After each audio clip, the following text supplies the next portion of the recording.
Oh, Craig, why are we doing Akira Toriyama today? Because you fucking wanted to. I don't know. Don't ask me. Really?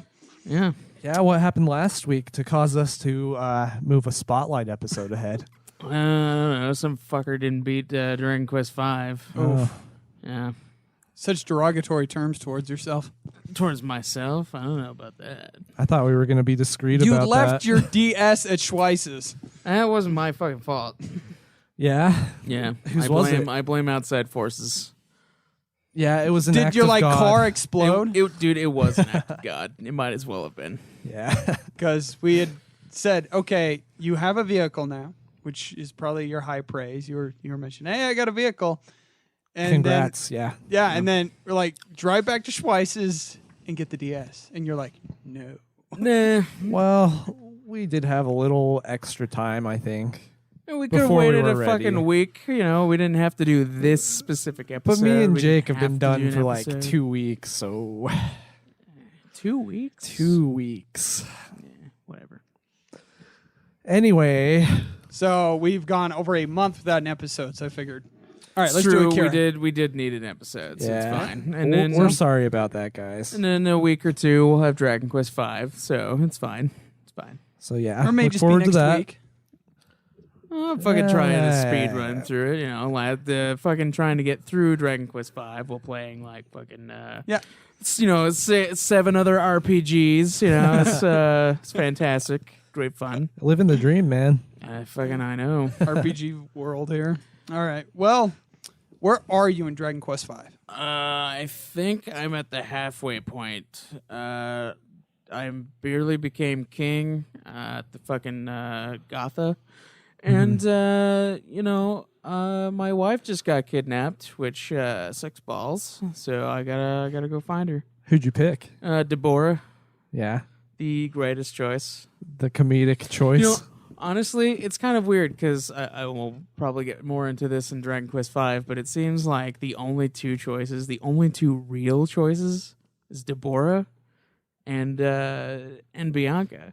Bianca That's has fair. more of a story connection, I would say, because like you had the past with her. Yeah, you go on then- adventures But together. then Deborah is like, and like Nira, the only way that she's like connected is because she's introduced before Deborah. So it's like, Yeah. you know, if they had introduced Deborah first, it's like, oh, well, we need to marry Deborah off.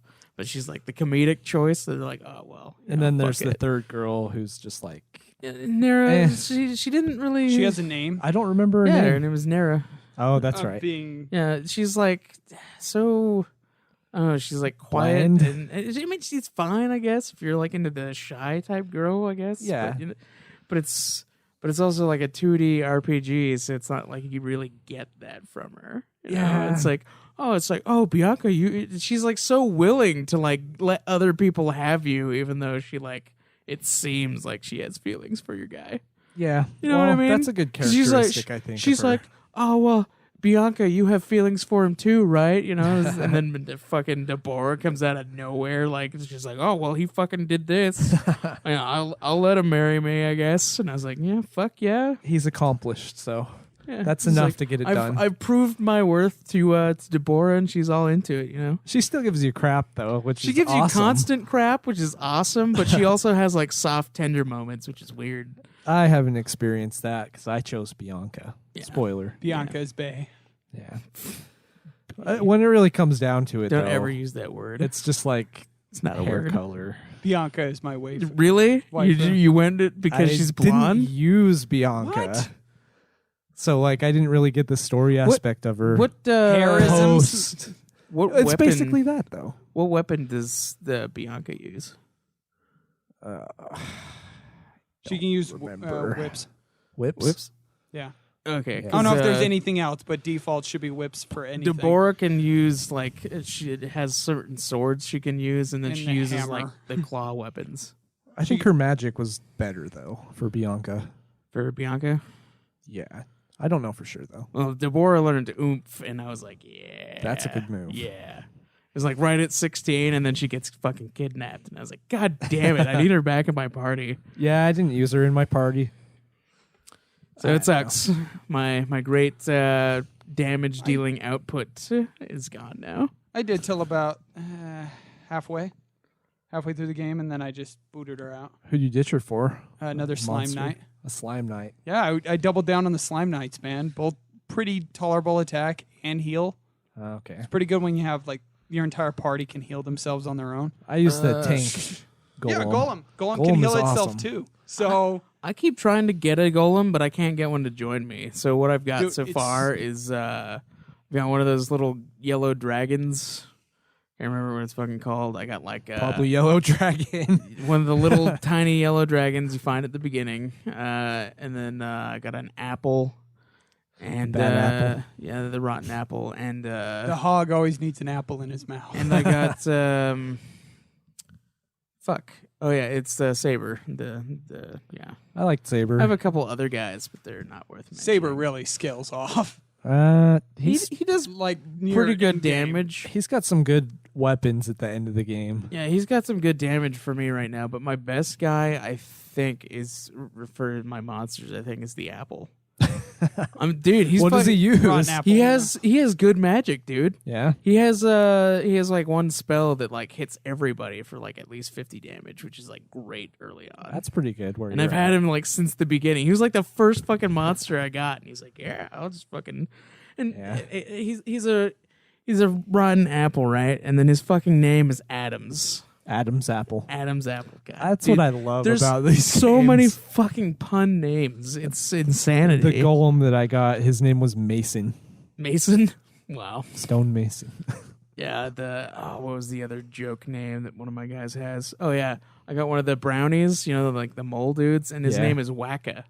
Yeah, I got Wacka too. Yeah, Whack-a-mole. God damn it, dude. It's I awesome. love it. I love it too, but at the same time, it's like so much pun. It's more frequent in 5, I think. Oh, it's everywhere in 5. Like 4 had a lot, but 5 is like, I wonder if that's going to be a trend for the series, like progresses in puns. dude. More and I'm more down. and more. That'd be great. Honestly, I don't know if anything can top 5 because literally every monster that joins you, its name is a pun in some form. I swear to God. Yeah. So, like, every monster is a pun. That's what it like, and every monster name is a pun in some way. Yeah. Like, To begin with, like some of the monsters in there is like a legionnaire. It's like a zombie knight. Like, oh my God. That's some of the quirk of the series that I really like. The humor. Yeah, The the humor humor. is really great. It is not taking itself too seriously for the Yeah. most part. Yeah, it's nice. It's nice from the RPGs that take themselves too seriously. It's the lightheartedness that I enjoy. It is pretty great. I do like the it's more whimsical than like pretty much every other series, which is awesome. Yeah, when you compare it to Final Fantasy, it's way more whimsical. Yeah. It's child. Yeah. So you guys already beat it, right? What were your final times? Do you remember? It was it like should have 30 had the same hours, time. around 30. I believe 30 mine hours? was about 35 after I beat the final boss. I've done Oh, all the well, post game then content, so I'm mine. past halfway if that's the case then. It sounds like you are. Because like I'm at 22, 23 hours. So Oh, you're getting close. Although if I depending- speed running like fucking Dylan at 30 hours, I'm only 7 hours away. That's pretty good news. Well, we live in Utah and the snow gets pretty bad sometimes, and I don't really have a car that's good for the snow.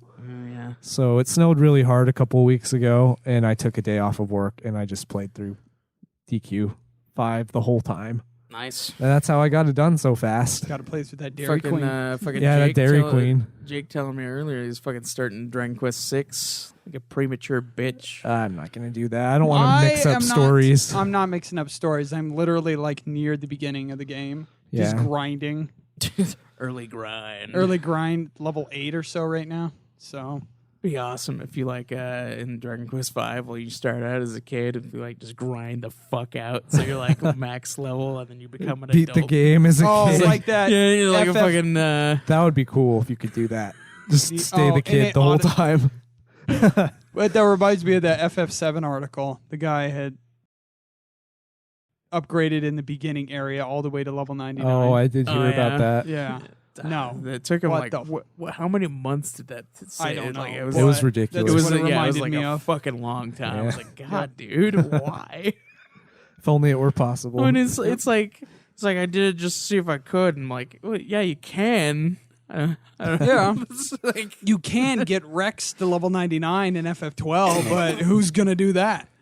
Well, he was dedicated. why would you do that? Exactly. That's my point. You literally have him for less than it's 20 minutes at most. I know. I'm not familiar with Literally 12. like 3 minutes if you're playing on ×4 speed. God damn it, dude. Do any of the Dragon Quest games have that speed up time while you're grinding?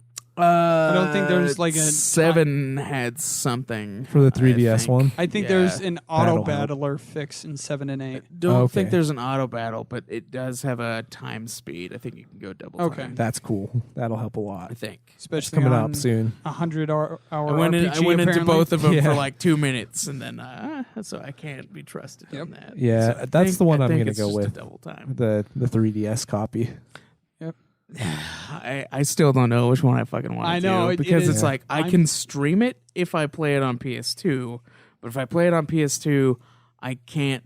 I won't be able to do the awesome stuff that they added in 3DS Yeah, the version. additional stuff. I mean, But it I love doesn't- the PS2, but Streaming would be really good it's for like- our show it's too. new stuff or stream, and it's like I'm listening to the soundtrack of 8 on the DS, and DS, not the best in the sound department. Well, And I'm looking at the got- graphics. I'm enjoying everything they I'm seeing. downscaled it slightly. It is, I'm Yeah, looking that's a at little this and I'm disappointing. like, I don't know, man. I don't know. I'm really torn. They had to between remake the two. the entire game to put Yeah. it on the 3DS, so it's like it's cool, but it's like on PS2 it also does The look cell better. shading looks top Yeah, notch so- still. Yeah, Well, it's that's, tough decisions right there. We got Lots quite a of few good updates. exciting things ahead. Yep. Yeah. Anyway, All right. on to the updates. Yeah, we officially have a Twitch page, twitch.tv/puffpuffhour. Oh, Very yeah. simple. Are we streaming this episode? Yes, we are. Cool. We are streaming this episode. Well, it's I'm probably having trouble loading out the tweet for some reason right now. it's probably pretty late though. We're recording late today, Yeah, so really late. Plus, fucking daylight savings time for us in the U.S. and for here. Mountain So. Standard. Yeah. We're gonna skip forward an hour. Which Yeah. is fucking pain it's in the already ass. 12 right now Right. as we're recording. So if we hit 2, it's gonna suddenly jump to 3, which is kind of sucky. But We still do not have T Republic up. I don't know what's going on with Joe. Maybe that'll be discussed for all the stores. It's been a couple months. I don't know what's going on, but Yeah, our we'll get Patreon something. is up, and I am hella happy. You guys are Yeah. awesome. Oh, very yeah, awesome. We have, who's donated so far? We gotta give shout outs. We have 6 people, and there is Jacob Bay. Awesome. yeah, Ultimate top tier patron he's been right great here. for us so far. I believe I messaged you on Patreon to see what you want to do for an episode, but if not, you could reach us anywhere on our Twitters, through the Patreon, or I think through he's the on Facebook our page. Facebook as page well, too. yeah. I've However, seen, so We Our totally Facebook is really active. Yep. it's been good. More active I'm surprised than how than much the Twitter. how much traffic we've had to it. so we totally owe you an episode. Fun to mop, which is totally a couple of days are Nude Clan people. It's New great. Clan and UFF. Yeah. Yep. By the way, listen to those as well. Yes. If you don't already. Yes. Also on our network. The greatest network of all time, Geekdom Entertainment. That's right. We shall surpass any other network that has ever existed. Hopefully, All right. Who else? Sean Huffman, Sweet. He sounds new. Sweet. Welcome. Sean Pendergrass, A lot of He's very, Sean's. very active digging on it. on the Facebook page. and our 2 most Twitter active, which we have the most conversations with, Disa Oakland and Abrac. Yes. Ah, yeah. Yep. Longtime supporters, friends of the network, Yeah. Fans of me. Huge amount fans of Caleb apparently. Yep. Fans in like quotation marks. No, yeah, well, Abrac, Is I don't know. Abrac a fan of anybody? Abrac and I have a love-hate relationship, I feel. Yeah. I feel it's the exact same way with me. I know I fuck up with the photos, but I figured out what was going on with my phone, why it was autofocusing the background instead of the fucking foreground. I don't so know. I think he's just being a dick to you, which I'm totally cool with. yeah, it's fun. It was a pretty bad picture, though. Oh hell yeah, it is. Yeah. And like we warned him before he sent it out, so he deserved the backlash. I usually do it at the same time. Yeah. I just massively send everything out.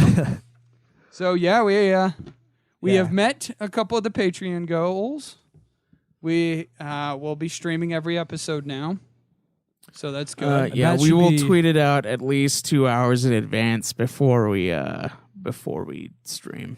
Unless we have a long Monopoly game. Excluding today. Yeah, excluding today because today was weird. Yeah. Today was weird. It was a weird day. Yep. It was a fun day, though. Oh, it's awesome. Yeah, I had a nice. How long was that fucking Monopoly game Joe and I had? Like Because 3 you guys hours. were bitches and dropped out way early. Well, we got killed off pretty early on. Dylan survived until the end ish. Yeah, I exploited the You railroads. had, Well, when you got- died the okay. last in the last half hour. Yeah, Last half hour was solidly me and Joe, just like back and forth. we left. Say, when you have 5 people playing, you cannot expect to last that long Doesn't matter. with all the properties. 2 people are definitely going to be getting bumped out pretty quick. Yeah. And that's what happened I'm to me just saying, twice. I'm just saying. And then the division between the 3. Your weakness showed tonight, Jake. That's all. That's all it means. Wow. Monopoly is a brutal game. If you can't survive, you don't deserve to. Ouch. It's like Game of Thrones. That's exactly what it is. Right. So just like Hogeb, and I'm looking at your ranking on there. Dude, I haven't updated on Hogeb in like 2 months. I just, Literally stopped like halfway I don't know, through your January. shortcomings are really showing in that department. we should probably explain what that is. Hogeb Okay. is a app for Nude Clan that a couple of our listeners are making, and it allows you to track your hog, which is your media Yeah, consumed. consumption. So you get certain amount of points for doing so, and you get put up on a leaderboard, so you can see who you are better than. And you So guys that's are great. more than welcome to join if you're interested in Yeah, that. everyone is. It's pretty good for like bragging rights. Yep, there should be a link somewhere on the Nude Clan page. It's nudeclan.net, so go check that out. Or go through Geekdom Entertainment and then use the bar to scroll through Nude Clan. Either way, All right. all the shows connect to themselves through the website. We can probably put a link very in this episode convenient. description. Yep. Yeah, we could. Yeah. So, the next patron goal, hopefully we meet it, is a very super secret song that will be for patrons only for quite some time. You know, an exclusivity thing. And it's going to be, I will say it's related to Dragon Quest Builders. I'm very excited about it. Got most of the stuff all prepped up and ready to go. Yeah. Just we're preparing to hit that goal hopefully soon here, and then we'll put it out for you guys. Yes, it'll be sweet. I am looking forward to it. And you're singing that? Yes. Did I he send don't you the know. lyrics I for don't it? know. I don't know Yes. if I. I got it. I didn't. Oh, I didn't, it's I didn't look catchy. at the lyrics. Oh, it's It's great. catchy. Wait, did he And I sing already- it in the? No, he just No, sent the because Oh, okay, just the lyrics. lyrics. It's to I the gotta tune of a do different some- show. Because it's the Or, singing of Jake song. that I'm not looking forward to. But It's, what I'm doing doesn't require singing. This is all inside Yeah. on here. And I have an after effect. Like Joe can't sing. Well, Dave Mustaine has had a really drastic voice change since his appearances on UFF. Yeah, he goes So, through some changes. post-processing work has been occurring because Dave's vocals have been really, being hammered out from years of alcohol abuse. It happens. So you need a little bit of that auto-tune help. And so maybe our song would have a little bit of after effects to change the voice a little bit that I may or may not know how to do. Well, So I vaguely know how to do it. whatever. I have background in digital media, so All right. I can work I will on it. send you the lyrics, Yeah. and you will laugh your ass off because they're great. Okay. They fit. Well, okay. We'll see. So there's that to look forward to. Yeah. without giving too much away. And if there's a way to do a music video for it, I would do it. But That would be interesting. I have no idea how you would do it. I don't know. You'd have to Animation? You'd have to like have game footage. Game of the- footage would work. That's the only real Yeah, way. we could do that. Yep. Unless you like went all out production wise and stuff. We're not quite there yet. Yeah, there's no way. We're working on it though. Bear with us. All right, you got that review we got. We're going to do a straight review now. Wait. Was that it for Patreon stuff? That was it for Patreon stuff for You now. wanna show we actually got stickers, guys. We got so, prints. We have we the will- prints.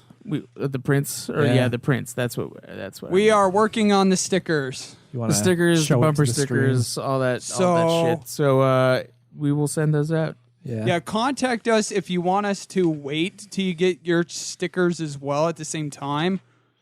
If you want to wait. Yeah, we're working If you're on on that tier or Otherwise we'll just send them out. Yeah, Yeah. we're working Yeah, on finding the right sticker prices for us to Give buy us in your bulk. addresses so we can mail anthrax. Yeah, contact us through Patreon or DM us on Facebook or Twitter. However, yeah, and we'll I get will that to you. immediately respond to you. Or PO box, obviously, so that I don't know how this looks on the camera. they're Showing the pretty prints on the sweet. stream. Yeah. Also, I guess if you want us to sign it, we can. We're not super famous or anything, so it's not like that's important. But And it might be kind of hard on the black prints. Well, we, yeah. we can write it on the back. on the back. We On the can back, give a we little could, a little note. Yeah. So you just tell us if you want us to personalize your little print. Yep. All right. Yeah, okay. Now we got a review from somebody. Yep. Not on iTunes. Nope. But in the forums of Geekdom Entertainment. Yeah. So go ahead and say who that's from, and then read it for us. It's Jake. from Jacob Bay, which I'm assuming is Jacob Bay, the greatest patron donor of all. He says 5 stars for sure. Why is this cord not the goddamn it? Not the goddamn it. You wanna keep reading there, or are you just gonna? He's gonna rant right in the middle. It's part well, of the you know, review. the cord isn't there with the goddamn do you thing. need reading glasses, Jake? Is that what this is? Yes, I do need reading glasses. My God. Do we need to pause the show for a sec? Have you run to the gas station, pick up a $10 pair of like what 5 times zoom glasses so you can read the fucking screen that's know they had literally that. right in front of you? Schweiss is just as blind during streams when this shit too. He just doesn't have the cord as short as this is. He literally gets That's- up next to the goddamn screen too. Well, the All right. reason for that, Jake, is because you have the cord coming out of the wrong fucking hole. Let me bring it up on Well, the Facebook. you know, it'd be great if somebody besides me does all the fucking setup and work. You choose to sit there, you choose to do it. I'm gonna let you. That's what it is. I allow you to do this. Now fucking read. Hang on, I'm bringing it up. Okay. Now Dylan's gonna do it because Okay. Jake failed. All right, 5-star for sure. I like how you guys have a format. You just follow as you jumping here and there during the show. Format. You not see the we have this is very professional structure right here. Yeah, Totally didn't just ream Jake for not being prepared on this. we're all professional here, so that's how we do things on Puff Puff Hour. Anyway, back to this awesome review that we keep getting sidetracked from. It says that we don't get off topic. Okay, it says the length of the podcasts are great. I have a lot of time to kill at work. Lots of good inside jokes. The line about Elena, Insight, and jokes. Is that what it inside said? jokes. Okay. Oh man, I'm wearing my glasses too. That's embarrassing. Fuck, dude. You need reading glasses? I have them. Like, are Lots of those good reading glasses insights or just glasses? and glasses? jokes.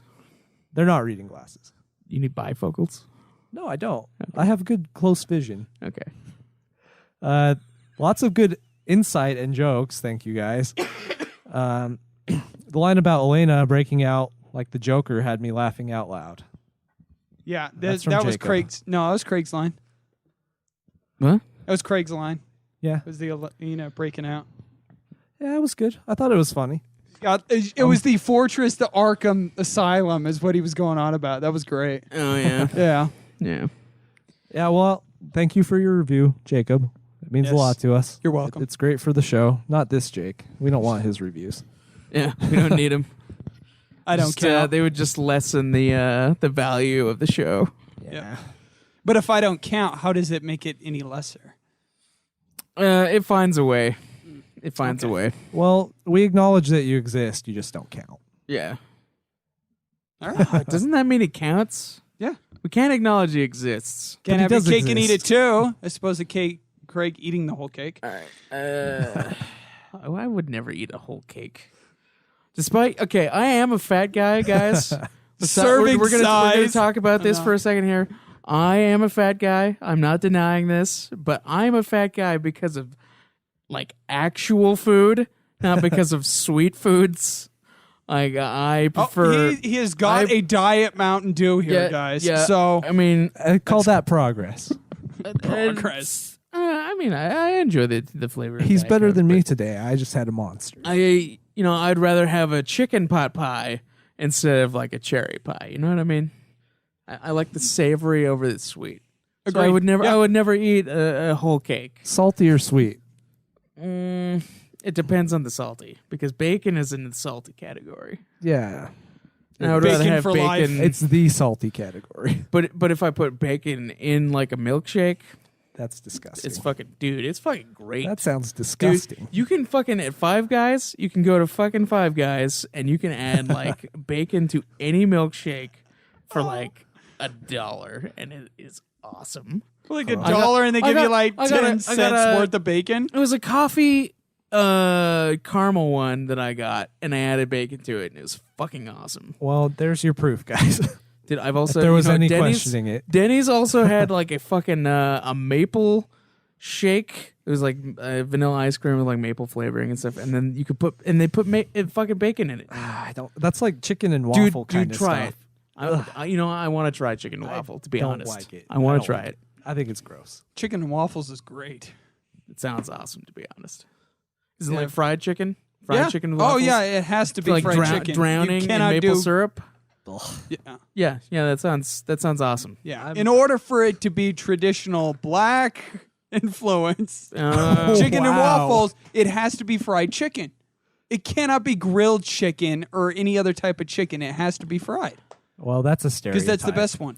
No, they're okay. I will say this: It if would you make- do not like, It would make more sense to have it be fried chicken because I don't know why Yes. you'd fucking put maple syrup on a grilled chicken. right, Be Texture-wise, I completely think that honest. makes if sense. you do not like fried chicken or watermelon, there's something fucking wrong with you.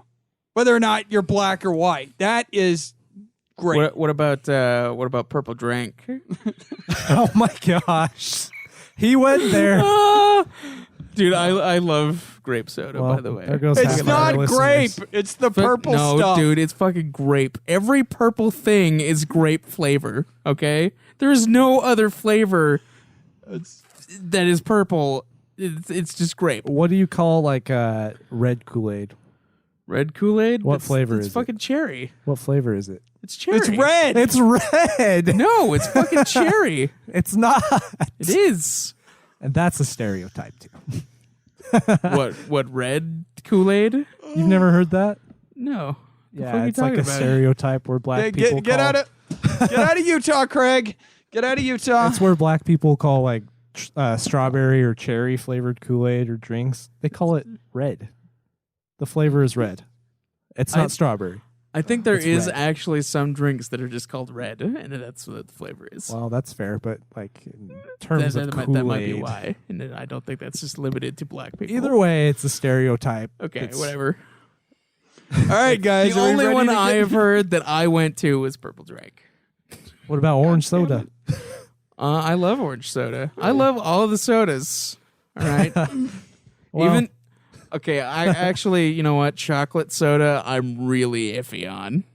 Really iffy. I've had it and it's weird. You guys like weird Okay. stuff. also the salted caramel Pepsi. That I can't do it. I can't do it. I tried it and I was like, no. It's wrong. I like how we got this far off topic. I'm over here just like, what's going on? Well, you're participating still. You fucking brought up cake and how I would eat it, not knowing And that then- I'm not a A sweet Portal guy. reference. Yeah. You go, yes. And then you go off about food. Yeah. I can talk about food all the fucking time. He wanted to set the record straight. Dude, Jake. yeah. I can talk about food all fucking day He is long. the mascot of our show, basically. Yeah, I am. So, yeah, it makes sense. Kind Stuff of, the Craig. in a All right. roundabout way. You ready to get into this spotlight of Akira Toriyama? Yep. Yeah, let's do it.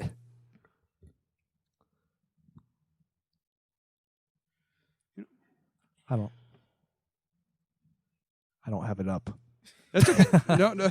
Just give me a second. As long as there's a small pause in between these, I could cut and edit this however the fuck I want. Okay. As long as we had the 10 seconds of silence, I cut and pasted everything so I can even cut out all the conversation if you guys want to about black and watermelon and shit. No. It's 'Cause- fine. Okay. See, however you want to do it, because I had to do that with Mitsu and It's not- it all. Racist, really, when you're talking about a This stereotype. is still recording.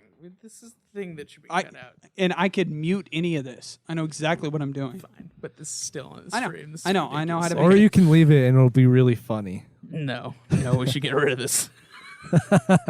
We're turning We're this live into on an the episode. stream. Yeah. So, New like, Clan does this. It's a live stream. That video's the live gonna go stream out. is Behind extra the scene. content. They get the behind the scenes. the video's there. So, I can't fucking read this. Way too fucking small. I'm still trying to pull it up here. You can start if you have it. Oh yeah, I do have it. And you can. Well, and then you fucking read it. Yeah, go for it. Am I gonna read this whole thing? Yes. We can Oh, take turns. you- Just let us know when you're done. Well, I can. We can do this in sections because I clearly have it spaced off in sections. I'll do the first one. Okay. All right, are we ready? Yep. Okay. Akira Toriyama. He was born April 5th, 1955, in Nagaya, Aichi Prefecture. Is a widely acclaimed Japanese manga and the artist who lives in Kyushu. And game artist who lives in Kyushu.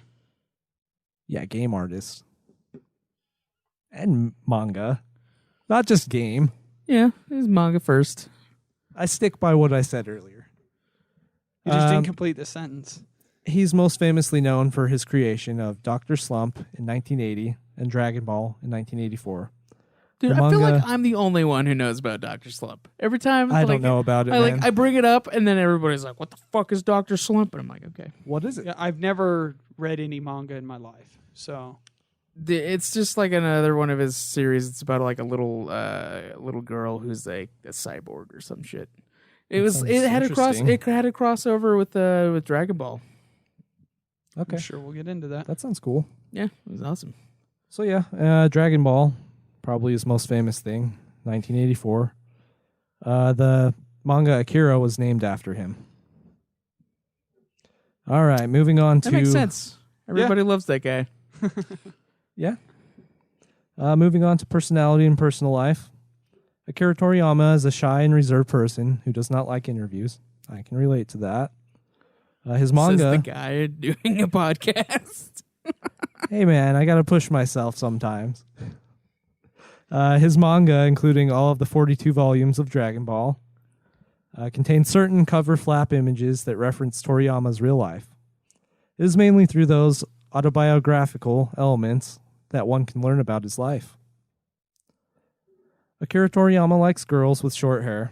That's pretty Which- specific. Yeah, it was weird. That makes sense. I mean, he like cuts Bulma's hair later Yeah, he does do that. in Dragon Ball. Yeah, I wonder if that's and why, Chi-Chi though. also has short hair later, and then she gets longer hair later. But Okay. Yeah. That's kind of weird. Cool, though. I could see him like drawing the short hair girls because he likes it. Yeah, me too. Anyway, he married the shoujo manga artist Naichi Mikami in 1982, and they have 2 children, a son named Sasuke and a daughter. Yeah, Which a daughter whose name is not known apparently. No. We'll just call her daughter then. During his career, Toriyama created over 40 different manga series. He has always been very concerned about his work, not hesitating to redraw again and again the same illustration because he does not find it perfect. That's a cool trait, I think. It's perfectionist. Yeah. Also, anyway. Slightly OCD. Yeah, that's what I was thinking. Like, it explains the level of his work, really. Yeah, dedicated, Mm-hmm. definitely. Anyway, he spends many sleepless nights working and often complains of lack of free time. And just in the sentence above, he's a perfectionist. Yep. So that explains that. Conversely, he hates to dwell on his illustrations, wanting to finish it in one draw and as soon as possible, which is kind of a contradiction. That's it is. exactly There how is- I am whenever I want to draw something. Toriyama prefers to live in quieter rural areas where he can devote himself to both his work and his family rather than big cities. That's fair. The assembly of scale models is one of his biggest hobbies. He possesses dozens of models and often finds himself assembling models instead of working.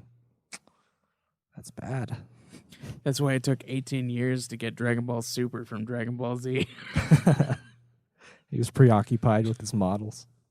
Maybe he was making models for Dragon Ball Super. I doubt it. I doubt that so much. He already had pre-concepts of 3D models done. Yeah, why not? He enjoys doing it.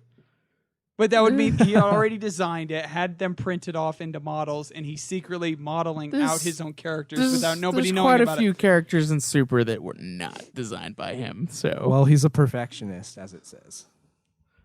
So Okay. I wouldn't put it past him. Toriyama loves animals and has raised many. At the time of Dr. Slump, he owned 2 dogs named Turbo Maru and Turbo 2. And that writing explains some stuff. Turbo 2, does it? Electric Boogaloo. Like I think the baby's name in Dr. Slump is named Turbo something. I can't remember what it was. it takes real life inspiration. All right, his other hobbies included riding motorcycles. Ironically, he claims that he does not have much interest in manga and anime. That is odd. He says he enjoyed it until about 11 years, after which Until he was about 11. until he was about 11, after which his interest shifted to movies. That's a fair shift. Toriyama, his greatest pleasure is having great family life. All right. Akira Toriyama was raised by his parents at Kyosho, Adiche Prefecture, and he also has an older sister. He spent his childhood and much of his formative years in Kyosho, when what was then a largely rural area just outside Nagoya. That is not how it sounds, but none of those are. Yeah, You've not been well, then you pronouncing correct me, anything Craig. right. Yep. Nagoya? Since an early age, he had a passion for drawing and was influenced by the productions of the time. However, after his primary school years, his interest in comics and cartoons dwindled, and his attention shifted to live-action movies such as westerns, war films, and science fiction. Toriyama entered a technical high school in Nagoya to study design, which allowed him to focus on drawing. Against the wishes of his parents, after his last high school year, Toriyama decided not to continue his studies at university and began his working life. It's You have overrated. shamed the family. Well, you know, doctor. Oh my gosh. The stereotypes continue. I love it. He had his Fine. first job at 20 years old. Whoa, well, that's a little behind the curve. That's like me. Yeah. I was The a little late to isolated that. Dylan. Yeah. Old as an in-house graphic designer at a small advertising firm in Nagoya. He resigned 2.5 years later, largely because he resented the work-a-day routine. I think we all do, Yeah. to some extent. In 1977, Toriyama was seeking employment when he discovered the monthly Young Jump Award, a contest sponsored by Shueisha, the largest manga publishing company in Japan. He participated in the contest twice, with Iowa World in 77 and Mysterious Rainjack in 78, but he did not win.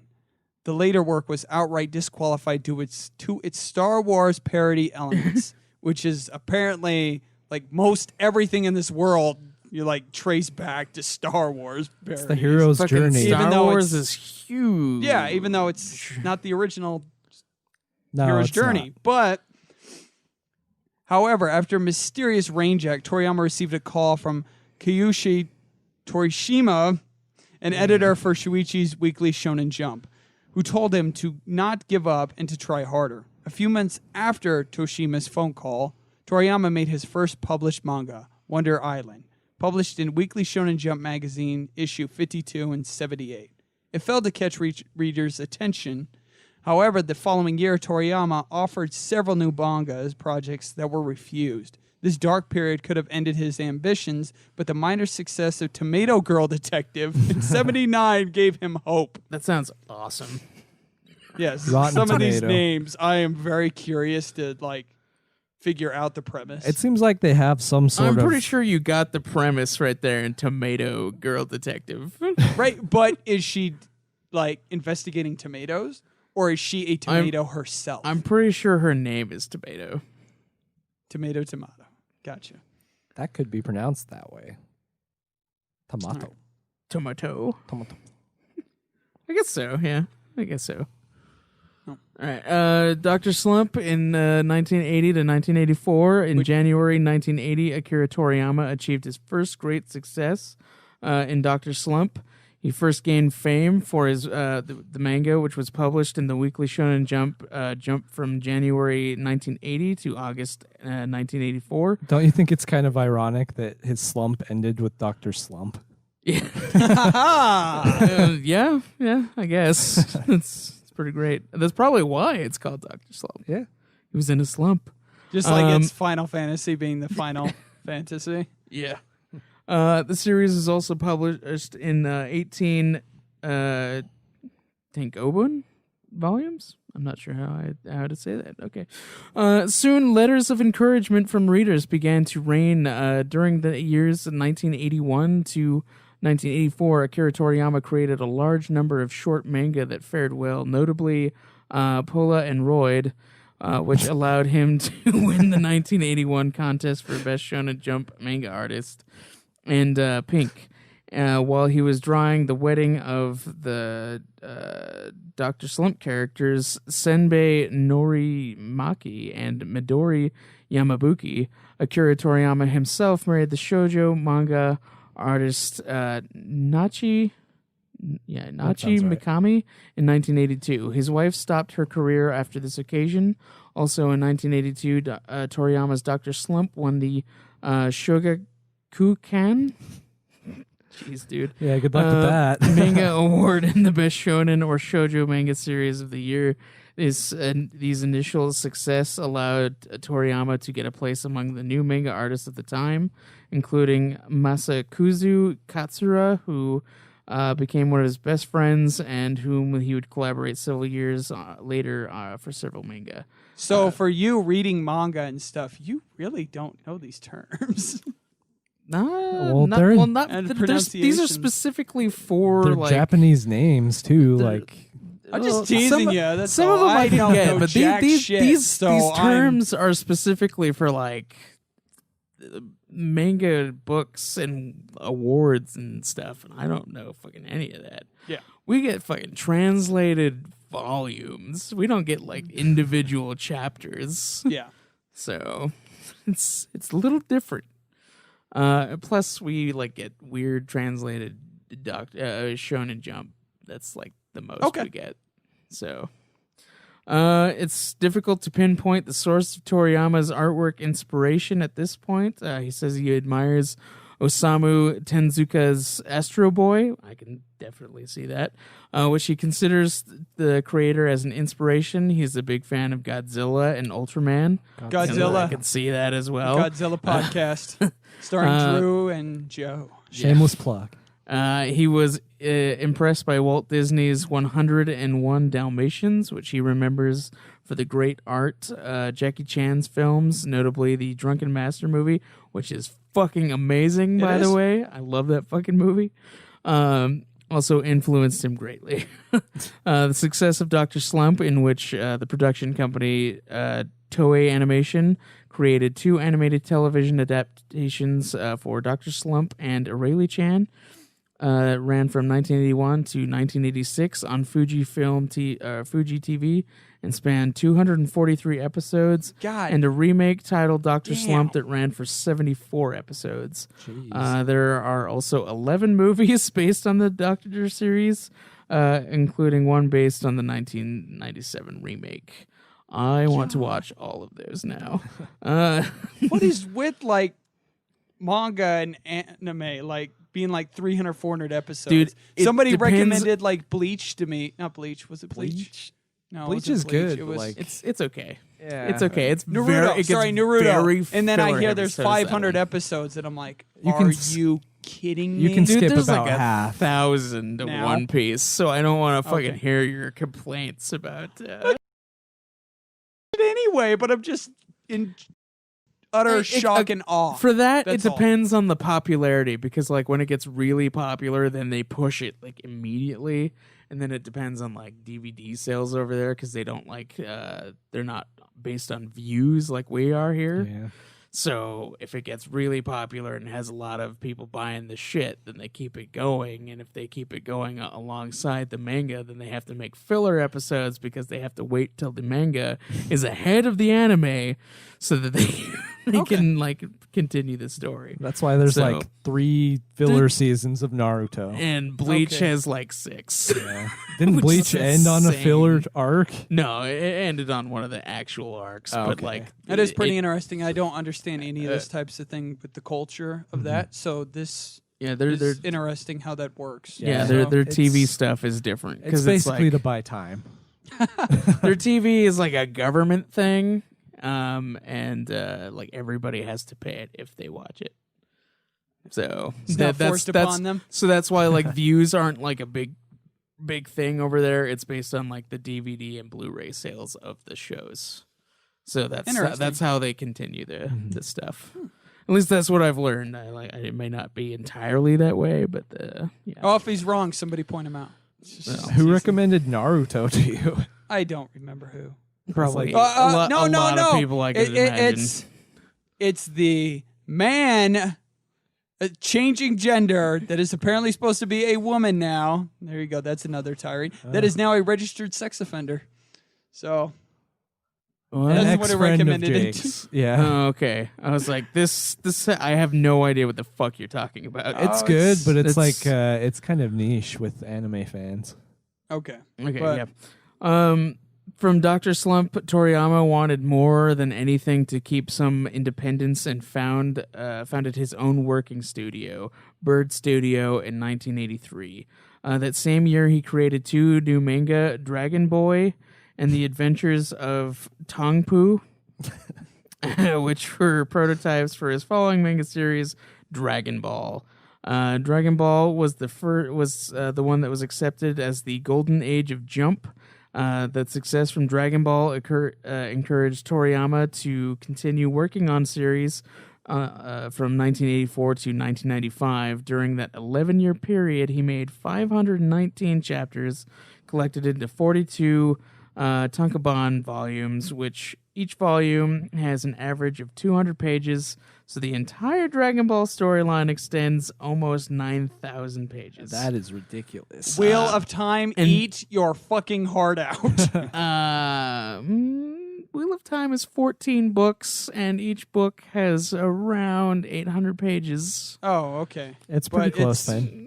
Yeah, it's pretty close. That's disgusting. And that's just Dragon Ball. There's also Dragon Ball Z, and now Dragon Ball Super. Okay, anyway. Toriyama had 3 editors for his manga series. Kazuhiko Torishima, who worked with Toriyama for his first manga series, Dr. Slump, and the first half of the Dragon Ball manga.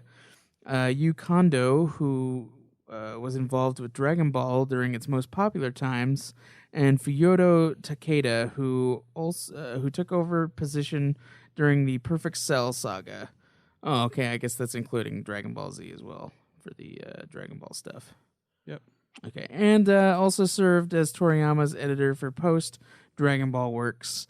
Akira Toriyama only used 2 assistants during his career, Hisashi Tanaka, who worked on the first half of Dr. Slump, and Takashi Matsuyama, who was Toriyama's assistant for the second half of Dr. Slump and the whole of Dragon Ball manga and post-Dragon Ball works. The benefit of Dragon Ball quickly led to the creation of 3 animated television series, Dragon Ball Z, Dragon Ball GT, by Toei Animation, feature-length animated movies, and video games. Unlike Dragon Ball and Dragon Ball Z, GT was not based on Akira Toriyama's original manga, instead being created by Toei Animation as a sequel, which was garbage, by the way. That explains a lot. Did you not know that? No, I didn't. Oh, I did. Okay, I still enjoyed it for what it was. Great insight here. It's not on the same level, though. Yeah, nowhere near. As the original creator of Dragon Ball, Akira Toriyama attended production meetings to provide input on progression of the series, as well as 5 general thoughts on expanding upon the original material for the 3 anime series, and providing character designs and sketches for and filler for movie characters. The Dragon Ball animes spawned over 500 episodes made in Japan and are produced and licensed for North America and Australia by Funimation Entertainment. Funimation. You know what's funny? He has forgotten a lot of stuff about his Dragon Ball his Dragon Ball manga. Like, for instance, he forgot. You've seen Dragon Ball, right? Yeah, or read I've it, seen it. Dylan. Yeah. Okay, you remember Launch? No. Well, neither does Akira Toriyama. Launch was one of the characters in Dragon Ball that, like, whenever she sneezed, she became like her personality. Another personality took over. She was like a blue-haired chick who became blonde. And when she was blonde, she was like really violent. And when she was blue hair, that's like she really was like interesting. really shy and timid. Mm-hmm. And he fucking forgot her as soon as Dragon Ball Z started. So it's like split. Yeah, he's just a personality and a different person. She's fucking gone. And then he also forgot that there was a Super Saiyan 2. He forgot that when he returned to the series, he thought that Super Saiyan 3 was Super Saiyan 2. That seems like a big mistake to make. He just forgot. Interesting. Well, if he forgot, then I don't feel bad. I mean, it's fine. So, like, it's still great stuff. But, yeah, that's some nice information for you now. All right, on to manga and video games. With Akira Shikuma, Akira Toriyama co-authored, Hitapi manga Kakujo, a manga in which he explains how to create a manga. Now that is, what do we call that? What's the word for it? I have no idea. Sorry, I'm having brain fart people here. Inception, kind of? It's kind of Inception, but it's meta. Meta? It's totally meta. There's It's creating a manga, and it's a manga. There's an anime called, I think it's Bakuman. That's about 2 guys trying to start a manga. Yeah. Yeah. It's exactly what it's about. Yeah, it's Sounds pretty meta. interesting. I wonder if that's actually like useful for creators. Yeah. To read it. It's like a guide. Anyway, it was originally published in Jump Fest. Akira Toriyama, clean line in the design, since led to jobs designing characters for a phenomenally popular Dragon Quest series. Only in Japan. Yeah, that's true. It's only phenomenally popular over there. Sadly, it's true. It's a role-playing game. Like, we didn't know that. Yeah. Formerly called Dragon Warrior in North America. All right, so I am looking at the clean line design because I clearly, don't know any Akira stuff outside of everybody praising Dragon Ball. So I've looked at photos. Dragon haven't Ball seen the is series. awesome. Okay, cool. And Dragon Quest. But I look at his designs, and clearly not too many people are similar to him. But I'm looking at how heavy the blacks are on the outlines. And I look at that, and I'm like, I've seen plenty of Final Fantasy tattoos. Mm-hmm. And I've seen a shit ton of Final Fantasy tattoos that are trash. I don't know if it's because the transfer between like the illustration to the artwork itself by the tattoo artist, but I could see some phenomenal. I would blame the tattoo artist. Right. Well, you can't exactly like copy Amano's fucking artwork Well, you onto could. a tattoo. You I think they could if you were trace- good enough. I think they trace it when they're doing the tattoos. For some, yeah. For Yeah. some, but Amano's artwork, that'd be insane. But I could say with Akira, you can literally, that would be a perfect tattoo design, just a tattoo on you, because you got this deep, dark outline that you would do black, just start the tattoo off with, and then just punch in the color. Yeah, it'd look pretty That would clean. look exactly slick. It would look exactly like a sticker, just laid out onto your onto wherever you're tattooing. Well, yeah. If you get like a slime on your arm or something, it would look awesome. Yeah, if you look at the designs for our logo, I think it transfers over to that pretty well too. Yeah, So like it's it'd a work really well with interesting tattoos. style, and it works good, and it looks good, I think. Yeah. So if you want to get a tattoo of one of our logos, Just Oh god, whatever our logos. good plug there. Good Jeez. plug. anyway, back to Dragon Warrior, as it was formerly known. Well, I guess We known don't in call the- it that. in North America. Since 1986, as well as its second anime adaptation, Dragon Warrior Legend of the Hero Abel, which started in December 1989 on Fuji TV. That's a Patreon tier, guys. Well, we'll do a commentary if we reach that Patreon tier. God, What isn't was- that the one that's only in Japanese? Yes, yes. That's why the Patreon tier is. Oh, dude, that got won't be some that money won't be behind so it. that won't be so much as a commentary as it will be like an actual translation, but nowhere near what they're actually saying. We could translate it ourselves. I'm sorry. Do you know Japanese? No, I mean like we can make up what they're saying. Yeah. Well, that's what I was saying. It would be like nowhere near what they're actually saying. Which I mean, that could be fun, but we'd have to watch it a lot and try to figure out what we want them to say. Well, there's a translation right for that. I'm not Or aware. we're There's- literally just gonna watch it. There's another there's another anime that has a translation for like half of it. Oh, okay. And then that one also goes into because that one so that one will be another one that we could do to start off. We'd Yeah. have to watch the first half of that one. We'd like get the gist of it, you know, with the subtitles, and then the last half we'd have to be like, "Fuck it, we're gonna continue the story. We're gonna figure out what these people would say, and then you're gonna get that. That does You're gonna sound get fun. our version of that." Well, that's a unique goal, I think. Hopefully, we reach it. Dude, I mean, I do want to watch those, but fuck, watching those without any subtitles is gonna be like, It sounds pretty ooh, brutal. Ooh. Okay. In 1988, he created the puppet characters of a short film titled Apple Pop that was shown in April. It was shown in April in Hiraki Ponkiki, a Japanese TV program for children. He worked in person on the animated movie adaptations of his manga Pink and Kenosuke-sama. It seems like every manga he has ever created has like turned into something. Except for the first ones. Yeah, post Yeah. Dr. Slump, it seems like. He got out of his Yeah, slump. he got out of his slump with Dr. Slump. In 1993, he wrote Go-Go Akman, a manga that has been adapted into a series of 3 platform games for the Super Famicom and a maze chase game similar to Pac-Man for Game Boy. That's interesting. Go-Go Akman was also adapted into a 15-minute animated movie that premiered at the 1994 V-Jump Festa.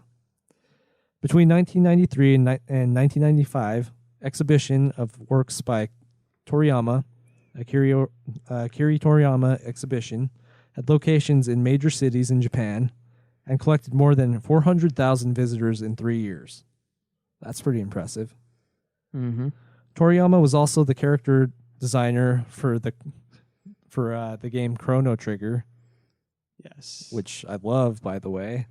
UFF will play it eventually. Hopefully, we'll play it eventually. Yeah, crossover. The fighting game Tobal #1, 1996, Which nobody fucking remembers. and its sequel Tobal 2, I don't think I've even heard of it. 1997 for the Yeah. PlayStation. Did it fucking come over here? Yep. It did. I'm gonna have to look for it. As well as Mistwalker, Xbox 360, As the Mistwalker 360. and exclusive RPG Blue Dragon 2006, and its anime adaptation in 2008. Oh yeah, there was an anime of that. Forgot. Is it like a tie-in thing? I think it was just about like the same storyline as the first game. Well, that's cool though. Like those that don't have Xbox 360, it makes sense in Japan anyway. Isn't Mistwalker Studio the one that of the Gooch Sakaguchi? Sakaguchi went off and formed Mistwalker. Another collaboration with the Gooch, huh? Yes. Nice. Okay, Akira Toriyama stopped his Dragon Ball manga in 1995 in an open end, wanting to take a break and leisurely draw shorter stories. The same year, he had several game interviews. This year, he gave several interviews for the Daizenshu, a series of books which contain encyclopedic coverage of the Dragon Ball series. Toriyama's works after Dragon Ball was indeed short stories, 100 to 200 pages. Doesn't seem that short. And include Kawa. That's about a script. 1997 to 1998. The average chapter for like manga and stuff is like around 30 pages, I think. Yeah. So, oh wow, that would be like a few chapters. Yeah, short arcs. That makes sense. So Kawa, 1997 to 1998. Kaijika, 1998 to 1999. Sandland, 2000. Great name. And Nico Majin, 1999 to 2006 or 2005. That one lasted quite a while. 6 years. He designs new covers when the Dragon Ball manga was re-released from December 4th, 2002 to April 2nd, 2004 as part of the 34-volume Kanzenban collection. And he also Kanzen unrelated to Super Sexy. And he also slightly I'd purchase rewrote the content collection. The final 34 volumes too? In 2003, Toriyama made a children's book titled Takio the Angel. Toriyama's Bird Studio designed their own electric car in 2005, the Q-Volt. Wow, what is he? What's his name? Elon Musk. Elon Musk with the... Yeah. He's really diversifying here. Yeah. Diversify my portfolio. Yeah, that's what he's doing. I'm Charles Schwab. In winter 2006, Akira Toriyama worked on a one-shot called Cross Epic in cooperation with... Epoch. In cooperation with One Piece creator Ichiro Oda. That doesn't sound right. In 2007, Toriyama made a short sequel to Dr. Slump titled Dr. Masharito and a Ball-chan and published in the 4th issue of the Weekly Shonen Jump. In 1984, Akira Toriyama met Kunihiro Suzuki, a man whose work was in mid-scale models, by his assistant Takashi Matsuyama. 2 years later, in 1986, The names are brutal. Toriyama to help him in his task of creation for a model of female auxiliary at the Wermech named Lisa. Which is weird. Toriyama realized the design of the box and the assembly instructions. It was the first model in the market that was designed by amateur. I don't understand that, but he's apparently get to work on scale models like when he likes to do in his free time. So Doesn't I guess seem he like just he's went an like amateur. that. He took one of his hobbies and then turned it into a job for himself. Because he said that he enjoyed car models and, well, not necessarily car models, but models in and of Scale itself. models, yeah. Yeah. Suzuki finally ended up creating his own company in 91 named Fine Molds and based in Nagawa, close to Toriyama's Bird Studio. After 2 successful collaborations, it is natural that Suzuki and Toriyama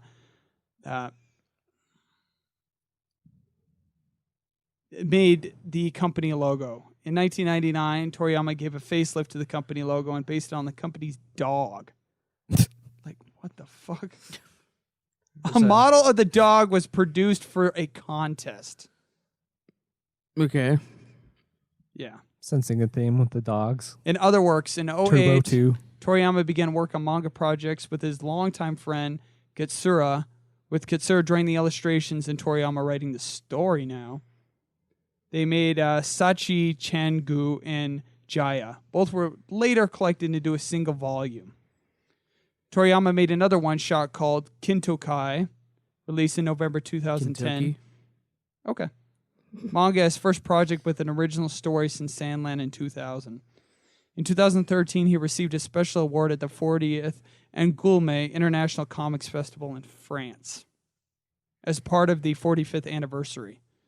And there is a couple listed of manga that caught my interest. Chobits.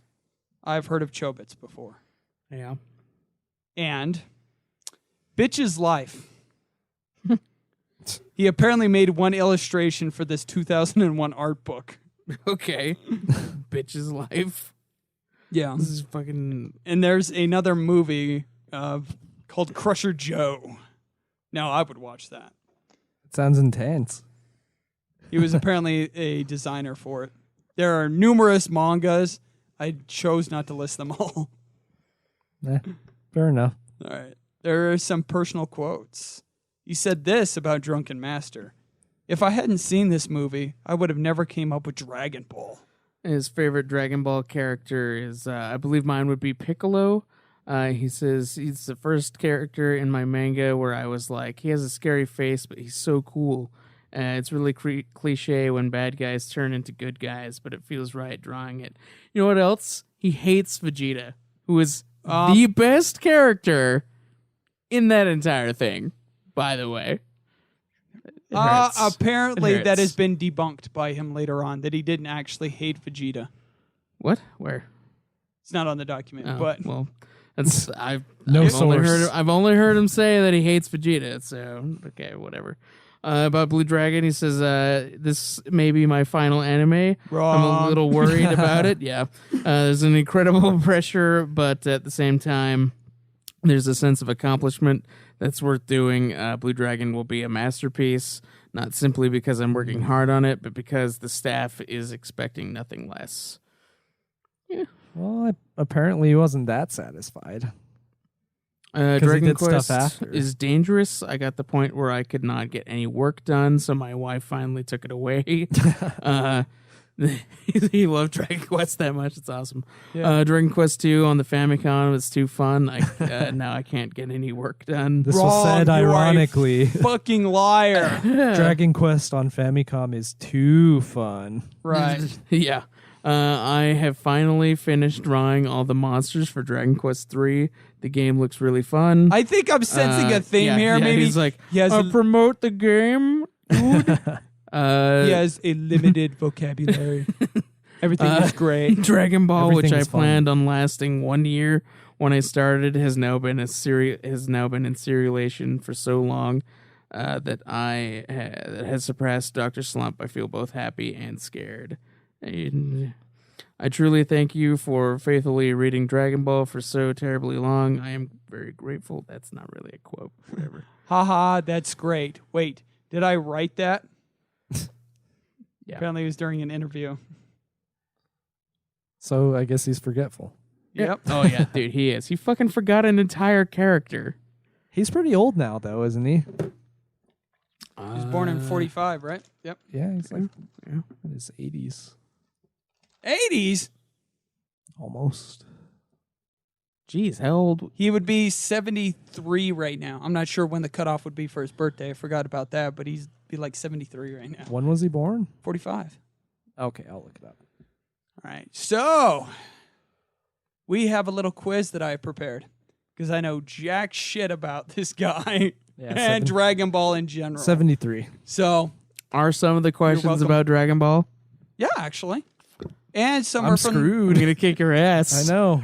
It's only 6 questions. So, if anybody wants to play along, these are multiple choice.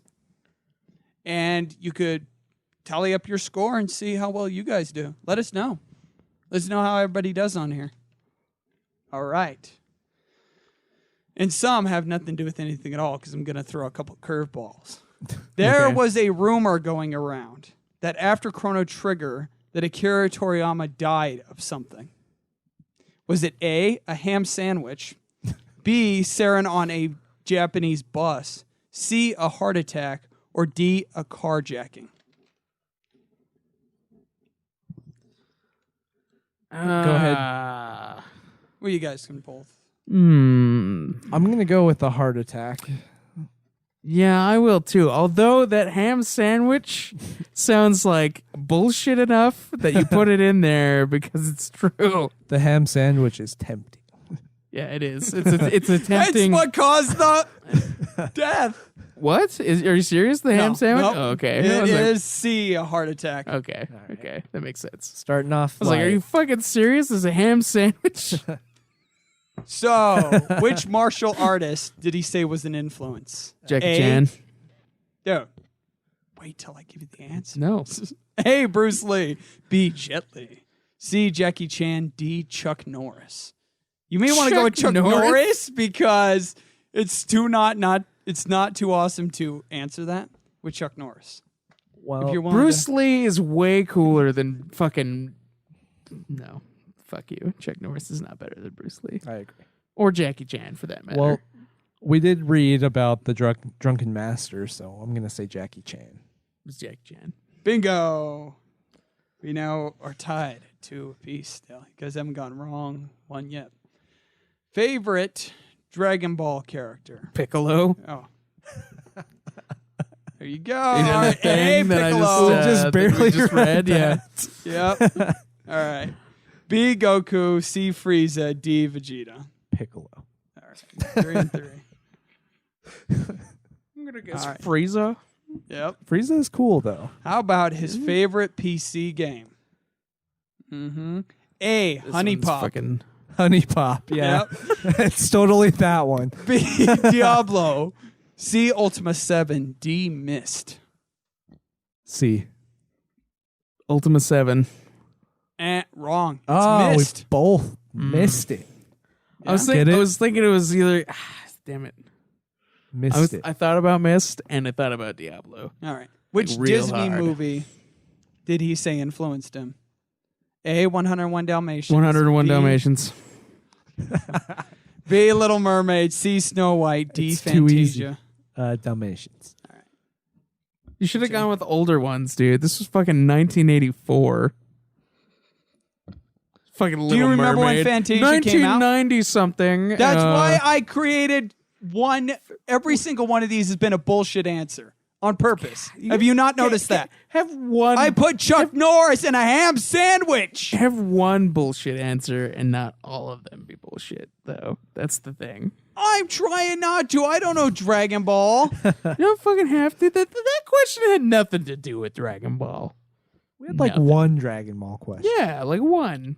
And we just read I thought it. I was gonna kick his ass, which I have because I answered All first right. all All the right. You time. ready? Last question here. You guys are still tied up. So I have no tiebreaker question lined up. So, all right. Toriyama has originally said that he wanted to end the Dragon Ball series during which saga? The Saiyan saga? The Piccolo saga? The Red Rebel Army saga? Or the Gods of the Universe saga? That's a tough one. I'm going to go with the Piccolo. You know, with Piccolo. What were the options again?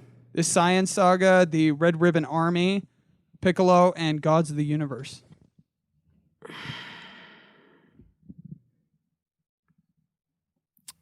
The Saiyan Saga. Saiyan. The answer is the Piccolo Saga. Damn it. Craig, what happened? All right, so I beat you on a Dragon Ball question? Yeah, I didn't fucking know that. I guessed. Dylan wins. I guessed. I thought about it. I threw I was this like, one that, for that a makes trick sense because that's where because- Dragon Ball ends and like Z Yeah. starts with the Bingo, Saiyan Saga. yeah. But I was like, See, so there's the key. He didn't have much writing in Z and GT, Well, apparently. okay, so so the the Saiyan reason I got Saga did not start till G. the reason and I Gods got of the Universe. confused about that is because they concluded Dragon Ball Z as part of the Dragon Ball manga earlier in the thing we just talked about. That's why I got confused Okay. because I was like, Well, I don't know. I just went with it because Piccolo was his favorite. Yeah, that Ding, makes ding, sense. ding. Well, Dylan is officially King Slime. King It's the Slime. title. Yes, he is King Slime. That's a title I've until the always wanted. It Till the sounds like next it. quiz. Why is there a Queen Slime? I don't Because you know there's a she slime. There might be. I don't know. I guess there I don't could be think we're that later in far the yet. series. There's not an It just- 8. It just kind of seems weird now that I think about it. I There's didn't like know that she slime. slimes had an assigned gender. They do. Yeah, there's a fucking I- she slime. I know. I'm just. that was in the first game. I know, Craig. I know. Okay. He's getting worked up. It's just, We'll slow it you down. didn't know they have assigned genders, but that was in the first game. That's we're 5 in now. I'm You should joking. know this. Oh God. I'm just saying. He hasn't been paying attention. Okay. Okay. Fuck. All right, guys. Well, hopefully our next episode will be Dragon Quest V's review. Oh, it should be. What's the time frame looking like for that? Well, if Caleb? I only have fucking 7 hours left, then it'll be within a week that I beat it. So a week or two for our next episode. Let's aim for 2 weeks. 2 weeks. 2 weeks. Well, that'd give me more time to do it. It's fine. All right. Okay. Well, thank you for supporting our Patreon, guys. It really means a lot to us. And thank you for listening to our show. Yep. So I guess that's all for now, right? Check us out on Twitter at Puff Puff Hour. Me at Obsidian Ba. Me at Wandering Flame. And me at DROM Media. And go to geekdomentertainment.com. Check out all the other shows, such as Nude Clan.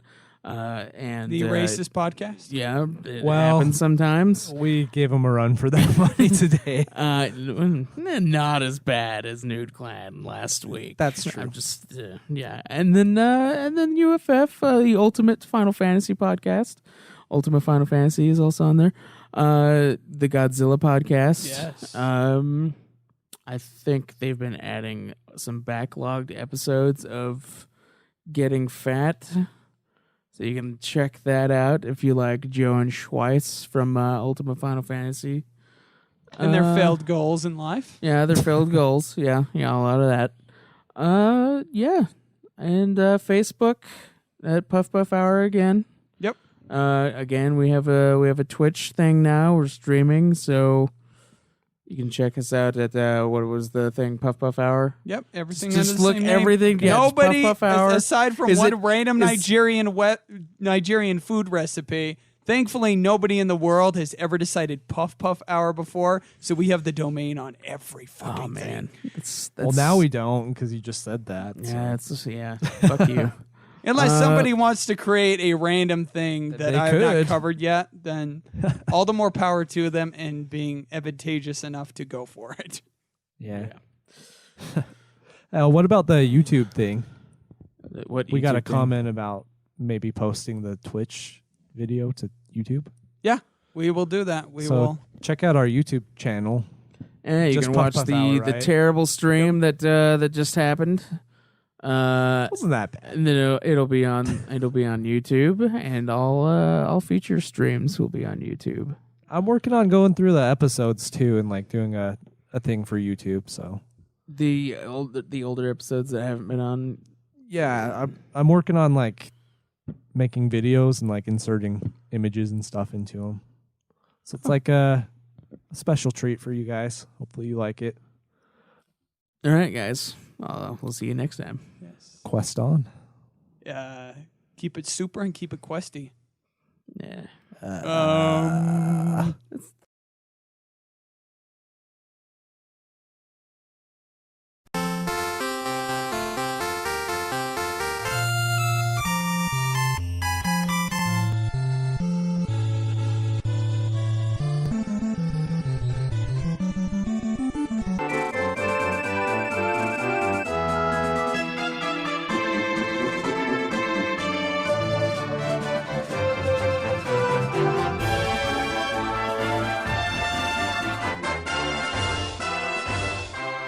Welcome to another episode of the Puff Puff Hour. I am your host, Caleb Craig. And I am your other host, Dylan Rominger. And I am Jacob Wright. And today is our review of Dragon Quest V. Finally. Yep. Oh, jinx. Handed No. the Heavenly Bride version. Yes. Aren't they So- all just labeled something though? I think so. Did they have to be remade for that?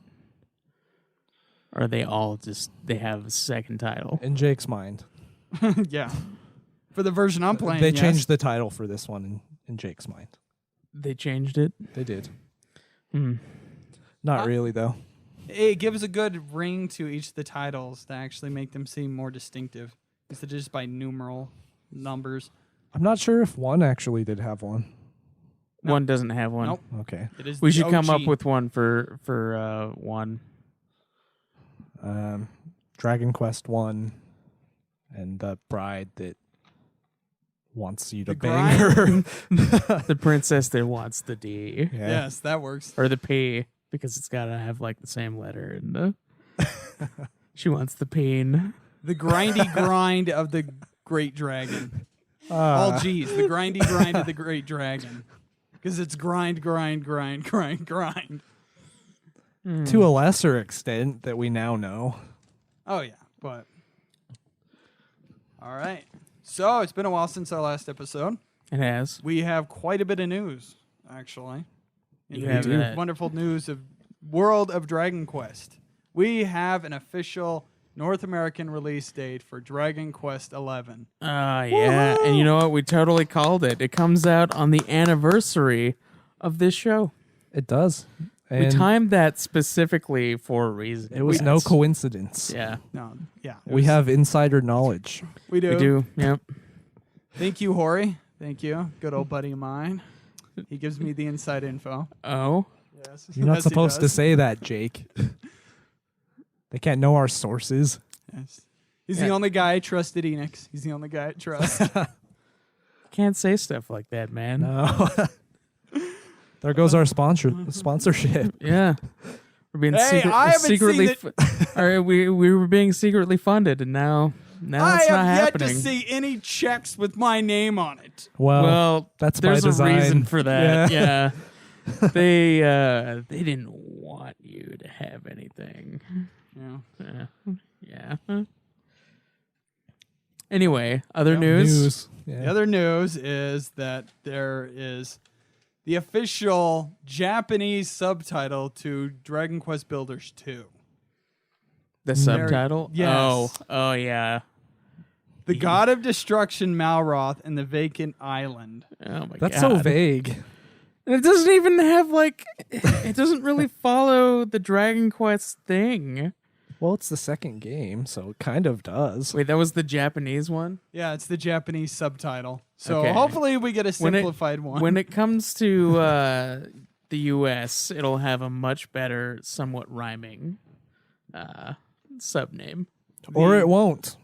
No, it will. It has to. It needs to You have can't just do shit like the Dragon Quest Heroes, the World Tree, the World Tree and the Blight Below or whatever. The World Tree's Yeah, Woe there's and the that. Blight Below. Yeah, you can't just do shit like that and then not have it be the same for like other things in the series. It'll just be Builders 2. Especially That's it. since like this one is Hand of the Heavenly No, Bride. They specifically do that shit for a reason. I will personally request that it be called Dragon Quest Builders 2 Electric Boogaloo. Everything has like to it. have the Electric Boogaloo pertaining to 2. That would be funny. Yeah. It's So- gonna pick up right where Dragon Quest Builders left off. Yep. In You that gotta weird dream feel it. sequence. It's And electric. there's, another dream sequence. You are not the hero. You were Destroy never the hero. Dragon Lord. Hey, that's spoilers. It's fine. It's fine. Hey, I may dare be you. reciting Nobody's just certain gonna listen lyrics to to this, something coming up. so it's Cough, fine. cough. Somebody might. And there is an interview on a website that I was checking out that they interviewed the actual game designer from the first Builders. And so I will provide a link in the description for that. We won't go over the full interview with that guy, but there is that as well. Yeah. That is pretty much it. Maybe except we can talk about like what we want from Builders 2. It's like an episode idea. yeah. How do you guys feel about that? Straight filler. Really, all I Straight want is. filler. Oh man. Okay, you want to just? It could be 5 minutes right here. I don't know. It's as long as they just improve everything overall, I think I'd be okay.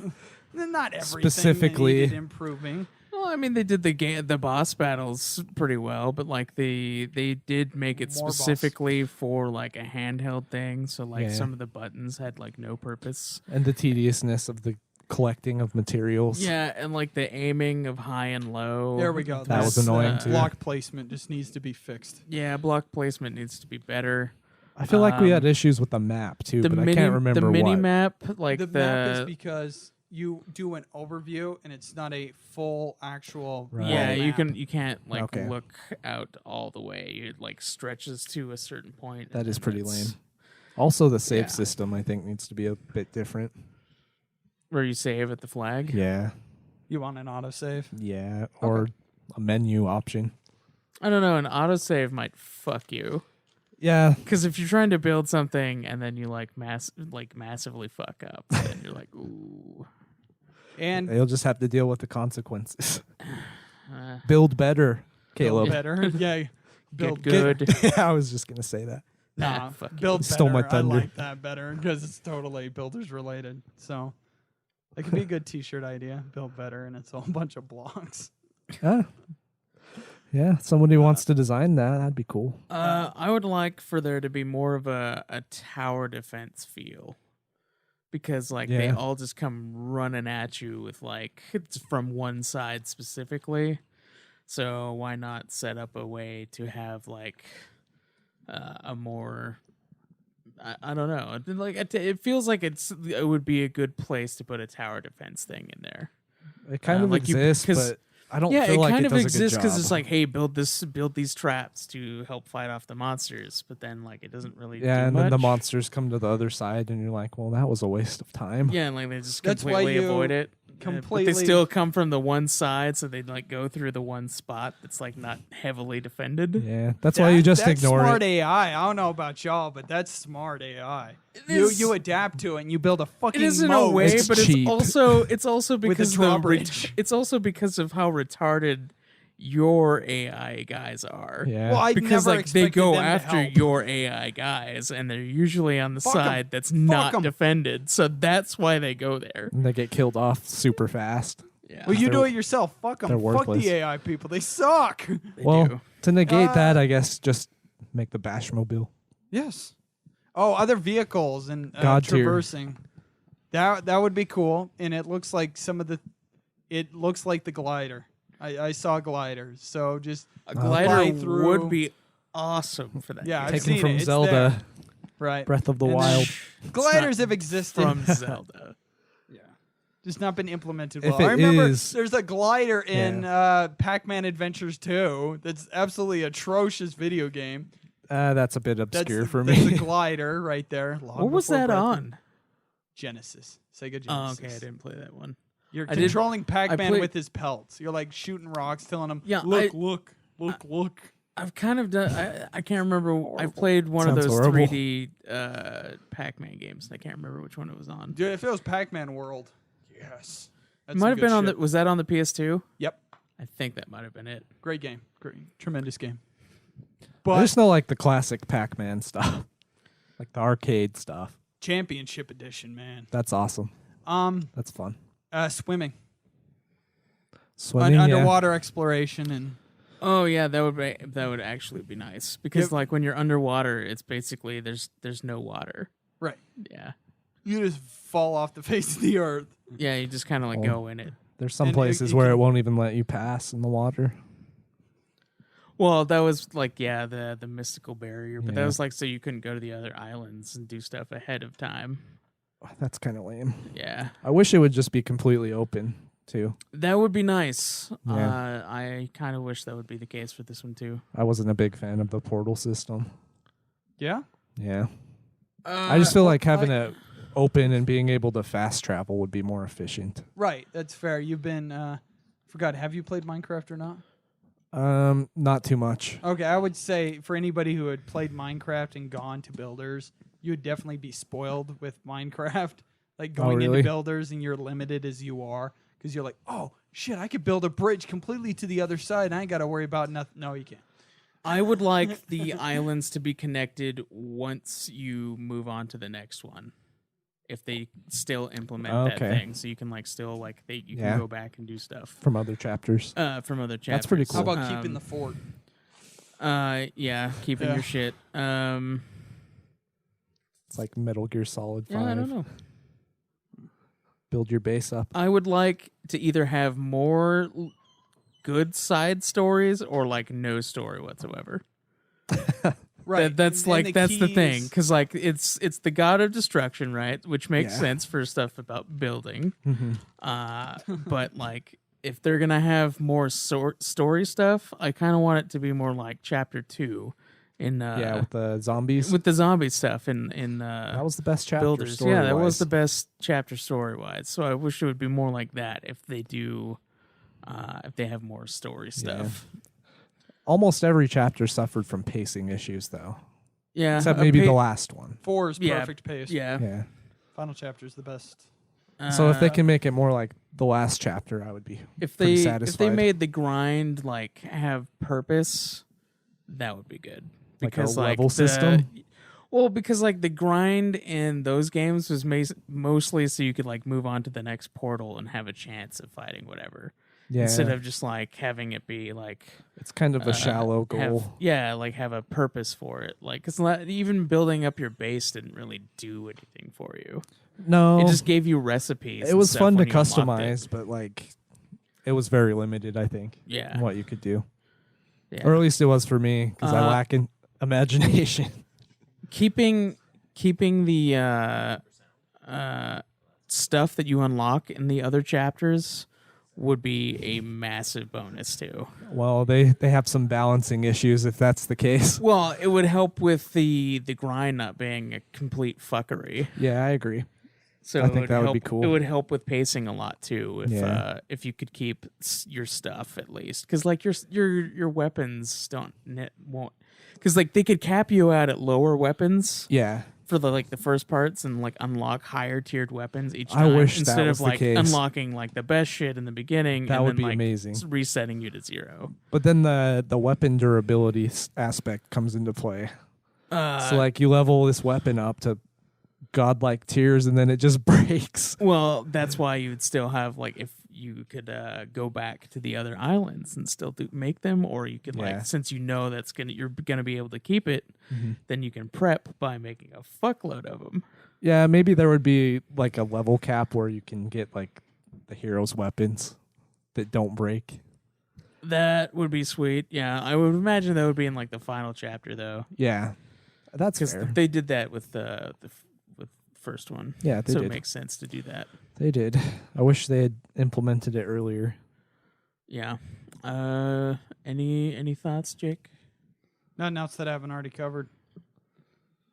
Just, It's deep stuff.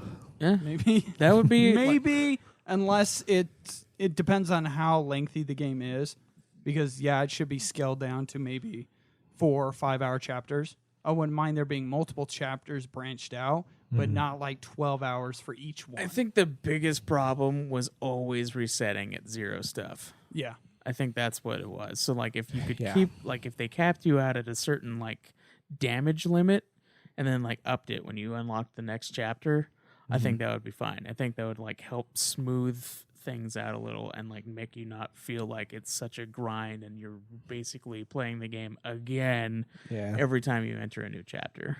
Well, maybe it's just a theme with the Dragon Quest games. Like as they go, they get smoother as far as combat goes. 'Cause, the older ones are a little rough, especially 2. Yeah. But if they can iron that out in this one, like even if it's at a slower pace, then I'd be okay with that.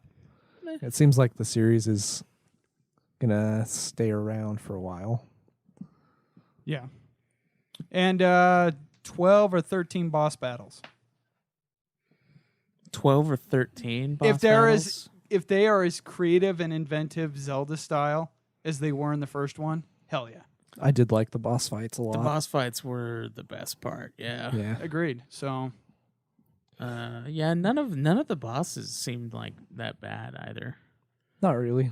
no. Maybe the last one was a little bit of a pain, but The last one was kind of a grind. It wasn't because of the boss itself. It was because of the enemies that spawned. At least in my case, because they that was spawned never the dragons. problem. I just didn't like having to fight him like 4 times. Yeah, Oh. it was kind of repetitive. Because y'all just mash mobiled your way through the fucking thing. I didn't mash I mobile. did. Okay, Dylan's Dylan. the only one that did I that. didn't have any problem. It I was just- fired the fuck out of the magic cannons though. Yeah. I set like 4 of them up, and that wrecked him. Yeah. It's simple and easy. I just made it more difficult on myself because I never specifically followed what you should have done by building a 3-tower high of blocks to guard against the final I boss. never built it high and enough. I just said fuck it and took the damage and healed myself back up again. Yeah. So So yeah, those are our thoughts for Dragon Quest Builders 2. We got any more news? no, that's pretty much it. That was it. Except for there will be news is out there. Just go to whatever news Newses? outlet you want to go to. There is a whole bunch of changes between Japanese and the American version of 11 that's going to be coming here. It looks like the UI is completely different. There's going to be voice acting. Yes. Wait, so they changed a lot for the interface Yeah. of Dragon Quest 11? Yes. Huh. You guys should go look at it and see the differences. It's It's quite a bit different. I really hope that means that they do keep the Dragon Quest 1 through 3 being in the game as unlockables with trophies. Yes. I hope so too. Because that would be an orgasmic thing for Dragon Quest 11 to have. Yep. And it looks like there might be a special edition to 11, although they haven't confirmed what type. I'm hoping for a PS4 Pro version myself. Yeah, for somebody that's in the market for one. That would be convenient for you. Yeah. Is he in the market for a Pro, though? Well, Yes. I don't think he should be. not a Pro, but PS4, yeah. PS4, Definitely. yeah. Maybe one of the ones that came out, at the beginning that would be, I don't know, Cheaper. in his price range. Something like that. God forbid maybe. I'm smart about my money. I have the money. I just don't like dropping $400 for a game system. Do you have Neither the do money? I. I Because do. every time we talk about this, you're like, yeah, my mom took it all for whatever reason. And it gets I built couldn't- back up. I couldn't donate this week because of this. Yep. I have literally no money, but I want a PS4 Pro. Yeah. You guys, I want the most expensive thing that I can get. Then It you're going to have happens. to get a... Money keeps getting taken away and keeps building up. That's what happens to paychecks, Craig. You know this. Okay. The Pro's kind of I had to not worth buy it. last year. I had to buy a $1,500 without van. the TV. So we actually had a vehicle for our family. So it happens.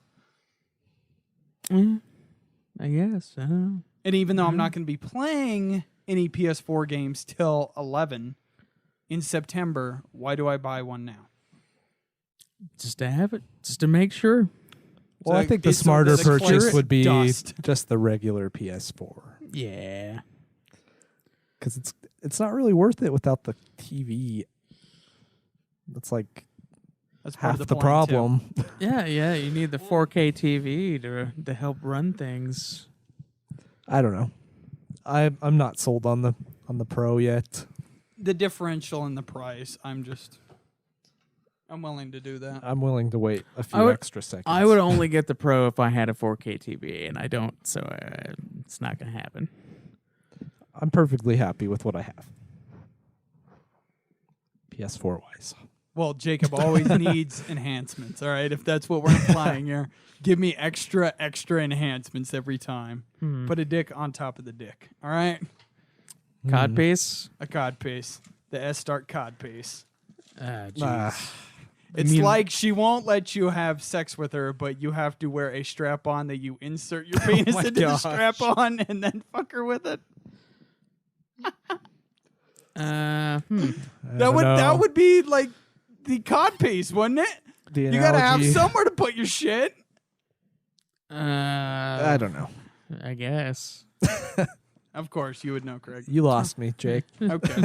All right. What are you So even talking about? Patreon then. Next section, Patreon. Yeah, we Thank you so much for the Patreon, guys. Yeah, We do have 2 new patrons. we do. Douglas Hopkins and some guy named Dylan Rominger. We're not affiliated with him. No. Yeah, he it's seems a like a real coincidence. fuck bag. Yeah, fuck bag. Some You can- Nintendo freak. You can walk home, Craig. Oh, What did Nintendo freak. what- That's what how is- I'm described. What is this rage, Dylan? What are you so mad about?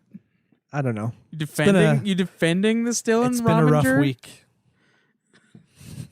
a rough week. Yeah. Not a puff week. Yeah. I A wish. puff week? Yes, a puff week. That sounds better. Yep.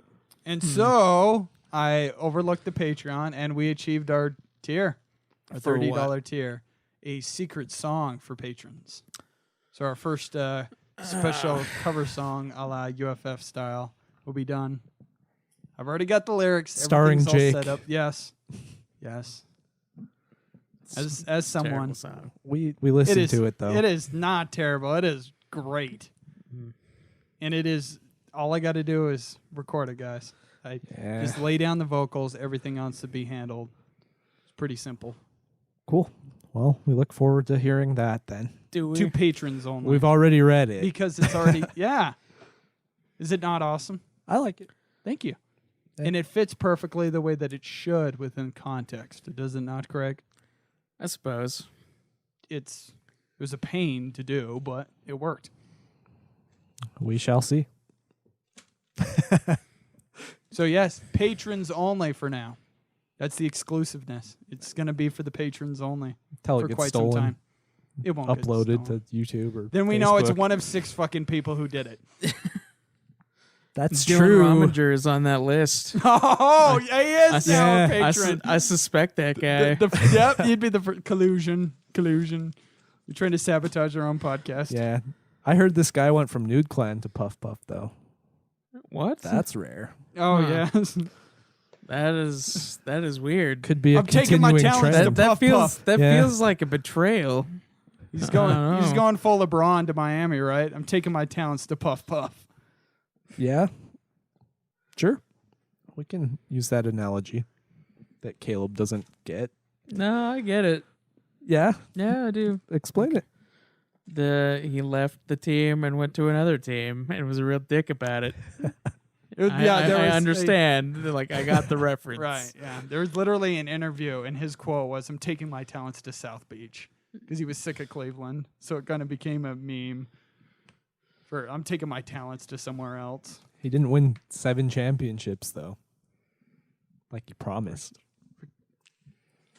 Okay. Such a liar. He did. Not 1, not 2, not 3. Okay.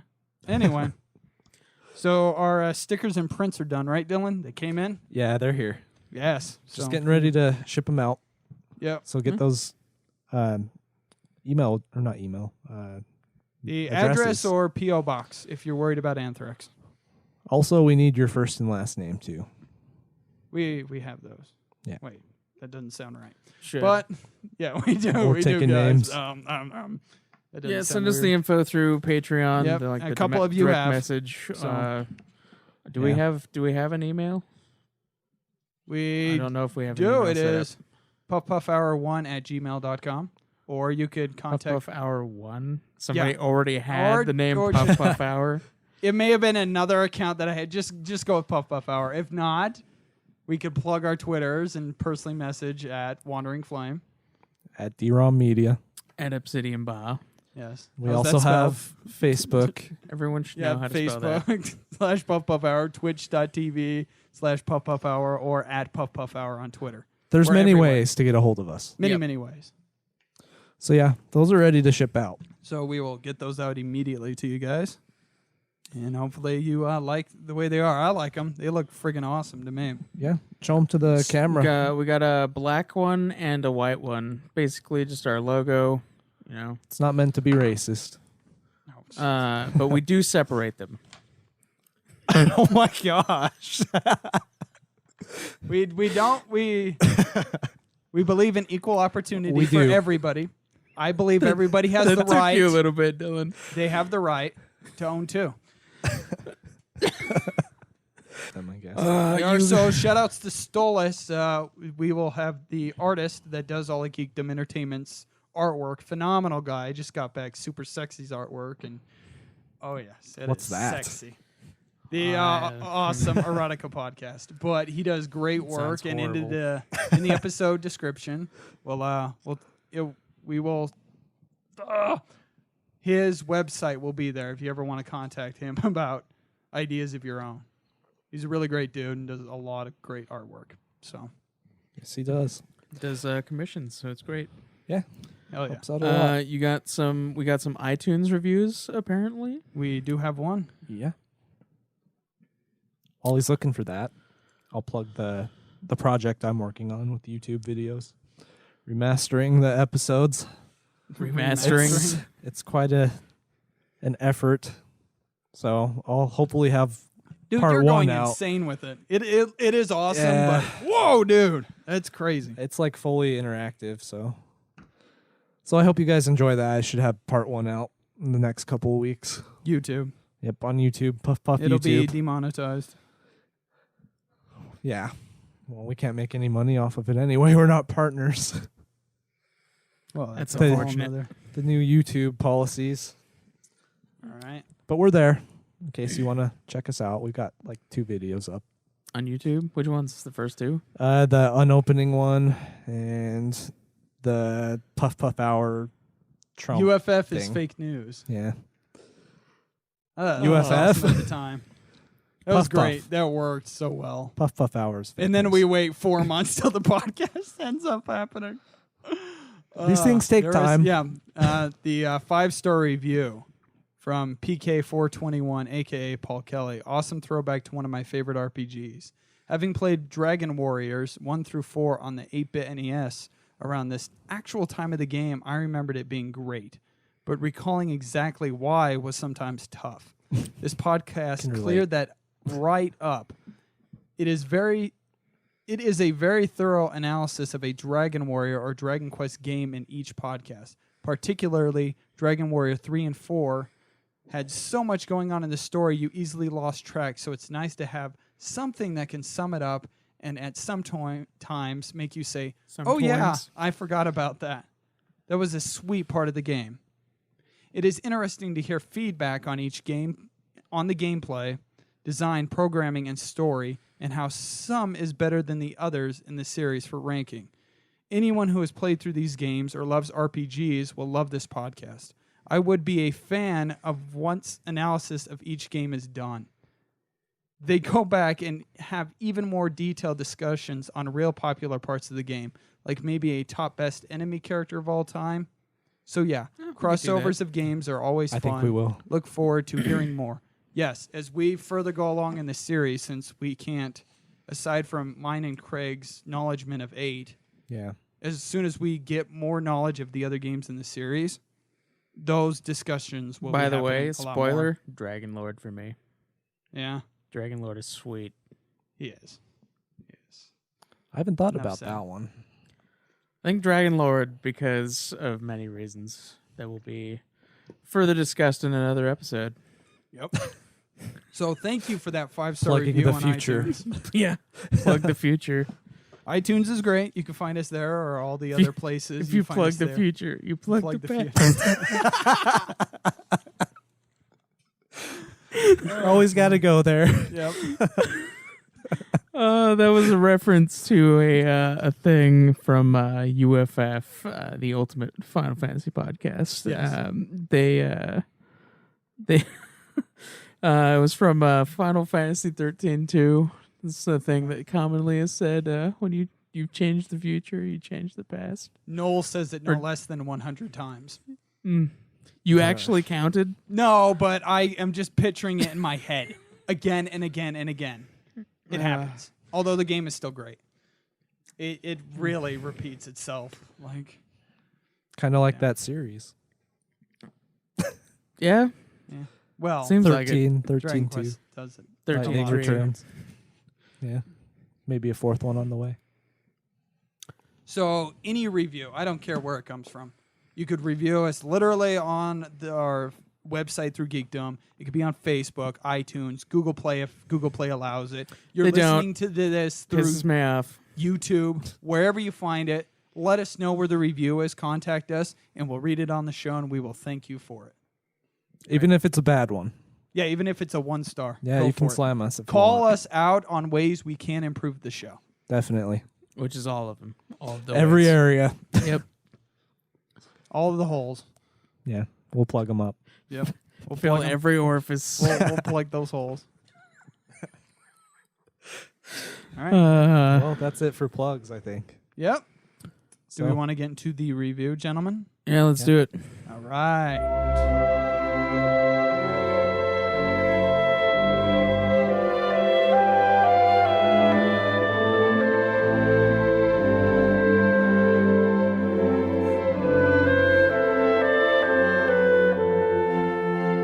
All right. So basically, the you have something for the setting. Jake, did you want to set that up first, or do you Yes. want to go into plot? Dragon Quest V is set many years after the Zenithian hero defeated Sorrow on its previous installment, Dragon Quest IV. The game starts in Little Haven, with the hero leaving to go to Wheelbrook. Jesus Christ, Jacob. Like all other Dragon Quest games, this one takes place in a medieval world, with no real modern technology, such as cars or electricity. The layout of the world is similar to the layout in 4, but with a new set of locations and considerable geographical alteration. The stairway to Zenithia and Castle Zenithia are the only surviving locations from the previous game, and they have fallen into ruin and are no Literally. longer connected. Yep. Yeah, so basically the game starts out with your character being born, like in Assassin's Creed 2. Fallout 3. In Fallout 3. The baby. Does that happen in any other games? I'm sure. Quite a few, Yeah, but it's Those not- are none of- those would be the only two that I Yeah, can think of that's That's what outside of comes to this. mind. Anyway, so that's when you name your character. After that, the hero gets on board a ship with his father, Pancraz. And after the ship leaves, they go to Little Haven, and they go for they leave Little Haven and go to Wheelbrook, So- where Pancraz's friend Sancho lives. Yeah. How do you feel about starting off on a ship, just right there at the beginning? You just start off on a ship. It's fine. It was fine. I thought Yeah. it was unique. I thought it was cool. I think the most unique thing is that you start out as a child. Oh yeah. I think that was really cool. Like the first part that you actually play as a kid, and it's just. I I'm don't mixed know. bag on that. You I'll It's like play the first part of the game, too. you play Which is pretty throughout unique. the character's life. Yeah. Yeah, there's 3 tiers basically Yeah. pertaining to it. Okay, so when they get to Wheelbrook, he meets his friend Bianca, and then they go and kind of explore the town a little bit. She's and a then, troublemaker. Yeah, she's a troublemaker. She's the one pushing him along doing shit. Yeah. So like, there's a saber cat that's being beaten up by these 2 kids, and she wants to defend it. Yeah, So- where are we in the story here? Like, well, not necessarily in the story, but in real life, where would this be? Detroit or something? Nobody is doing anything about the animal being abused, just in plain fucking daylight. Not only that, but it is a literal fucking saber-toothed tiger It's just getting its ass kicked by children. by Oh. children. It's a child It itself. must be level 1. Yeah. And it was. The children are too, though, probably. Yeah, I think they probably would be. It's not over 9,000. But there's 2 of them. Oh, Yeah, tag team. there Yeah. you go. Yeah. That's the difference. So One in the front, one in the back. Yep. Oh. Eiffel Tower. So they're beating up the cat, and Bianca wants to save the cat, and so they tell her that they'll give her the cat if she can go to the castle. Haunted castle. Yeah, the haunted castle. And then they go there and they fight up a bunch of zombies and And ghosts ghosts. and skeletons and things. Dude, the coffins were awesome. I really Yeah. like that. The Uh, setting was cool. yeah, like the one room where you walk through and like the coffin started opening and then Yeah. the skeletons started falling. You was like, oh my god. That was awesome. And it Uh, reminded me, I believe it was mentioned in 4, that Alina had that side story in the manga that she literally visited a haunted mansion. And so I'm like, oh, okay, this is kind of like a lot of the same thing. because I remember thinking that would be cool when we was doing the Dragon Quest IV review. That'd be cool to see that story branch out with Bianca. Not Bianca, but Alina. Elena, yeah. Yeah, and it kind of starts this way with the Haunted Mansion thing in 5. Yeah, and then they almost get eaten by the zombies and stuff. They get put on like the food platter, Yeah, and they salt them and season them. which was really weird. I thought it was The funny. magical pot, yeah.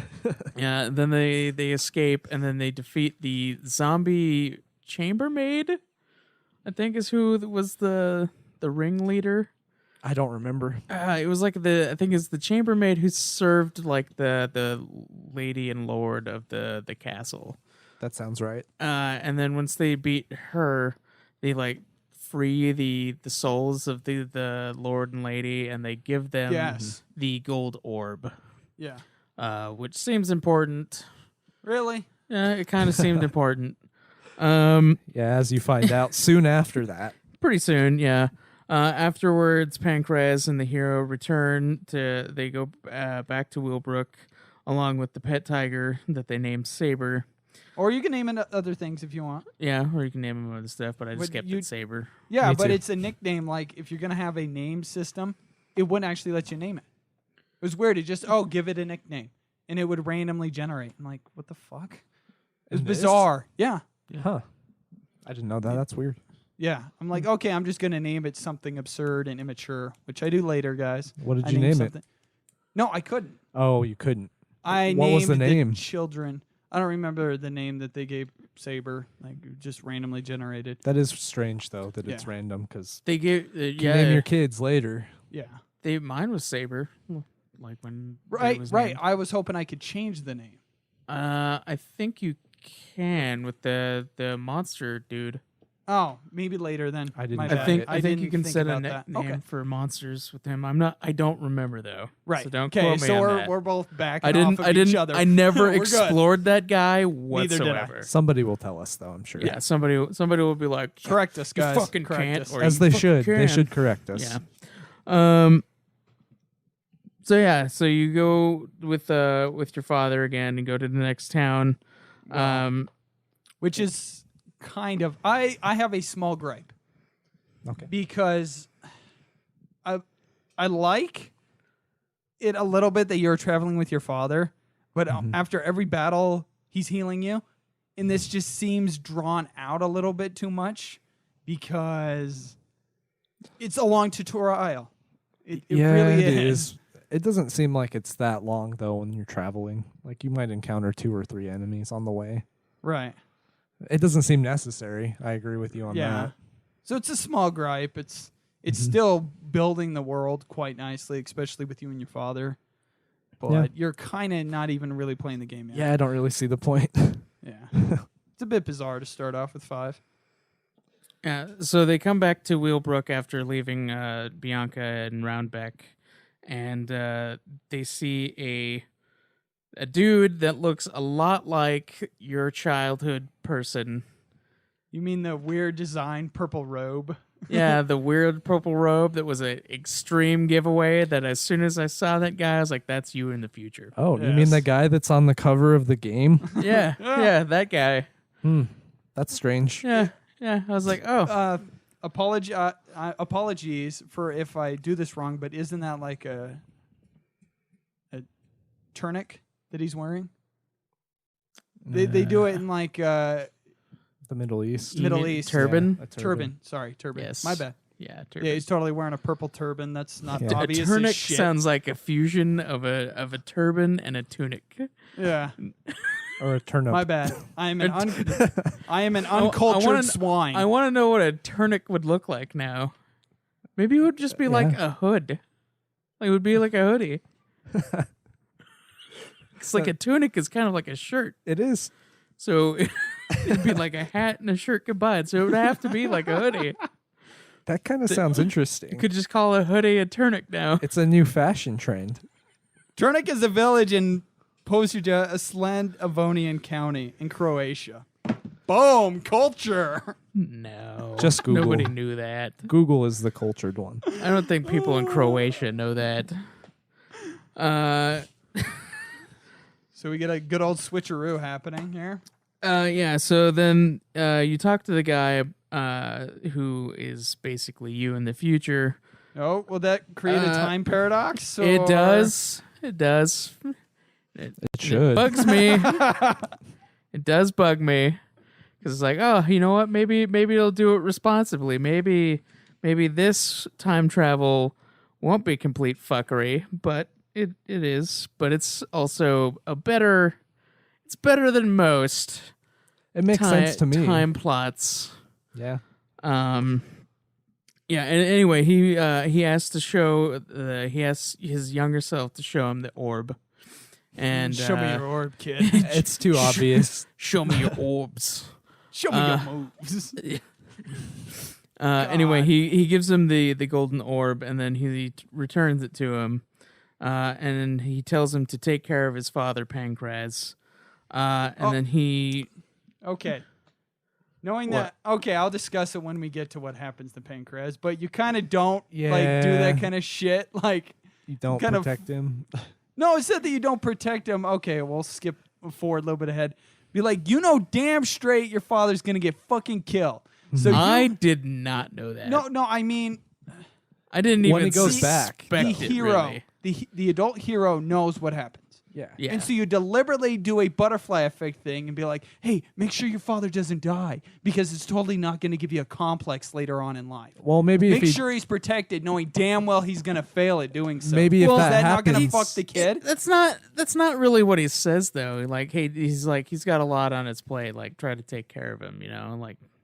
Yeah. It's not really like being like, hey, you got to save your dad because he's literally gonna get fucked later. But wouldn't the hero cease to exist if the dad was saved? Boom! He wouldn't cease to exist necessarily, but he would be different. Yes, that would have been an interesting way to go about it. It's fine though for what it is. His future that would life just would create be a complete. huge time paradox game that would. Has that ever been explored though? You would have to go back In any game? You would go back in into the which way? future. Because it'd be Chrono Like just- Trigger Oh yeah, that's true. with Meryl. So Yeah, Chrono it's exactly Trigger- what happens with Meryl in 600 AD. that's true. Well, technically, That's kind of funny that I Meryl's- didn't think of yeah. Chrono Trigger. yeah, the ultimate time plot game. Yeah. Yeah. Anyway. So yeah, after he leaves that town again, he finds the spirit of Honey, who asks him to return with her to her country, a snow-covered land of Fairy Lay. The two then go and defeat the Winter Queen, so that Spring can return to the land. Yeah. Interesting thing though. See, when you have this dream sequence, yeah, I would view it as kind of like a dream sequence. She just That's what I thought, magically too. shows up, and Yeah. then the stairway happens. Have you guys seen The Big Lebowski when he's having that Oh. random sequence yeah. of him with the bowling pins? Oh, And yeah. I totally got that vibe. I'm like, this is kind of like that. And so, yeah. And then you just randomly go to the kingdom and, hey, come take care of this shit for me. We know you're like a fucking 6-year-old, but come help save us from the Ice Queen. Yeah, after he helps save them, then the queen of the fairies, basically tells them that they'll help him in the future when he's older. So it's like, hey, we'll just owe you one. Yeah, what the fuck? And then he returns to his dad afterwards, and then they travel to the east to the kingdom of Coburg, where his dad has been hired to protect Prince Harry. And then Harry is kidnapped right afterwards, making Pancraz look like a complete idiot. No, he's still being courted by the thing. I don't think he's officially taken up duties yet. I mean, come on. He's No, he totally was by the Ah. time that Prince Harry was kidnapped. He totally was. Okay, his first of all, bodyguard. Prince Harry's a fucking asshole. Yeah, he is. He's totally he's a little fuck. the Game of Thrones cunt. The Joffrey. Joffrey. It's totally. Yeah, I saw a he's- little bit of he's- Joffrey in him.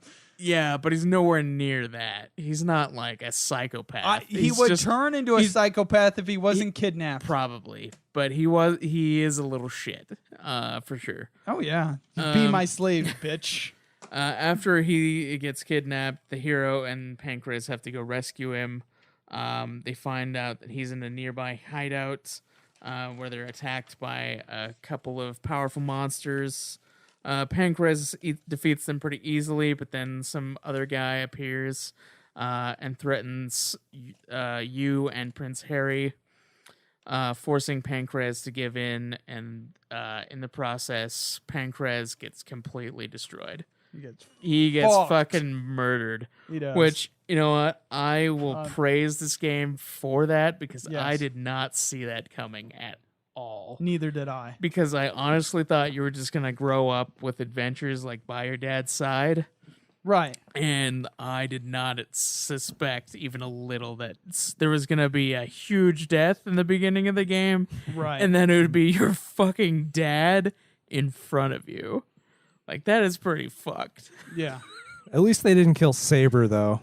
Yeah, they didn't kill Saber. They let him run off for some reason. Yeah, that was weird. They're like, yeah, we'll just release him into the wild. He'll become feral again in no time. I think I would have been more upset about that death than the father. Really? Really? Yeah. You're one of those guys that takes like the pet's death more seriously than a person's. Not necessarily. Yes. Just say it. Yes. No. I won't admit it. After that, the monsters sell the hero and Harry into slavery. And then the game continues about 10 years afterward, where the player is an adult now. And then Hero and Harry have grown up working on a giant temple, and they get into a fight with some of the guards when they see a girl named Maria being whipped. They were being whipped too. I mean, Oh yeah, they get got back down there, boy. got fucking beaten like constantly. There was like that one part where you have to like roll the rock or whatever, and then like chasing after you, like whipping Yes. really quickly. I was like, what the shit? That No, made- the Middle East doesn't do that to their people. No, it's not a Well- real life reenactment. It's like 12 Years a Slave. yeah, Oh, yeah. yep. And Great so artwork. after It that, was okay. what Maria's brother helps them escape by putting them in a barrel, which they float out to sea, and they end up at a church where they leave Maria, and then they just kind of wander around into the next town, which has a giant fucking casino. Yes. And then they discover that Wheelbrook, the first town that you go to, has been destroyed by the armies of the Queen of Coburg, who has been acting as the regent for Harry's brother Wilbur. Which is the evil brother that took over the kingdom. He's not really evil. No, he's not. Yeah, he was like the good brother that didn't want to be king. Yeah, back to Game of Thrones. Yeah. Yep. I can't remember that character's name, though. Which one? The brother of Joffrey. Oh no! I'm I don't know. great Holy at it. shit! Well, no, I can't I'm either. sorry I brought it up. Schweiss isn't here. I can't Yeah. ask him. Well, He's the Game of Thrones expert. There's the Tomlin. Tomlin. The Oh, Game of okay. Thrones podcast is going to be coming soon to the Tommen. Geekdom Entertainment Network. It's going to be Schweiss and his ex-coworker. ex-coworker. I think it's his current one. His current one? Okay, I don't know. apologize. Either we don't way. know much about this guy. Either way, it's So- fine. I don't know. Yep. I think it is available on the Nude Clan Patreon. It is. Yes, So it is. Yeah, it's the there. first Give it a few listen if you episodes. want. So donate to Nude Clan. uh, He plugs Nude Clan. yeah, why not? So okay, See, upon, that's the nervous and then- laugh when he's caught. Yeah. no, it's fine. I'm just trying to remember where I was. So after that, Harry and your guy go and visit the homeland of Harry and discover that his mother has been replaced by a monster. After unmasking the fake queen with the Mirror of Ra that you go to some cave for. Some cave. Yeah, it's always some cave or building. nearby. Yeah, Obvious. and defeat the monster. Harry and Maria get married and become advisors to the king. How do you feel about that? He kind of like snakes her out from under you. I kind of suspected that it was gonna happen. Yeah. Yeah, I didn't really think that. I never actually thought I was Chicks gonna always go for the assholes. So, well, no, he's a changed man. He's changed after being a slave for 10 years. You He's know, humbled. He's humbled. Yeah. He's not much of a dick anymore. He's taken down a couple pegs. I do Yeah. like him, but I felt like he was going to betray you later on. So I guess this is kind of Yeah. like a minor I betrayal. never really got that vibe. But I did. also didn't think I was gonna get married in the game, so like I didn't really think he snaked her. I was like, She could have been another option. Oh, there's some snaking yeah. going on. I did think that she liked your guy for a little bit, and I did then think that too. then like they get married, and I was like, oh, okay, well, I never suspected got that was any probably gonna romantic interest in anything in form of a triangle. Her and Harry, or her and the hero. There was like a little bit where she was like really nice to you, Yeah. and like she didn't really have much interaction with Harry. It was like so always friendship with has you. to always be sexualized. Okay. No, it's more like It wasn't sexualized. it's more Right. just like the Romanticized, way, maybe. Yeah, maybe. It's just more like her interactions were more with you than anyone else. Yeah. Like she did talk to Harry on occasion, like when they were with you, but it was mostly like all her dialogue was more directed at you. Yeah. And she was like super nice and everything. Well, I So, think she was fair also point. grateful too, because you do save her. yeah, you're the one that like goes in to save her instead of like. And Harry was like, oh well, I kind of like Well, then her. But so. as soon as he Getting gets the the deed. chance, Yeah. yeah, goes he back. he goes for it. yeah. And then afterwards, the hero travels by himself, leaving Harry behind, and he goes and meets up with Saber after finding out that he has been terrorizing some random city. In a random cave. And they fucking hate you afterwards. They fucking hate you. Did you remember that? I don't remember Dude, that. They do. You do the They mission? because Yeah, you do the mission and you get Saber back, and they're like, Yeah. oh, they were in collusion with each other. yeah, it was, And it was they- a Russia collusion. and Wow.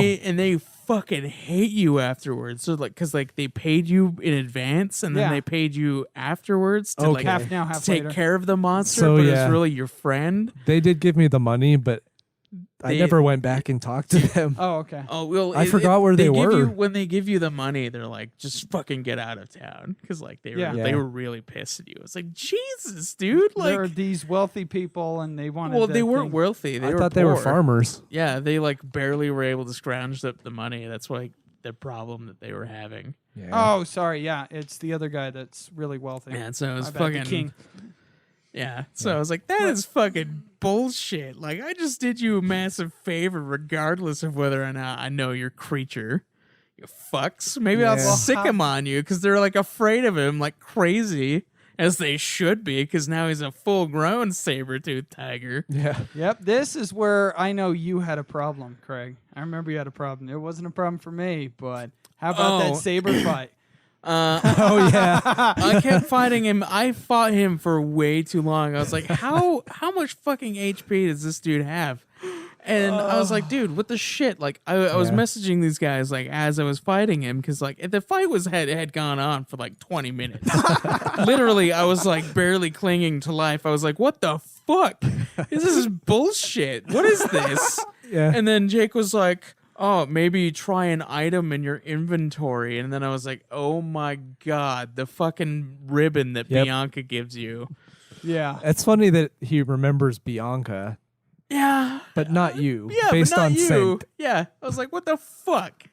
I don't know. He's a feral creature, and he smells pheromones. This is a fucking betrayal, is Ah. what that was. Human pheromones. Yeah.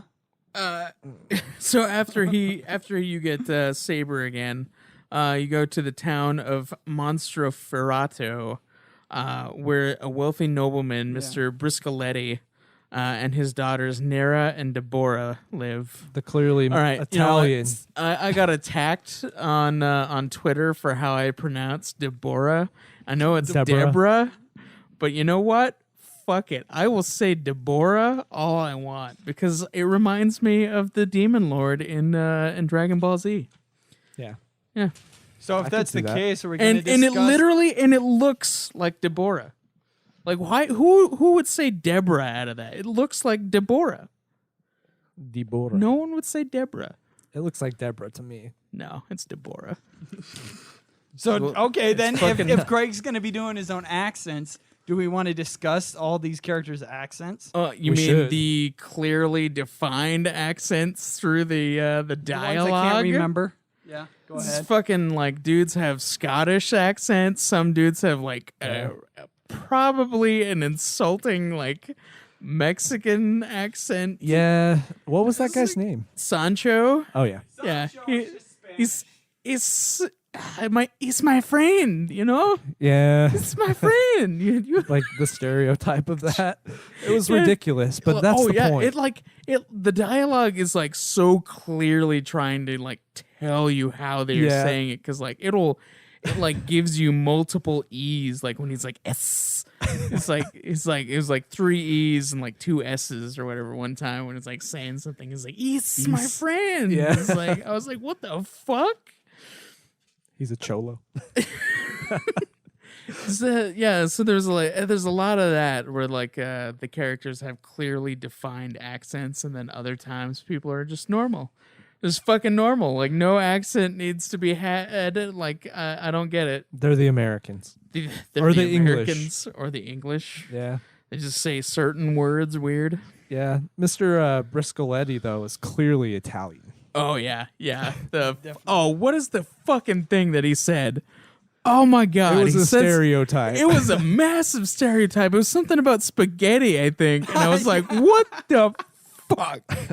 I don't know It's if like, that's 'cause it was- offensive. Because it was clear that he was an Italian dude, but then like they just go full hog with it, and it was Yeah. just I wish I could fucking remember that line, but it was something about like he was really happy, and he said something about it's like something as good as spaghetti, and I was like, oh my god, It's that the is- good as the spaghetti. No, that's not what he said, but it was something. yeah, it was I know. something to do with spaghetti or like ravioli. I can't remember, but it's fucking insane. Did he Like, say "Mamma Mia"? It was something with pasta. I think he did say "Mamma I Mia." think he did too.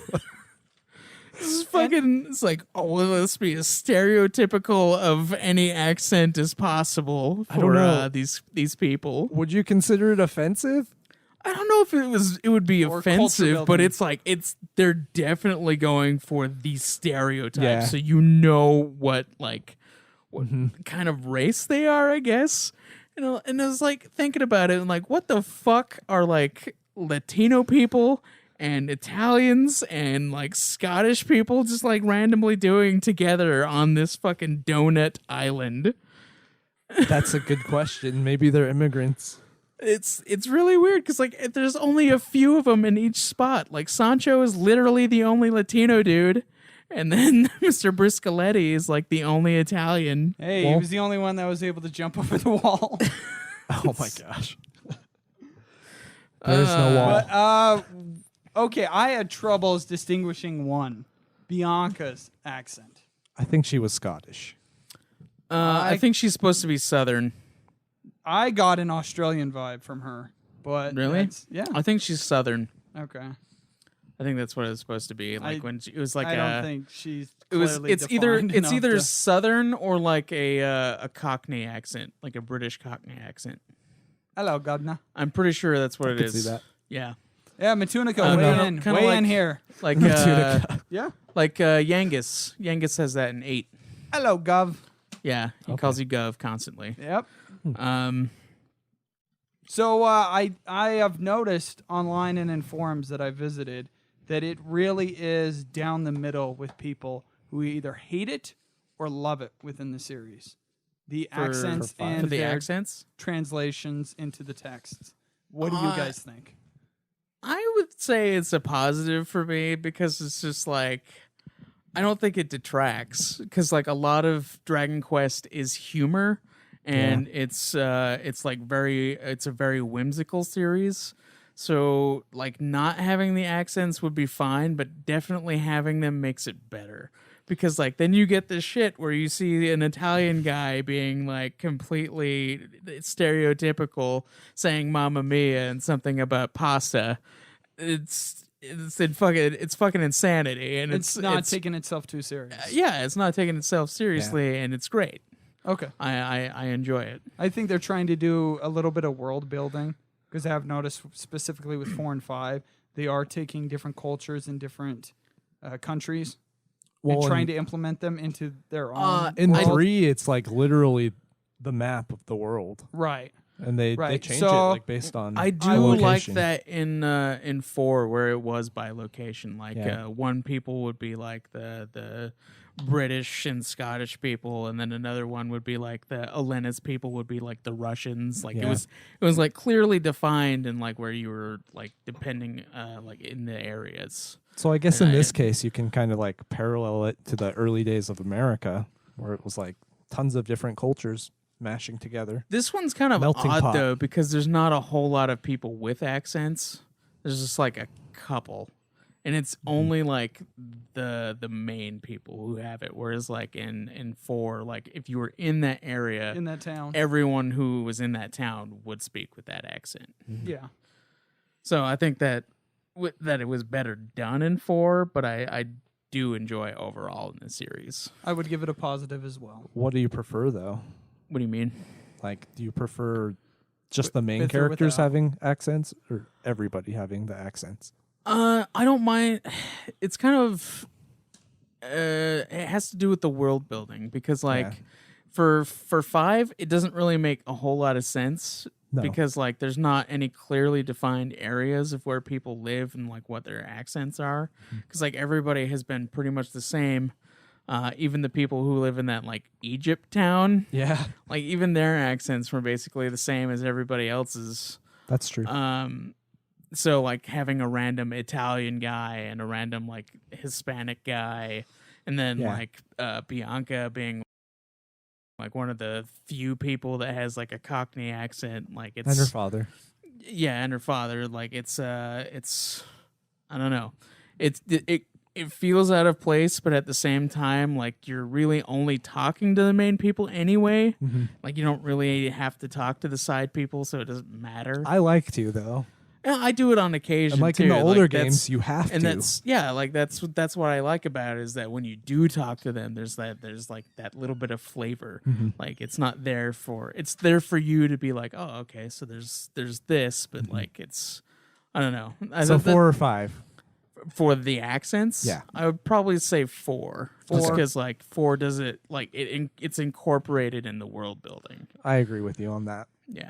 I think we all think it's a positive aspect. Oh yeah, it's definitely a positive aspect no matter what game it is. But It does give it personality. yeah, it gives it a bigger personality. So Mr. Briscoletti offers the hero the chance to marry his daughter Nira, but it's also possible for him to marry both or Bianca or Deborah instead. And we should mention that there are other suitors that are interested in marrying. you basically girls. have to go on a challenge now to marry one of the 3 ladies. You Yeah. have to get the ring of fire and the ring of ice or Yep. water. And you're It was the competing water. against people, kind yeah, of. you're competing against guys that they make it to the inside of the cave, but then they don't do anything else. Yeah, I think it's more of a quest for wealth, though. It's not really For- about the girls. For some of them, yes, but there was one dude that really was in love with Nara. Yeah. Yeah, like obsessed. Like- Like he probably shouldn't be with Nara. Yeah. Stalker type level. Yeah. Interesting thing I think he though, got the furthest too. about that. He actually did get into the volcano, yeah. He did, yeah. Okay. All right. Slight problem there. Now that I'm thinking about it. All right. You are supposed. Do we assume? I'll start off with this: that there are multiple rings able to be gotten, than just one. Do you think there's multiple rings of fire and multiple I rings of ice? don't. I don't. I don't think so, no. Okay, then. So, if he's the only one to obtain the ring of fire, why in the flying fuck does he need to go get the other ring of ice? Because nobody else that's going to be a suitor is ever going to be able to get the ring of fire anyway. He kind of wins by default, doesn't he? Because Or it becomes Not void. necessarily. the challenge was because those rings were going to be your wedding rings. True. So you were Fuck 'em. getting the ring for yourself and for your wife. She don't need That one. was the challenge. So I think that's the scenario, why. if somebody else obtained a ring, is that you would fight them, maybe the to the death? death. Yeah. Which, you probably would be able to do quite easily. As I think like that would be half cool. of those dudes were like fat guys. Yeah. A lot was- of them admitted too that they just wanted the money Yeah, yeah. when you And, talk like, to them. and then like being married to a hot chick was like a side bonus for them. It was like Yeah. that's what they say. Like you talk to everybody in that town and they're like, yeah, well, I mean she's hot too, so like there's a bonus, but you get all that money. Like, But they say Nara is the hot one, and not Mm. Deborah. Deborah is the hot one. I agree with you on that. Deborah is the hot one. Any thoughts, Jake? It kind of depends on what your mood is for the day. I mean, if you're what? if you're a fucking cuck, sometimes I totally had this written down at the time. Like Deborah is for cucks. She's going to peg you. If you guys know know what that means? pegging is. The worst, I know what it is, but the worst that she does to you is make you sleep on the floor. That is the worst that she On does. the wedding night. And on the honeymoon. Oh, see, I think though No. that she progresses to respect you more as you go. She does. Yeah, Okay. she does. Well- She starts showing like her emotions more, which I really like about her, to be honest. Yeah, and she's the bonus She seemed character. like quite the most solid choice to me. I I know I you might guys have went with Bianca, which makes more sense story wise. Bianca's bae. But I think I think that's why Jake picked her, but Nira is supposed to be like the canon wife. well, explain your reasoning for that. Well, the reason is because like the way it's set up is that your challenge is to go and get these rings so that you can marry Nira in the first place. Yeah. And then after that, Nira's like, "Oh wait, Bianca has feelings for him, so maybe you have to choose Yeah. between us, like to give you the option." And Bianca does quest with you while you're trying to get the rings. Bianca does quest with you, and it makes sense to pick her because you also know her from childhood. Yeah. But like Nira is like the one that the quest was for, and then also in Dragon Quest VI, the main character's hair color is blue, Yeah. which isn't like a huge like Mhm. thing, but he is like the descendant of the hero, Yeah. and your child is the hero. So it's like, Yeah. and your children's hair color depends on which wife you pick. Mhm. So that's. I it's kind of just feel like they set Bianca up to be like the friend zoned type. Yeah, but it seems weird though to me, like because they were like, she seems like the wife that you would pick Yeah. because of like your connection that you already have with her, Mhm. because you've already like journeyed with her, and like it's the most. It makes the Logical. most. It makes it's Yeah. like a logical thing, and it makes the most sense like emotionally because yeah. like he knows her, like whereas. He's met Nira for like a day because yeah, you don't believe in arranged marriages, Craig. Well, the only thing, the only time that he had any connection with Nira is when he like saved her dog and like Yeah. There's not much there. or found her dog or whatever. Yeah, like so there's not Hey, anything. gentlemen, if you want to get some poontang, then you just got to save the chick's dog, I guess. Well, maybe I don't know. But yeah, and then Deborah, it's just like Deborah! you proved your strength, so you would make a good husband. Yeah, I she just guess. inserts herself into the scenario. Yeah, She's which gonna is be inserting honestly, herself a which lot of different honestly ways. makes sense for her personality, does. and I Yeah, it's I aggressive. enjoyed It's- I enjoyed journeying with her. It was fun for me. And that's why I think it makes sense too, because Bianca's character is like self-sacrificing. Yeah, Did you guys get that vibe too? a little hell bit. yeah. Yeah. Yeah. So it makes sense, like canon-wise, that Nero would be the one that the hero chooses, even at the expense of Bianca. I do think it's kind of weird that the other two just kind of like fuck off though. Yeah. Like once you pick, like whoever that's you true. pick, the other two are just like fucking not there anymore. Like it makes sense in a way if you just pick Bianca and the other two just stay at home. Yeah. But like if you pick Nera or whatever and Bianca just fucks off like and goes wherever, like Yeah. it makes no sense because her dad was like, "Oh, I'd feel so much better knowing she's traveling with you." Yeah. And then she just fucks off. Yeah. I think you can go back and find them, but they don't really have anything interesting to say. Yeah, they don't do anything like That's- I don't know. It's just kind of weird to me to have that like Yeah. because it sets her up to be the wife as well, like pretty hardcore. Yeah. And then it's like, oh well, she just fucks off. She's not gonna be with you anymore. She's not even your friend. So Yeah. the beginning would be good execution. The post of that would be horrible execution. Yeah, Because, yeah, it just completely The- kilters off after the wedding. yeah. Like the execution after the wedding is really like I'm like, what? So she just like leaves. Yeah. So Yeah, we're well, like we're friends. We reunite, and then she just is gone now. Yeah, the world's gonna be in peril. What the fuck is she doing now? I mean, it makes sense in a way that because she's like she wasn't chosen, and I guess she likes me, but like at the same time, it's like, but we're still friends. Yeah. That does kind of bother me. We're still friends, and you also like Saber, who is also traveling with me. Yeah, that's true. So and then she still just fucks off. Yeah, I don't get it. It's fine though, because I had Deborah with me. I wish they would have built the characters up a bit more before they presented the marriage storyline. Just to flesh out the characters a bit more. Aside from Bianca. Yeah, aside from Bianca, I think some time with Nira would be good. They just threw the dog thing in there. Just so there's something. I think Deborah, like the amount of Deborah is fine. Like it's My perfect. sentiments She's exactly. she's literally it's perfect. Cut and dry. Literally, it's perfect because like she builds as a character the more time you spend with her, Yeah. and it's fucking awesome. That is like a I good- enjoy. Like what did she do? Like Bianca do with when you traveled with her? Like her character get fleshed out anymore? Not really. She's just the same person, Hmm. which is fine. Yeah, That's it's how fine. that's how she's but- built to be. Yeah, but like I like the traveling to like Gotha, which is where you go next, by the way. Would that be Gotha or Gothra? I It's swear it was R.A., but, you know, I think it's just Gotha. I think it was Gotha too. Cool. Yeah, so We'll you go be corrected though. if you we're wrong. travel to Gotha with your now wife, whoever you choose. Bianca's Bay. No, it's Deborah. Anyway, so That says a lot about you personally outside of the podcast. fucking dude, Deborah. I don't have a problem with that choice. Deborah is awesome, dude. Yeah. I'll play it through once again. She's fucking hilarious, dude. There's a... So yeah, I you gotta see if travel. it's in the PS2 version, and I'll get into that more later. You travel through the other towns on your way to Gotha, and then you find out in the town right before Gotha that your wife is pregnant.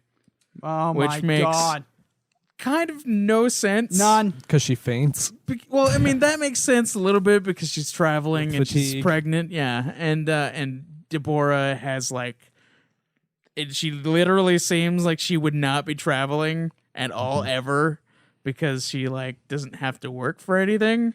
So that made Yeah. a lot of sense for me because Also- it chose Deborah. Also, you get a wagon too. Yeah, you get a wagon. So I mean, I don't know. It just fit for her kind of, but at the same time, I was like, how the fuck do you travel for 9 months and not realize that your fucking wife is pregnant?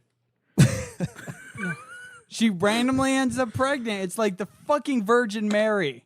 Well, Talking to no, Joseph. you totally have It's sex implied. on your wedding night. Yeah. You totally do. Like that is when they fuck.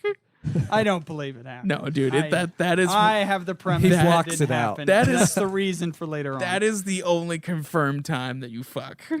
Dude, the seed is strong in this one. The seed is very strong.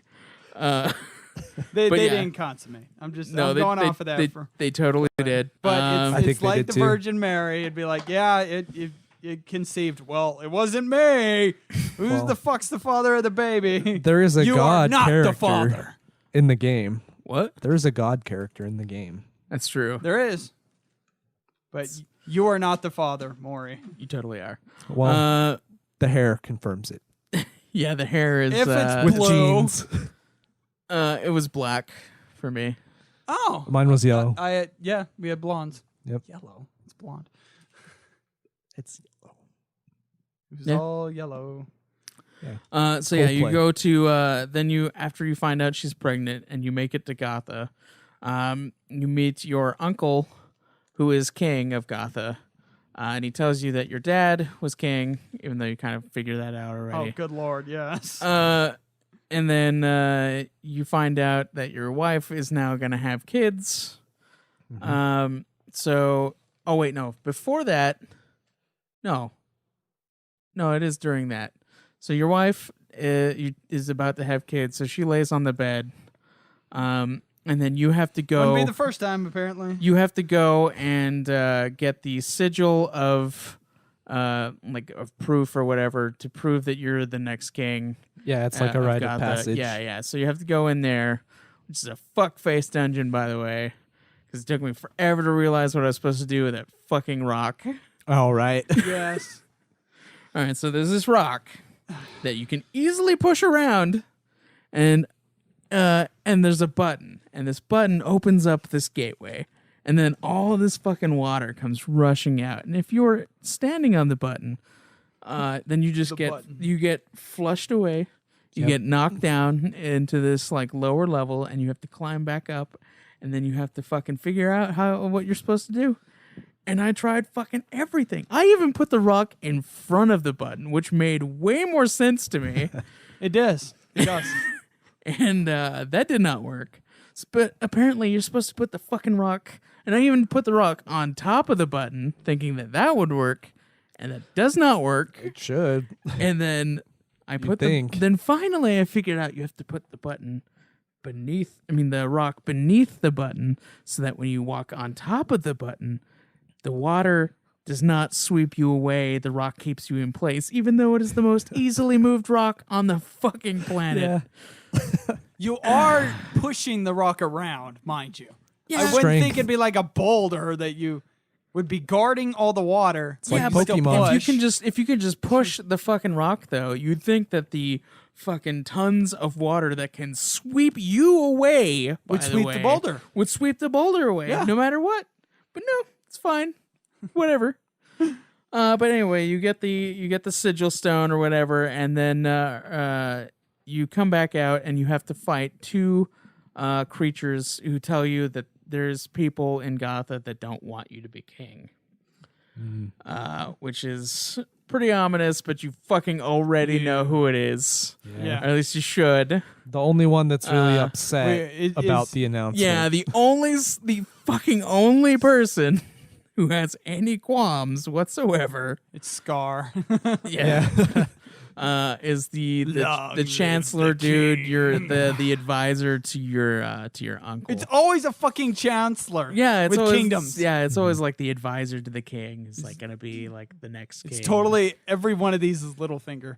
Yeah, So fucking every single person. So yeah, you get that, and then you come back to town, and then you have your kids, and then everybody celebrates, and then you pass out. Everybody gets really fucking drunk. blackout drunk. Yeah.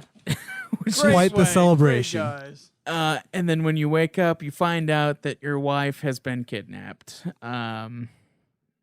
So she's fucking gone, and you have to figure out who took her and what's going on. Yeah. And then you find the magical shoes that you found in the very beginning of Dragon Quest IV, which allow you to travel to one place specifically. So you travel to another tower across this lake. That took me for fucking ever to figure out too, by the way. Me too. Yeah. Like, I had no clue what to do because it was like, I saw the guy go north, but nobody believes me. And I'm like, how the fuck do I go north? There is nothing to the north. And there's no ship to take me across the water. There's no other cave that could link the fucking link me to the north. No, there's fucking nothing. Is this then- what you was but then some in the chat random- with us asking about Yeah, at this yeah. point? It's some random fuck Okay. face. It's when I send him the guide. Yeah, some. I couldn't even, remember. I didn't even look at it. I talked to some random fuck face, and he was like, "Oh, maybe we should check the chancellor's room for stuff." All right. And then so I go in there and I open the closet, and he's got some fucking ballet shoes, and I'm like, "What the fuck?" Whoa, Something off what's, about this guy. RuPaul's Drag Race here. Yeah, and so so then you use those, and then you go to this tower, and you fight your way to the top through some fucking bullshit puzzles and stuff. And Remember then that bullshit to me. there was one thing in there that pissed me off. I can't remember what it was. And then you fight two bosses, kind of. You fight one. Too many bosses. Yeah, there's like 3 bosses in that fucking tower. And then you go in down to get to the top of the tower. Then you go down the stairs and you fight some random horse boss who has pecs. Yes. Was he random though? I thought he was involved with the killing of your father in the game. No, he wasn't involved with that, but he does work for the he like worked with the slavers or something. I can't remember exactly I swear what he it was one of the guys that the father fought against, because there was 2 like creatures that fought your father and you defeat him. And yeah, then there was that trio of people. And then the mage guy shows up. Oh yeah, the 2, and then I guess it could have been that guy, but I don't really Yeah, remember. Because I think you see him again at the end of the game. the horse dude. I don't remember. I know you see Laja again. Laja is the Yeah. guy that kills your dad.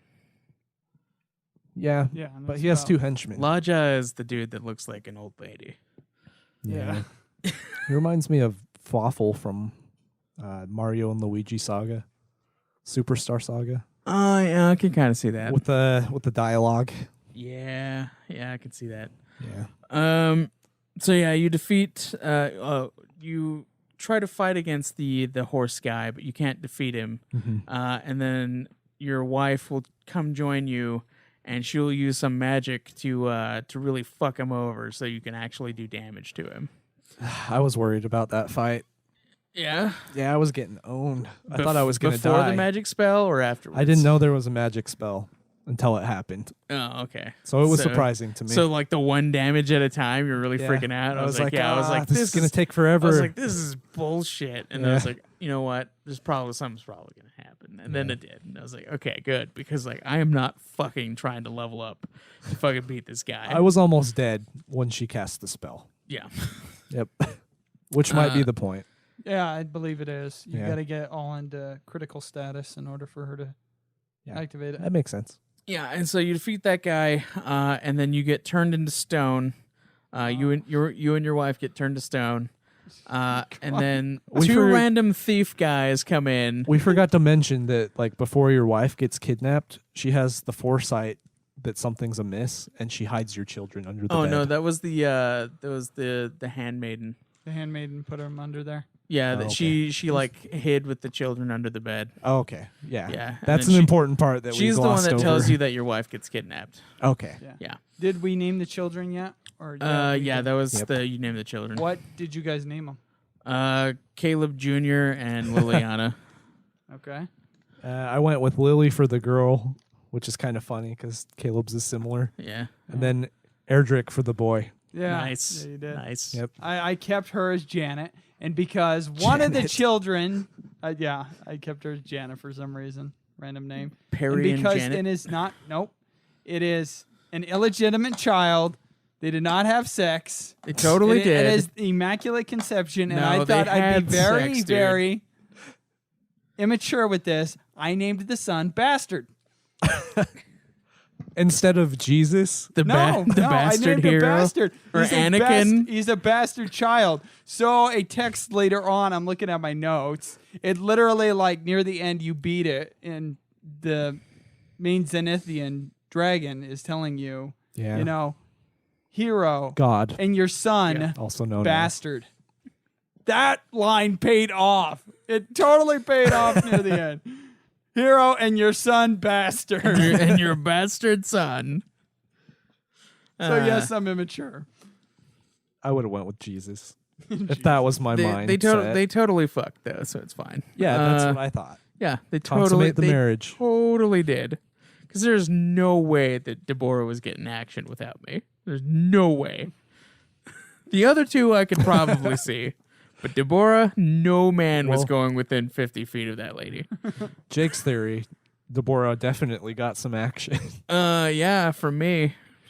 Or you got it from her. And you, Yeah, I guess either way. But okay, yeah. So you get Either way, he's satisfied. you get turned into the pegging saga.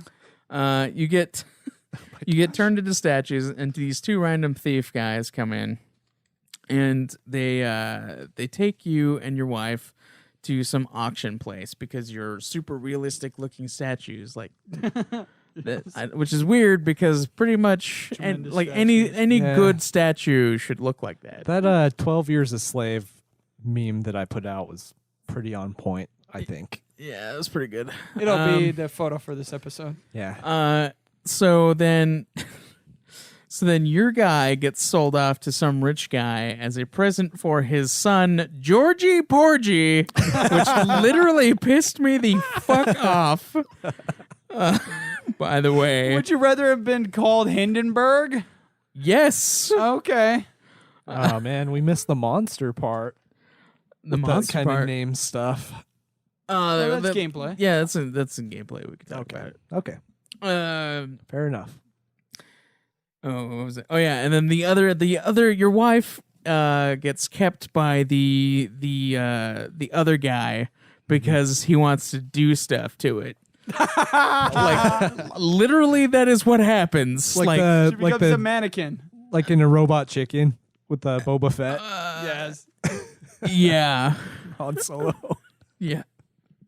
Literally, the like, there's a line I can't remember exactly what he says, but he's like, "What aren't we?" The other guy was like, "Aren't we going to sell this one?" He's like, "Nah, I got special plans in mind for this one." I was like, "Oh Well, God, I think the true reason is that she has a special power. no, he doesn't know that about fight, that." I didn't know she's a fucking statue. Yeah, No, in the he fight. just wants to grope 'Cause she her casts the spell her stone boobs. that saves the day. A stone Well, yeah, pillow. but these are random Because two of, random thief guys that come in, so they don't know. Because of a certain heritage that she has. Yeah, she's the descendant of the hero and the god people. Yep. Yeah, God, people. that's what they are. All right, They're so- well, technically they'd just be angels, and then the dragon is God. Yeah. Right. We got some artwork for the Zenithian people. Zenithian Craig. Yep. Yeah, that's funny to look at. It'll be in the front. YouTube video. But I must have had a morbid sense of humor. Why? Because the next little part here, I was laughing. It is single-handedly like the saddest thing in the game to me. Because what happens next is as the years going by, you see the father playing with the son who got him the statue, Yeah. keep going through the cycles of life year and year and year, and whenever anything wrong happens, the statue gets fucking kicked or hurt because bad luck is happening. He's like, fucking Yeah. statue. Oh well, that was because like makes sense. It's not the bringing me kid luck. gets kidnapped Yeah. by Right. monsters. All these other things happen. Yeah. But to me, with my morbid sense of humor, it's just laughing throughout this thing because he's blaming the statue with the goddamn bad luck Yeah. and not life on it. So I was just laughing throughout Well, this he whole thing. bought it for good luck Yeah. for his son, and that's why he was like really mad. Yeah. But, yeah, I thought it was it's- hilarious. It's still. It's really I mean, sad. it's but it's also kind of fucked up if you think about it because yeah. like he's frozen as a statue for 8 years, doesn't see his children, and then there was a year discrepancy. Like SNES was like 8, and then It was 10. DS The was slavery 10. one. Yeah. Yeah, it was just 10. For the slavery, the slavery was 10, but Yeah, the I looked one it up. the one when you're a statue is 8. Yeah, it is 8. Okay. Yeah. All right. So yeah, the 8 years a statue. 8 years a statue. Yep. That would have been a good one too. Yeah. Now you come up with it. Well, yeah. I could have made that into a meme too. Well, they do it. Okay, I'll do it. So yeah, it's kind of sad because like you don't get to see your children for 8 years, and you see the years go by yeah. for this kid, and his father is playing with the kid and whatnot, and so it's kind of like fucked up on that level too. Yeah. And it's also because like you're separated from your wife and children and stuck as a fucking statue for 8 years until randomly your Mexican friend who is raising your children comes and finds you. Usually that happens the other way around, but I know. Wait, what? that you're raising the Mexicans' children because they're irresponsible. There's also the stereotype of like the rich person with the Hispanic maids raising their children. Yeah, And It's Always Sunny. Yes. I guess that would be the stereotype. You're gonna home makeover your home. Sancho does seem kind of like the man nanny type dude. Yeah. He's totally the stay-at-home uncle. Yeah, because like when Pancrase leaves in that like the one first place, and like he leaves you with Sancho. Yeah, who does a shit job of keeping an eye on you. Yeah, so I wouldn't give him any praise. Just go play outside. Yeah, it's like, how the fuck did you manage to raise my children for 8 years? Couldn't watch me for a day. Go play on the highway. Go play on the highway. You're good. So yeah, you get. You want to take it from here, Jake? Where were we? You get turned into a statue, and then you get reborn by your children. Yeah. Your gifted children. Your son tells you that he's the hero, which is fucking weird. It is. I know he's the hero, but And like he he tells you, he's like, yeah. So you know that Zenithian sword you left with me? Yeah, I could totally equip it now. Like that's awesome. a thing that he says. I thought to it was you. awesome. Like, You have to actually go in and manually equip it too. Yeah, you do. I thought that was kind of weird because it was already with Sancho. Yeah. So it's like he would already know that he can equip like the most powerful weapon in the game, quotations. You know, I wonder how he knows that they're from that legendary line. Is it just because the kid can use the sword? And also, why would you let a kid use a sword? It's alluded to, but I don't think they kind of figure it out. It's alluded to because right before you get kidnapped, like right after you have your babies, you talk to your wife. If you talk to your wife, she mentions that like she's not really the daughter of whoever like raised her. Okay. And like that's I can't remember if that's something. Her father is a pretend father. Yeah, although it kind of already happens with Bianca because Bianca's dad tells you that he's not really her dad. Oh, okay. Exactly. Which is weird, but yeah, it happens again like when you talk to him like right before they get kidnapped. Yeah. You get resurrected, but they have still not found your baby mama. Yep. The baby mama's gone. Who the wife actually is, but they have a lead on the whereabouts of her. She was in the town of Lofty Peak on the continent north of Gothra. You end up going there, find a little bit more information, and obtain a magic fucking carpet. When did this come out? 92? The release date. The same year Aladdin came out? SNES was 1992. Yep. In Japan only. We had to wait like fucking 12 goddamn years to get it over. When did Aladdin 15. come out? 91 or 92? I don't remember. I wonder if that had anything to do with the magic carpet idea. Maybe. I kind of feel like it would. I mean, he wears a turban. Yeah, but I don't know. There's not really a Middle Eastern connection other than that. I don't know. Maybe this is something they wanted to do. They just came off of the fresh hot air balloon idea and just went, hey, let's do a magic carpet. I know. It's like, what other flying machine that's not an airship can we use? Yeah. Weren't there like Let's certain expand on this. Weren't there like certain geographical limitations to the magic carpet? Like you couldn't go over mountains or something? Yeah. There is. You have to get the castle in order to... I don't know. You I think, can fly. certain mountains I don't think you can fly over for some reason. In a magic carpet. Yeah. I guess it has a limitation on how high it can levitate, which is really lame. It's a magic carpet, though. Still, that's pretty sweet. But its magic capabilities are limited. Yes, it's... Also, just a when you carpet. enroll it, you have to be in an open area or it won't work. Right. So it must be gigantic. What I've noticed in parallel to Final Fantasy is, in addition to it always having to be moving instead of you being able to stop it, they are really, really picky about that shit and where you could actually drop yourself off. Yeah. So, it's a you can glitch that in 7. Right. To get some spells that you aren't supposed to be able to get. And there's a pretty good sliding technique. There is. Yep. I couldn't get it, though. I tried. Need to talk to the expert for that. Yeah. But you start to travel the world to collect the legendary armaments again, much like in 4. For the legendary hero, it is discovered that the hero's son is indeed the legendary hero sought by Pancrase almost 20 years ago. His own fucking grandson. Dun, dun, dun. Only the hero can save my wife, his grandmother. His grandmother. And it's kind of weird that he was looking for somebody who wouldn't be born for like 20 more years. Yeah. It's different. Definitely not something you're expecting. But during this stage of the journey, the hero avenges Papas by killing Slan and restores the Zenithian dragon, as well as his flying castle. That puzzle was kind of annoying. Which puzzle? The castle? Yeah, the underwater castle. Ah. Do you not remember that? I didn't have any problems. The only place that I ever had problems with was the fucking minecart. Yeah, that's what I mean. Oh, that was the minecart down there? Yep. Okay. Yeah. It fucking switches. That part was some fuckery. Yeah, the random battles didn't help. Oh, that every part. 6 steps? It was yeah. annoying. As far as the dungeons and the puzzles are going, I'm sorry, 4 is a shit ton better than 5's. 5's pissed me off in quite a few spots. But For puzzles? yes. That was the only one that Yeah. really annoyed me.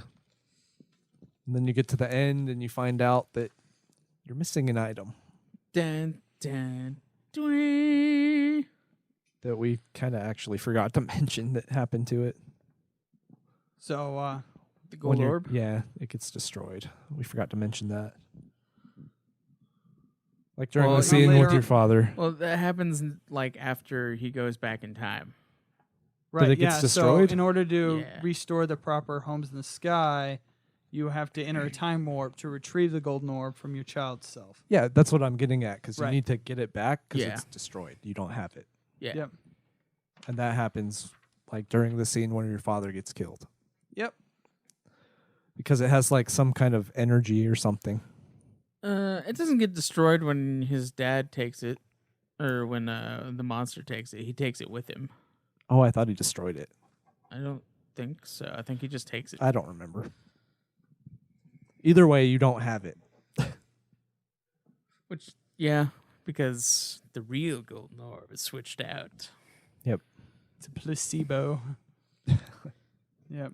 But after returning to the temple that you helped to build as a slave, the fucking pyramids, the Zenithian armor is found, as well as the statue of his wife. And the Colt. Yes, the cult. He then must go to defeat Ival in order to get the Ring of Life that is strong enough to remove the curse. After the final source of evil is eradicated from the world, the party is told that Martha remains in Nadria and that the final source of evil, Grandmaster Nimzo, is lying in wait for the legendary hero. So who's Martha? It's Mata. It's Mata. It's mom. The Okay. hero's mom. Yeah. Which you get not much information So- about. We forgot to mention that like before Pancras dies, he mentions that his mom is still alive. Yeah. Yeah. He tells you that his mother is still alive, and that he wants you to go search for her. Yeah. And that the family didn't like him. Yeah, like Yeah. her parents didn't like him or something. Yeah. He's immortal. That's why. It's fine. He's But- he's kind of a god until he gets completely destroyed by Yeah. 2 fucks. So your children are demigods. In a way. Eh. But Which is you, cool. your wife, I and like your that. children agree not to leave Martha in the demon world so long as they travel there via a portal near Lofty Peak and reach Mount Zugswain. Martha is found inside. Zugswain. Yeah. Damn it, Zwang. dude. The fucking cult of Zugswain, the Mount of Zugswain. Yep. I was really hoping that the final boss would just be called Zugwang, like Zug. Yeah. So like the cult is called Zugswang. Or maybe he's just called Wang. Wang. It's Zugswang, his dick. You know, I just thought that would be funny if the final boss was just Zug. But no, it was Nimzo, which is somewhat funny as well, but not as funny. Yeah. Martha is found inside but dies shortly after meeting the hero and his family. Fucking climactic and pointless, in my opinion. At that point, she dies. I haven't learned jack shit about her. I don't give a fuck. I think she was like a means to an end though for Nimzo, but I can't remember why.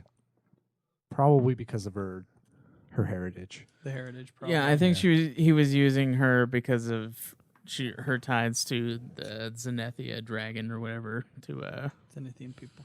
yeah. It was do definitely something. to increase his power level, though. Yeah, something like that. Because that's all they ever do.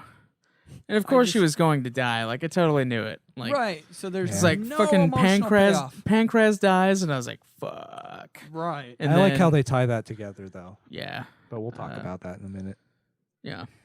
And yeah, so they defeat Nimzo and the Lord of Evil, and then they return to Gotha and have a party, and then they see the space ghosts of Pancras and Mata. Just like Star Wars. Just like in Star Wars. Yep. I liked it. I was- liked that part. It was beautiful. Yep. Wrapped it up hit nicely. the right tones, I think. Yeah. Yeah, it So, totally what do you- went full Star Wars at the It end there, though. It was great. Although you totally see their ghosts many times, like, throughout the journey. Like, there's that one tower that you go into when you have to, like, teleport to or whatever, and you, like, go in and you see the ghosts, like, of the past or whatever, and it's Pancras and Mata. Mm-hmm. Yeah. Yeah. So are we going to discuss Nimzo here as the final fight? Yeah, do it. Bizarre. Yeah? Like, as far as the fight itself, it wasn't a problem, but whatever the fuck he was and that goddamn dialogue was stupid to read. All right. It's You don't enjoy his taunts? not the taunt. No, it's like itself. the It's characters that they reading used. Yeah. It's yeah. the same thing with They were the all seed distorted. and, the Ultimencia thing, Yeah. where, some letters are capitalized or it needs to be human ZZZZZ in the dialogue, and it's Well, that's part of like the accents that we've been what talking accent about. is that then, Craig? It's the same one as It's a the distorted. sorcerer. It's just supposed to It's be a like a distorted precursor. voice. I think they're from like the same line, the sorcerer and Nimzo. So they're kind of similar in a way. It was just a pain for me. So to the like, dialogue read. was- I didn't. Yeah, it was similar. It was odd. I'm sure the words themselves are perfect and Yeah, make sense. I just don't like you can read it. me having to read them that It's way. just a pain. Yeah. So no, thank you on that part. But yeah, an easier boss fight Then 4. than yeah, 4 definitely. or 3. Yeah. He only has like 2 stages, Yeah. which it's more of just like surviving and having 2 guys hit him. Yeah, Yeah, and then definitely that was having my like strategy. like a tank, a healer, and then 2 guys like Yep. wailing on him. Yeah. Yep. 2 healers is all I had, and the golem and I think the sun We'll get was into- the heavy hitter. Yep. All right. Overall thoughts on story. I think overall I really liked it. The fact that this story takes place over the entirety of like your character's life is a really interesting choice that I actually really enjoyed. The trilogy. It's something, yeah. It's like every Dragon Quest that we've played has been like something really new every time, basically. Like you take chapters out of like each person's life until they group up, and then they like have the team fight, which is awesome. And then Very unique. it's It always revolves around the hero's bloodline too. like well, There's a yeah. huge emphasis on family within this series so far. Yeah, especially in this one, Especially Yeah. where you Yeah. get to see like you actually life have of it. the whole family, yeah. And then it's like that has the certain connection still from 4 where like it's the Zenithian dragon in the city.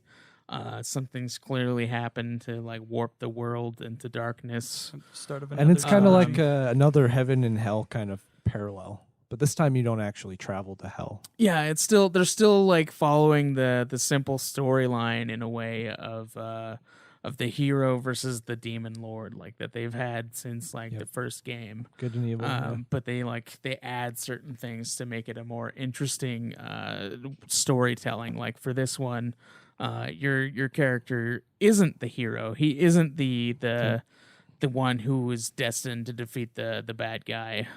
Although he totally does, but He helps. He's like he's helper. not the one that like is the hero, like the Yeah. bloodline of the hero. He's the main character that you see everything through his eyes. Yeah, Which is a cool Which is perspective. it's a cool thing. It's like being outside of it and like seeing it while being a participant. I enjoyed the whole idea of like going through as your character from childhood, Yeah. and then seeing the time passage, seeing how hard his life has been. Like he goes Yep. to fucking like he's a slave. And you experience the slavery. Yeah, too. like you the experience it a little monotonous bit. of it. Yeah, it shows you a little bit, and then it keeps going with like, and then you turn into a fucking statue. Yeah. And then and like it's like, hey, maybe you're at that age where you should probably get married. It's like, and your friend gets married, and Quickly. it's like, oh, so like, yeah, and it's like it's an interesting thing that like you actually get married in the game, and it's not something that's like in any game where you are able to get married and like other things like Fallout. Like you can choose, yeah. You can get married in those things, like in Skyrim as well. But they're just like it's not. It's unnecessary. Yeah, it's an unnecessary kind of side thing where this is like, oh well, like everything kind of revolves around you and your bloodline specifically. Yeah, and even though you don't really get a choice, it does give you a choice. Yeah, you 3 get the options. choice in like who you would want to marry, like in the game, which is another interesting thing. Like, And they all have various personalities too that set them you get apart. like the kind of shy girl in Nera, and then you get the childhood friend out of Bianca, and then you get like the harsh beauty of Deborah. Yep. So it's really interesting to like see how like all that goes. I really enjoyed the story for this one, despite some problems with the fact that there's fucking time travel. Although it wasn't like a huge deal because I thought it was gonna be. There are some plot holes. The time travel parts of it. Yeah, there's like some minor things here and there, but it's nowhere near as bad as like fucking Final Fantasy 1 or Final Fantasy 8 where like they revolve around a time plot, but they really are just fucking the timeline. Yep. But in this one it's not really doing that. It's kind of like a weird that you visit it and you interact with your past a little bit. Yeah, I agree with you on the story. Yeah. One thing though that I didn't like is that they didn't let you play as your father. Yeah. I did enjoy having him in the party, and he really fucking messed up people. You don't control him though. He was like fucking Ragnar from 4, but like totally just wrecking shit. But then you don't ever get to use him, which was really it is a downer because I kind of wish that you could have like played out at least the fight where it's him by himself against the monsters. Yeah. Up until like where it's like, oh well, you have to lose now. Yeah. And I feel like in the time plot too, you could have went back and saved him. Yeah, but then But I that would don't have know. changed the entirety of the game. Yeah. Paradox. Which would have been a paradox, which Yeah. I am totally okay it didn't happen because The of that. problem though is that they used his death to push the plot forward, which I don't know if I liked very much. I think it wasn't exactly his death that pushed the plot forward. I think it like is a thing that's because like either way they would have still like searched for his mother, and he probably would have just married Bianca. Yeah. Like because he knows her, and like they would have been around searching for the hero forever. But he wouldn't have been the king too. That was important, I think. Yeah, it would have been in a way, but at the same time, like the really important part was giving birth to the hero. True. Which I think probably would have still happened. Yeah. I guess it's just that the death wasn't that necessary. Because I feel like they could have removed him from the story, but kept him alive.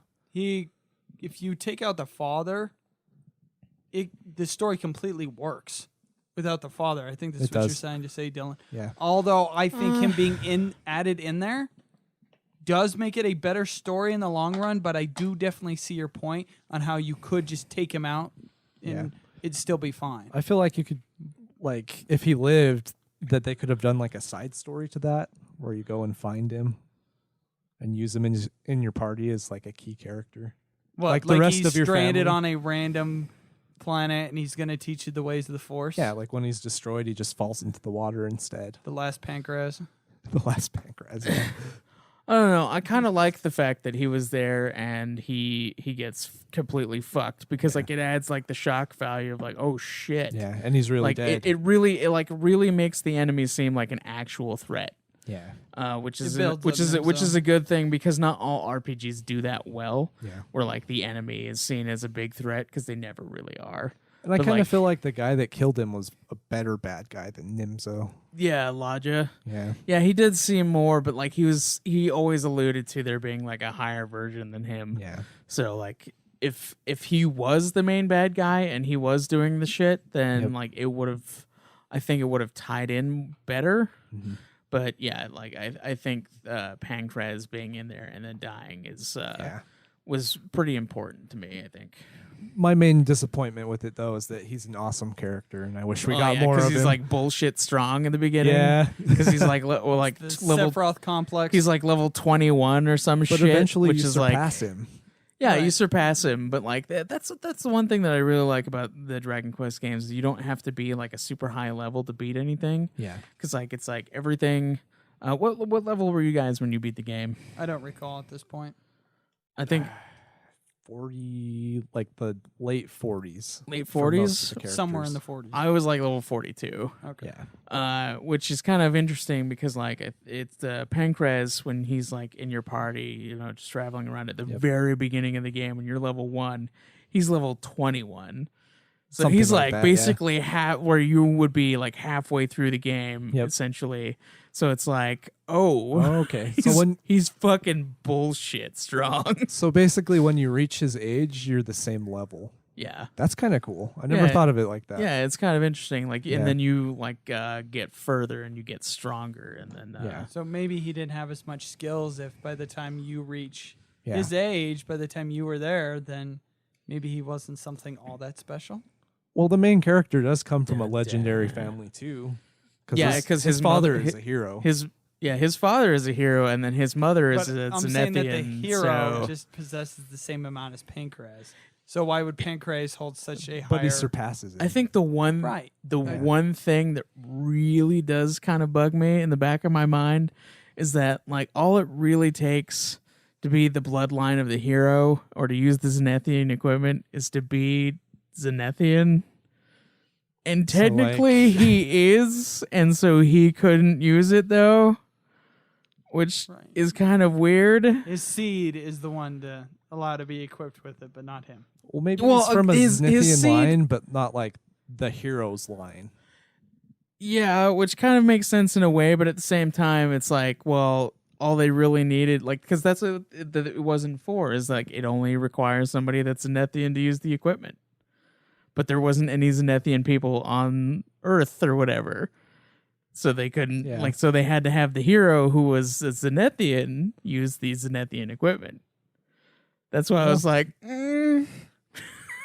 It's That's a good point. It's kind of weird to me. Like it would make sense if they needed like more Zenethian blood, which would Yeah. make because he would be like the kids would be 3/4 Right. because like her mom would be like the full, and then he's half. So Well, I guess just the point is that he's not from the hero bloodline, even though he's Yeah. from Zenithian blood. yeah, they try to play that off, but I'm like at the same time in the back of my mind, I'm like I know all he has to be is Zenethian. Yeah. And he is. He's like technically half, but he can't use it.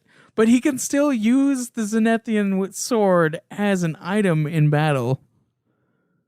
Oh, I never tried That's that. an I oversight did in it. Gameplay, I then, did it. But I don't think gameplay would just... I did it like as soon as you find the Zenethian sword. I was Yeah. like, oh, you can use it as an item? I'm fucking we doing it. noticed And that I did it. Craig Wow. definitely loves his use of items. I do love the use He- of he utilizes weapons as those items. things. Was it good though when you used it? I bet. At the low levels, yeah, it was pretty destructive. That's cool. All right, That's so a cool element that I didn't know about. Yeah, you can use it literally right when you get it, which is like pretty early on, considering. That would help you a lot. Yeah. I wish I had known that. You two have pretty much summed up most of everything that I was going to discuss as the pluses and minuses of this. Just I will say that it is. I was forever guessing what the fuck was coming next. Yeah, because I like was- they threw the wrench at you right at the beginning of Pancras dying, so you Yep. never knew what was gonna happen. And then I end up as a slave, Yeah. and then end up as a fucking statue. I and didn't then even I didn't even know I was gonna have children. magic Like, carpet that's- rides and moving castles. And Howl's moving castle. House moving castle. Yeah, I kind of maybe suspected there would be like a marriage in there because like it's Hand of the Heavenly Bride. right, and we're Yeah. keep But like on I being didn't asked necessarily who's know bae. I didn't know necessarily if I was gonna get married, Yeah. or if the fact that I was gonna have children, or Right. that the children was gonna be the Illegitimate. hero. Like Or you were gonna rescue a princess. yeah, or like in you the were first gonna- one. Yeah, Yeah. like that was gonna happen. Who knew? I've played quite a few RPGs in my day, and this is unique. And Yep. I did not guess anything that was coming in this story. All we Yeah, really so- knew is that there was gonna be a time element to the plot. Right. Yeah, that's the only thing I knew right from the beginning because you fucking see yourself. But you know what? Yeah. I actually enjoy that in a way because it's like most time plots will fuck everything. They just Yep. fuck the story, and I hate it. And it pisses me off. But in this, like as a child, you see it, and so it's like, oh, Yeah. so you can kind of see what's gonna happen, Yep. and at the same time, so it like ties up kind of nicely in a way that Yeah. My only Doesn't complaint completely though is fuck that it. the character when you meet him is dressed in the same clothes as you, so it's a bit too obvious. you wear like the same thing throughout the entirety of your life, which is weird. But So if they had changed his That is clothing, weird. He's just got. I would have been way more 'Cause, surprised. yeah, because like it's just like when you're a kid, it's just you tiny, but with the same turban and cape. yeah. The clothes grow with him. And then you get older, and then it's you with the same turban and cape, but then you also get a cane. So I guess it's good from Okay. like the point where Pip stick. it keeps you guessing because this Yes. character looks like you, but also it loses the shock value when you figure that out that it's you from the future. And I think it would have been more effective if they had just like thrown that in there and connected it together with a gold orb. I feel like that would have been more surprising. If he was wearing something different. Yeah. If he was wearing like the red cape that you get when you're king, I would have maybe been like, why does he have the same fucking turban? Yep. I wouldn't have completely known it was the same fucking guy because I Yeah. was like, that really bugs me, by the way. This fucking red cape and the purple turban. The You've got fucking a fashion the- problem with yeah, the color I do. palette? It's fucking Okay. clashing, and I'm like, what the fuck? Yeah. But yeah, I think the only other thing that maybe could be bad is that Nimzo isn't like Weak. he's kind of weak and but they do mention him at least, so it's not like a random bad guy switch. Yeah. It's a behind the scenes pulling the Yeah, strings. it's kinda more guy. like you always know that there's like a bigger force because like literally every bad guy you run into is like, oh well, there's still someone bigger than me. It's kind of a theme in the Dragon Quest games too.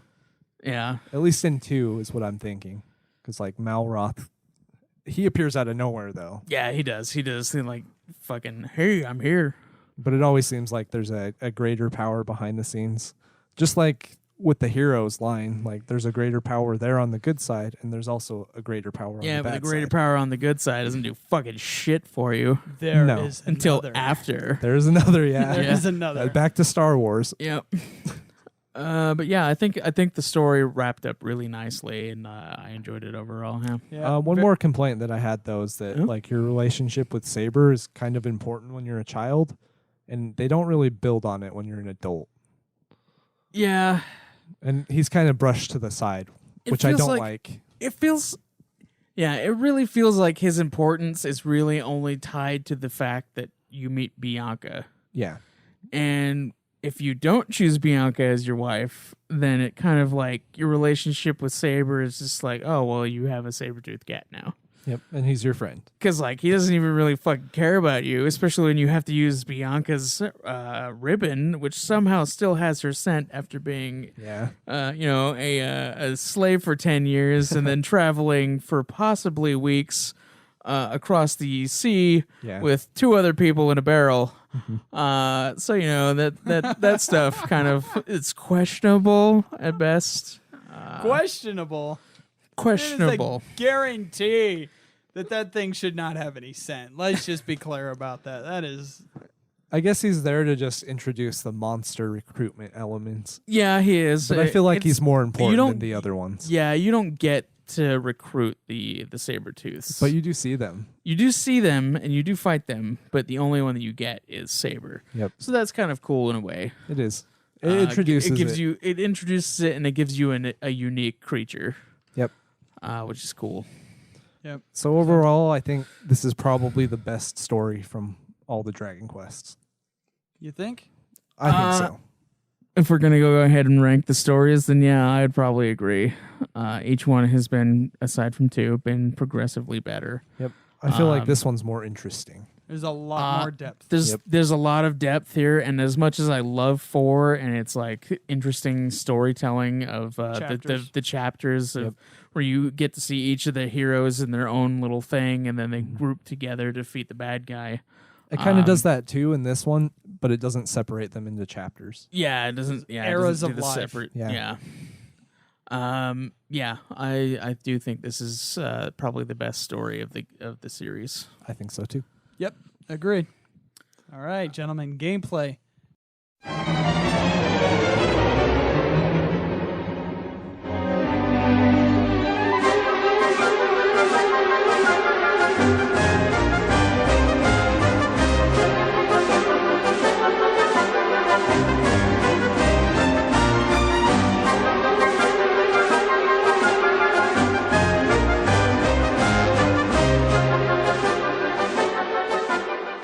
Dylan, how does this thing play? Well, it's pretty fun. It's similar to the other ones, but there's a new element introduced in Yeah. the monster recruitment. We don't really have too much difference here because it seems like 4, 5, and 6 on the DS kind of like keep most things the same Yeah. as all these remakes, and we aren't judging like the leaps and gaps between each game in the series that would probably Yeah. happen with 4, 5, and 6. Yep. Yeah, and we played the same version, so there's not a lot we can talk about differences. Yeah, we can't really contrast them. But yeah, the monster recruitment system is probably the biggest change from 4. For sure. Because like they play the exact same basically. Yeah. They have the same spells and things. Everybody learns things at certain levels. You know, the standard, you can use items as or weapons as items, which is something that I desperately love and always look for. Yeah, so basically the monsters are extra main characters. Yeah, just they're not tied to the story. They're extra main characters. Yeah, you can every time that you get into a battle after you get the wagon, Yep. you have the chance to recruit certain monsters. They will ask to join you, and then you can either accept them or deny them. And then there's like extra stuff that you can do with them with the monster. And they also dude. have like various ratios on when you can recruit them. Yeah, And like we have so you have to be a certain level to Yeah. recruit certain things, and then you have a certain % chance of that dude actually like Yeah.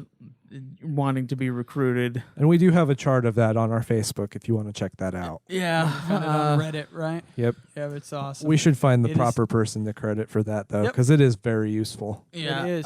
There are certain completely RNG, guys. Yeah. Completely RNG. Yeah, like way more so than in games like Pokemon and Digimon and things like that. Where We're you gonna recruit catch 'em monsters. all. Well, there That are is my ratios, destiny. but it's not the Dragon same. Quest. Yeah, it's not quite the same because it's not like you have an item that can just be used to catch them.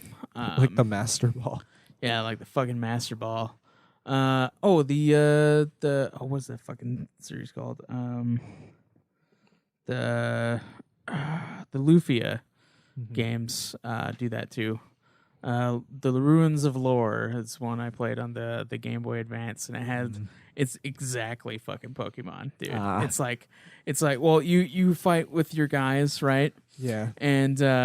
And then you get like these discs, and the discs are color coded to be like for certain areas, Yep. like caves, water stuff, mountains, Pokemon. and and then you fucking catch certain monsters. But the thing that's cool about that one is like each person can only have one monster, and Okay. then they can like fuse with the monster, and they become like Oh, some that is super cool. beast. So it's like customizable. yeah, it's pretty fucking sweet. I Yeah. love that game. So it's like taking your starter that you grow with and like yeah, kind of. Yeah, as you they can- grow, you and grow. and you can also evolve them. Yeah. Yeah. That's another thing. So it's fucking exactly Pokemon. Well, I feel like Gotta catch 'em Pokemon all. it's, took. it's catch 'em all. Pokemon with like season 4 of Digimon, Okay. where like they become the Digimon Yeah. or like fuse with them or whatever. Yeah, I remember that. Yeah, it's basically that. They have, So there's nothing like that in the monster recruitment. You basically can just get the monsters. Certain monsters can equip certain Yes, weapons. thank God. which is- I've never something- seen that before. Monster equipping? Yeah. Well, equipping them with like items that the humans could have. Yeah. I mean, they do certain. You can equip certain things like in Digimon, but it's never like an actual weapon or whatever. Yeah. So that is pretty unique to Dragon Quest, as far as I know. Yeah. So each like you can get dudes that you can use certain swords, and then they can use those if you have. Holy crap! If you have the certain right swords or weapons that can be used as items, then those monsters can use that shit too. Yeah. If they have a high enough, like, I can't remember what it was. It was like affinity with you that they can take orders from you, because otherwise they'll just do whatever they want. Yeah, they can receive orders and tactics in battle. Yeah. Okay. I never actually used those, so Oh. Yeah. that's cool that the option is there. Yeah. Some of the monsters that I used was like I got one of the rotten apples. He's like right at the very beginning. Yeah. Became super useful, by the way. People on Facebook, on our Facebook page, were saying that the rotten apple was really good. Oh Yeah, yeah, we he's will, a fucking beast. Yeah. He gets like certain spells that can like wipe out multiple people with like high damage. Oh, we forgot to mention that as the monsters level, they have the ability to learn spells too. yeah, just like the they human learn. Yeah, they characters. learn like abilities and spells, which is pretty cool. Yeah. Yeah, he got like whoosh and those spells like pretty early on. Wow. So he was doing like when I was like level 10, he was doing like 50 to 70 damage to like every creature. Jeez. Yeah, he was a fucking beast. I was like, geez. And his name is Adams. Adams the rotten apple. Yes, the Uh, puns. The yeah, puns. he's Yeah. Almost all of them have something. somebody on the Facebook thing. We're gonna go through it. Oh well, they. Oh, you have somebody, them written down? No, it's Oh, I see. Somebody on the Facebook Okay. thing said something like, "I can't," or no, maybe it was on Twitter. I can't remember, but they wanted to know the adventures of Adams, the rotten apple. Well, I can tell you that he was very useful, but also a fucking asshole because he was a death magnet.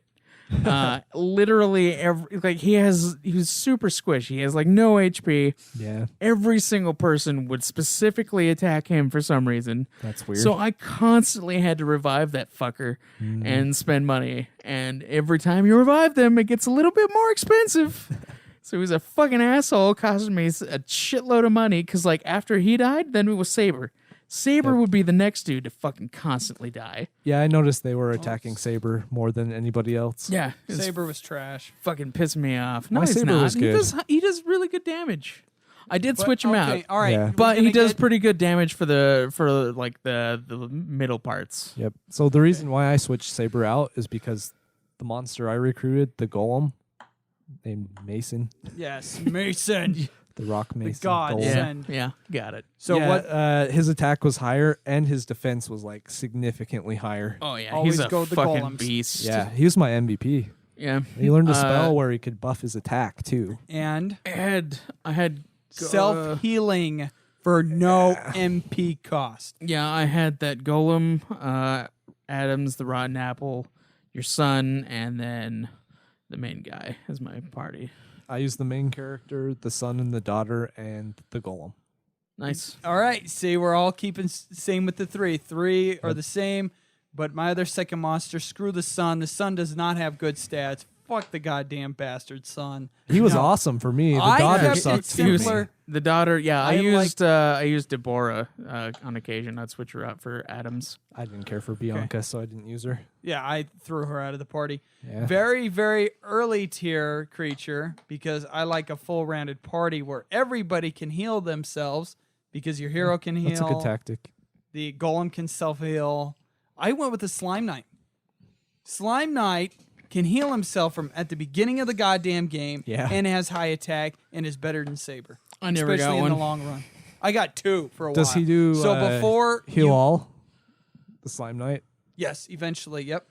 It's That's I don't cheap. think it's multi-hill. Yeah, Multi-hill? multi-hill. Yeah. And so I was roaming around for the longest time when you have that part to where it's just the hero and Saber up before you get Bianca pregnant and all the kids. So the second part of the trilogy of your life, I rolled around with 2 slime knights. Nice. And so it was quite easy for me. I would imagine this fucking.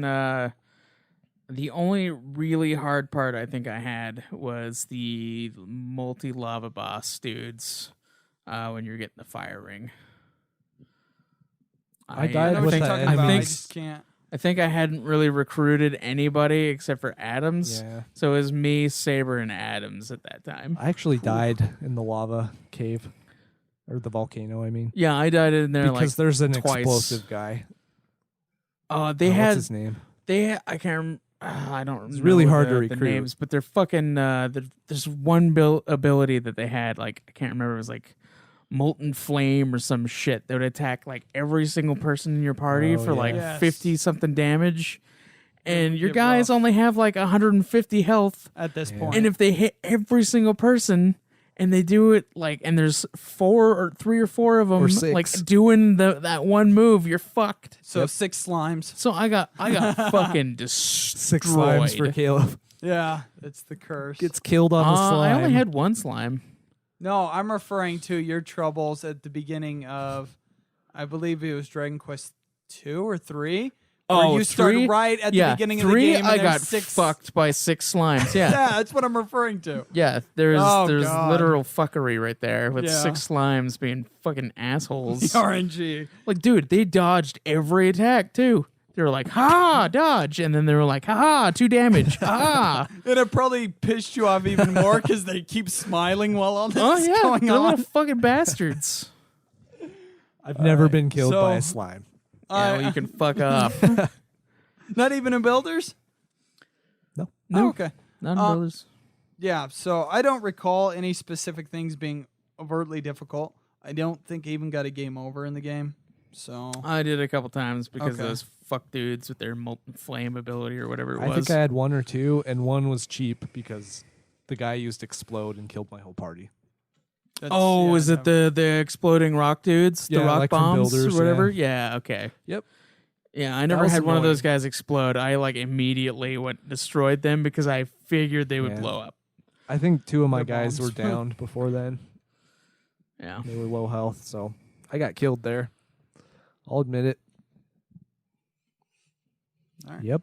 It's not like it's bad when sucked. you die. It sucked, You though. just lose half your gold, which is something that I really liked in this game, that you can fucking bank your gold. Oh, yeah. Forehead bank. Although gold. I totally didn't use it. I Oh, didn't either. okay. I totally didn't even know it was in It's 4. I never had money problems in this one.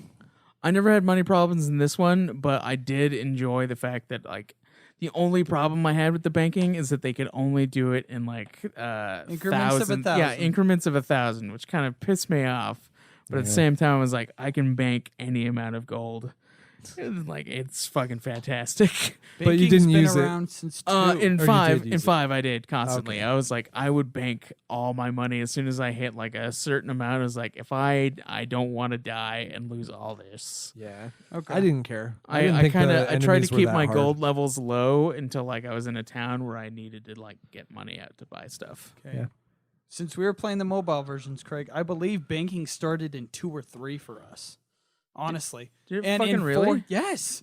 Yes. And in 4, Fucking the hell, I could have main been using bank that. lady is Tornico's wife. I just learned to live without it because I played the OG ones. Well, I did too apparently because I didn't even know it was a thing until now. That fucking pisses me off. Jake does most of the research for 3 this. and so. 4 would have been a lot easier had I realized there was A bank? there was a fucking bank. Oh, God. All right. We're Well, not experts at these games. Yeah. We're getting, We're new. We're getting there, you know. But something new was the learn strategy, which improves much faster than its counterpart, apparently. The mechanism for replacing characters with reinforcements from the wagon was changed from 4. It also takes a turn from the character to be swapped with one in the wagon. So what you end up doing is switching them in and out via FF10 without losing a turn. I did have to do that on the last boss. Yeah, I did like that. I also liked that when your party got wiped out, it was replaced by your backup party. Because you can have like 8 dudes or whatever in your party and then like a couple more in the wagon. So I really enjoyed that. I really like that you can have a ton of dudes on you to really just plow through. Because, I mean, the game they made it difficult for a reason, I can feel like now, because you can have so many guys, and they all get experience for when you do battle.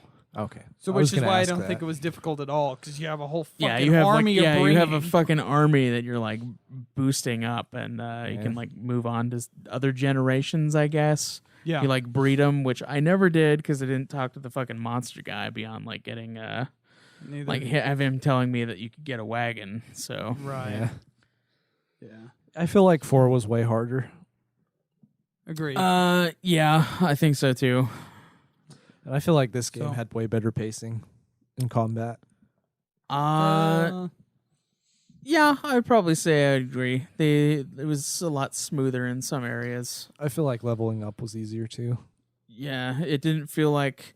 I felt like there was a lot less grind in this one than in 4. Yeah. Because in 4, like, I really had to grind out in the beginning with Ragnar.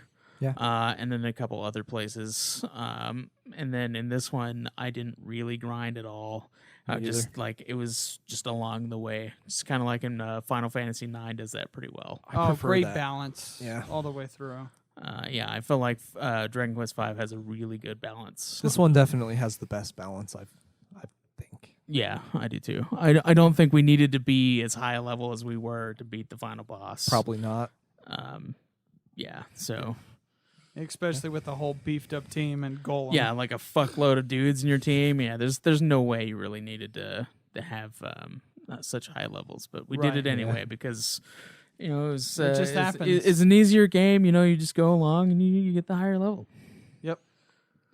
So something new back then for the SNES. This doesn't apply to us, but for the first time, any character who is targeting an already dead monster will have their target automatically transferred to one of the other monsters. Oh, so like you no longer would just fucking miss? Okay, that's pretty good. It's the old FF curse with FF1, in which case you would have everybody target one creature, you kill it, and the other 3 turns that could have happened are negated. I think it did that until like Final Fantasy IV. Yeah. So Dragon Quest was apparently suffering the same thing in the earlier NES and SNES games. Did you have a massive problem with that? You played the NES for like the 1, 2 first couple. Huh? No? It was more archaic, that's for sure. But I didn't really have a problem with it. 1, it wouldn't really be a problem because it was 1-on-1. But for like 1v1. for when 2 added the multi people fights, I could see it being an issue. The biggest problem I had in the older ones is missing, because you'd attack and then you'd miss like tons of times. Oh yeah, just because like okay. I had that a couple times in like 2. Like 2 was really bad for that. The hit ratios were really unbalanced in 2. Yeah, and I died a lot in that last cave because of that. Yeah, that last cave was a bunch of fuckery. Yep, and I'd try and run away, and I would fail. And then you can't. And then I would die. Yeah, no, you can't fucking run away in any of these games. I swear to God. No, it's hard. They won't let you. It's sick. really, really low. It was easier in this one, though, I noticed. I don't think I really tried. I think actually no, I did. I did try to run away like twice, and it wouldn't let me, even on fights that I totally could have just won. Yeah. I just didn't want to deal with. That might be something to look into later on. Like if the ratios go up as the game's like you two would have to elements. judge that, because I just go full bar every single battle. I never try and run from anything. I know that the grind is going to be long, so I just fight through it. I always do that with RPGs. I only run if I'm like in trouble of dying, like in danger of dying. If you're close, yeah. Okay, Like if I'm at a critical state. How about the nicknames for the monsters that you in the all of that I discovered jargon? some good ones. Yeah. Yeah, like Bona Constrictor. Yep, Bona Constrictor. And the design of that one was interesting. Like the fucking Cobra one? Yeah. It looked kind of phallic. kinda. A little bit. Oh, you know what? That one also kind of reminded me of. You guys have seen Star Trek, right? Yeah. Like the shows. No. You know, like that one race of dudes that have like the really fucking big ears. Yeah. Yeah, that's what it Okay. reminded me of because Yeah. like they have like that, like it has that same head shape.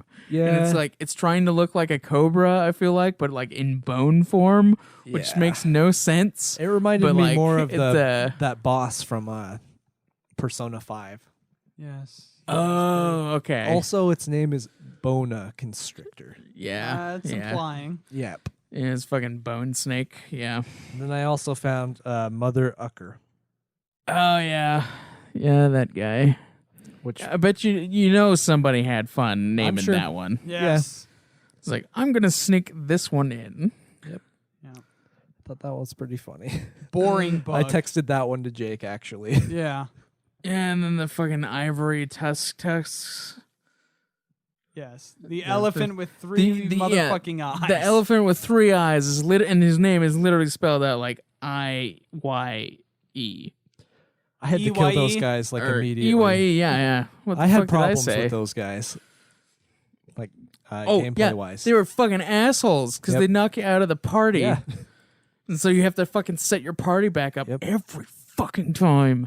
Ah, And that is a sometimes, flaw, yeah. and sometimes, yeah. sometimes it won't let you do it. Sometimes it'll just be like, "Hey, guess what? You're gonna have to stick with like the one dude in your party, or you're gonna have like 4 fuckface dudes in your party, and it won't let you switch till you get to another certain area because you know what? Fuck you. Your guys got knocked out of the fucking party. Yeah, in all of these games, I've hated the creatures that knock your guys out of the party.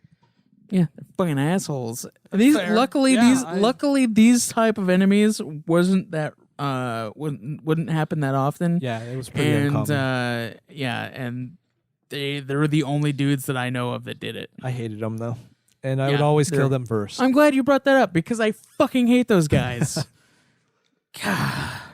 Yeah. I'm glad I brought it up Just too. a fucking sheer memory of fucking having to go into the fucking menu, go into my party settings, and fucking select each individual fuckface that I wanted back into my fucking party because, you know what, it would take me the entire time to fucking kill that entire group. Because they would get rid of all but one guy, and Yeah. he would just have to face him alone because it doesn't switch him out until like everybody's dead. But they're not killing him; they're just knocking him out of the fight. And another problem is that wasn't the only monster. There would be other monsters in the group. Yeah, there'd be other monsters, or I- there'd be 3 of those fucks. Yep. I just got lucky. Yeah, you I did. didn't get any I had problems only like that. one battle where I ran into them, and they didn't knock a single guy out, and I was like, "Oh my god!" Yeah. But it was because I one-shot them each time. That's good. I was like, They're oh, annoying. All right. fucking Well, hate those guys. how about the iPod? Oh yeah. fucking? iPod. That's a classic. And then The the one Apple. that I thought was the most awesome was Lucifer with the actual devil horns. I wanted to recruit that guy so badly. Yeah. The I couldn't, satanic though. demon, like devil moose or whatever it was. Yes. Yeah, yeah, Lucifer. Yeah. That was Wasn't there great. like a red one and a blue one near the end? I don't Was it a recall. reskin? It could have been a reskin. I don't recall. So I think that was a different enemy. Whichever I that remember one. there was a demon Yeah, it like was the demon yeah, guy. there's like a demon like enemy. Yeah, I know who you're I talking wanted the about. demon guy. Yeah, I But wanted he's him, really rare. I wanted him too, but he never came to me. Yeah. all You can look right. up the odds for that on the chart. We all know that we all beat the game, but did anybody do any post content? No, I wanted to, but then I didn't. All right, so this is completely me. I The, did post- actually go find some more knickknacks. Okay, yes. But other than that, We're I going didn't. off the I knickknacks. didn't care. Throughout the game, many special items called knickknacks may be collected by the player. These items can be displayed in a special museum. NPCs will be attracted to the museum once it has exhibits. The museum curator sometimes offers gold in exchange for the special product exhibits. Some special products will be upgraded by certain plot events, like the one of the mirrors, I believe, or the picture. You end up going back into the castle and going to the other end. When you go travel across the time dimensions and you go through the left side mirror, Mhm. you can go to the right side. and get something special. It's kind of like a small 5-minute side quest thing. There isn't much to it. It's only to get a knick-knack. These are completely optional, and they do not bring anything further into the story, kind of like the way that 4 does. Yeah, That's why I didn't do it. Yeah. It's just a lot of random junk that you collect. Although some of the stuff that I figured would be knickknacks totally weren't. Like the one rock of Wheelbrook that you get, you don't do nothing with that thing. No, and you have to keep it. Yeah. I was like, what the fuck? This seems like a knickknack. And they're like, no, this isn't good enough to be a knickknack. But then, like, you collect part of like a tea set or whatever when you're a kid, and then like you collect the rest of it when you're an adult. Later, yeah. I was wondering for a minute what I got to do with it. And then I got that one. I was like, okay, that's a knickknack. And then, yeah. So I did all of the knick-knacks. Did you unlock the knick-knack place? I don't think The so. museum. I didn't care. There's like a little side quest you had to do, like finding the big mini medal. Right, there's Minikin Dominion again. Yeah. And it is not really that big of a payoff this time through. Yeah, Because there's nothing the- super awesome. The difference with 5 and 4 with the mini medals is that it's not accumulative like it was in 4. So if you keep collecting in 4, 50 will get you an item, 55 will get you an item, 60 will get you an item. Yeah. You know, In this, the amount that you collect is the amount that you collect, and then you go to him and you buy it. So if you're stupid enough to go buy something that's 30 Yeah. and not get the tier that's 60, there's only like 60 medals in the entire goddamn game. So if you accidentally bought the 30, you wouldn't be able to get a liquid metal shield for 60 at the end. So that's a huge downfall. Thankfully, I kept it and got like all but, I don't know how many there was total, but I got like 90 mini medals and spent 60 to get the shield near the end of the game. I didn't care. yeah, I didn't do too many of So those. I it's- think I only had like 48 or something like that at the end of the game. Yeah. One of the things that I was reading online about this game is that it's one of the first games to include the option to collect random stuff. Not like the mini medals that have been present in like at least the remakes of like 2 and 3 or whatever. But like the knickknacks themselves, like in-game items for you to just collect, like little in-game trophy type things, like something to like add gameplay to go find and collect. Like this is one of the first games to actually implement something like that. Apparently, Wow, That's cool. A lot of firsts. That's good for completionists, but Yeah, I like didn't- myself. it's I didn't it's crazy. something that another thing that Dragon Quest started Yeah. is collecting in-game items. if they had trophies attached to it, then I would do it. Well, you know, if 1, 2, and 3 are getting trophies through 11, maybe, Yeah, we can hope. Maybe Dragon Quest 12 will have 4, 5, and 6. Yeah, with that would trophies. Oh, jeez. Slowly, as the new games Yeah, they come just out. slowly Then like we get have to everything on the. replay him again. That would give it a lot of value, Did- though. They are. Yeah, It just would. beyond like the new game itself. Like This- you could go back and experience the series. That would be fucking Yeah. sweet, and I honestly hope that would happen. Yeah, I hope they keep doing that trend. I think it would make more people want to buy the games and experience the older ones. Well, yeah, if That you're would getting, make like, Dragon 4 Quest games- 13 like a god tier one though. Fucking 7, 8, and 9. Oh, jeez. It's like here's 400 hours of gameplay. Right. For $60, that's a really good value. It could be done at any time, so I wouldn't even call it post-game content. But did anybody even do the TNT board? Nope. No. Okay, well, it's basically a board that you're going down. There's a beginning and an end, and you literally are rolling a dice to move Oh, okay. across it. They had that And in if you 3 or 4. right, this is where it was first done. And if you reach in a certain amount of time, then you win a prize. Yeah. So that's what those were for. Did anybody fuck with the casino and the games in it? I did. I did a little bit, yeah. Okay. I did the monster betting, and I always fucking lost. Yeah, it's not easy to predict. I hate those. It was type of fucking games. bullshit too. But I Like you did the- like the one monster that seems like way better, and then it gets fucked by a slime. Like I'm not even There's fucking something shitting. about the I'm not being even fucked by a shitting you. slime, Like man. there was Why like did you not take there that was omen? there was a slime, and then there was like one of the ivory tusks. Oh, and then- Jesus Christ, and then yes. I think it was like I can't remember what it was called. It's one of those. It was one of the insect creatures, and like they were all fighting, and I was like, oh well, the ivory tusk, and then they all get fucked by the slime, and I was like, what the fuck? What possible level is this slime that it just fucks these things? I know he hasn't even digivolved to a king metal slime yet. He's the Ash's Pikachu of slimes. Yeah. It fucking must be level 81. Randomness. So, all right. I did the slime race a couple times. I thought that was funny. I didn't do that one. I thought that was cool.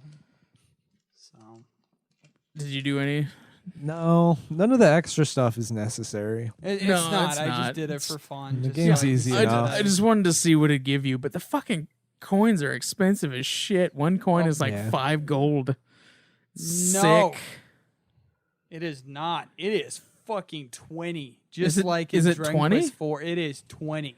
Oh well, yeah, It it's fucking bullshit. And So then, you like, lose your one lyrics- coin. It's ridiculous. Yeah, and when the tiers for the items are like, 6,000 and Yeah. 50,000 for a sword. And it's not like that much better than the other weapons that you get just throughout the game. Right.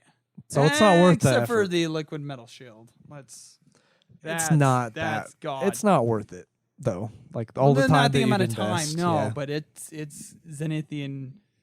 It's the higher tier above even Zenithian right there, Yeah. man. Is the liquid metal stuff.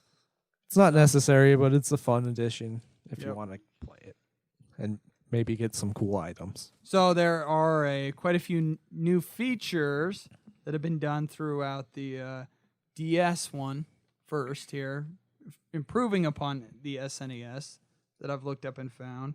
It is possible to use the katanas in numbers. Katakana. Katakana, yeah. It's a In type numbers of to lettering. name characters earlier games had only allowed to use of Hikarangra. Maybe you know. more. Hiragana. Thank you. There you go. This is why Craig is here. Right.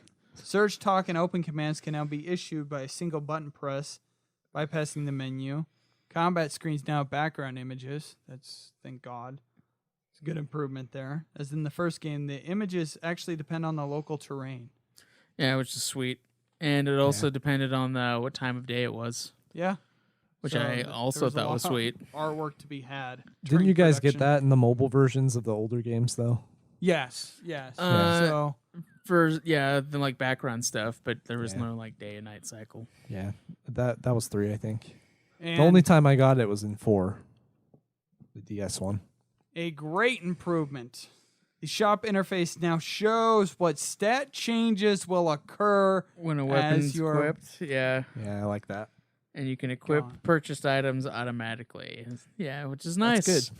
It's like, a why the fitting room. Why the fuck wouldn't you want to equip the item you just spent good money on? Doesn't it say that? It 4. says that every Yeah. time, Yeah. yeah. I remember it being in 4. Be like, this is a good precious item. Do you wish to equip it? You just Yeah. paid money for It's it. like, why would you not?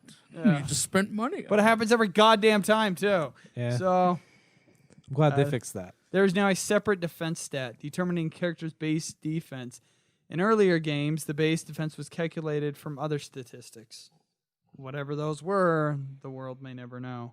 Boomerangs and whips for the first time can attack multiple enemies. And I whipped my way through this like a goddamn slave master. In the very beginning, it was fucking necessary. Because, like, Before you the only... monsters, yeah. Well, because before you could have anything, because like you would be attacked by multiple creatures, and it was only you. Like it was literally only you because like you didn't have Pancraz like all the time, so you had to like equip yourself with either the boomerang or like the thorn whip or whatever it was in the very beginning. So you had to like constantly be using those two things in order to fight your way through a mass amount of creatures. Right. Yeah, I never would unequip a whip from hero. Yeah, I would never use a sword for at the beginning of this game unless you're a masochist. Yeah. All right. Pots, barrels, and similar objects can now be searched as often have useful items. Yeah, I found a shitload of like seeds, which I always gave to my hero because fuck everyone else.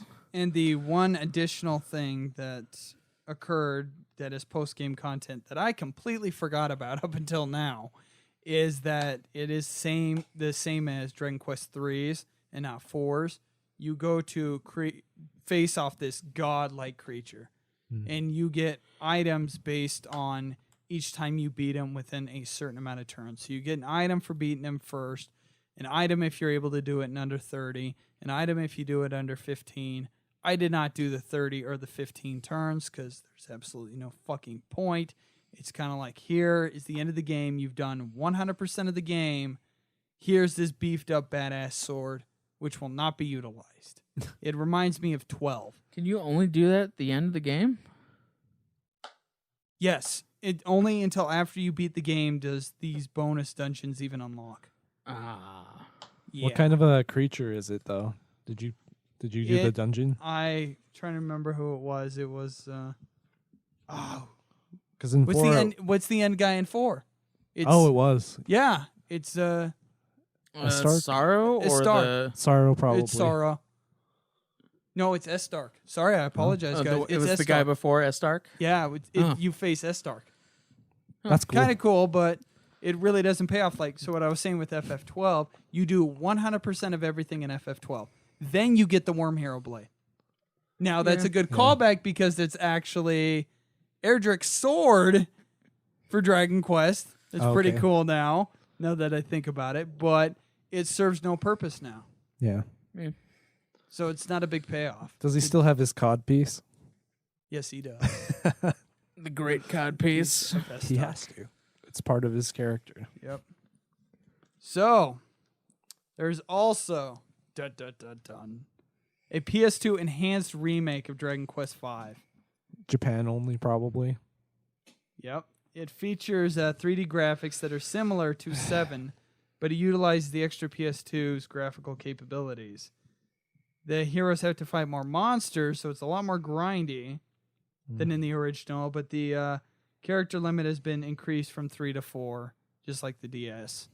So it seems like it got remade for the PS2, and then Nintendo said, hey, let's scale it down just a little bit because the DS can't do much. It would be a lot. To scale down a PS2 to the DS level. Right. That's a lot. And so let's kind of just like scale this down and then throw it out here like this. So it's a pseudo 3D view replacing the original bird's eye view. And from what I am seeing, and I'm not going to spoil my final ranking, but I have never ever bought an import before. But if I can mod my PS2, I'm going to go buy a copy, the PS2 version, and play this thing again in my spare time. They're all over eBay. I will emphasize this fact into the music too, because I listened to the PS2 version of the soundtrack outside of this. Yeah. And yes, way even better. that's better. Yeah. I will buy an import for this game and play the PS2 version. Wow. It looks great. Yeah, I'll have to look that up. I haven't actually seen like images from the PS2 one, so Yeah, it'll be interesting to see it. it's definitely, yeah. So, do we want to get into the design?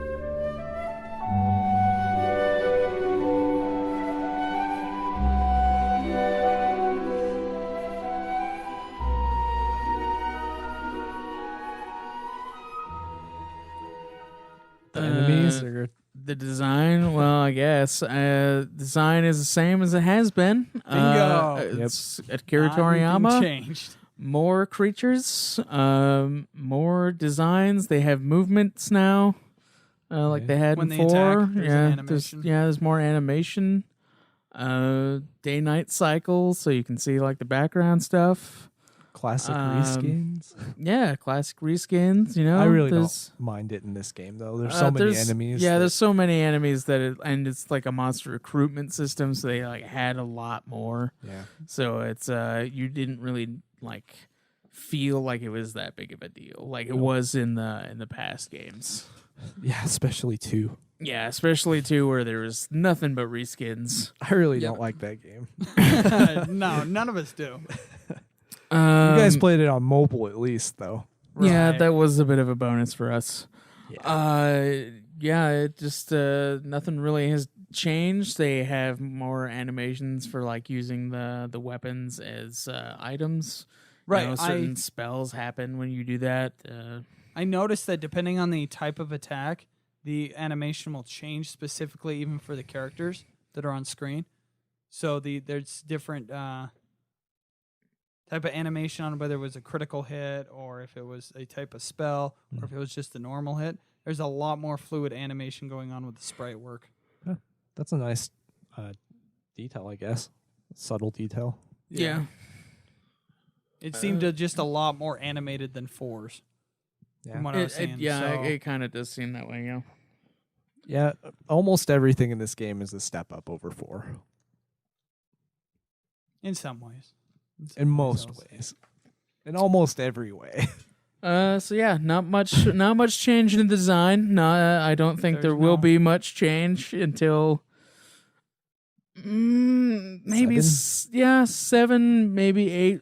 Yeah. Yeah, it'll depend on Because what- 7, as far as I know, looks kind of like what the DS ones do anyway. Well, there's the 3DS version. so Well, there's the 3DS version. that'll that's- be a like- difference. yeah, That's the version I'm going to play. Oh for yeah, 7. for 7, me too. as well. I bought a 3DS for this podcast. And Yeah, I will see you're not through it. gonna get the PlayStation 4. PS1 copy of 7. Isn't it like Rather not. ridiculously expensive? Not that I'm I aware think of. I saw it on Amazon for like 50. So yeah, it would be It's expensive pricey, for- but It's not that bad. It's not up in the Valkyrie profile levels. Yeah, or Lunar 2 completed. or like some of the Star Ocean, like their first Star Ocean games. I've Symphony seen. of the Night is getting up there. Symphony of the for the fucking the Black Label. Yeah, it's Oh, ridiculous. It's not right. It's like $90 now. yeah, it's fucking sick. Yeah. It's like 50 for the Just fucking by greatest the hits. Yeah. Chronicles, the Dracula X Chronicles on PSP. Great fucking port. Great fucking port. Not a single problem with it. It comes in it. But Yeah. But you'd have to have a PSP for that. PSP is a great console. It is. Yeah. But not many people have it. Their loss. All right. Music and sound, Not gentlemen. really. How I does this thing enjoyed sound? I enjoyed the soundtrack for this one. The sound is basically as it has been for other games, you know, the consistent Dragon Quest type theme. Whimsical. Yeah, it's whimsical. And then, you know, you got the sounds for like the creatures, like it has like certain attacks of their own, like sound effects attached to them, like flames and physical attacks and whips and boomerangs all have, you know, their own little thwack sound. So, you know, I enjoyed it. Did anything stand out to you, though, as far as the soundtrack goes? Yes. Go ahead. Yeah, go ahead. Obviously, the main battle theme. Yeah. It's the best piece in the game. Well, which it's is- the one you hear the most, so it's Right, so it probably a doesn't good grow thing. tiresome. The main overworld theme, I like. Yeah, the ones in the ancient town and Nadria. I really like the one in Nadria. I can't actually remember any of the sound from the game. I've listened to the soundtrack went back? outside of the thing, Okay. so that's how I was able to pick out those specific pieces of music. But Yeah. they are really, really on the downside compared to the PS2 version and me listening to the symphonies. Yeah. The symphony So- versions are way better. Yeah. And so I would not say that I'm overtly impressed with the soundtrack or the sound I agree. because it's not blowing me away. It's still the DS that this is coming out of. So it's nothing jarring that I hate, Yeah. but I'm not going to give it praise It's solid. because if I hear it come from like any other console minus Game Boy or something, Yeah. I could tell that there's serious sounds that this thing is making that I'm not too happy with. So you listened to it on the PS2, right? Or like that soundtrack? What did that sound Yep. like? beautiful, clear, more instrumentation. I can actually hear other instruments being played for the Yeah. music. So this is just kind of like a blaring out of the speaker, monotone, not monochrome. Yeah. It was, So it was- I won't fault it that much. I just It did have more of the doots. I think it's- like Yeah. the Game Boy stuff would have, and like the Super Nintendo. I don't Yeah. think they really tried to change it that much for the DS. I don't think so. I think they like kind of stuck with it because the DS is Yeah. capable of doing like better sound. I think they went Yeah. with that on purpose. Elite True. Beat Agents It is pretty just- good. Yeah. so I It's all want sound. A+ the sound design in this game. It's It- just I solid. think It's they fine. can- Yeah. I It's would agree. passable. I usually turn on the sound when I go to different areas, but And then turn it I right turn back it off. yeah, nothing that impressive really. Yeah, it's nothing you want there's nothing you really want to have stuck playing, you know. Yeah. There's nothing that's horrid, but there's also nothing that I felt was like Thank God. amazing It's outside fine. of like 6 games in and nothing has stood out that has made me want to yeah, not even in 2. 2 had decent music as well. Yeah, Right. It was simple, but it got the job done. Yeah. Even though I turned off the volume. I didn't want to hear nothing. Yep. I listen to the new areas, and that's it. Well, that's If good. something You- sticks, it's- then I'll keep at the least at music. least you gave like every area its own listen instead of just like Yeah, having it off the entire time, so you have like nothing to say. I about gave it a music. chance. It's good. I wasn't blown away, but Yeah, I was think. What else we got? I think that's everything, right? We have now time for the questions and audience participation here. did we cover the We have reception? questions. I think, well, we The- can go through reception right now if you critically. want. Yeah. So in 2006, the Japanese magazine Famitsu, Boo. yeah, don't really care for it, had readers vote for the top 40 100 out of 40. games of all time, and Dragon Quest V came in at 11th place. Would you guys put this game in 11th place out of all of the games that came out to 2006? It's really hard for me to rank anything like in the scope of all games. Right. So I'd really have to think. 2006 is the like- cutoff. Like really have to think. Yeah. Even 11th? Fuck no. Not 11th. Oh, hell Maybe top to the no. 100, but 11th. It also depends on like what it's based on. Was it based on influence, or I just don't like believe so. what I people think like? they just rank on by the games. They always include some random thing for like why they place it so Okay. high. Yeah, Like I think I said on Nude Clan that somebody like always put Legend of Zelda up there at the top because of its influence. yeah, you and got stuff. called out on And that. then everybody like bitched it, man. I'm like, And no, I- that There was a happened magazine that when, said that. when But it there was, was quite a there few, was and not I- just a magazine. Yeah. There were websites, and when the last time I looked at this, which was years ago, that was the truth. Okay, so it doesn't matter that now it may be wrong. I was right then. Okay. So technically, I'm still right. I'm not arguing with I you. I've seen use lists those with it deep there. polls, and I believe I threw them right there into Yeah. the discussion Yeah, on Twitter you and threw- put people you, in their place you backed me up. because it kept happening, and I had Game Informer throughout all of my teenage years. Yeah, Definitely Game Informer, and it was always fucking praise to the goddamn sun in there. was And I like knew people do it in there. A la they throw it up in there, maybe not necessarily number one all the time, but they put it at like a It's top 5. extremely high, and they Yeah. always cite it's like. And like, I never influence. see anybody cite Zelda's influence is always much higher than Dragon Quest ever was for Dragon Quest 1. It's And fucking now in bullshit. hindsight, that is insane. Yeah, I find it that is. utterly Dragon insane. Quest is literally the birth giver of all modern RPGs. It is. Like So, seriously, I think is. it's up there on the level of The Legend of Zelda. Not necessarily surpassing it. I think it does. I think it's the same. I think it's even if it's a smidge, it does it better. Not only Okay. does it do it better in story, I'd say in gameplay as well. Hold on. Because I don't agree with I that. think I do. Legend of Zelda, the because first one's it's the terrible. R- I hate It's it. not that It's great, not but as it's better terrible. than 1. And also, they're different genres. It's too. better than Dragon Quest One. No, think so. Dragon Quest One. I think so. I can point to one instance. I think it's that because was- you played the NES version. I think maybe. Well, Right, then you so guys are that's- missing the perspective. right. You But just there's been like remasters of one though of Legend of Zelda Yeah, but I'm that have comparing made the certain NES, things smoother and better. Zelda to NES Dragon Quest. Zelda is better. I don't know if I still. It's I fine. will We can counter- disagree. okay. It's fine. A good counter argument to that would be the dying sound is the definition of nails on a chalkboard that I'd rather blow my fucking brains out with. In Zelda? Don't In die Zelda then. with half a Mm. heart. Hey, I am one of the better Zelda players, Oh, unlike yeah, the one anybody that's else in like, New whan it, Clan. whan Me it, and you whan can it. speed that run that game and kick ass. All right, Yeah, it's still probably. annoying as shit. Yeah, The Yeah. dark nuts are really annoying. that is truth. Blue, yeah. Yep. Definitely. I think So, it's better but though. the reason why they gave it such a high ranking is because they like the way the story is divided by different periods of time, Yeah. and as that is something that has not appeared in many video games. That is truth. It has also been acknowledged that it is Yuji Horí's favorite in the series. Yeah, I could Why probably should see that that. have any effect on like how high it's ranked though?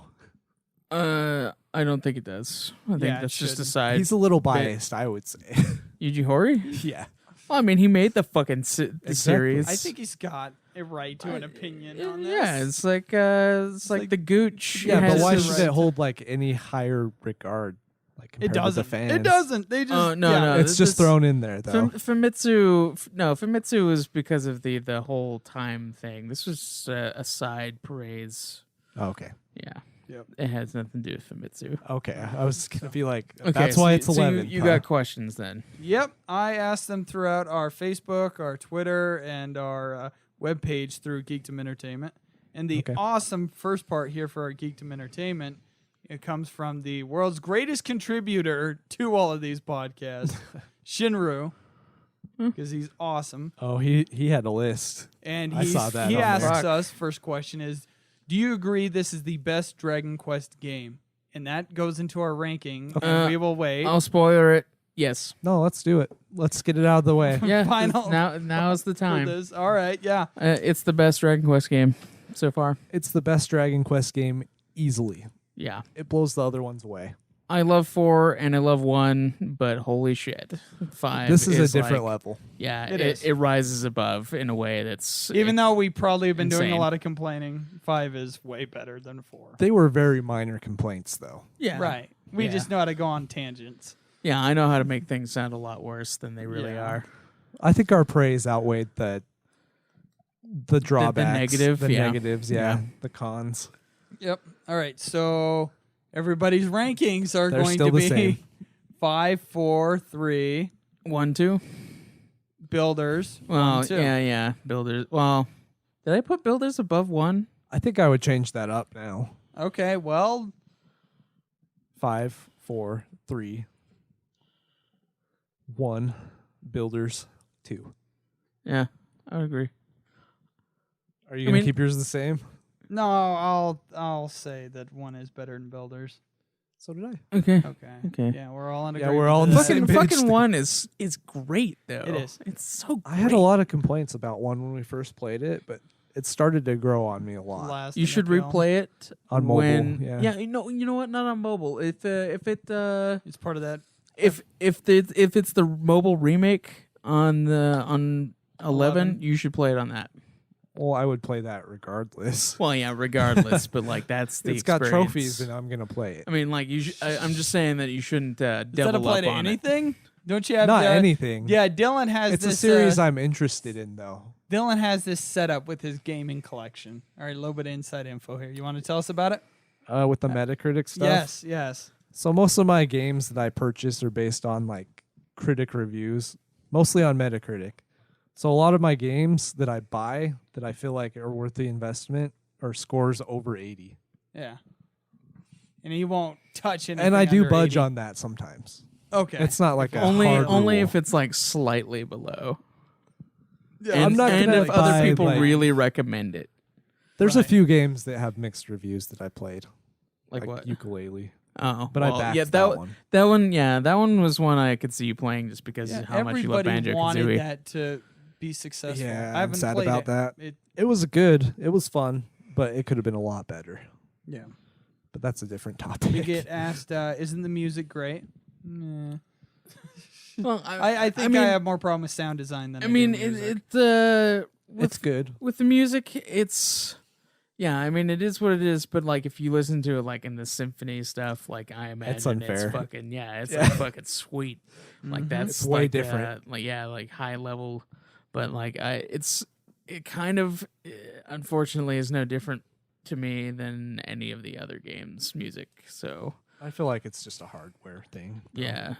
It could. It's got the is- potential. Yeah, it's a hardware thing because they were trying to keep it in line. I'm pretty sure with like the SNES and stuff, especially Yeah. where Jake listened to the PS2 one and it was more symphonic.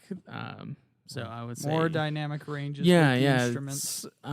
So yeah, They have I mean, more if space we- to work with too. if so we had played the it's definitely a PS2 factor. version and had like the benefit of listening to like the full symphonic sound, then Yeah. maybe we would be like, oh well, fuck yeah, apparently. Yeah. Yeah. So yeah. It's unfair though with the hardware constraints. The favorite characters in the game. Deborah. I liked Saber and I liked the children. Yeah, the children are okay. Yeah. But Deborah is the best. Saber for me. Deborah, That's why I wish like they fleshed him out a bit more and made him more important, like after the childhood stuff. Right. And I like Pancras too. I would. I wish say there would have been yeah, more of him. Pancras is pretty sweet. Yeah. I do like Okay. him. I And will. Sancho is pretty cool too. Yeah, and you can use him in your party. He's just not that useful. Yeah. 5 is the better game, and I did rank it higher. But I'm sorry. These characters, overall, don't touch 4s. So I would have to, by default, say Pancras, but there's nothing on the level of Ragnar. There's nothing at the level of Alina. There's nothing at the level of Tornico here, or even Healy. I said it. Well, I said it. There's more Um, characters, but I think they're more fleshed out in 5. But The main characters. I And I didn't really do much with Ragnar. You know, I think he's cool, but I didn't really use him. in a way, I think you're right, Jake. But at the same time, it's like the main characters that you're supposed to focus on, they have enough fleshed out that it's except for maybe Nera. Like I would say, everybody is pretty solid. But in 4, like they really went for certain characters to have like their own unique personalities. right. Unlike the one like old wizard man with Elena Boria. and Kirill, he didn't Kirill. really have that much of a personality either. He's got a Right, big so we could following, throw though. those two out. He does, and it's weird. Yeah. It is so weird to me. Like I freaking Yeah. saw Dragon Quest Heroes 2. He's like on the fucking cover, and I'm like, "Where's Yeah. Ragnar McRyan? Exactly. Where? I don't think he's even in the first game. Where's Maybe somebody Ragnar can explain fucking that. McRyan? Maybe he's in like another Dragon Quest game where he's cool in that, but like I never even used him in 4. I did. I mean, I could see like people liking the design for him because he does look pretty sweet. Yeah. I mean, it's pretty cool, but like I don't know, fucking Ragnar McRyan is way fucking cooler. Yeah. So if it comes to characters, I'm picking 4 out of 5, but 4 over 5. I don't know, man. I don't could think so. see with like the hero not really having personality and like a lot of the characters being the monsters. But like I think the children were okay for like But they're when they not were that- introduced and like what they are. Pancras was pretty sweet. Deborah has like a lot of character development and a lot of Okay. personality like Yeah. immediately. Like it's I would have to play that part again for me to. yeah, I will you should take play it. Deborah like because Okay. it's fucking sweet. I really like Deborah. Deborah is probably my favorite character. Okay. To be honest. I feel like there's more throwaway characters in 4 than there is There's- 5. Okay, so then we gotta Because have a, four has more characters, so Yeah. I think that's that. Yeah, you're right. And you definitely Because like pick it feels, your favorites in 4. it feels Right. yeah, it certainly feels that way. Because like any game that has like a large cast of characters, like I bitch about 6 about this, is because Yeah. like it has 12 well, you're gonna be characters. bitching more in a minute. For here. three parties worth of characters, and really like I personally only like 4 of them. So That's I fair. mean that's I like point. more. that's So it's kind a- of what it is. So I mean The argument maybe 5. basically comes down to, and Caleb Schweiss have had this argument before, is the better characters get weighed down by the lesser characters in the story Yeah. versus just an average. So do you go the best of Game of Thrones with a shitty season 5 and say that that's better than a solid The Wire for 5 seasons? I've Well, never I seen haven't The Wire, Yeah, I so haven't See, seen The Wire, God so damn I it. can't. come up with like So something do you similar. go yeah, do you have the better and then a lesser? Like you get a whole bunch of 10s for women and then you get an occasional 5. Is that better in the long run than just scoring a whole bunch of 7s? I think if the average is higher, then it I'm would be sorry. better. But the average is the same. This just went insanely sexist. Holy fuck, dude! Did you not What? hear the question? What? He said like if you like bang a bunch of 10 or like you bang 110 or like a bunch of 5s or you average out like a bunch of 7s. Yeah. That was I don't know about that. I don't know. Yeah. Let's use a different analogy. Yeah, different analogy, but I get God what you're forbid saying. You guys have not seen the fucking Wire. I get what you're saying, but I think that because 5 is a smaller cast, they can focus more on individual characters when they write them, whereas characters So the like fleshed when out they, character of 'cause, the like, mother. Because, like, if you watch Ocean's 11 and 12 Mhm. and 13 or whatever, you only really get to focus on a couple of characters. That's and why then 12 the other and characters, 13 are not but good. they're all big name people, so you enjoy watching it. But Yeah. it's not. There's not a lot for any characters outside of like a handful. Yep, because Casey Yeah, Affleck there's- really mattered in the story. Yep. Yep. Yeah. Exactly. Same with Don Cheadle. The better That's so- characters will rise to the Yeah, top. the better too, the and better outshine characters. the other characters. Yeah, that's kind of how it will be. Yeah. which Right. sucks because good characters will fall to the side too. Like in 4, like Kirill, I didn't even use him, Right. but there's a big following. I just don't like that kind of character style. There's Okay. just too many characters to use, so you always just end up using your favorites. Okay, so It you just just like comes down to fucking think preference. that's the Pokemon comes to mind as an example. There's like fucking 820 something Pokemon. You're Yeah. only gonna use 6. You might as well as use your favorite 6. And then there's always going to be the dragon that gets thrown in there that Yep, everybody loves There's only six Dragonites in your party, and for Caleb. yep, 1 male and Gotta 5 have the starter, females. too. The harem. Yeah, the dragon harem. All He right. deserves it.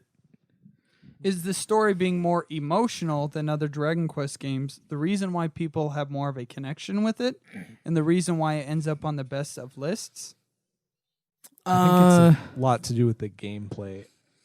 But yeah, the emotional I would aspect say of the story. the entire experience is why people would have Yeah. a connection to this one. 'Cause, There's like, lots of reasons. Both the story and the the story monster. is a landmark in gaming. So like that by itself is a pull for people. Well, you can argue that the fact gameplay that is also that. the gameplay exactly because it's one of the first monster capturing systems. Yep. Games like fucking Pokemon came out because of this game, essentially. Yep. which has sadly To catch surpassed them Yeah, as my test, and to train them as my cause. yeah, Dragon Quest. exactly. And as I found out, it apparently is also one of the games that has started the collector's Yeah. like fantasy where you like go find a bunch of shit in the game Yep. just to have like that like in-game satisfaction of like having the knickknacks all Which don't- displayed. Give like any sense of lore, but they're there. Yeah, there's no lore, but you know what? Fuck it. Why not? Yeah. You collect them. It's Yeah. unfortunate like how underrated the series is because this game is really worth the recognition because Yeah. of what it's done for gaming. Yeah, Not just in it's- story, this but one, gameplay. this one by It's itself, very like I feel like any Dragon Quest, maybe aside from 2, like it adds something to gaming. Like it adds something. Like it was the first to do something, and then people were like, "Oh fuck." I feel like this Let's game copy in that. the Yeah. context of Dragon Quest is what 6 did for Final Fantasy. I think it's to that level. I wouldn't say it's as good as Final Fantasy 6, but like the influence it's had is like on that level. I will say I like it better than Final Fantasy 6. Oh God, Well, I believe that's one of the so- things later on. You would be So wrong, here we but- go. I'm not wrong. All right. So there's we'll, that. We'll have that debate when Yeah, the it's time the- comes. There's no need to debate. I'm right. We'll see. All right. So, do you understand why many lists usually put Dragon Quest 3, 5, 8, 9, and now 11 as the best 5 games in the series?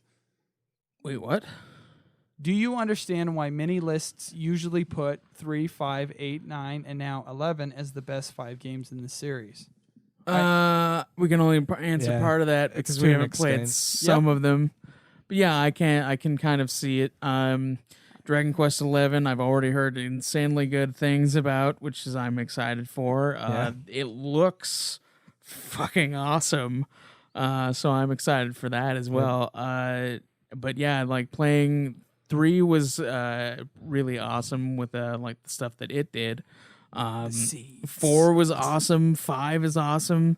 1 is awesome. I get to test the 3, 5, and 8 myself. They all bring They- something put it good there. to 8's gaming. Yeah, 8 is also fucking great. Like fucking shit, man. I can't wait to get to that one. Yes. Yes, that's a big one. I've never played it, so I'm excited to get into that one. Yeah, I don't know. So we understand to an extent, but like we don't have the full knowledge that's necessary to answer that question. Yeah. Yep. As time may go on. Abrac, one of our awesome Patreon donors. Thank we you. Like Abrac. Yes. Give us as much shit as you can. We Yeah, enjoy you it. should. I just wanted to show some DQ5 love. Starting out as a kid, slowly growing up throughout the game, and ending with your own children in your party is really awesome, and I wish some more RPGs did this. Not just I RPGs. agree.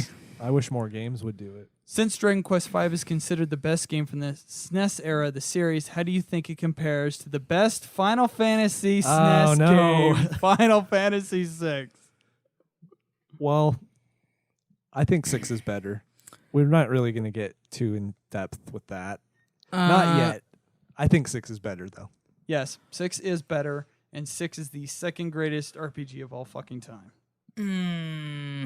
I I agree. disagree with everything both of you just said. You played Chrono Trigger? That's why that is number I one. haven't played Chrono Trigger, no. Well, there's your problem. But I do think that Dragon Quest V is better than Final Fantasy VI. Okay. It actually has a story. One that 6 has an excellent story. no, it has no story. It does have a story. One that I actually cared about. It had characters that I actually cared about. I don't know. I really enjoyed it. Like there's like even some of the villains that were in the game, like outside of the Nismo being kind of a disappointment. Yeah.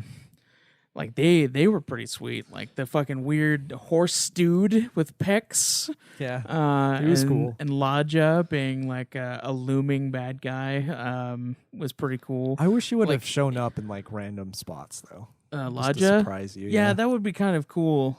He's like, oh, fuck, you're still he shows alive? up in really predictable areas. Yeah, he does. But I think Kefka is way better than any villain that's in 5. Oh, you just hurt my Way, fucking way soul. better. Completely way goddamn better. Oh, God, you're so Caleb- wrong. Caleb oh, I hates can't. Kefka. In I my can't. boots. I can't believe how wrong you two are about that. Oh my You are God. insane. Yeah. Okay, let's I not want go you. into I want it. you to know right now how much of a fucking ripoff that Kefka is of the Joker and how terrible he is. Okay, because I'll fucking He's tell a you that variation. they have admitted that his design was based off of the Joker, and you know what? The Joker's Which is fine. first thing that the Joker tried to do. Yeah. Guess what it was? Fucking poison the Gotham Reservoir. You know what fucking Kefka does see when what his the problem first is. evil act? He poisons a small town. I don't So, see what the problem Greg, is. The problem- no idea is original The anymore. problem It's is not that how you implement Kefka. it. No, the problem is that Kefka literally has no personality. He does something evil, he laughs about it, and then he continues on, and he's like, "Oh, all I want is power. Well, All I want is power." the problem and then, is that- and then they give him a backstory in some fuck off book, and they enact like that was all in the game. They act like, oh, well, he's a tortured soul and he's like that way because he hates humanity. No, there is no evidence of anything for Kefka whatsoever. He's a blank bad guy. There's a the bad fact guy. that he destroys everything. That is a minor fucking thing. You know how many It's the bad guys game-altering You know thing. how many fucking bad guys get away with what they actually want? A lot more than Not you very think. many. There's more. There's In more. gaming? The history of like RPGs. fucking like in 12. 12's bad guy. He I've never gets away played- with it. I haven't played 12. Is Vane the bad guy? Yes. No. Yes, he is. It's the fucking dude that he No, fuses he with. is- It's a The question. So dude Vatra, yes. Vatra fuses with him. They become one fucking person. Right. But Vane's intentions are never evil. Yeah, I know. That's why he's a good bad guy. Right. That's right. exactly So- why he's a good so- bad guy. Okay, so Kefka's he's a good. reason he's a bad guy is because he's shallow. He's shallow as fuck. And the reason that's bad is because of how great some of the characters in 6 are. It's a bad counterbalance. You can't have a great cast of characters and then have a really shitty bad guy and be like, oh, well, you know what? Because he destroys the world, he's a great bad guy. And that's the exact reason that Joe gave that he's a good bad guy. That's where we disagree, is that Kefka is a bad villain. I think Okay. he's a great villain, and the fact that he's inspired by the Joker speaks volumes of the Joker as a bad guy. Well, yeah, he's the one of the Joker's greatest a fucking bad guys great of all bad time. guy. But the reason the Joker is a great bad guy is because you don't know his intentions. You don't know what he wants. He's a mystery of everything. He's an agent of chaos. You know what Kefka wants? He wants to be stronger. That is his intended purpose. That's all he wants. He telegraphs that, and he says it in It's the a- game it's a motivation multiple that- times, and he becomes a literal god tower of Yeah. angels and demons, and it's symbolic and it's stupid. It's a motivation that's not just based in video games, it's based It's- in humanity. Seeking power and influence is But a it's human such trait. it's an empty bad guy desire though, because it could literally if he said nothing about wanting power, if he just was like, you'll never find out, then maybe I would like him more. But you know what? He doesn't. He tells you all he wants is power, and that is, it's such a simple move that I don't think it I is. don't care Okay. for at all. I think it's I- more complex than that. I will say it like this the proper way. No, he is not the greatest FF villain. No. Nor is he the greatest RPG villain of all time. No. yeah, that's fair. He is on maybe a middle tier, even with your arguments. I would say, the Sephiroths and even Arden and people like that, and even, what's his name? 13-2. I can't recall with that. Caius. But Caius is up there. He is really great. But I will counteract because you said Dragon Quest V over FF6. So I will hit you with these things. Memorable soundtrack. Are we really going to compare 5 to 6? It's a soundtrack that's Sprite No. work. Are we going to even compare the two? Cast of characters when we are mentioning Celeste, Terra, or Locke. fucking. Well, Caleb doesn't or like the Sa- characters Sabin. that much. Those are literally okay. The only characters in 6 that are even worth a fucking damn are Cyan, Terra, Shadow. and Locke, and fucking And blows and 5 Celes. cast Celes, of characters that's that it. there are. Yep, those and are it's the better than only. 5s. Those are the only 4. Sabin and Edgar aren't worth anything? No, dude. Fucking Sabin is a fucking musclehead, and Edgar is just a womanizing fuck who is literally nothing. there's He's No, literally that's under that. Setzer. he's a Get him nothing. right. No, so is Edgar. Edgar is too. Okay. So, He flirts with literally every woman. and you're going to Setzer does it compare that too. cast of characters to the hero and his kids and Pinkgrass. It doesn't need to be that way because 5 is more simple. It doesn't need. Nothing ever needs to be so cut and dry. It's good and Design, bad because sprite work. because of how in depth it is, and the sprite work doesn't matter either. Gameplay. Because Dragon Quest V was before it, How like about way the before Espers versus And Monsters. they don't have the fucking summons. And you know what? It was a gameplay. It's a Dragon Quest changed gameplay for games in general. But whereas Six Final Fantasy perfected VI, Final Fantasy VI has a thing where you can literally kill anything and any boss with its that. glitch. You're talking about That one is a oversight. game-breaking glitch. 4 It's does not break- have a game-breaking glitch in a DS version. It does. what, Dragon Quest 4? Yes. With For the Tornado? it's not game-breaking. It's game It makes altering. it makes the grind a little easier, but it's not completely game breaking little where you can easier. shatter every boss in an instant. Are you shitting me? I went there's through one the boss that you can't. okay. Joe went through the entirety of Final Fantasy VI doing nothing but vanish Doom. Well, that's that means Joe Core. That's That it's has Joe nothing to do Core. with the game It itself. wrecks the Just game because you're using- because all you do is then just watch the story, which Well- is nothing. Just because it's there doesn't mean you should use it. That doesn't mean anything. But it's also Because- an option that you have for gameplay. So There's you're many gonna ways knock to down play it. Dragon Quest 1 because somebody can walk through the entire night, the entire cave without the light spell and just beat the game in 20 minutes? Yeah, Is that a you could. huge oversight? Okay, and Dragon Quest 1 is lower than Final Fantasy 6 then. Well, obviously, Dragon Okay. Quest 1 is also on the NES. If we're looking at it like game to game, 6 is better. I don't think it is. It has more pros than it does Dragon Quest 5. I don't think so. I Not to think- me. I think it perfects what Dragon Quest 5 set out to do. And the gameplay think is they're- better. Don't think Gameplay so is better, At all. but Sound I is think they're better. doing their own things. Design I won't is agree better. and say that Final Fantasy perfected it because they're doing their own system. At this point, they're doing ATB at this Yeah. point as opposed to turn-based, so it's not the same systems. But 6 is the better the same game. genre. I do like what 5 is doing with Dragon Quest. With it keeps itself simple. FF evolves, but to compare the two games, it's FF6. So I don't let's think say so. that story is better. What else is better? I enjoy sound. the gameplay. Not gameplay. It is the gameplay. The gameplay, Replayability. Nope. yeah, replayability as well. I have no desire to play Final Fantasy VI again. Whereas Dragon Quest V, I could. Because there are multiple I would paths that I could play- choose in, like, say, the wife, or actually going and doing side stuff like the bonus dungeons, or even the getting all You're the not knickknacks. referring to That exists in Mog and 6 Gao? too. Yeah. What? Gao. No, I'm talking about Final Fantasy or Dragon Quest V. Right. There's there are extra side characters. I was stuff not- you do in 6. Yeah, there's extra Yeah, characters even. which you have to get. No, you don't. you don't. You do not literally need Gao. all of the story for for Final Fantasy VI is in the characters. That is the story, because there's no story to Final Fantasy VI outside of some group of people are going to fight some bad guy who wants power. That is literally Well, the story, not and that's not referring to even the boiled down to simplicity. That is the Okay. actual My point is story. What this, does that though. have to do with the optional content you just brought up? Yeah, here's my point though. It's If we give you story, it doesn't have anything else over 6. And that comes down to It personal doesn't matter. preference. The RPGs are entirely about the story. It's the way that they tell the story. If the story is terrible, but the gameplay is okay, Yeah, we're- then you're not going to play that game again or even really want to We're get through it. compromising with you. We both like the story more than 5. But if we give you the story, what Name is something better? else.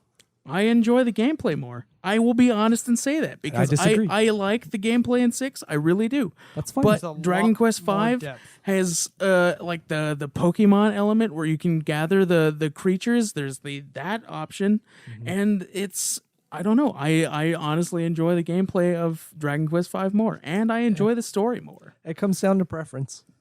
That's fair. It does. My vote is 6 over 5. No, My it's vote is wrong. 6 over 5. It's wrong. It's not wrong. It is. I think your opinion is unpopular, but we'll see. Hopefully people will respond to this if they do watch this whole episode, because it's pretty long. It is long.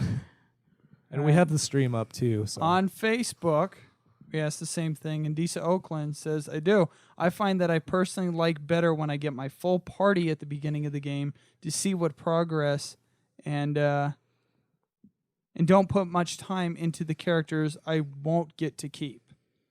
Do you guys feel the same? and that it takes away from games like Dragon Quest V a bit, or are you fine with it? It depends on how the character is used. Dragon Utilized. Quest V is probably the perfect balance for that because of how it's balanced with characters and monsters. You use them as you want to, and they all level up at the same time without them having to be in battle, Yeah. like it would be with like Pokemon or even Final Fantasy X does that, where like only the dudes in battle that have actually made a hit or something like get the XP. So everybody is like evenly balanced in a way, and when they're lower level, they get more levels because when you're higher tier, then it's slower, so they can catch up easier. And you can basically use any monster all the way through. Yeah. Although there are some level caps. There are some level caps for some creatures, but it's usually around like level 20, 25 that you can literally get everything. So Yeah, I'm okay with a character disappearing from the party if they've fulfilled their purpose in the story. Like Pancraz. You don't really get to control him, but I feel like he does fulfill his role really well. yeah, his story comes to an end pretty well, and then you get like the Star Wars moment at the end, which kind of feels a little rewarding. Yeah, and there's the emotional aspect of his death, which is shocking and honestly kind of sad. Yeah. I'm fine with it. I don't have any problems. It's sad too because of a loss of potential. Because you Yeah. could have him and then And then when you don't get him back, and it's then you don't get him back. Yeah, like there's that like ooh, it hurts in multiple ways. it does. All right. Well, Was that the last question? I believe that was. We have the thing on Facebook for what was everybody's monster party. Okay. I think So- we answered that one already. Yeah. So let's see what other people say. All right, so we got the Facebook comments about the monsters and who our listeners liked as far as their cast goes on the monsters. One of them is the Big Apple. That seemed to be a favorite. But there's like What do you different mean apples. the Big Apple? Yeah, Maybe Rotten Apple has like a different name in the it versions. could. Yeah. People like the Golem, Yeah, everybody loves the Golem. but they said that the King Slime has a cure. Oh yeah, King Slime is like a beast. Yeah, the heal all. He's like almost heal us impossible all. to get for some reason. And then we have another Adam's apple and a saber-like from Abrac. And then Disa said anything with multi-heal. She doesn't remember the exact monsters that she used in her party. And it might have actually been the Slime Knight. Or the I believed it was. Chimera. But you She never says know. it might have been the Chimera. Yeah. So yeah, those were all the comments we got on the listeners who have played 5 and the monsters that they use. Yeah. Hmm. So, So what do yeah, we think about the legacy of this? Of it being better than Final Fantasy VI, apparently. I do think that. I think that it's a really unique game, and that's something that I really love about in games is when there's something that like feels unique to me. I immediately take a shine to it. Yeah. So Dragon Quest V is like the way that it's told over the years of someone's life is a really big thing. yeah. So that's a really big factor for me is just how unique the game is. Yeah, I feel like it was revolutionary in a lot of ways. Like I can see its influences in other games that use monster capture kind of systems. Yeah, and then apparently getting in-game trophies for just collecting purposes. Yep. Yeah, one of the Thing- earliest thing- implementations of it. Things that have adapted to being like in Far Cry stuff, like gathering masks and whatnot to get trophies. Relics in 3. Yeah. Anything Ubisoft. Yeah, anything Ubisoft, the feathers and Assassin's Creed 2.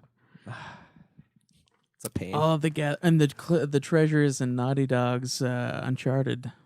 I find those to be more fun because like some of the hiding spots are pretty clever. Yeah, And there's always like an extra treasure hidden somewhere there's in one of the the- those levels. could also Big be hidden those relics. could also be compared to like mini medals. Yeah, Yeah, that's true. I feel like you, the you Uncharted get ones are more rewarding. you get stuff for the getting the treasures. Yeah, so probably Yeah. closer to mini medals. That's fair. Yeah. What do you think? I believe that this thing is very, very influential. Not on other games tiers, but it is by far a phenomenal RPG that I will not deny that is great.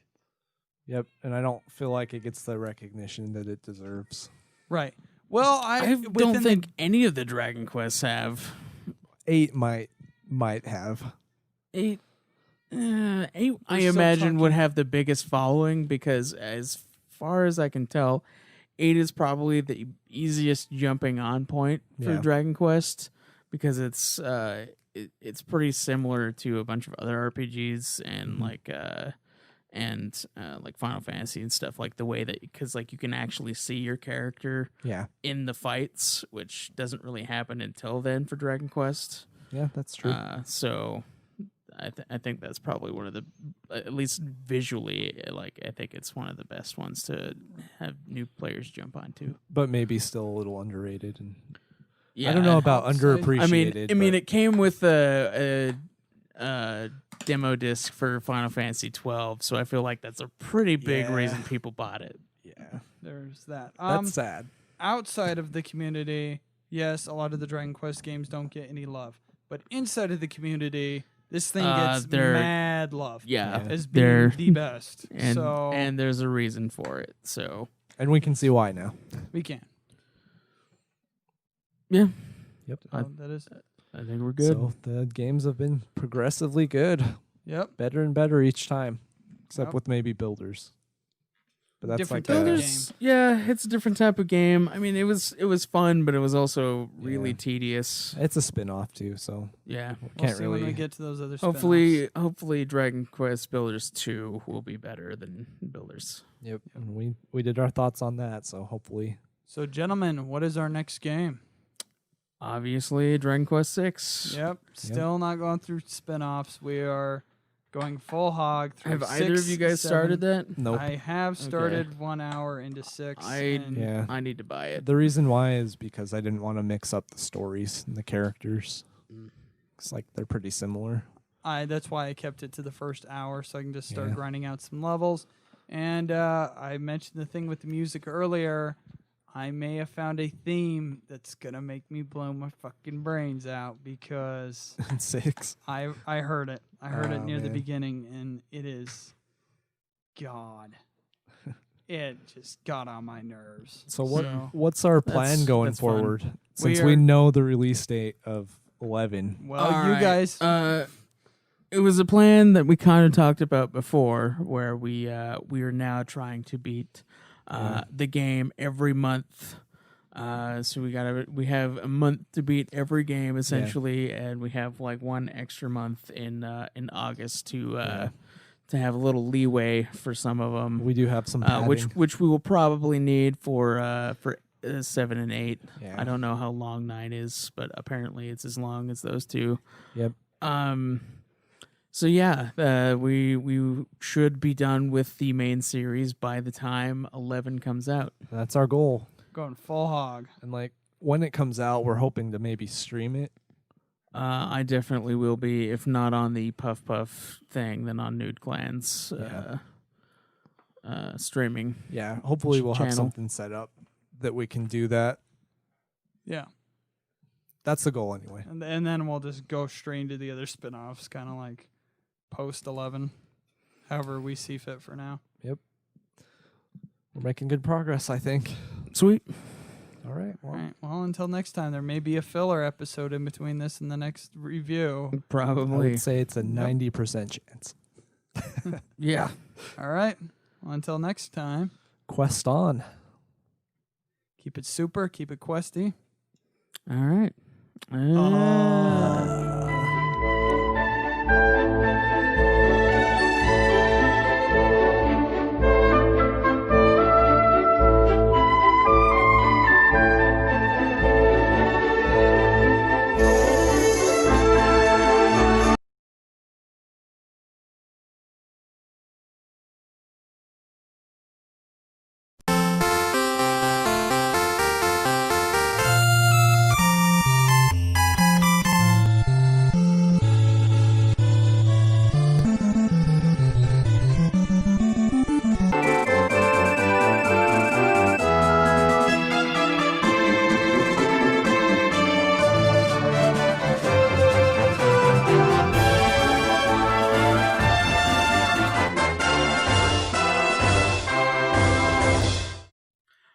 right, welcome to another episode of Puff Puff Hour. I am Caleb Craig. Finally.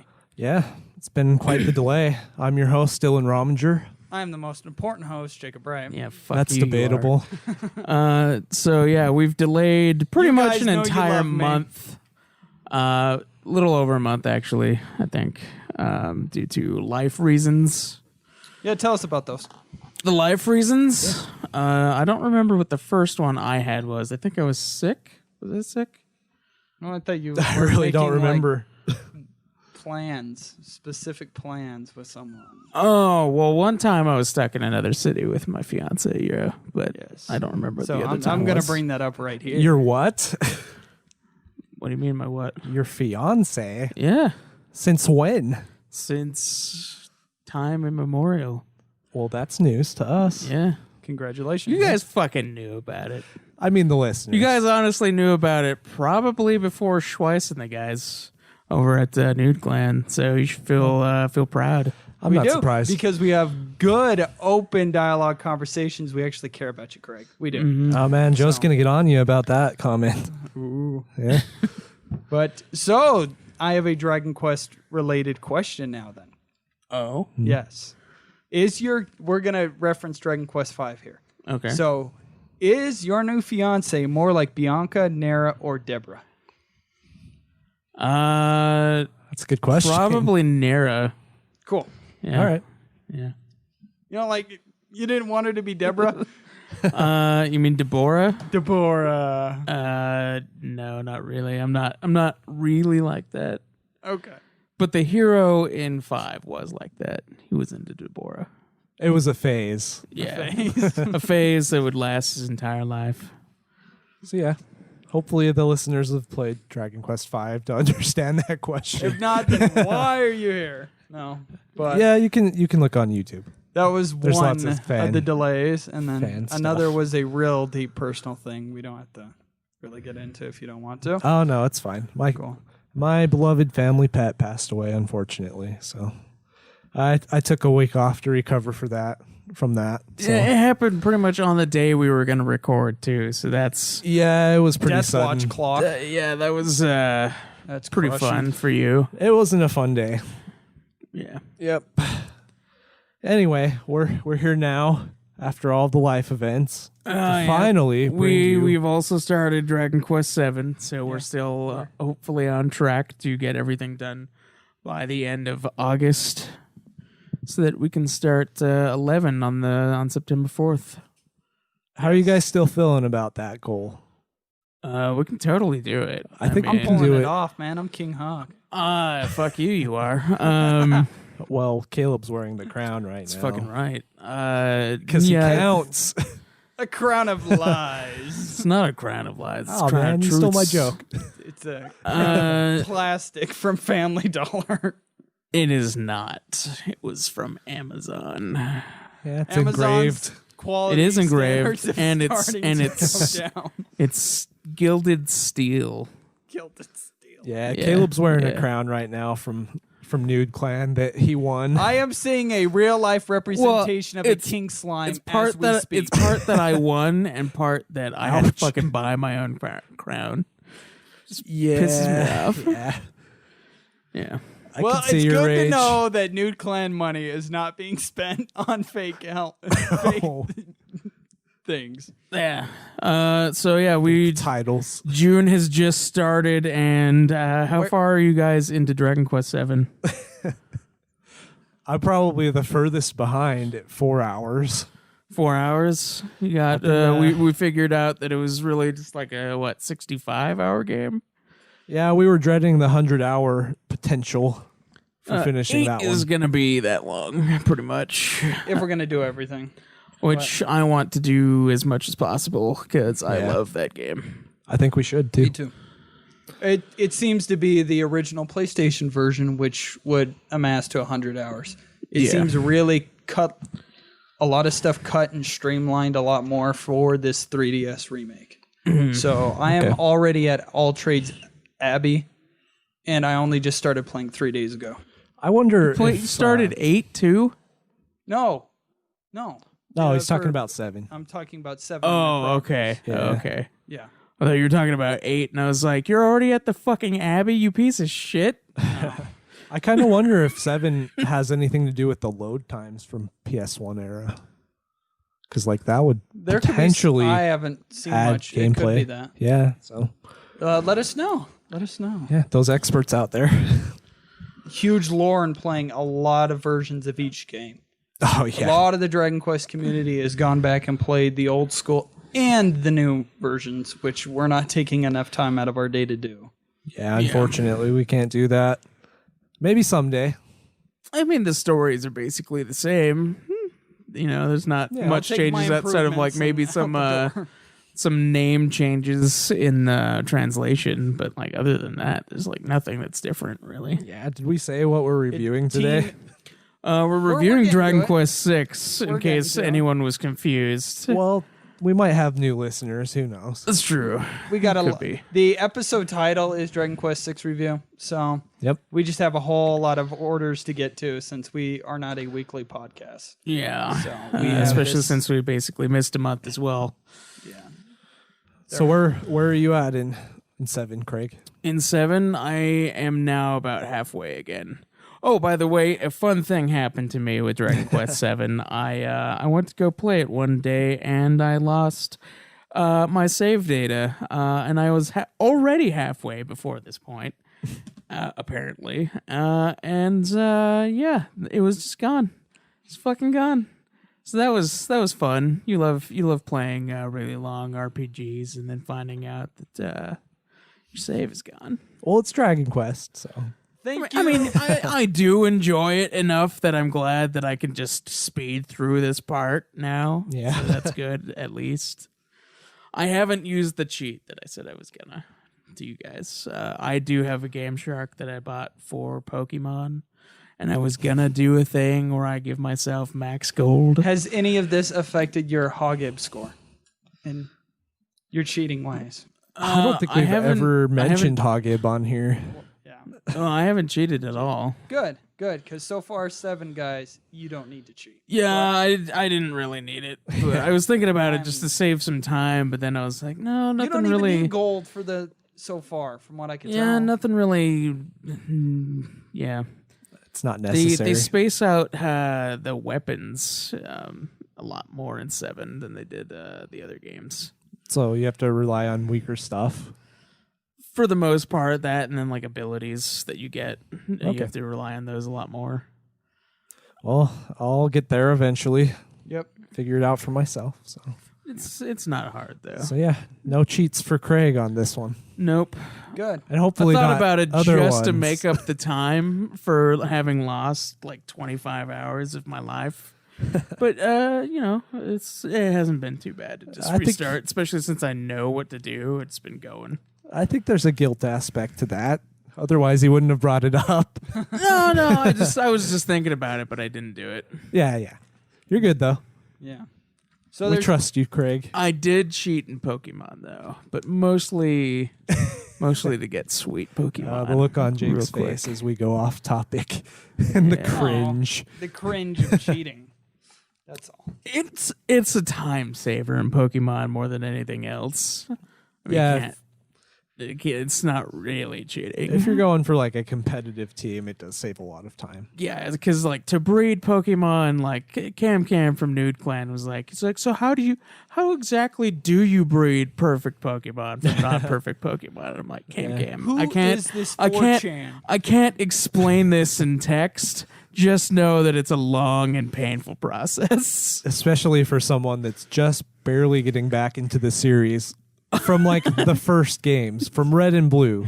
I know, he'd like fucking start it and then like, oh, I want a Gyarados. And then he'd get a Gyarados and then he'd be done. Yeah. You get a fucking Magikarp like right at the beginning and you only have to train it like 15 levels. That's an interesting way to play the game. It's like, I have a Gyarados now. It's done. Well, whatever works. They'll take his money happily either way. Yeah, all 3 versions of it. Yep. So we have a small little piece of news. Apparently, Dragon Quest Builders 2 allows you to utilize your Dragon Quest Builders 1 save file. Oh, And you're unlocking like a couple of free items with it. I don't know what specifically you keep or if it's just, here's a access to this slime armor. Using your Bashmobile. old- Yes, Bashmobile Transfer from that. the start. It'll probably just be like some Cosmetic decorative shit. thing. Yeah. Yeah, like the slime harp. Yeah, Didn't they have like a day one thing you could download for builders? yeah. I'm So assuming so. that was cosmetic. So I assume they're going to go that same route. Yeah, it's probably just going to be some cosmetic thing, not anything that'd be really useful to the game. Yep. Hopefully we're wrong though. Yeah, you had some questions, Jake. Yes, I do have 2 questions on our awesome forum. Thank you to the listeners that are providing them on our Geekdom Entertainment forum. Yes. The first question we have is your favorite hero design. This is asked by Thy Death Sword. Just wondering who your favorite hero design is, as in all the naming, as in the unnamed character you play as. That's weird wording. Mine would have been the Dragon Quest VIII hero, probably just because it's my favorite game so far. That's fair. What is your guys' favorite?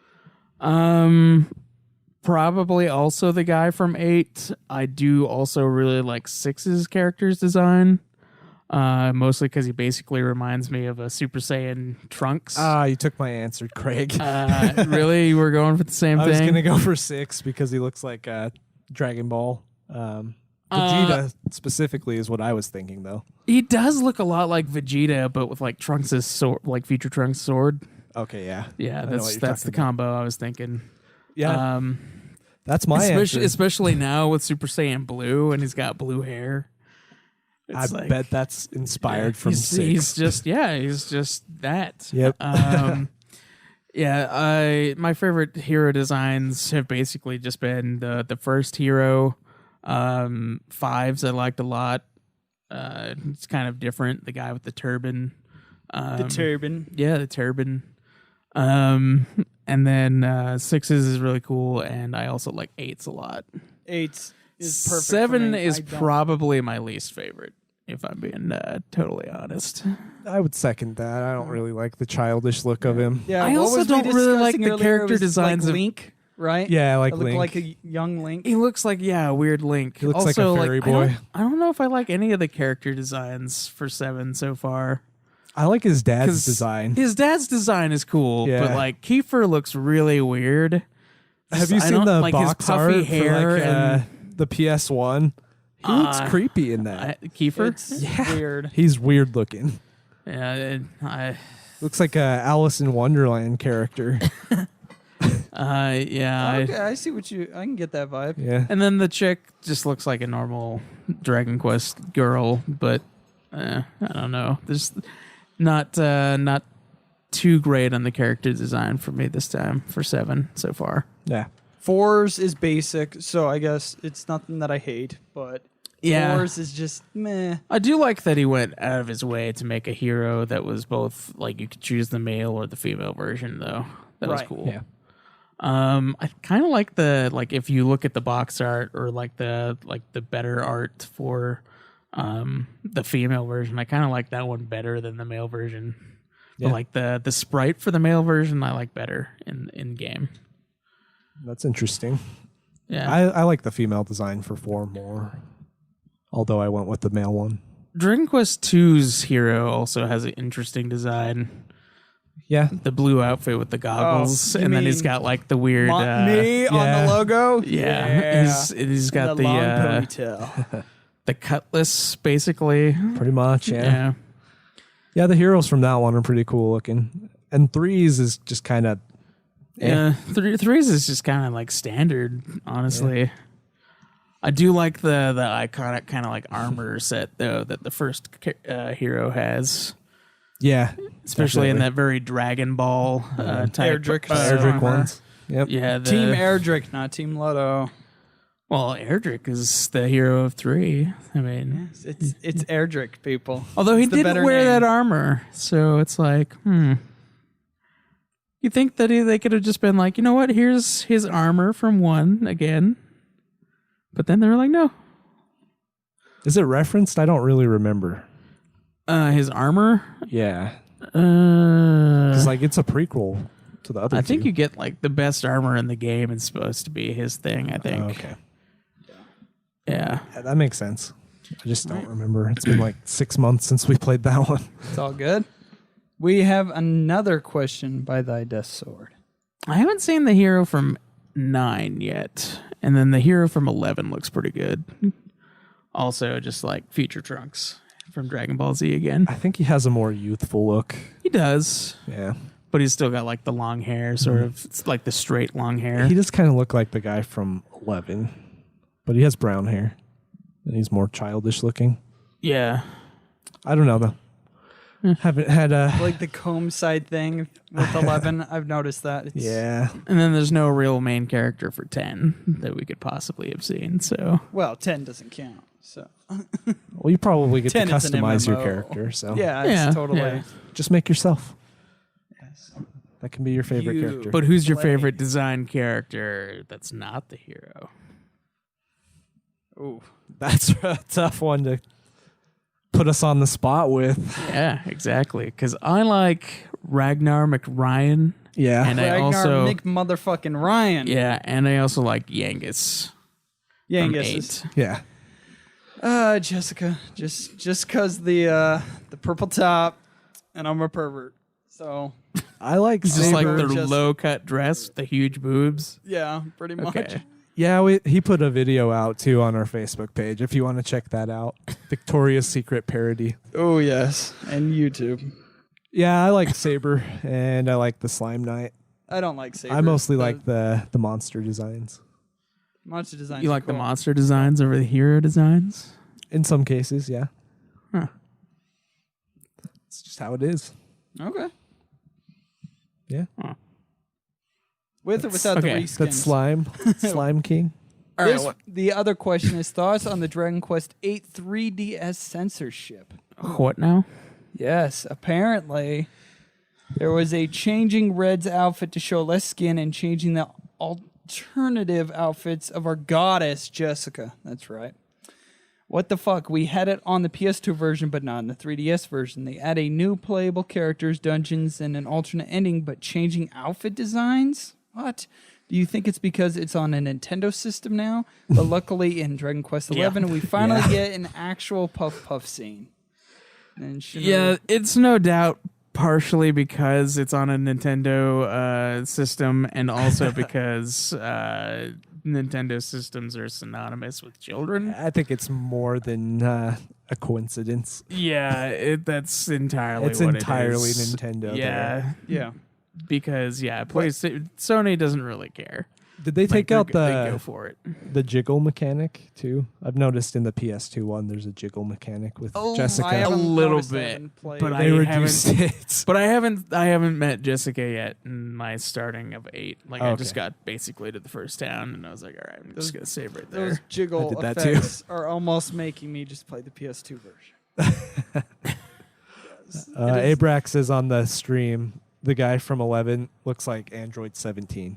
He kind of does He look does. like Android Yeah, 17. That's a good point. So does Dragon Angelo Ball Z. from I know. I need to get okay. around to Nier Angelo Automata. from 8 also kind of looks like Android 17. Android 17 and Trunks. Angelo. Oh, okay. They just have Angelo. Just like they combine. Angelo. Yeah, that's a good point though. I can see that. Yep. Jake, you need to watch Dragon Ball Z. I will. Yeah, I you will do. get to it. Bitch. I'm thinking about watching some of the Dragon Quest animes first before Dragon. That would Ball be Z. A possibility That'd for be us. A good thing. Yeah. Sit down and do some commentary on those. Yeah. Yeah. Not a bad idea. Yep. So thank you for the question, Thy Death Sword. It's good to see some activity going on and ask these hard-hitting questions because sometimes we don't think of them ourselves. Yeah. So Thy Death Sword also put up a fan fiction on our forum. yes. So check that out if you want to. Yeah. It's Jessica and Medea? Medea. Ah. And if we all know, me and Caleb Craig know who Medea is. I'm Yeah. not so sure if Dylan knows. All I but- know Probably is that not yet. she's the horse. Okay. Okay, so Right you do now. know who it is. Yeah. Yeah. I had to look it up because I thought it was weird that the horse had a name. Not that the You're other not- ones you're haven't. not a big fan of They refer to know, her as a princess, and I was going like, through the- "What is this?" She's the horse princess. yeah. Yeah. So I looked it up. Yeah. You're not a big fan of going through the valley on a horse with no name. Well, not really in Dragon Quest. All the animals actually had names. Right. Yep. All right. Well, we have iTunes reviews, but before we get to the 2 iTunes reviews I have decided on a note for myself that I am going to be buying the imports for the monster games. So if I have trouble Japanese-wise, I believe there are English patches out there, but I will buy the imports. I hacked my 3DS, no problem. I don't pirate. And he admits it on the air. I will admit it right here on the air. All right. Just so I could buy and then play the imports. Okay. Because they look phenomenal, and I'm not dealing with the old Game Boy type. And I wish they would just localize that shit. I'm not sure what me and Caleb will do for that, though, because like if you're just gonna play them, I don't know if we'll have the opportunity to review them. So we'll just have to see how it goes. Only? No, I'm referring to Monsters and Monsters 2 on the 3DS. Not the Jokers, just Monster and Monster 2, which you guys will probably play in Game Boy. Okay. Not Joker 3. Joker 3 is Japanese only. Okay. And I have started and I'm almost done with Theater Rhythm Dragon Quest, but we may not be reviewing that. Yeah, if it's available here for us, we'll play it. And I'm going above and beyond pointlessly. So, Well, that's your choice, I guess. Some people will like that. yep. So, there are 2 new iTunes reviews. All right, first one is awesome throwback to one of my favorite RPGs, 5 stars, by PK421, aka Paul Kelly. Having played Dragon Warriors 1 through 4 on the 8-bit NES around the actual time of the game, I remembered it being great, but recalling exactly why was sometimes tough.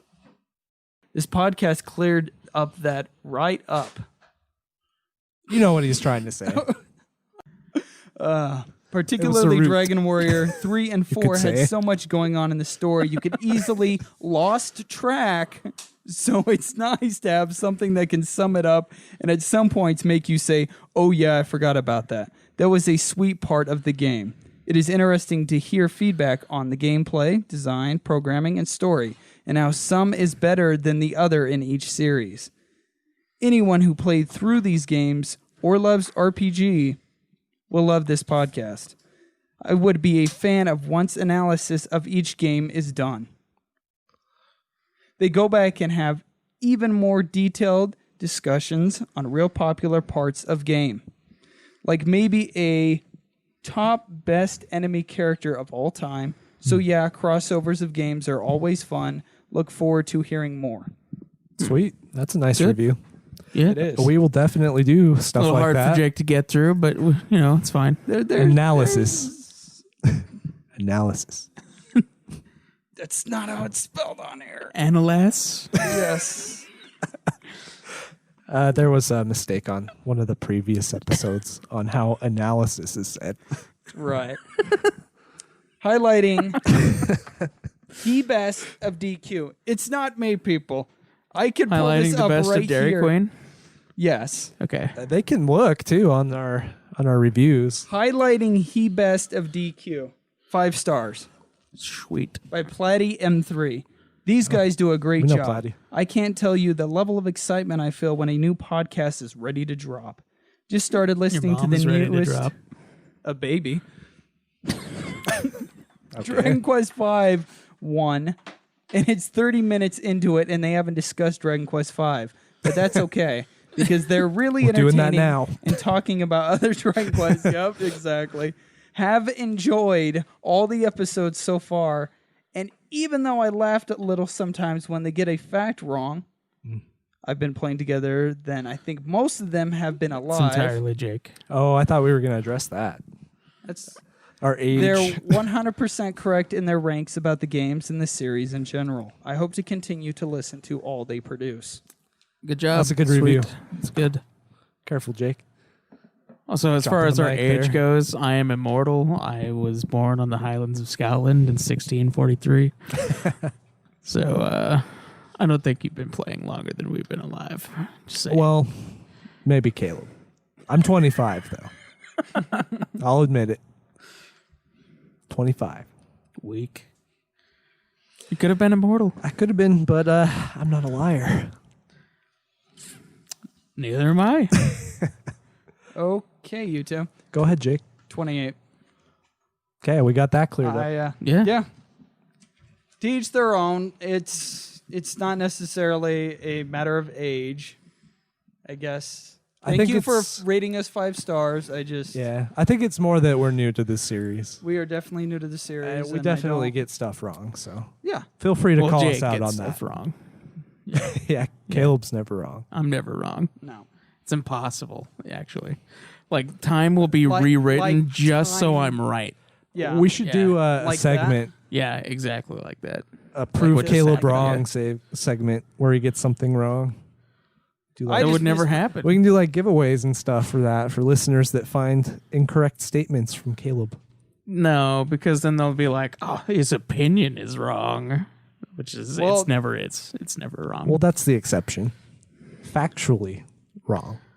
I'm We never factually wasted wrong. 30 minutes of people's time trying to convince this motherfucker that Dragon Quest V is not better than Final Fantasy VI. Your opinion is wrong. No, it is definitely not. You have been blinded by nostalgia and wrongness. Nostalgia. Yeah, Do you know when I played Final Fantasy VI? yeah. I played like Forever 3 ago. years ago, and I still think that. Well, you're wrong because Final Fantasy is Ultros is a literal piece of shit, I like and he Ultros. ruins a ton of that game. Comic relief character. Comic relief characters are shit, always. Typically. Not in this case. Always. Always. Anyway, if you want to tell Craig that he's wrong, go on the forums and leave him a nice comment. Yeah, you can try, but you'll be wrong. We'll see. We'll see. It's just the truth. I can't help the truth. You can't handle the I'm a truth. truther. Your truth. Yeah. All right. I believe. Are we ready for story? We are.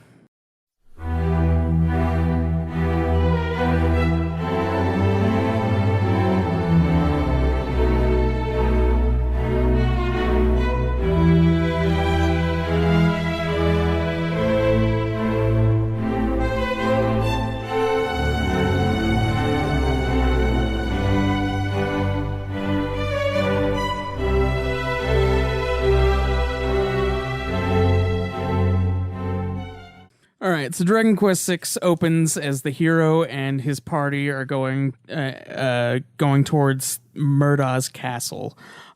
He's the Demon King, and the girl uses a Orcarena to summon a dragon. The party goes into the castle and comes face to face with the Demon Lord, and then he overpowers them. The Demon King, it looks like he kills each member of the party. But suddenly the hero wakes up on a mountain in Weaver's Peak, and Tanya, a young woman, insists that he was having a bad dream, and she says that she is his sister. And then after getting out of bed, the hero is then given a task to get the crown in preparation for the annual Mountain Spirit Festival from the Elder, which takes him to Haggleton. However, he finds that the man that's supposed to give him the crown has gone out somewhere in the northwest and never came back. The hero then heads in that direction and finds a large hole with the crown maker just barely hanging on. The hero attempts to rescue him and succeeds in the process. I would have just kicked him off. That's the pretty fucking cliff. ridiculous. Yeah. Like, how long has he been hanging there, I wonder? Probably days, if they're worried enough about him to be like, yeah, he hasn't fucking come back yet. They're like, yeah, he'll come back later. We're not worried. He just had a really heavy night of drinking. It's fine. He'll be back eventually. It's one of those 72-hour hangovers. Yeah, that leads me to Yeah. believe he's drinking quite often. It's like, I don't know why we still trust him at Crowns. And they let him go by like huge holes too while he's been drinking. Yeah, so. exactly. Hey, that's the perks of the job. You got to know the risks when you take on said job. It's part of the job description. I think May fall off face of Earth. I think his daughter's responsible there. Yeah. The hero attempts to rescue him, but then he slips and falls into the world below. In the mysterious world, the hero finds a nearby town in which the townspeople cannot see him. The hero grabs a tip from one of the townspeople that says special well. There's a special well to the north, which people went in and never came back. Then he goes in that direction and returns to his world. After getting to the ceremonial crown from the crown maker for no charge after saving his life, the hero heads back to Weaver's Peak just in time for the festival to begin. During the festival, the hero receives a mysterious vision that a great evil was to take over the world and asks him to leave his village in preparation for this disaster. The day after, the hero finds out that the world that he stumbled upon was the Phantom World. Dream world. Yeah, Or the dream world. basically. And is given a pass by the elder, which allows him to enter into Somnia, where he can meet the king. Yeah, dream is like the theme of this game, I've noticed. It's the whole game. I Yep. mean, the game is called The Realms of Revelation. So, I mean, Okay. there was a reason for As that. we continue our journey at Somnia, the Oh, hero wait. meets Carver. What? You got a comment? We don't. Are we going to discuss what we think of this intro so far? Well, I mean, the hero Sure. being in a town with a festival happening is basically standard Right. RPG fantasy type storytelling. I mean, it Chrono happens Trigger. in Chrono Trigger, Lord of the Rings. It may or not be the Wheel exact of time Time, frame that other Trigger was RPGs and being fantasy in production. books. Yeah. Yeah. Yeah. Does anybody remember the music section of this during the festival area? Because I remember it getting on my fucking nerves. Oh, the ting. Yes, thank you. The ting, ting, ting, ting. Yeah. It was annoying at first, but I got used to it. Or did you turn the sound off? I probably what you did mean. that. After about like 5 minutes. Yeah. Yeah, it was not a good track. It became muted. Yeah. Yeah. Yeah, it was okay. So, I think it's not half bad. I like it. It's not as good as 5's intro so far, but I mean, you start off on a ship. It's pretty sweet. It's true. With your dad as you're a kid. 6 is just this bizarre dream, like wake up from a nightmare. So, it's okay. Yeah. Or Maybe he was just it a fell and hit his dream? head. Could be that. We will find out. He's just suffered If trauma. there are revelations to be had when coming across realms. Yeah, who knows? All right, well, let's get back Who into the knows? story. At Somnia, the hero meets Carver, which doesn't seem to remember the hero. Who doesn't Carver was seem- one of the big guys in the dream. He Yeah. was in his party. Just so you're Instead aware. of having you meet the characters one by one, it immediately starts with all of them in your party during this dream sequence. You having no knowledge of who they are Well, it during the has- dream sequence. it has Yeah, three. everybody has amnesia basically Right. in the game. Anyway, Carver doesn't remember you.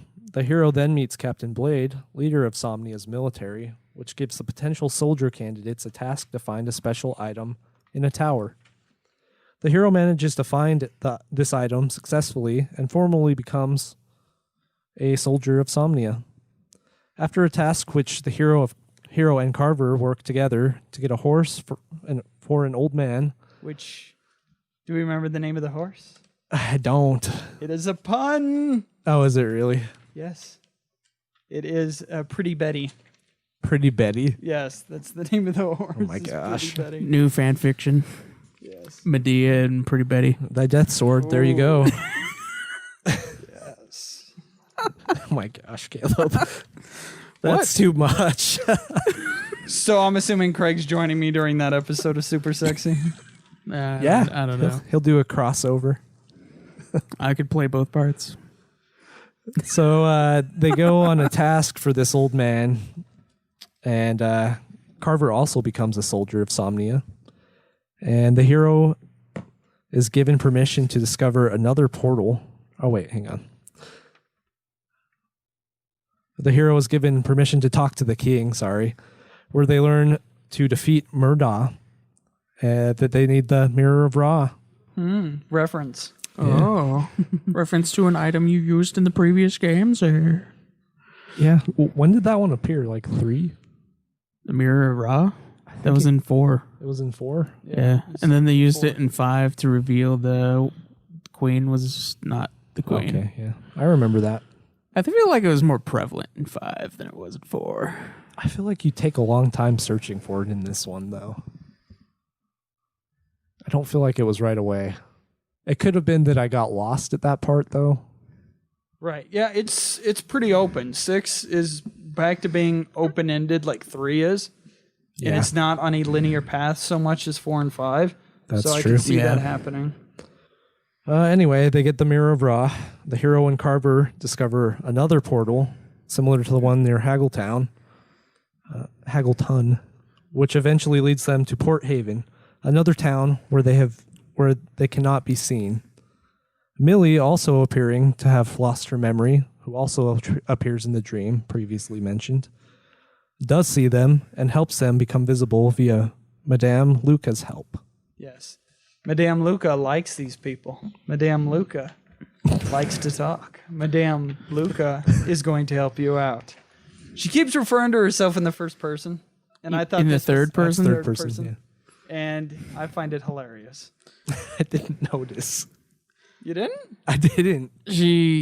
Anytime she talks about herself, it was in third person. Oh. Well, that's a interesting detail that I missed. Yeah, strange character. Yeah, you always go back to see her for some reason. It seems like. What has to do kind of Madame like Luca is glad that you came to visit. She is. She's Madame Luca has a purpose with Madame Luca has a purpose with Millie. So that's why you keep going back to Yeah. Yeah. her. She's like practice Santeria. She's looking in like a crystal ball. She can see the future, so I guess she She's a kind of seer. Call me for your free reading now. she guides you in that way, so she's pretty powerful, I would say. Yeah, you can go back to her at any point in the game, and she'll tell you what you need to go do next. Yeah. That's pretty useful. She is kind of the catalyst for it. Anyway, the party discovers a Somnia castle in the Phantom World and learns that the prince is missing and that the hero Oh, looks like damn. him. That's cool. They also meet Captain Rusty, who bears a striking resemblance to Captain Blade. Duality. Da, Are we- da, da. Are we sensing a theme here? Then the Dragon Ball fuse to form Captain Rusty Blade. I thought you didn't like puns, Caleb. What? So, gaining entrance to the Moon Mirror Tower, the party meets Ashlyn, a woman who was invisible in the Phantom World at first, and together they find the Mirror of Ra. The four of them travel to Murdah's castle in the original world. After defeating Murdah, the hero uses the mirror on him. Murdah turns into the King of Somnia, confused and unaware of what happened. The king reveals that the original world is in fact the dream world, and the Phantom World is the... And the Is the Phantom real World world. is the real world. Am I a dream? Yeah, Da-da. basically. Upon traveling back to the real world, the King of Somnia thanks the party for defeating Murdah in his dreams.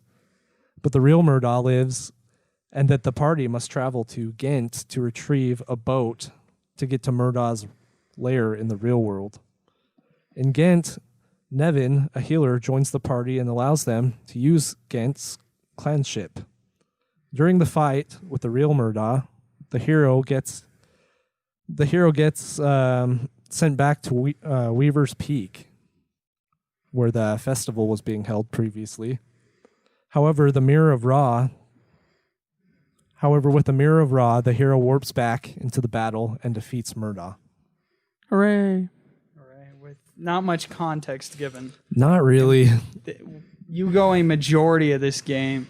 Even at this point, there isn't much plot developed yet. At Yeah, this, pretty This is much. what the- Yeah. It pretty much just wraps up the fact that like you fought him in the beginning before the game even started, and then you just defeated him. Right. So it kind of feels like it's already it kind of feels like it's already done with that. But then there's like still more it wants you to do. It leads you to believe that Murdaugh is the main bad guy. Yeah. But like you defeat him so easily that it just doesn't seem right. Yes. So this is when the Queen of Somnia tells the hero to discover who he really is. The quest leads the party to Arkbolt, where a terrible monster is blocking a nearby cave. The reward for defeating the monster is the famed Thunderbolt Blade. But before the party can strike the final blow, a warrior by the name of Terry kills the monster. So threatening. Yes. Watch out for Terry. After Scary Terry. Scary Terry. Scary Terry. After traveling the mysterious and cool Terry. After traveling both worlds, the party learns that Murdaugh was not the only evil in the world. Dun, dun, dun, dun. Shocking. Having fought several other monsters that all seem to be connected. In Sorceria, the party learns that this is Ashland's home. The elders tell Ashlyn that the Demon Lord is watching her and gives her the powerful spell Magic Burst to fight him. The party also learns the only way to get to the Demon Lord is through Zenith Tower. Did you guys ever use the Magic Burst? No, I never used. I never used it Ashlyn. once. Ashlyn, Such a not my superior party. spell that we never used. We probably should have tested You never used her in your party? No. You didn't like her? No. It's I not used that I her. didn't like her. It's just I had already had everybody set with Carver, Hero, Lily, and Terry Oh, okay. when I got to him. Before it was Nevin, but then I Yeah. immediately switched to Terry. She was my I used hero, the same or my party. healer. My hero. My hero. She means so much to me. She was my hero. I can be your hero, baby. I was thinking the other Apparently song, so. I Need a Hero. Yeah. Yeah, that one. That one's a much better song, to be honest. They're both great. I side with Caleb on this one. Okay. All right. But to activate the tower, they need to collect the sword. I'm not going to argue about songs. Armor, shield, and helmet. Tried to of bait him. legend. I know. While doing so, the hero meets his double in the real Weaver's Peak, Dun, who gets spoke and speaks, you're me? And says that he must prove himself to be faithful to his family if he is to join together. Returning to real Somnia, the king and queen tell the hero that he is indeed the prince. When he fuses with his clone, the hero gains his memory back, much like Ashlyn and Carver had done. Dun, dun. By the way, they did that earlier. Yeah. They fused with their clones. Yeah. Which is my biggest problem with the story. It's kind of left out for Ashlyn, isn't it? Yeah. A But little you do bit. get like a little scene with Carver where he fuses back with his clone. Right. Yeah. But if the world, okay, here we go. It's if the world Yeah, let's get into it is then. this actual physical place, it's Xanarkand, as Craig would love the reference there. God fucking damn it, dude. So then, are your actual souls being physically manifested in the other world? And if it never explains It itself. doesn't. It's basically, So- as far as I got it, it's basically dream you and real you fused together. And I don't know why them separating had any kind of like, Effect on their power. their level? power or their memory, but whatever it did. Yeah. Yeah, I don't know how a dream clone would be strong in that context. Right, yeah. Why are you trying to fuse back to them? They must be weaklings. Unless they are your soul. Well, especially since you're playing basically as the dream people, and then you fuse with the real version of yourself, So I which guess is maybe really weird. Maybe it's the memory aspect of it. The dream image is like the memory. So when they refuse, all the memories come back. So they don't have amnesia anymore. So RAM, basically. Pretty much. It's RAM. Yeah. Oh, it still just doesn't make sense because you're playing as the dream version the entire game. That's true. And then you fuse with your real self. But the dream you is stronger than the real you. Yeah. Because the real guy is like a coward Yeah. and a pushover. But I love how you have to go fuse with yourself, but these people seem to be randomly going about their life like it's no big deal. I ain't got to find my other person, but you have to go out of your way to go find them in order to fuse yourself to be whole. Well, there's that, and then like Ashlyn and Carver didn't really mention anything about fusing with themselves. And they totally skip Millie's fusing because she was in that original dream. Yeah. But you never see her fuse back together. Yes. So you think she would have the amnesia too, like the other characters, but she doesn't. And this is the whole my problem with the plot. Yeah. They tried to make it complex when a Dragon Quest game doesn't need to. And it kind of falls apart in itself in the narrative. Yeah, yeah. So we will close it out. The party reaches Cloud's Gate Citadel and meets Durin, who claims to have taken over the castle. He summons Terry to fight the party and then fights the party himself. Durin then reveals that all the enemies the party has faced were just pawns of Mortimer. The Archfiend.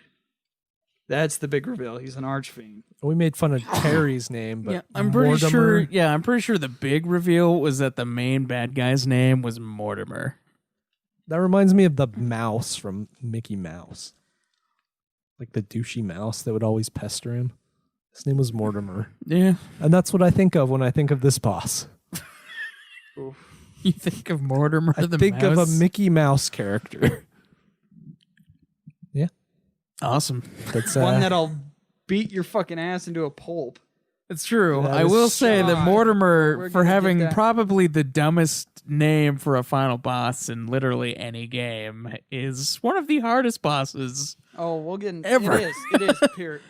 Not on The top of hardest that. On top of that, he's also really cool looking, at least in his second form. Yeah, I was going to bring that up. He's my favorite design. Yeah, When he turns into the dragon, yeah. he looks awesome. The head, not so much. Just Yeah, the the floating weird, head. the weird part. sideburns. Yep. Millie reveals that Terry is her brother. And Terry Dun, dun. decides to join the party and fight against Mortimer. Good. Once Cloud's Gate Citadel is back to normal, the party speaks to King Zenithian, who informs them of Mortimer's doings and how to reach the Dread Realm. Another fucking area to go on the world map.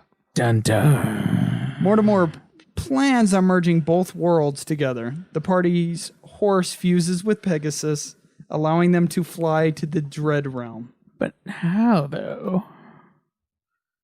How is the horse fused with something that isn't itself? I don't know. Dun dun dun. The I remember item there was an allows him to fly. explanation, but like, it didn't make sense to me. There So. wasn't any explanation. Because if you could just fuse with whoever the fuck you wanted to, you should have just been doing that the whole time. Yeah, give me the Yeah. fucking wings and I'll fly up there, not my horse. But like, also in this aspect of the villain's goal, like, wouldn't fusing it together just make everybody stronger? Like, I don't see why that's such a bad thing to fuse the dream and the real world. Exactly, it helped Maybe us out. Well, it would make him stronger too. I mean, have all three versions of him just be like combined or whatever. I guess. Then on top of that, he probably is just lazy and doesn't want to rule over 3 different dimensions. So he just wants it to be one. That sounds like a better motivation. Yeah, that's what my motivation would be. Yeah. It's like, I'll combine all the worlds because I don't want to rule 3 worlds. I guess it could be that So it wait, can't enter he's the Shao real Kahn. world. Basically, yeah. He's Shao Kahn, Kahn he's playing- from Mortal Kombat. Yeah. He just wants to Outer merge the world worlds. with, yeah. Yeah, that makes sense. That they can't actually enter the physical real world Portals as dreams. and everything. Yep. There you go. Yep. The elder gods are blocking him, so he's gotta take it Yeah, into the his Elder own Gods hands. is the Nithian Dragon. Yep. It's got a The plot is Mortal Kombat, guys. We just figured it out. Took a little bit, but we did it. Yep. I like it. I like it more now, actually. Now that you think about it, oh Yep. my god, it's a tribute to Mortal Kombat.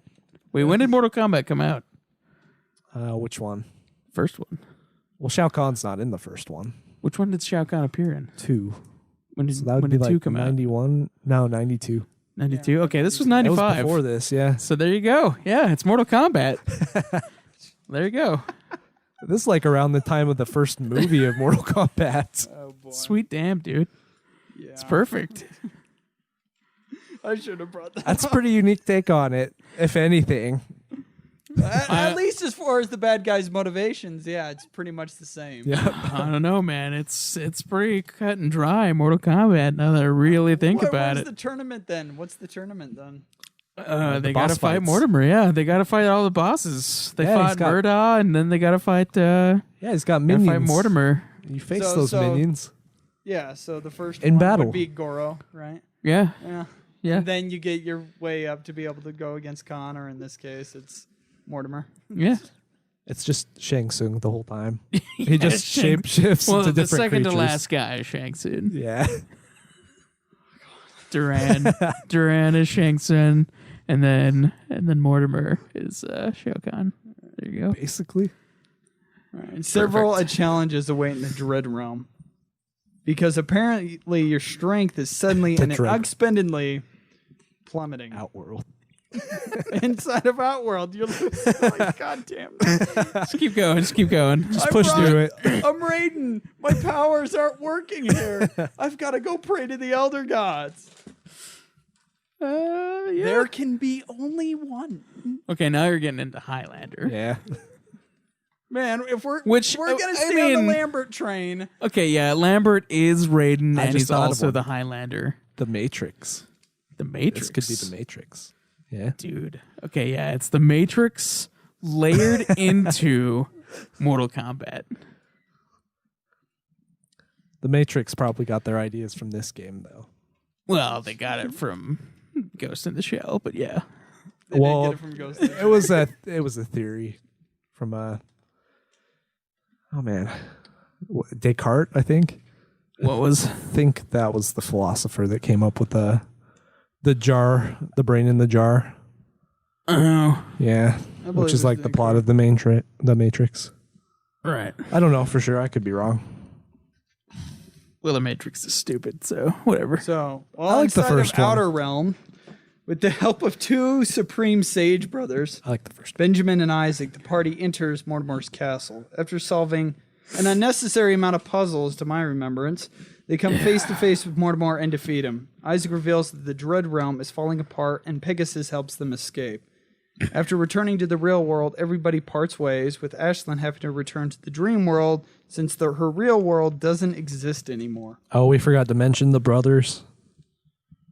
Isaac and the other dude. They opened the portal for They do. the other world.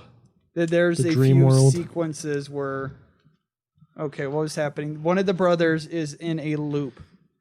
Yeah. Mortimer has forced him inside of a loop of watching his brother get beheaded. Yeah. It's a torture scene, and Yep. he's just keep on forcing him. Hey, pretty fucked up. Save your brother. Save your brother. Again and again and again, trying to break him. It really speaks get him volumes of that character's strength, though, because he didn't give in until like right as the characters show up, the heroes. Yes, convenient plot. Yes. Why shouldn't it be? Right. So they do open up that whole realm for you for the final area, but Yep. uh, They like blast the peak where the castle is. yeah, with pretty Mortimer's awesome. link between the real world and the dream world severed, it vanishes. The dream world vanishes, with only Cloudgate Castle being the remainable visible portion of the real world. It's then shown that Ashlyn is in the castle taking care of the newly hatched Zenithian dragon. That's debatable. What do you mean? With the egg that hatches at the end, the very last scene It of the is. game. Come on. It's totally. There's gotta be the theories that dragon. it's the Mortimer reborn. I feel like it's the dragon though. But yeah, there's alternative theories to that. Yeah, I think it's the Zenithian dragon. Could be. If so, then It also is kind of weird that like Zenithia or whatever is basically the dream world. Yeah. Cause Like yeah, it's kind of weird. yeah, the that would Zenithian make- areas are usually representative of heaven. Yeah, now it's the dream world. What are they trying to say? I wonder. I don't know, man. Are they saying that I mean, plus Mortimer was basically the devil. the Jesus dragon exists in a dream world? Yeah, I don't know, man. Well, I guess he's not a dragon in this one. He takes a human form as the king. Right.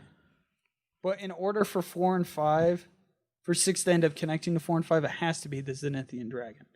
Otherwise, you're leaving a huge plot hole at the end of 6. Yeah, I mean, you do go into the Zenith Tower too. Well, also he is there as the king. He's just not in the dragon form. Right, so if that isn't him in the egg, then they're missing plot on how that would be Mortimer and how the king actually comes to be in the first place during 4 and 5. Because if it is in fact Mortimer, then we need to know more context on how Mortimer was there inside of that kingdom, but they ended up being the Zenithian king that ends up there to help this player in 4 and 5.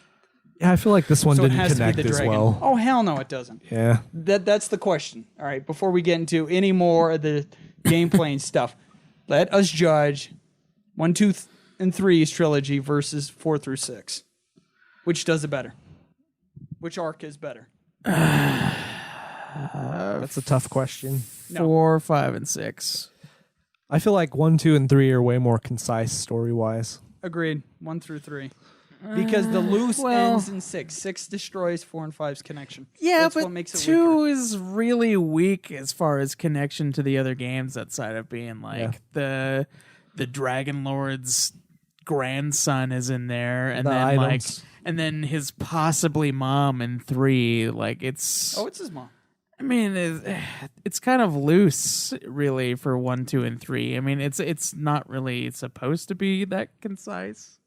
I mean, you're just like, oh, he's the one hero saved the world, and then in 1 you go and save the world again, and then 2 it's just like, oh, well, there's a new random bad guy, and then it does nothing to wrap up the story that in with the 6? Dragon Lord at all. So, I mean, just like in 6, like it's basically the same, except for then you also have 4 and 5 telling better stories than 2 and 3. Well, So, I would say the better, more enjoyable arc is 4, 5, and 6, but I don't think it's as clear as like what the connection is between them. Well, the connection is basically just the Zenithian areas and then like the hero bloodline and then having the equipment, which is basically the same for the first trilogy with your point being to go get the armor set from 1 is being like, oh, it's the hero's armor, you have to use it to defeat the Dragon Lord. Yeah. I think it just Basically comes the down to same. the simplicity of it. I like the simplicity. I do like the As far as- simplicity a lot, but 2 is like a very loose connection to 3 and 1 because it's just like it mentions the Dragon Lord with his like grandson being there, but it doesn't do anything. I think it's stronger than I from don't- 5 to 6, though. I don't think 6 moves the scale either, Yeah. on the same similar way as 2's does. Well, I mean, but Because- 4 and 5 have a pretty strong connection. Yeah. Oh yeah, no, I'm not denying 4 and 5. Just like 4 and one- 5, I 1 feel and like 3 have a serves that great connection too, and the bigger reveal in 3 is way bigger and better than the reveal in 6. I think it builds way better in figuring out. Oh shit, I'm playing the original Erdrick. This is literally the prequel. You figure that out. You could basically deduct that 3/4 the way into number 3, but if we the didn't end, already know outside of it, yeah. at least by the end, you're like, oh shit, this is the original journey everybody's talking about. Yeah. And I think that's a huge payoff that surmounts what 4 and 5 connect each other to because of how weak 6 is in the story. And in 2 also, you return to the original area. Yeah, From you one. do. While 4 and 5 bring their own continents. Yeah. Yeah. I think 6 is more unique from the other ones story-wise. And then, like, as far as connection goes to the other ones, I think it's its own story. Yeah. And, like, really the only tie is the Zenithian dragon, but it's implied. the dragon and the equipment, because the equipment is in all 3 games. Yeah. The mirror specifically. And the mirror. Yeah. That's what comes to mind for me anyway.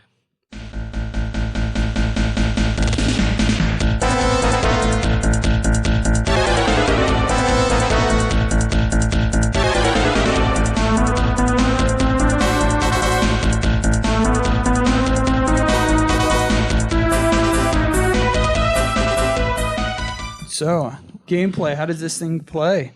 Like any other of them? It plays a lot like 3. Yep. Basically the exact same gameplay, just like slightly better stuff with jobs, I would say. It's other than that, it's the improvements made with like 4 and 5, but with the job system of 3. Just a little refined more. Right. There's a lot more depth, if I can recall. It's got a FF Tactics style, in which case you can go, 6 levels of warrior mixed with 6 levels of monk. Oh, make snap. a certain class, and You know, you can Super keep, Knight is now unlocked, and you could start doing that vocation. yeah. It's got depth.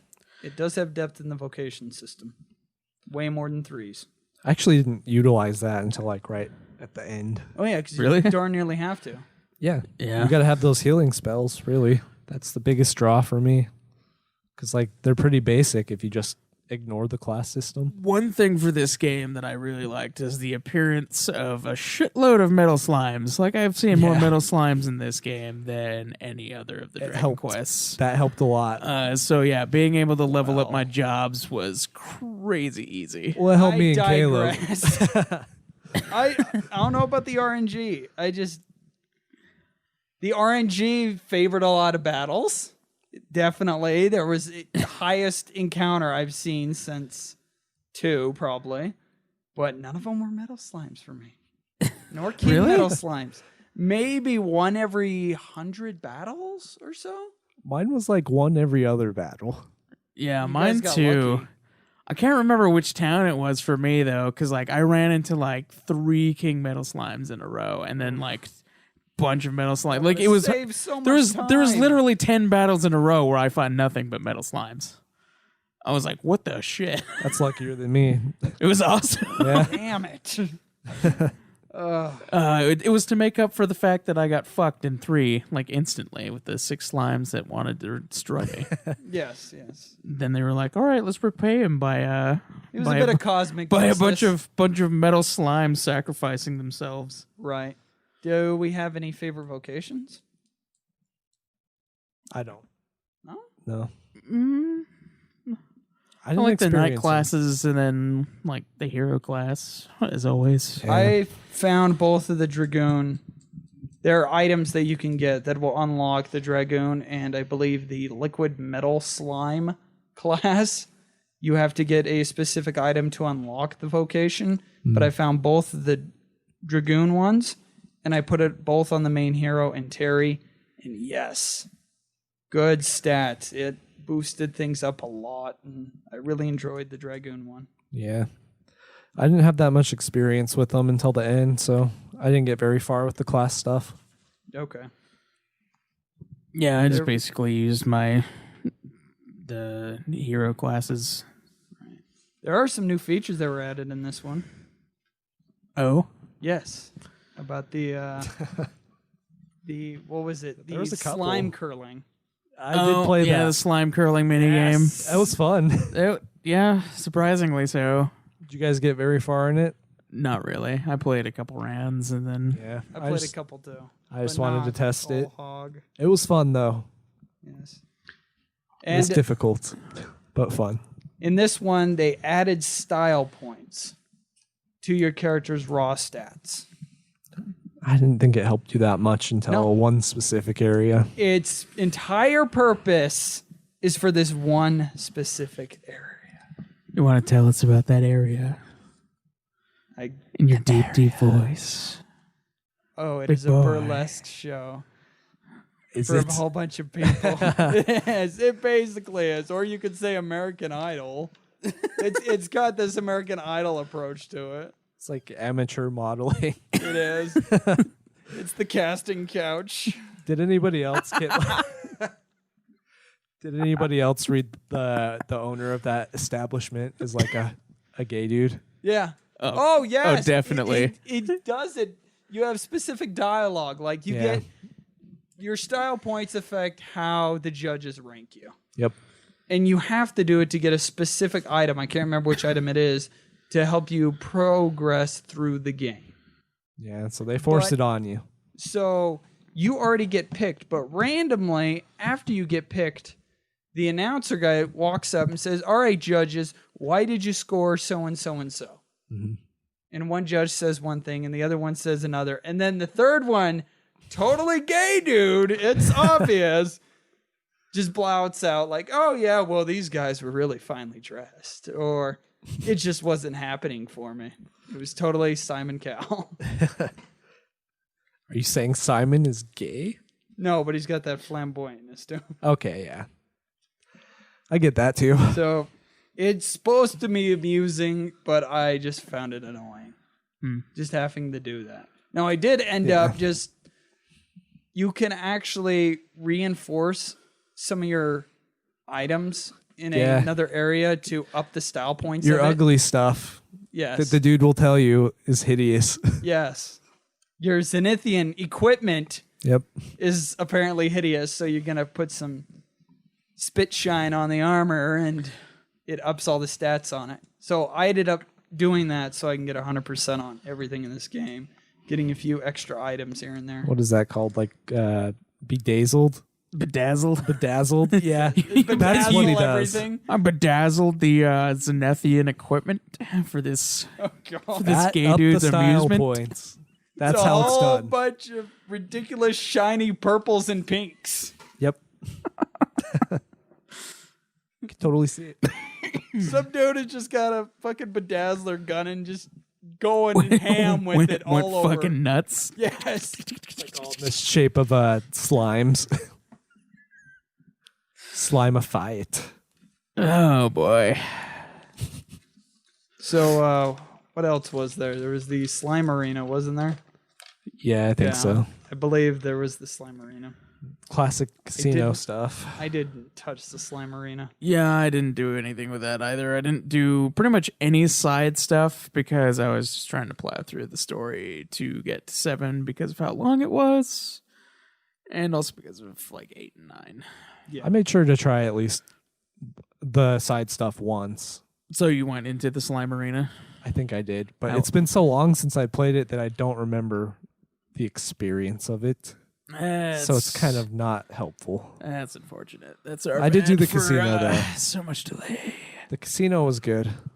Casino is always good. Yeah. Casino's a You know given. what? For the Dragon Quest always has pretty good like side stuff to do. It does, yeah. Like most RPGs have like kind of meh side stuff, but like Dragon Quest is pretty fun.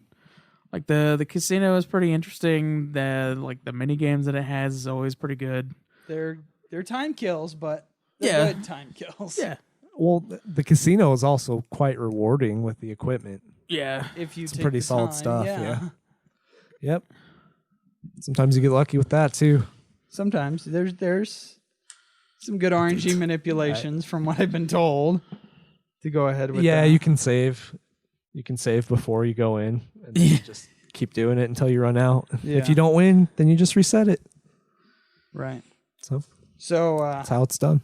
I got all the mini medals because what I did was after I beat the game, yes, I looked up on a guide to figure out where all the mini medals How many are. were there? Over 100. No Jeez. missables.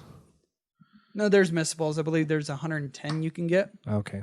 and the max I think I item got like that you spend is like 23. 100. I just never have the draw to find them. I didn't either. I just know like the randomly equipment's- found them and I the got like equipment's 23 good. of Find them. 'em. Yeah. And so this is better in one aspect than 5 because 5 was the turn them in and spend what you have.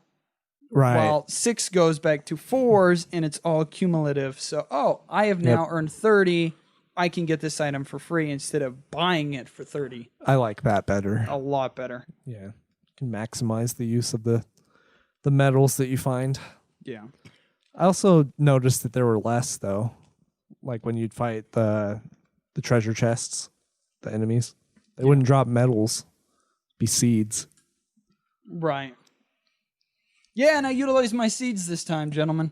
Really? Most of the time, I go through an entire game. Each Dragon Quest before, I know, and I could attest this to at least 4 and 5. I save my seeds unless I get in a particular area that You I'm save stuck. your seeds? I've saved my seed. I Dude. saved the seed to only when it's necessary.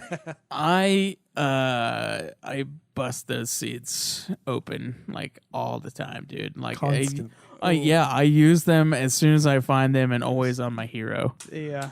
Oh, does it become your salvation? It does, dude. He gets so beefy so fast sometimes, dude.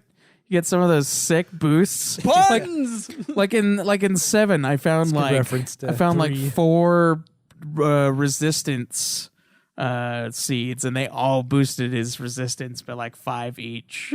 So his defense was nice. Dude, like every crazy. man in the world is looking for those seeds of resistance. Seeds of strength, Seeds of Might. endurance. Endurance, speed, Wisdom. Wisdom. Yeah. Like you could put an arc on it, like curve it, and Why not? If it's why possible. not? It's all about the power. Yeah. Splat. just raw power. No one man should have all that power. All right, difficulty. Okay, I'm going to talk about the last boss here. We have not discussed the difficulty so far with the game. Most of the game is a cakewalk. Yep. Oh yeah. There are a lot of random battles, mainly for the whole purpose, probably, of getting you to up your vocations. Yeah, honestly, this game has pretty decent balance outside of being completely thrown off by my RNG of metal slimes, because I was way over leveled. But it only slightly helped with the difficulty of this last boss, because he was an Slightly? ass. I think the class system has a lot to do with the difficulty of the last boss, though. Yeah. Because it was pretty hard for me, and I didn't utilize the class system almost at all. I utilized it at the end, and it still whomped my fucking ass. I mean, dude, like as soon as This thing. the only spell I ever really need outside of like the healing spells is oomph. Got oomph. I didn't have It's oomph. good. Oomph, double dude, carvage hard. power. And You then need have to oomph. go Raging Fist, right? Oh no, it was I did the knuckle sandwich knuckle technique. sandwich Yeah. with oomph on it. Carver saves the I day. didn't do oomph though. Dude, oomph is the greatest spell to come out of Dragon Quest. I wish I had it. Well, yeah. I was believe brutal. 8 introduces the psych up system, right? So that's basically oomph. Kind of. You could anyway. Well, oomph doubles your physical strength Yes, for it a few does. turns, whereas like the tension system, like it boosts it by a little bit each time you do it, Yeah. and then if you get hit, then it like goes away. Right. But I think they changed that for the 3DS version. I think you can keep it if they hit you still, Okay. which is good. But But I haven't tested that that. makes it easier. this more, I have not come across a RPG fight this hard since X Death. Really? Yeah. Yeah, dude, he is on par. This thing is brutal. Yeah, nothing comes to mind that's close to it, really. The thing about the fight, though, that makes it hard is that he attacks 3 times. Yeah. Yeah. And no boss has ever done that before. Some bosses do, but it's always like low damage. Like they'll do like a wide sweep, hit all your characters. They'll attack like 3 times for like low damage. But he And it's he does single-person not. attacks, too. Yeah, he does not do low damage when he does that. Doesn't shit. he summon enemies, too, during the fight? Or is that a different boss? First form. First form, he has his 2 Yeah. minions with him. But then when you go into the second or third form, it's Yeah, just we get his like the face. demon and then the face. Then he's like, Yeah, he summoned hill slimes. And, like, dudes that would revive other dudes. Yes. That made it really brutal. Yeah. yeah, he's an asshole. At one point, I was fighting 5 dudes. Oh, dude, I took care of those side guys like instantly. Yeah. You need I was to like, I make don't that want Carver any. Get on. Yeah, I was like, I don't want any of that shit in here. Yeah, so I just used Especially stuff. not those heal slimes. Fuck that shit. I just used stuff that multi-hit, so it took some time to whittle them down, but I got through it eventually. It was rough, but I got it done. Yeah, Yeah. good. Very poor health spells. Not even multi-heal. I'm glad that it wasn't like 5's boss or 4's boss who had like 7 forms. Yeah, that was a long fight. Yeah, it was unnecessarily long. Yeah. That was 4s, right? I think it was 4. Sorrow had 7 forms. Yeah, it was Sorrow. Yeah, okay, so that was 4. And then Nimzo is just 3, I thought. 2 or 3, yeah. Yeah. So yeah, I'm glad that it wasn't 7 forms of asshole, because that would have been ridiculous. Oh yeah, if there was another Because like form, then he gets like the face, and then it like starts adding more body parts. Yeah. back over just again, like fucking repeating Sorrow. the cycle. Yeah. But the Sorrow fight wasn't difficult, so No, Sorrow wasn't difficult. He just had it was just a really long, annoying fight. Nimzo was difficult. Nimzo But was not difficult, like this. but yeah, he's fucking Mortimer Ooh. was an asshole. You know, I kind of want to see a fight between X-Death and Mortimer. I want to know who'd win. Mortimer, as long as Giltos is not involved, Mortimer would win that fight. Mortimer is an ass, you guys. He is such an ass. And dude, I can't believe you beat that without having oomph. Yeah, it was hard. Because oomph is like the greatest thing ever. I did have some luck with the saved casino. me in 4 and in 5. So I had some good equipment going into it, but it was still really tough. And I was pretty over leveled. I was like level 52, I think. Yeah, I was like level 53 or 55, something like that. Yeah. And I had all my shit for my fucking I believe jobs. I was up there too, and I had the equipment that you get from mini metals too. Oh, you had the mini metal shit too? Yeah, How great was that? not that much better. I mean, Oh. it provided a little bit, but Did it have Mortimer any was- like abilities that you could use? not really. No. That's unfortunate. Yeah, I like there was I like those weapons. secret hidden lightning strike of death Yeah. ability, because we all know you like to use your Yeah, dude. swords. I love that shit. So I I love made that a shit note of so much. Why don't games do that more? Why don't they do that shit? Why don't they have swords that can just like do awesome things? It would depend on the game and how you would need to implement that into gameplay. Well, yeah, I know, but like, fuck, man, other games don't do that shit like at all. Like, it took a DLC in Skyrim to add a sword that could do like 30 damage of a blade beam if you like charged it up. It's like, think, which is nothing in some- Skyrim, like no damage at all. Xenoblade Chronicles has a lot of unique sword stuff. Yeah. So maybe you could check that out, but it's like another 100-hour RPG. Well, if it has awesome sword stuff, I probably would That's be, a pretty it'd probably be grindy worth game. it to me then. It's a very grindy game too, but it's awesome. I just love it when like weapons are unique and it like really feels that way. Like fucking God of War.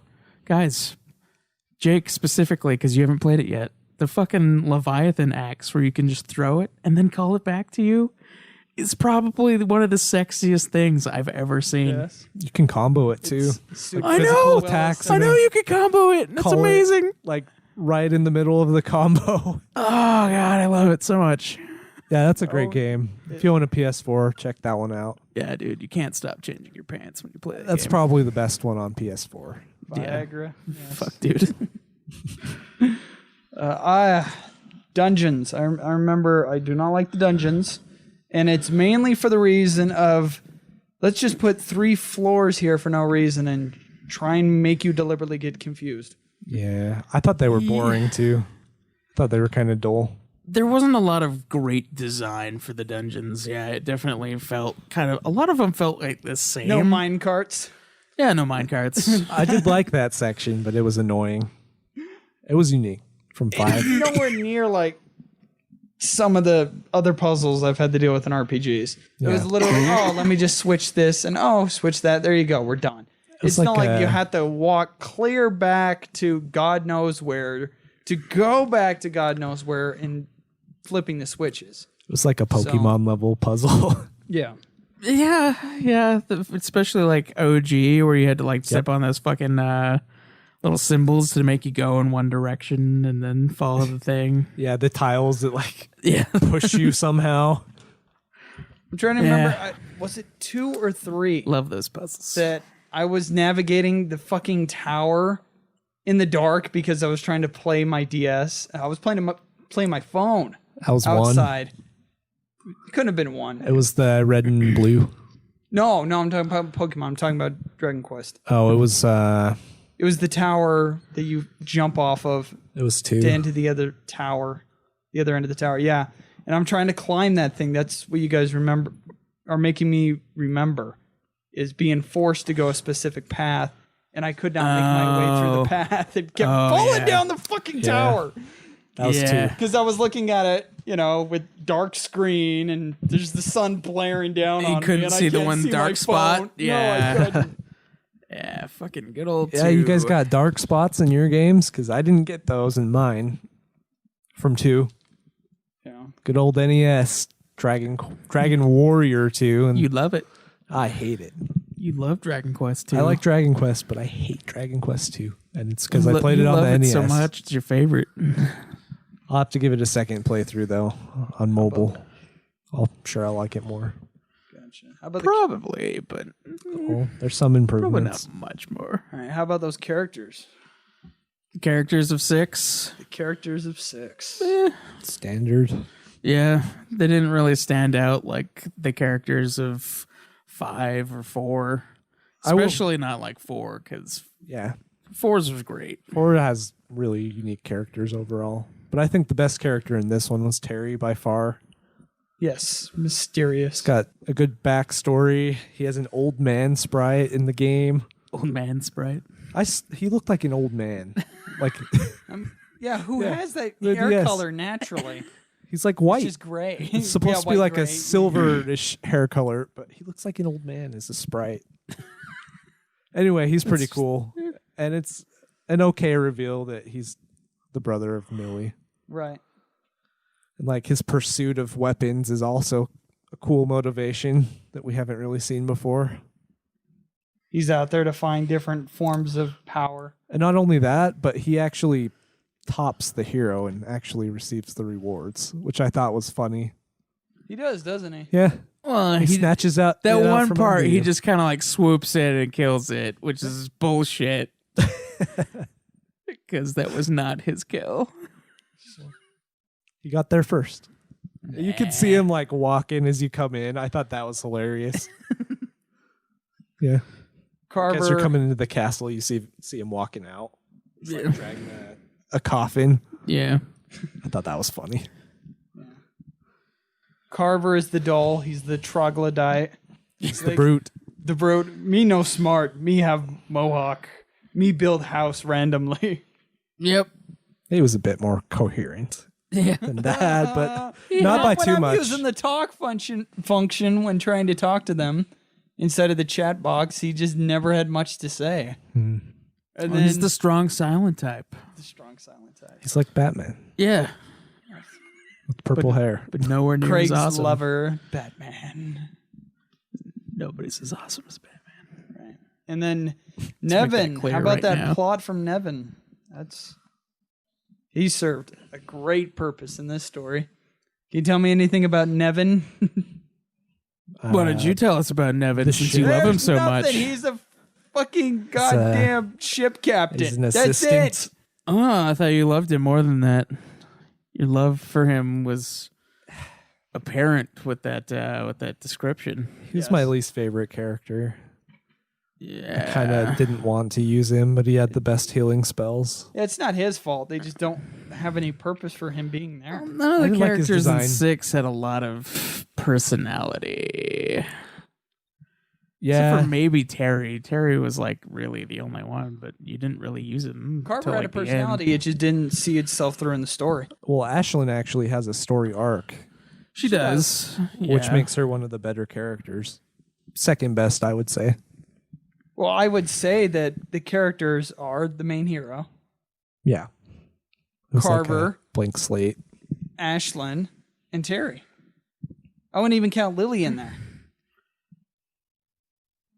Nah. It revolves around those 4 people because if you mention Terry, you don't need to mention Lily, really. Yeah. If you're talking about that aspect Millie. of the game. Millie, Lily. Millie whatever. Lily. So Somebody. it is weak characters for the most part. Yeah, which is kind of surprising considering like 5 had pretty good characters, and then And the story. yeah, and the story was amazing, and then you had 4 which had really strong characters. Yep. And you got to spend time with each of them, and they had their own little arcs before meeting the hero. Yes, they have their own chapters. Yeah, you could say that they had their own chapters. Yeah, And they were chosen They to do. specifically they were kind of chapters. chosen to do stuff. We're just gonna beat the puns to death here, people, because each of these games are punny. I remember there So being a punny. specific, a little punny question that I had wrote down that was, which artist commissions a painting? A martial artist. Yeah. The puns, I know. And there was a dog named Mr. Barkington. I did notice that. And I believe Mr. Madame That's like something I would name my Luca. pet. says, like, do the do, baby. Do At the one do. point. Yes, do the do. She loves Mountain Dew, you I guys. guess so. That's a product placement. Subtle one. I didn't catch it. I didn't either, to be honest.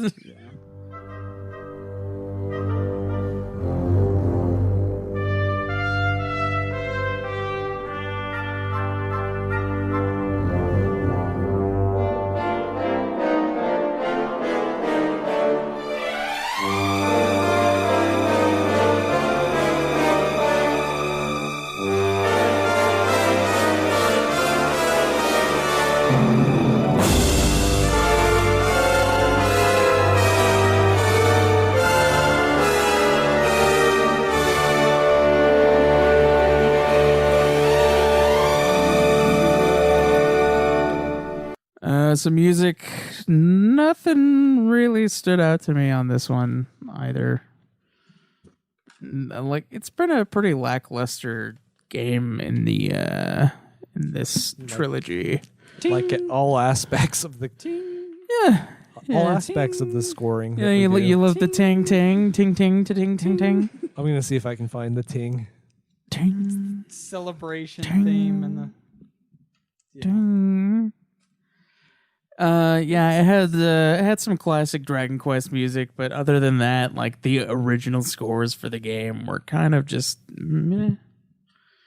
Yeah. Yeah, you'd expect them to have this huge contrast amongst each other, one being the dream world and one being the real world. And then they don't. I'd use Chrono Cross as a great example of this. Between like Home Arnie and Another Arnie, stuff like that would be great contrast within the soundtrack, but none of that exists here. So Yeah, it is serviceable. The only one track that annoyed me was the Ting Ting Celebration. Yeah, I theme, mean, none of it's but- bad, but it's. Yep.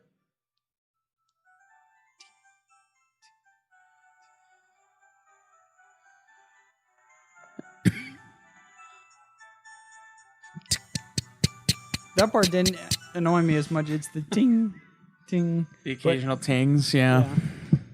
I don't think that was the. I don't think that was the ting though. I don't think it was either. But But that's it's serviceable, and I even listened to, they decided to do another symphony soundtrack to this, and it sounds absolutely gorgeous. It's just that I cannot pick out during the symphony which themes are where in the game. Yeah. It's not specific, and snap, I recognize this is from Somnia. Oh, this is from my hometown. yeah. I can't do that like I, I can kinda- with FF. I kind of wonder if that's the effect that we're having since we're playing them all in a row. They just kind of blend together. I don't The know. soundtrack should be distinct enough in its new world. There are a lot I of agree. there are a lot of songs from previous entries which can stand alone. You can pick it out pretty easily. I mean, Right. If they want to keep doing the main battle themes, cool. If they want to do the same preludes and interlude themes, cool. But when it comes to introducing new worlds, or in this case, a duality of worlds amongst the real world and the dream world, it should be able to stand out from its own and say, hey, look, I could tell this is from 6 and not from 4. Yeah. So, Still, though, I usually play the games with the sound off. blasphemy. Well, It's pretty. I mean, pretty I stale. do too, in a way. Like, I always try to, when I go to a new area, I always Yeah. listen to the music for Me a too. bit, just because it's a part of the game that I'm reviewing. It would be unfair if we didn't do that. Yeah, if we didn't at least give it a listen. But yeah, it just nothing was really worth keeping the sound on. I did for like me. the battle theme for this one. I Yeah, thought it better. was okay. It was one of the better aspects of the sound anyway. Yeah, but other than that, it was kind of, which is it's kind of sad, honestly, to think that they could just leave it so, Bland. yeah, compared to like some of the others. Yeah, I agree with that. All right, what about design, you guys? I agree. Meh. Meh. You didn't like the design for characters or creatures or? I did like the final boss, Mortimer. He was one of the better designed final bosses from the series. I agree, especially his second form, the demon form, dude. It was awesome. I was like, oh man, that's fucking sweet looking. He looked exactly okay. So if you did you watch Dragon Ball GT? I The did. shitty like offshoot. Okay, The whole thing. He looks like Omega Shenron. Okay, yeah. Omega Chevron. Shenron. Okay. Like, does. can you see it? Like, now that you picture him in there, and like, Yep. because it's like the entire time I was looking at him, I'm like, he looks so familiar for some reason, and then I was like, oh my god, dude, Omega Shenron, Yeah. because he's got like the same shoulder spikes, he's got like the spikes in basically the same areas. It's like the only difference is he kind of looks like he's also like fused with Deborah. Like the demon lord from Okay. I was like, from what? from Dragon Ball Z. I was like, it's him. He's fused with like Omega Shenron. He's fused with a promiscuous character. Yeah, from I would Dragon Quest like to 5. see that, actually. That would be pretty funny. Yeah. Somebody make it happen. Photoshop. Just be Mortimer with Send like it to us and we'll display it for Mortimer with boobs, but nipples are spikes. you. No comment on that. I have no knowledge of Dragon Ball or any of its things, so I will Okay, get well around just to it know eventually. that Mortimer looks a lot like Omega Shenron. You know what? I'm gonna pull up a fucking picture for Okay. you. Yeah. Well, there are a lot of reskins in 6. That's typical, but I feel like this one had a lot more than 5 and 4. As far as reskins. As far Oh, as for reskins, reskins, yes. oh yeah, a lot more reskins, but like it has a lot of like monster designs that were in 4 and 5. So I mean, it still had a lot of variety. Jake's showing us a picture of this monster that's a dog with wings and a Yes. spike head It's the dog archer. with a crossbow. It looks There's pretty a lame. few whimsical things, but I have never been the one that have enjoyed those. Be like, ha ha ha ha ha, or a kid that looks like a tree. A sorcerer looking character. I did like the spotted slime. Oh, he's got nipples though. Yeah. That's a weird touch. All right, that's Omega Shenron right there for you. Okay. Yeah, you can show it on the stream too. Just give For it to our- the our Twitch maybe people one- for like 2 seconds. They or can one see listener. the good old Omega Shenron. Gotcha. So it's a mech, pretty much. He's not a mech. It looks mech-ish, like the way the. Oh yeah, for sure. I don't know. Not the mech thing, but like the similarities between the boss Oh yeah, and that the character. similarities. Yeah. Yep. Yeah, he definitely was like, dude, Omega Shenron. Like that's the first thing I thought. I was like, oh my god. And then I was like, oh yeah, this came out before Dragon Ball GT. Yep. So I was like, oh, they totally stole that Everything's- idea. For Well, yeah. I feel like they do that a lot. well, I know, but it wasn't even Akira Toriyama for Dragon Ball GT. Oh really? Well, yeah. That's not to say that That they makes want a to take lot of one sense. look Yeah. at his Yep. work and be like, okay, let's just do everything that he does. How would he approach this? Let's just do that. I don't know. Their Have they- ideas were pretty out there. Okay, It's a they, reskin GT. crossover. Yeah, it was kind of weird. But yeah, there were a lot of reskins for 6 as far as like monster designs, but it also had a lot of the designs from 4 and 5. So like there was a lot of monsters in 4 and 5. Especially for 5 where they added the monster recruitment. That's a huge focus. of that one. So I would say like it's okay. in they a do that in way, this one, but I it's would- not as good. yeah, it's not as good. It's You had way to have a less. specific class for it, for like the original version. Yeah, some you can just recruit though. Like There are special ones that Side you're allowed to missions. recruit Yeah. in the DS version, but they took out the aspect of the Beastmaster ability, like a class where you could just like recruit monsters if you had that. which is sad because that's something I really liked from 5. Yeah, the reskins. I mean, there were some in 4 and 5. 5 with like the different generations of the creatures is basically I think what it was going for. I think Like so. there was like the apple had also like the green apple and stuff. And Yeah.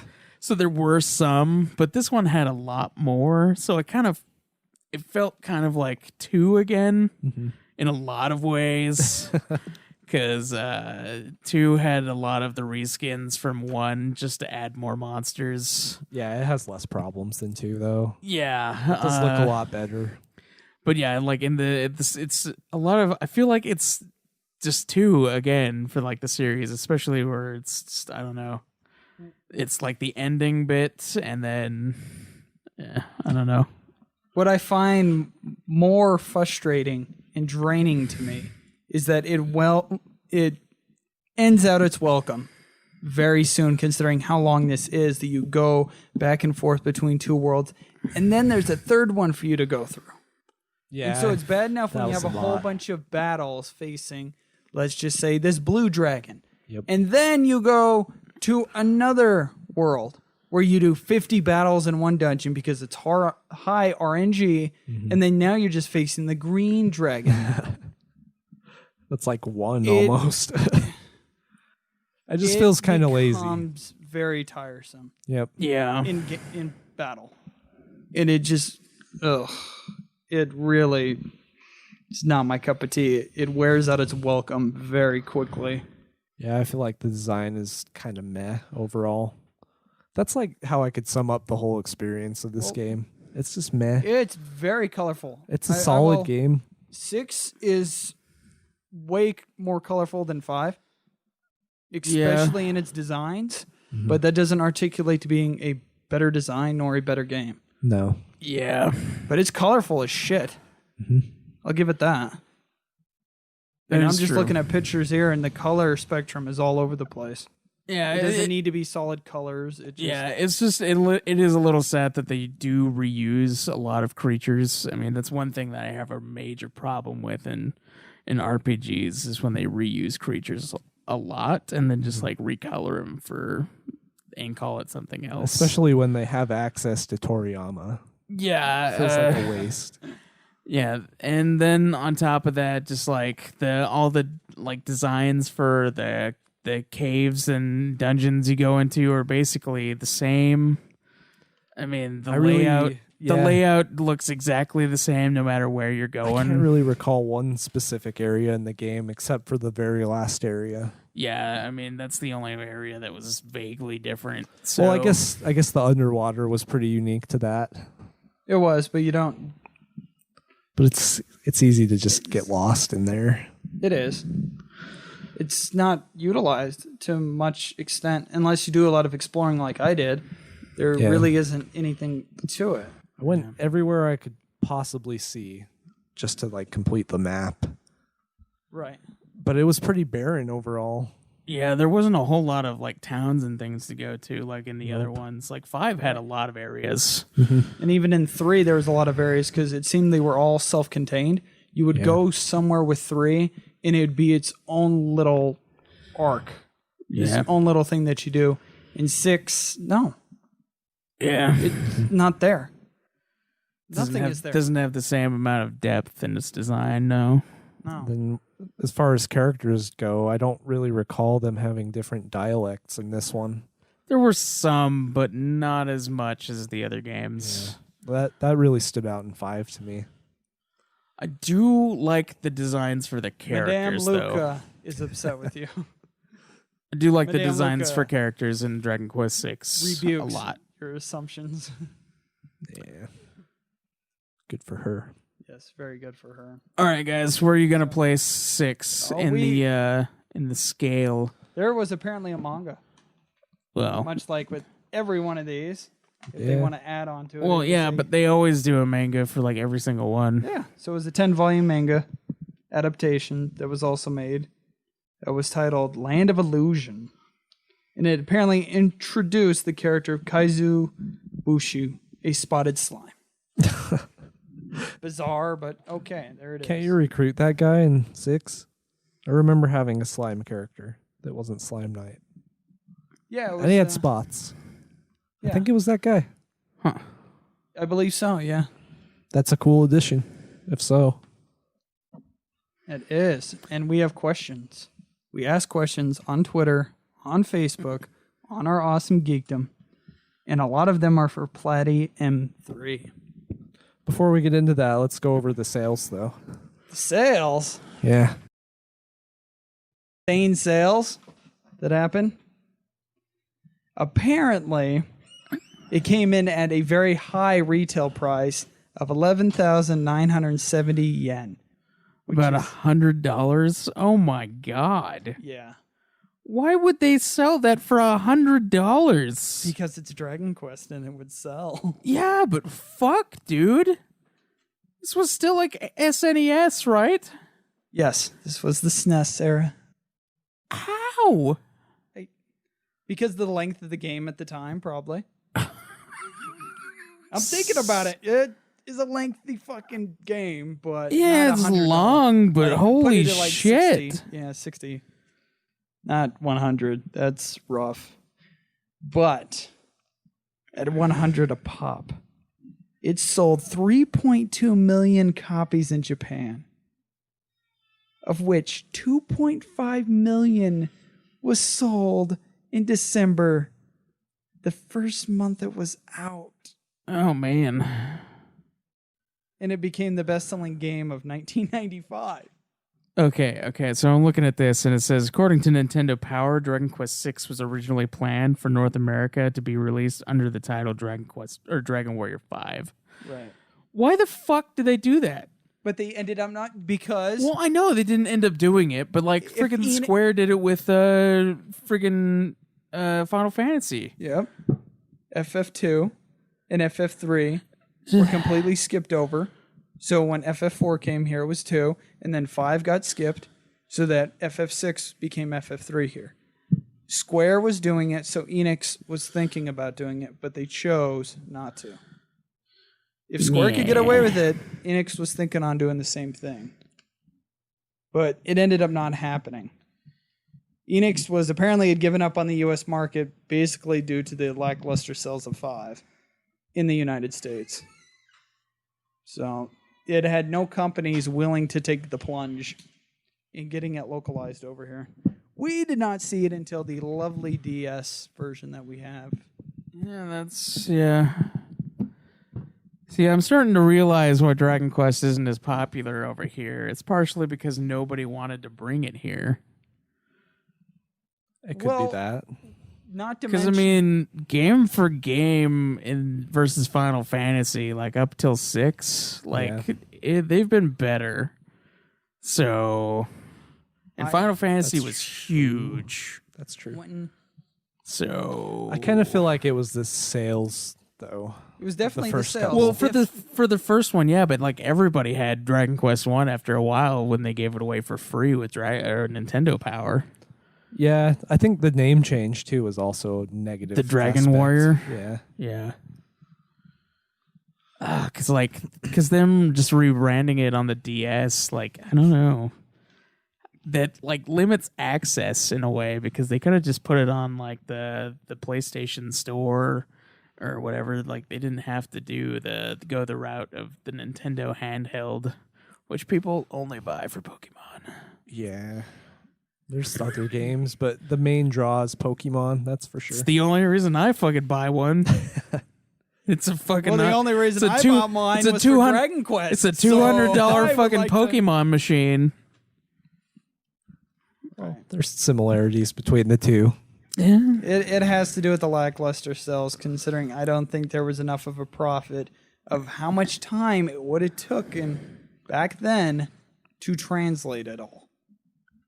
there wasn't enough of a market for them to do so because clearly they thought it was going to be big in the United States, and the first one fucking tanked. Unfortunately, it tanked in its sales projection. So that's why they started giving it away to try and build up Advertise the it. hype, and it just failed completely. It's sad. It hurt the value of the game too by giving it away like that. Yeah. And apparently in an issue of Nintendo Power, the staff wrote an article thinking that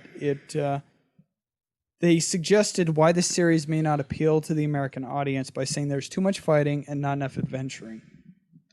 They have also mentioned that the class building can become tedious and that the dual worlds are too overwhelming, both possible reasons against the United States release. And we're they kind are of seeing correct. that. Yeah. They made a great decision with that one. I feel like the balance was good in a couple of them, but Well, for this version. for the earlier ones, yeah, it was definitely a lot rougher. Especially 2. You just never know with the SNES version that was over Well, there. the original version had the Beastmaster class, which you could recruit monsters, where this Right. one did not. And so thankfully, they cut that out of this game because I wouldn't have wanted it. It looked to be half-assed done from what I've read up. That it was like, oh, there's like 15 monsters that are recruitable and that's it. So thankfully, when they approached this DS remake that we all played, they completely cut that out. I don't think it would have been a big a deal. I mean, it was just a class that you had to have to do it anyway. So it's like, Yeah. eh, And instead of cutting it, they could have, made added it better. more. Yeah, especially since they basically remade the game. I don't know. Even more of a grind for other things would even lessen my score of the game. But it's optional. Well, yeah, It is it would be an optional, but- optional grind. I mean, just like every other class is. Just like the side quests, Yeah, too. just like side quests and whatnot. Yes. So, yeah. I Well, did- okay, anyway, that's, yeah. I did all the bonus stuff, and that extra battle was just as much of a bitch as Mortimer. And so I did that little extra ending you get with Ashlyn, and it's not fucking worth it. What is it? It's literally just the same goddamn thing with her in front of the castle with just like no change, really. It's not even wasted all that extra fucking time for nothing. All right. Okay, now where do you guys put 6? Let me check know my it's not notes. better than 5, nor is it better than 4, but it is better than 2. So now I gotta weigh in my own head. Is it better than 3? No. No, it's not. No. But how much does nostalgia play in my head with 1? It's an easy answer for me. I don't know. So I'm gonna weigh that while you two decide. Well, Maybe convince personally, my favorite is 1. Out But of the 2, I agree with that. out of what? Out of 1 and 6, Well, out of the entire series, I would take 1 easily. I mean, I like 1 and 5 the most. That's Okay. my personal favorites, but probably 1 the most, just because, like, I don't know, I just love it. But not as far as your rankings. No, not as far as my rankings. Yeah, you're able to differentiate what your personal favorites is. and Yeah. you don't need to play a. For my personal rankings, I would have to put it slightly above 3. Not that I really want to, but I Bullshit. Wow. Okay, the reason is because I do feel like the battle system is better. The overall they refined it more for the battle true. system. The balance, the game balance, the difficulty of the boss was actually a nice thing for once. The difficulty of the boss, but the rest of the bosses are a cakewalk. So that that's- isn't balanced. Well, Durin was pretty tough because he was a 3-parter with Terry before him. Okay. I'll yeah. give that one to you. Well, and then the other ones were cakewalk mostly for me, just because I had a bunch of encounters with the metal slimes. I had no Yeah. problems up until basically the last part of the game. Yeah. And then like the inventory system was refined more from the first trilogy. That's one thing that they kind of had a problem with. Storytelling is almost the same, but 3's is better. Yes. But a gameplay aspect of like enjoying my time with it, I think 6 is slightly above. So this is the first time in 7 games that we're actually going to have a different ranking. Oh, yes, we are. So what was yours, Caleb? It would be 2, 1, 3. No, wait. Dragon Quest Builders is in there. Dragon Quest Builders is better than 2. So it'd be 2. Oh, Builders, according to a Reddit forum, we're wrong 1. for that. No, 2 is terrible, you guys. 2 is terrible. Yeah, we didn't talk about the What was I Reddit. at? 2 You builders, got 2 1, builders, 1, 3, 3. Do we 6, keep builders onto our 4, list and for then now? 5. Yeah. Not counted as like the spinoff. 5. Yeah, it's one we played, so we might as well put it Yeah, in that's there. how I'm looking at it. Like, we can. I mean, I liked differentiate builders, later. but I liked 1 a lot more.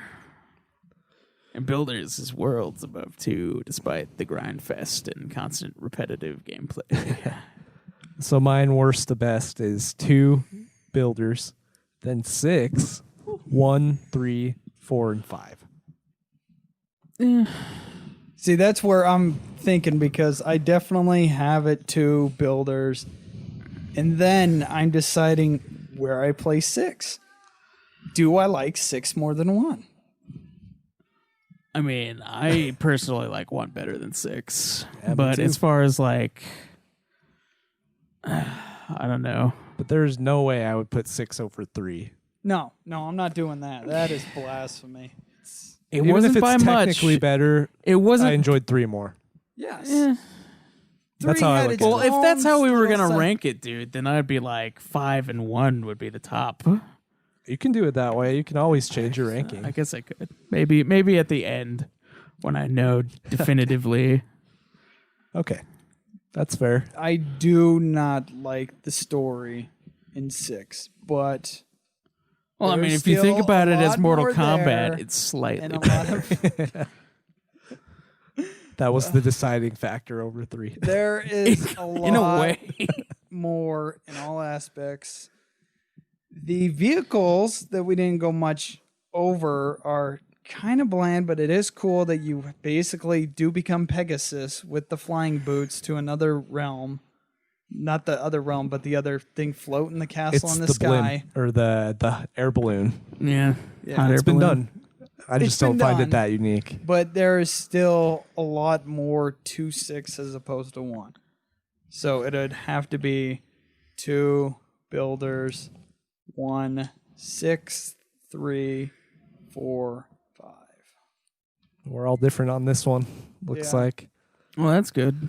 So Caleb's is from best to worst. 5, 4, 6, 3, 1 builders and 2.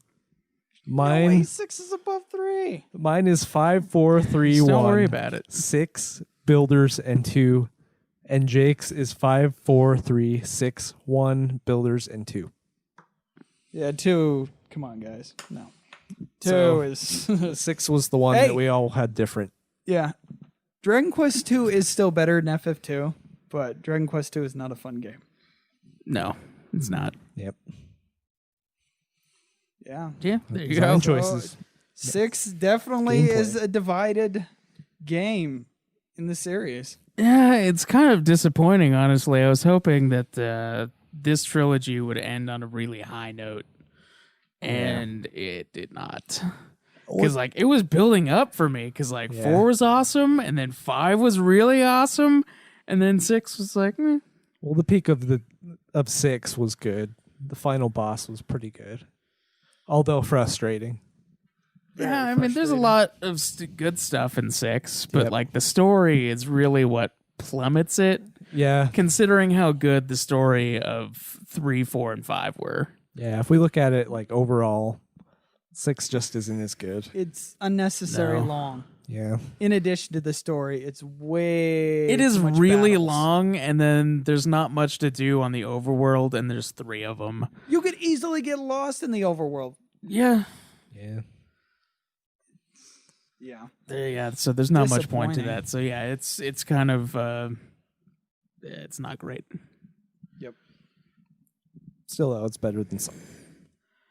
Well, It's there you guys definitely- go. Our rankings of the Dragon Quest series up till 6. We are working on 7 now, and we will be done hopefully by the end of the month. I'm hoping to have it done within the next 2 weeks. So End of June sounds reasonable. Well, I mean, we have the entire month, so Yeah. it's only the 2nd, you guys. I have got another episode planned before that. We should discuss any events that happen with Dragon Quest XI or a full analysis of what we think of the game so far. They've released quite a bit of gameplay footage on what has been changed for the localization over here. Also, by So I the was time thinking we about- record next, it'll be past E3, so hopefully we'll have more Dragon Quest news. They should. Let's go Square Yeah, Enix. we're going for a second episode to make up for you guys that we missed an entire month. So hopefully you guys. I will try and get these guys to enjoy show up that. as often as possible. Hey, one of those times is your fucking fault. So No.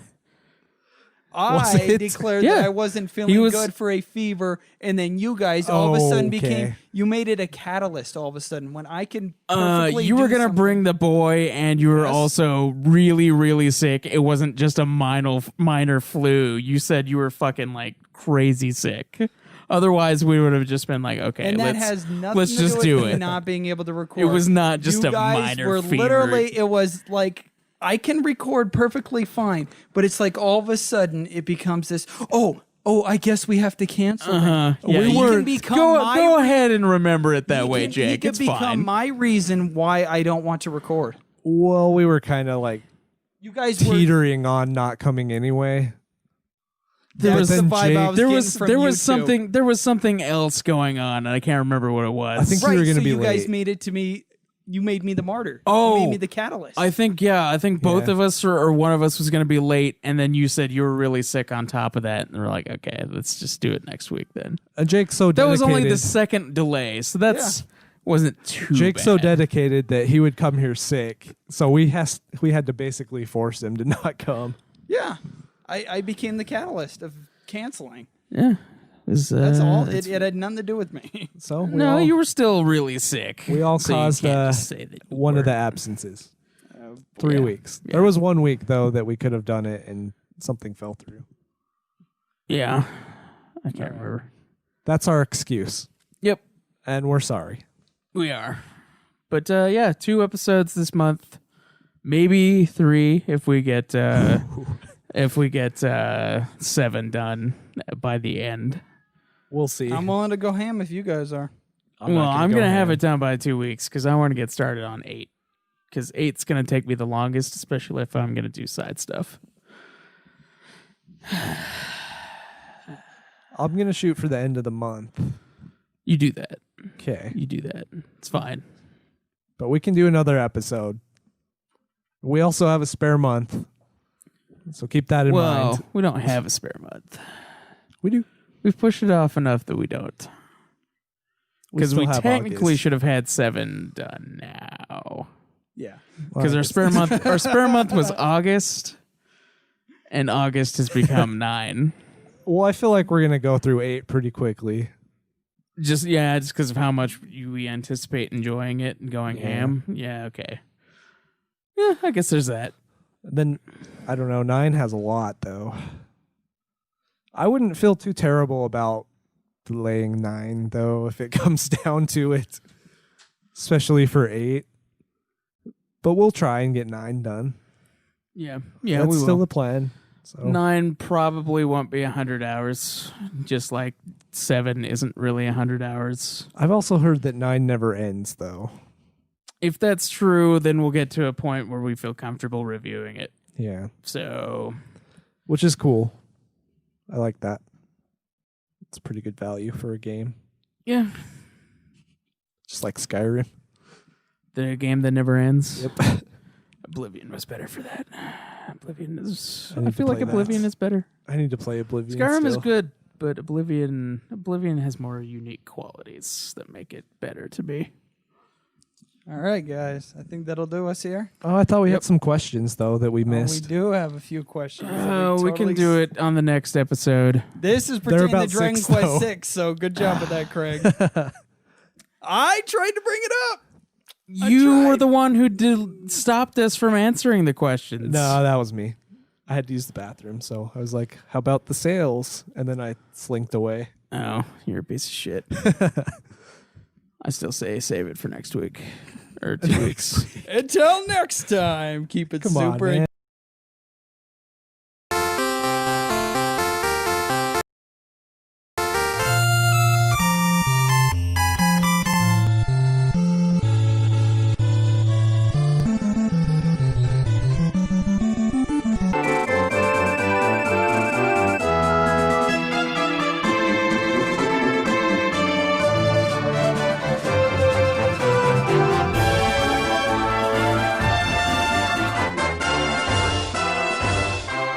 Welcome to another episode of the Puff Puff Hour, a Dragon Quest podcast. I am your host, Caleb Craig. Doesn't count.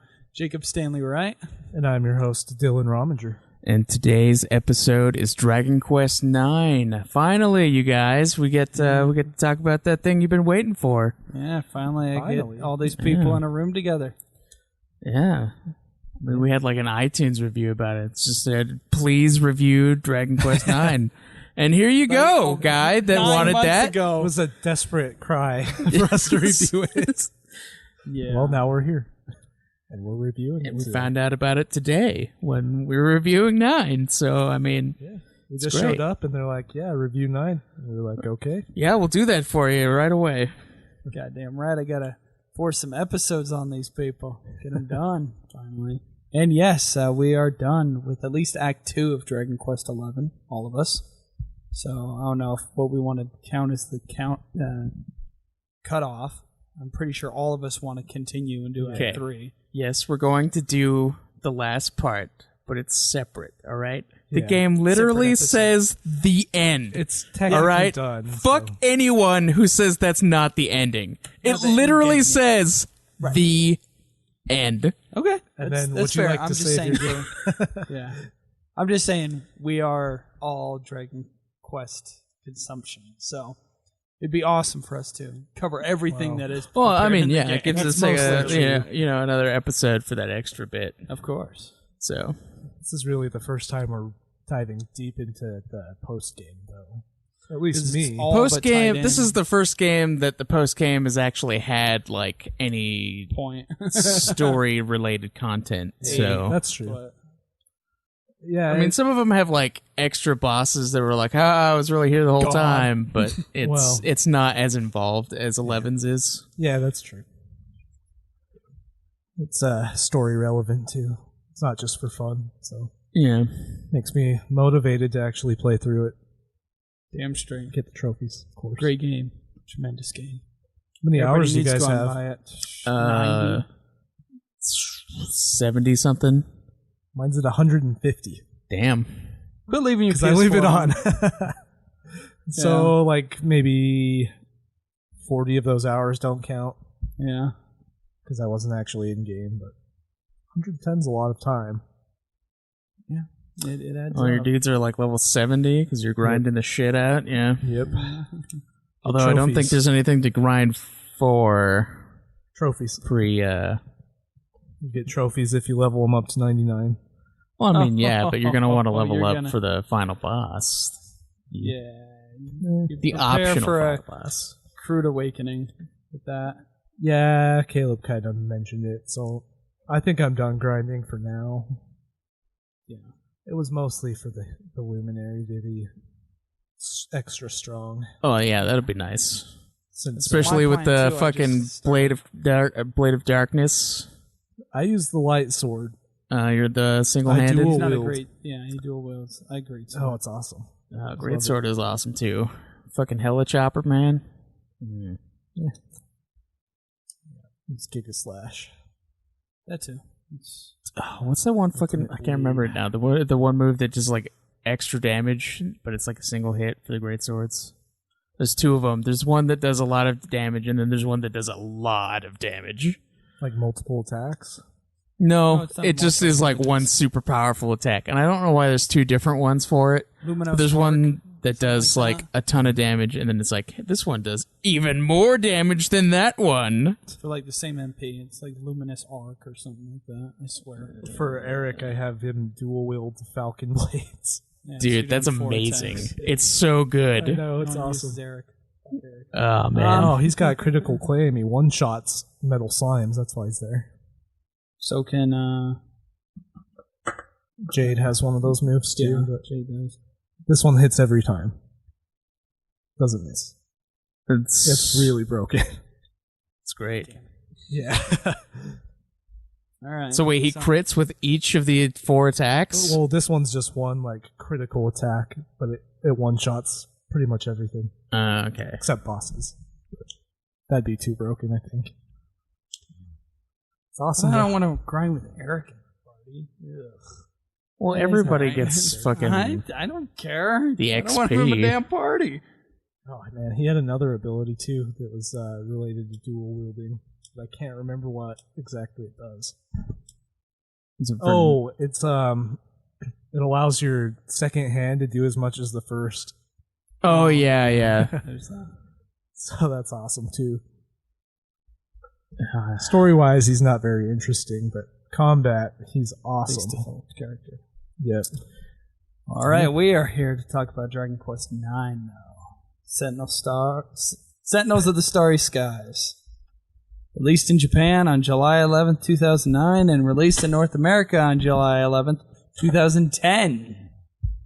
No Took way. An entire year to get here. All right, so do we want to get into the development?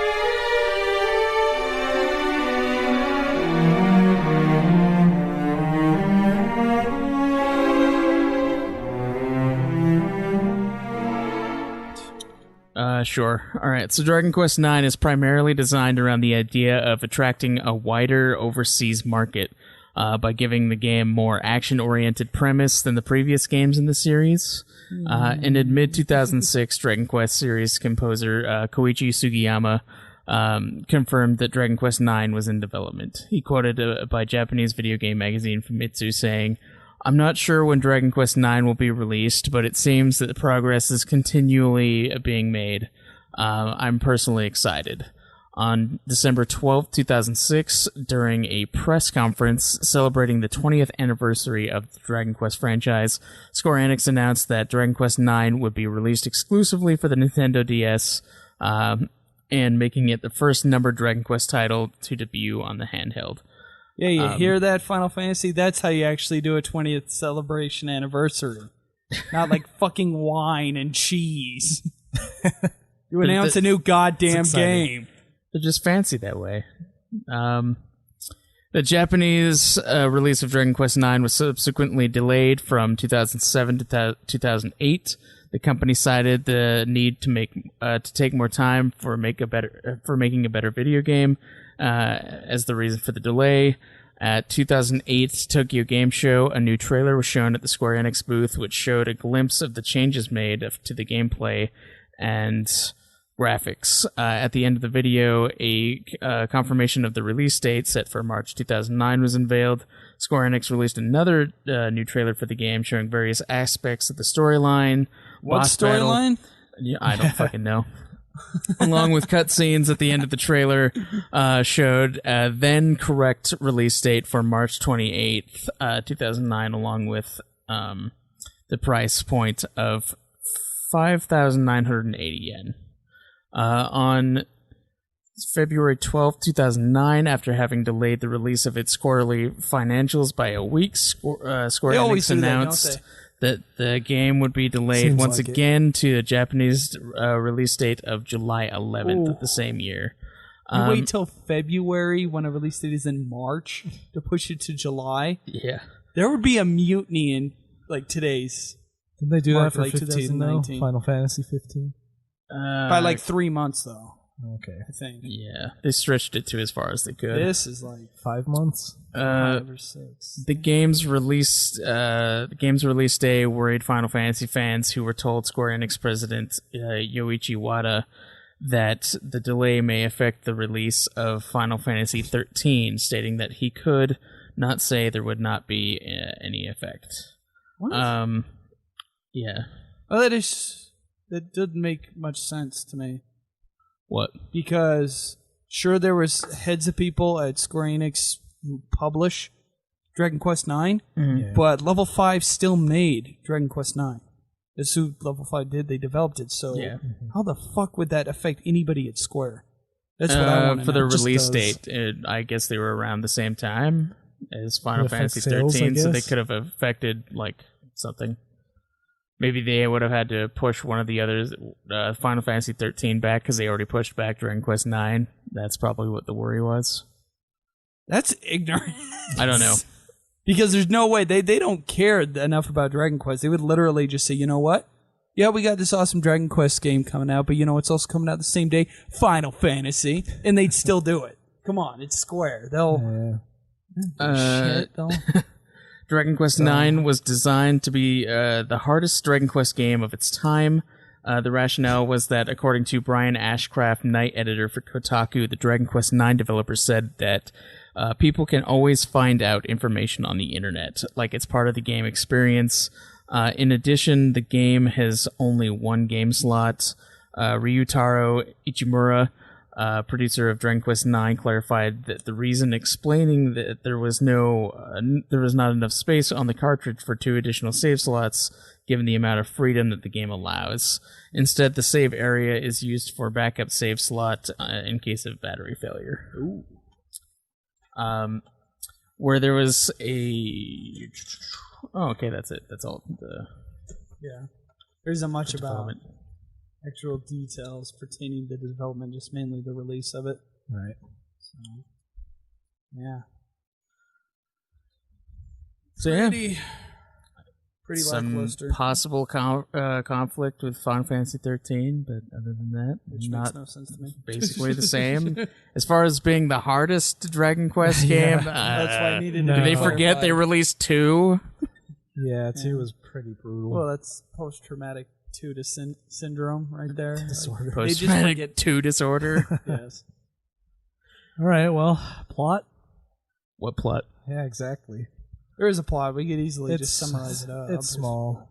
The plot is basically that they're looking for a magic fruit, and then they get the fruit, and then There's 6 fruit. Yeah, it's fruit. Because at the beginning you're like training, so you're training with your mentor, and he's teaching you about what you're supposed to be doing. he's teaching you how to be an angel. Yeah. Angel to the people.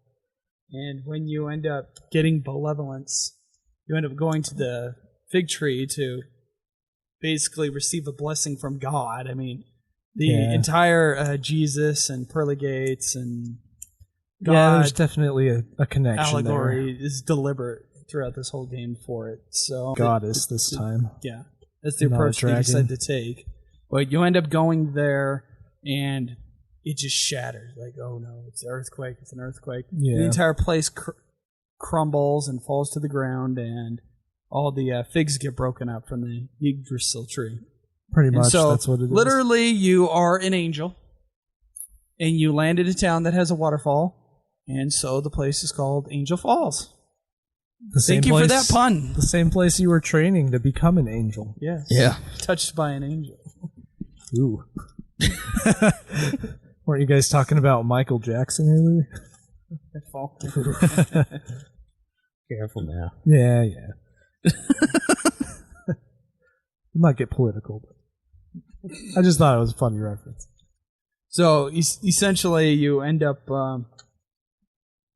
becoming human. Memory? You don't really lose your memory, Kind but of. you just can't collect any benevolence because the Benevolence. benevolence. Yeah. The what's her name? I can't remember her name. Aaron? Erin. she's trying to help you out because she notices that, she knows who you are, but she's trying to figure out why you can't gain any from the townspeople. So you and her, no, that's not shit. Erin. You mean Stella? Stella. Yes. So with Stella, you end up going out and leaving the town to figure out why you can't start collecting any benevolence. What do you guys think about Stella? It's okay. I really disliked her. Yeah, it wasn't a Didn't high like her point at all. for me. She was a low point. She was so obnoxious, I think. You guys don't feel the same? I didn't really care about her. Oh, man. I didn't care either way. Pay much focus into it. They were always trying to do these dumb tropes with her. I don't know.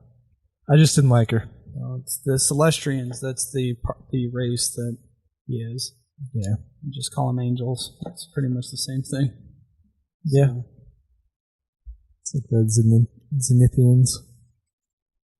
so essentially, in Yeah. traditional Dragon Quest fashion, of course, you end up going from town to town and per se side quests and trying to figure out, what you're doing next and getting each fig fruit. So Right. And I think the reason you're doing that is to restore the Starlight Express. Yeah, That transports the souls. the train Yeah. between there and the Celestians, so that's the realm why- of the Almighty. That's why you're looking for the fruit, because it powers the train. Yeah, and the entire communication with the goddess, right? Yeah. Because if you don't have the Yggdrasil tree, you're SOL. So as far as each town you go to, anything stood out too much for you guys? Like as far as the story goes, I mean, it's the traditional, knights and princesses. Sometimes the king's corrupt, sometimes the princess is corrupt, and not really a princess, and it turns out to be a random fucking doll. Yeah, it was the doll. The blonde princess. Oh, yeah, I remember. Yeah. It, took the place of the actual dead princess. Yeah, because her soul was, fading. Yeah. I like the wait night at the beginning, because he's Oh, trying that to was figure a out the good arc. princess, and Yeah. strangely enough, he's dancing with her near the end. That was pretty cool. Unique. Yeah. Yeah. They perceived him as evil, but Right. he was just a misunderstood character. Yeah. And he only wanted to kidnap the... Be misunderstood. He wanted to kidnap the princess because it reminded him of his love interest in his time period, and he was just confused. So that was a pretty interesting arc. Yeah. One of the better ones, I think. Agreed. So, but you keep going from town to town, and you eventually go to the Protectorate in search of some more of the figs, because I think you got about 2 or 3 at this point. And you figure out that the fruit has an ability to grant any wish. Okay. But the wishes are sometimes not always fulfilled in the same way. It's kind of like, asking Calypso after you won Twisted Metal. You're like, we'd like to fly. Oh, yeah. And then, dumbass jumps off the fucking roof of the building, and then Calypso pulls out 2 plane tickets, and he's like, this is how you're going to be able to fly. It's like one of those genie things that you have to be perfectly specific on what you want. Yeah. Or they alter it in funny ways. Yeah, so it figures out that each of the figs tie into demented forms of creatures. But once you end up doing that, you gain access to the Starflight Express again. And favorite character, Stella. Yeah. And you head That's for awesome. the observatory. And Aquila, who is we didn't mention that, Aquila is That's your the master. mentor, yeah. The guy And that mentors he's you. pretty much kind of a dick. Kind of a dick to you. I don't know. I don't know if I got that vibe. So, I kind of felt that way because, you're trying to become an angel, and he's just like, hey, motherfucker, you ain't ready. Yeah, you're his replacement, pretty much. Yeah, so I got the, jealous and envious vibe, kind of like he was. You get the vibe, especially at this next event we're going to describe, as Aquila is kind of either neutral or he's evil. It's kind of like the vibe that I was getting at this point with the figs. And so when he asks for the figs, you say no. Why do you need them? And then he What's ends up, funny, too, is that he disappears like throughout the story until you get to that point. Yeah. He's just not there. Because the whole focus of the plot is on the figs so far. Yeah. That he just disappears. So it was definitely a big hint on where they were going with that, I feel like. Yeah. Because he just was absent. With no explanation, really. Yeah. So he ends up asking for the figs, and you say, fuck no. And then he ends up just beating your fucking ass and taking the figs anyway. Yep. And takes off on a badass fucking black dragon. And then that's where you figure out the... he takes off on the black dragon with the new antagonist. Well, yeah. I thought he joined up with the and dude so riding you the actually, dragon. get a new... what was its name? I can't remember. It's been a while. No, the new antagonist with who he teams up with. I'm not sure. Lieutenant Hootingham Gore. Oh, right. The fucking owl. The owl guy. The mage owl. Yeah. Every Dragon Quest He's one of a trio. A dragon or a goddamn, mage. Yeah. For some reason. But, yeah, it's a owl mage. What was I'm the other half ones? owl, half mage. There were two other ones that were a part of that. Yeah, it was the trio of people that... But I can't think of which animals they were. Owl. Some kind of cat. But as an explosion happens, you literally fall off the train and just land back down. Somehow, you don't die, but the train just blows the fuck up at the time. So yeah, the dragon attacks it. Yeah, you end up in the Wormwood Creek. You enter the Wormwood Forest and meet Serena, who wants the main character to find a serene necklace she hid under the Guardian statue. Once you find the necklace and return to Serena, she agrees to break the seal blocking the entrance to the blowhole. The blowhole. It's a bow hole, but I say blowhole. Can't pronounce that. Gedrongo get the wormlet bow, which ends up, let's just shoot it across like the Rainbow Bridge, right? And you go into Upover. And then the Magmamoo is the volcano, if I'm not mistaken. Yeah. It's that volcano area where you come across the drunk fucking dragon. Greynarl. Yeah. Yeah. He's pretty awesome. Well, at that point, no. But no, I thought he was still awesome then. Drunk old dragon. So that's the one-on-one fight that gave me trouble. Really? You're not allowed to have other party members for that fight, I believe, and you have to equip the Celestrian equipment too on you before he'll even fight you. So like the armor piece, and is that what allows you to ride on him? Yeah. Okay. Yeah, that stuff has to be equipped for him to even initiate the battle. I think I was over leveled at that point because I didn't struggle at all. Yeah. Yeah, I had no problem with any part of this game. It was pretty much a breeze. I was pretty much speedrun the damn thing, so I came across a couple of hard parts, but Yeah. I finished the thing in even under 50. It's like 45 hours I beat the whole thing. So that's where I was at too, I think. What? That's pretty low. Yeah. You end up getting that Dragon Warrior armor, and the Dark Dragon shows up. With the mage on top, and Barbarous. Yeah, Barbarous, and it's just an He's awesome OP. one-on-one fight that I wish was in way higher quality than DS. Yeah. 240p, and Greynarl just fucking killed during the fight. Not at first. Yeah, he's winning, and then the dragon spits a fireball at the town. He has to sacrifice himself for the town. Yeah. Which is awesome. Also kind of sad. So you end up falling off of his ass down into the pits and depths of hell again, and then you come up and you're in prison, which there's the big Dragon Quest motif. You got to be in a prison at some point. You got to jailbreak. That's true. Dragon Quest, princesses, jailbreaks, and slimes. Oh my! And dragons. Sounds so goddamn redundant. Of course, there's dragons. Has dragons. So you end up meeting this badass prisoner, brick shit yeah. house, the freaking Sterling. Who is the true awesome character, I think, Yeah.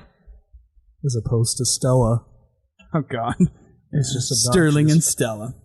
So, yeah, you end up figuring out that for some reason you could bypass through the special light gate that no one else can. And be like, oh, we're gonna stage jailbreak here, Yep. and we're gonna walk through the front door. And so Just walk out the front door of the gulag. you actually can during that fight. Like, Yeah. it's weird. Like, they wouldn't lock it down, so you could like do a couple Yeah. battles and then leave and then come back. Like, what the hell? So there's pretty much that, and then you end up getting all your shit back. So you end up escaping there, and you return to the observatory. Yggdrasil turns into the goddess Celestria, who guides the hero to Gideon Palace. The hero defeats King Godwin's ultimate form and gains access to the Obolette, where they find Corvus.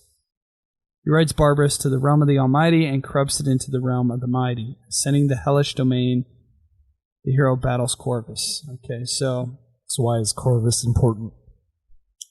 Corvus used to be the old angel, an old Celestian angel that I think he also protected fell from to people. Earth. Yeah, he also fell to Earth, the exact same thing. And then he And- had a love thing with one of the characters on Earth. Yeah. And so what ends up corrupting him is he's deciding to, stay and fight and Yep. try and survive and like keep everybody alive in the town. And he ends up pretty much doing so, but he finds out that the girl's father, the king, sold him the fuck out. Yep. And so he assumes that, when they're running away and she gets killed, she doesn't have anything to say. He's pretty much killed too because they just want to wipe the slate clean. He's not aware that she had nothing to do with it. So he thinks she's part of it, Yep. that she was corrupt as well, and so it turns him evil.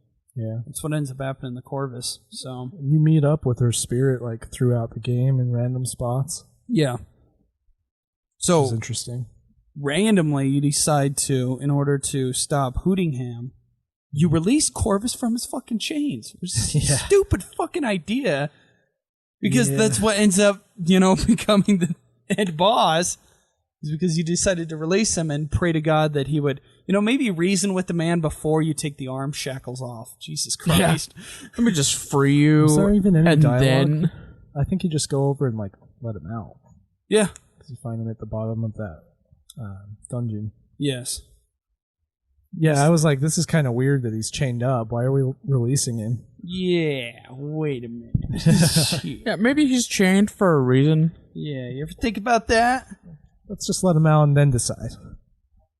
So yeah, you end up doing that, and then going to this last area, which was cool. It was a cool final dungeon. Yeah, I liked it a lot. I thought that twist was kind of cool too, having one of the angels actually be behind a lot of the evilness in the story. Yeah, and then the thing we didn't, Aquila isn't actually evil. Yeah, He's been trying to get to stop Hootingham, so he kind of like plays along with his side, and then and then isn't able to do much. Gets shock froze, and then it's you guys that show up, you and your group of 3 pointless NPC nobodies again. Oh man. That come up and actually save his ass because he can't take out Hootingham himself. Yeah. So there is that twist with Aquila, but I don't think it's that big of a payoff, honestly. But, No, not really.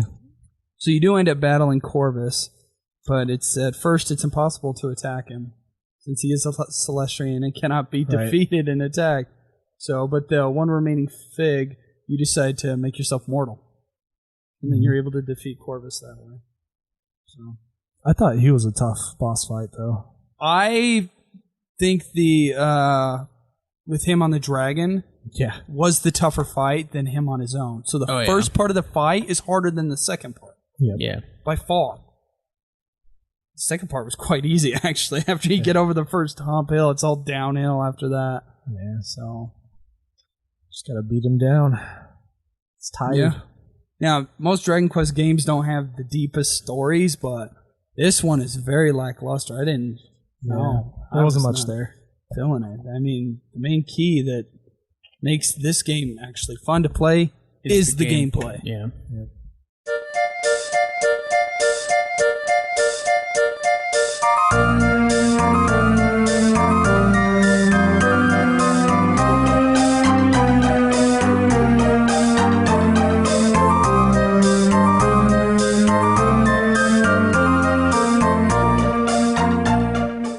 Yes. We didn't even go over. Yeah, the multiplayer thing kind of kills this game in a way.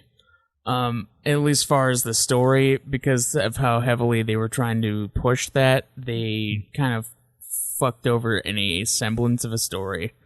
Because your character is even more of a nothing character than in previous games, and like you have like a purpose in those ones. You're a something, even though you're a silent protagonist. Well, it's not just you; it's the whole party. Yeah, and then this one, it's the whole fucking party. So it's like you can't. There's nothing there for that's going on for you. You can't even be invested in any way because your characters are literally just beat sticks. So they have Stella and Sterling. That's pretty much it. Yeah.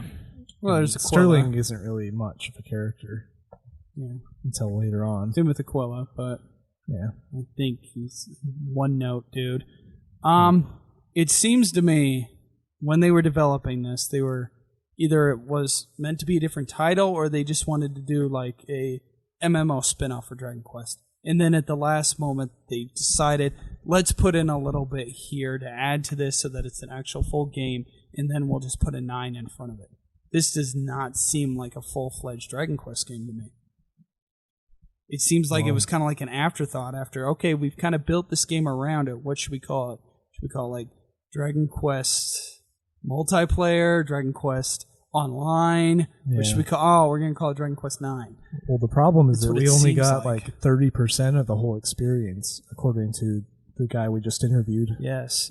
Yeah, some Raimu. Yep. If you guys want a full depth of the multiplayer and the entire history behind it, and the events and the online stuff that Nintendo did, that interview will be our next episode with us and him.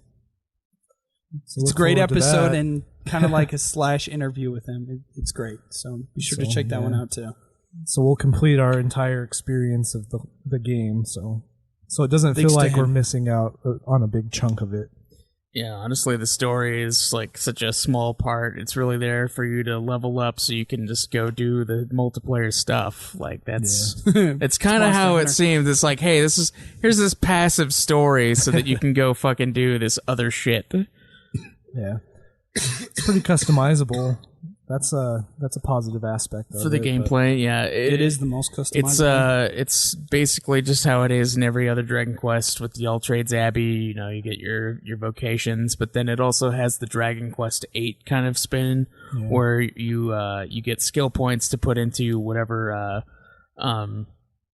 like weapon you're using and shit like that, so you can level up those, and then your level and skill basically depends on whatever job you're currently using and whatever weapon you're currently using. Yeah, and the best part is none of the stats reset. So if you got like several levels into a specific trade, let's say priest, you switch it out to be a sage. You can go back to priest at level 50 again instead of level 1. Yeah. So that is a great bonus, thank God. One of the other cool things is that some of the classes, their weapons will transfer over.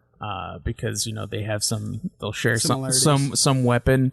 So if you have a sword on one thing and you switch over to another, so you're level 1 at that new job, you still have all your skills with your sword. You're still good with it. Yeah, I feel like it makes it easier to level up some of the jobs. Yeah, I feel like I didn't go very in depth with the jobs in this one. I just stuck with the basic ones instead of the secondary ones, except for Gladiator. Gladiator's the way to Paladin. Yep. I definitely utilized a Paladin. Sage was disappointing in this one. Yeah. Sage usually always is. I always go with priest.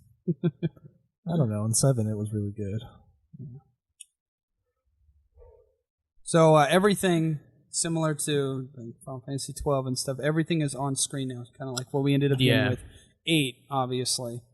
7 and 8, and the 3DS remakes of that. So you can avoid like 90% of the battles if you truly want to, but I would not recommend it. Yeah, because you need that. You need them levels. Yeah, definitely. Especially to level up all the fucking jobs, because there's a lot. Yeah. And you need it for the skills for your weapons. So there's a bevy of side quests that have nothing even to do with the multiplayer aspect. You will literally just get a quest to say, hey, go talk to this person and give them a bundle of fucking bananas, and you'll go talk to them and get a bundle of bananas, and you'll. You know, this is the first game that has added stuff like that to the Dragon Quest series. As far as like seeing the enemies on the screen and being able to go do quests that are outside like the main story. Yeah. That's really like the first one that does it, and you can kind of see it in 11 where it kept that up. Like you can go do some side quests if you want. They're like nothing huge. They're just like, oh hey, go get this for me, or perform this thing during battle, or just little small things that give you little rewards. Yeah. And if you do those are some of the key ones, because some of the vocations that are really badass are tied into some of those. Yeah, that's fucking pain in the ass. A couple of them.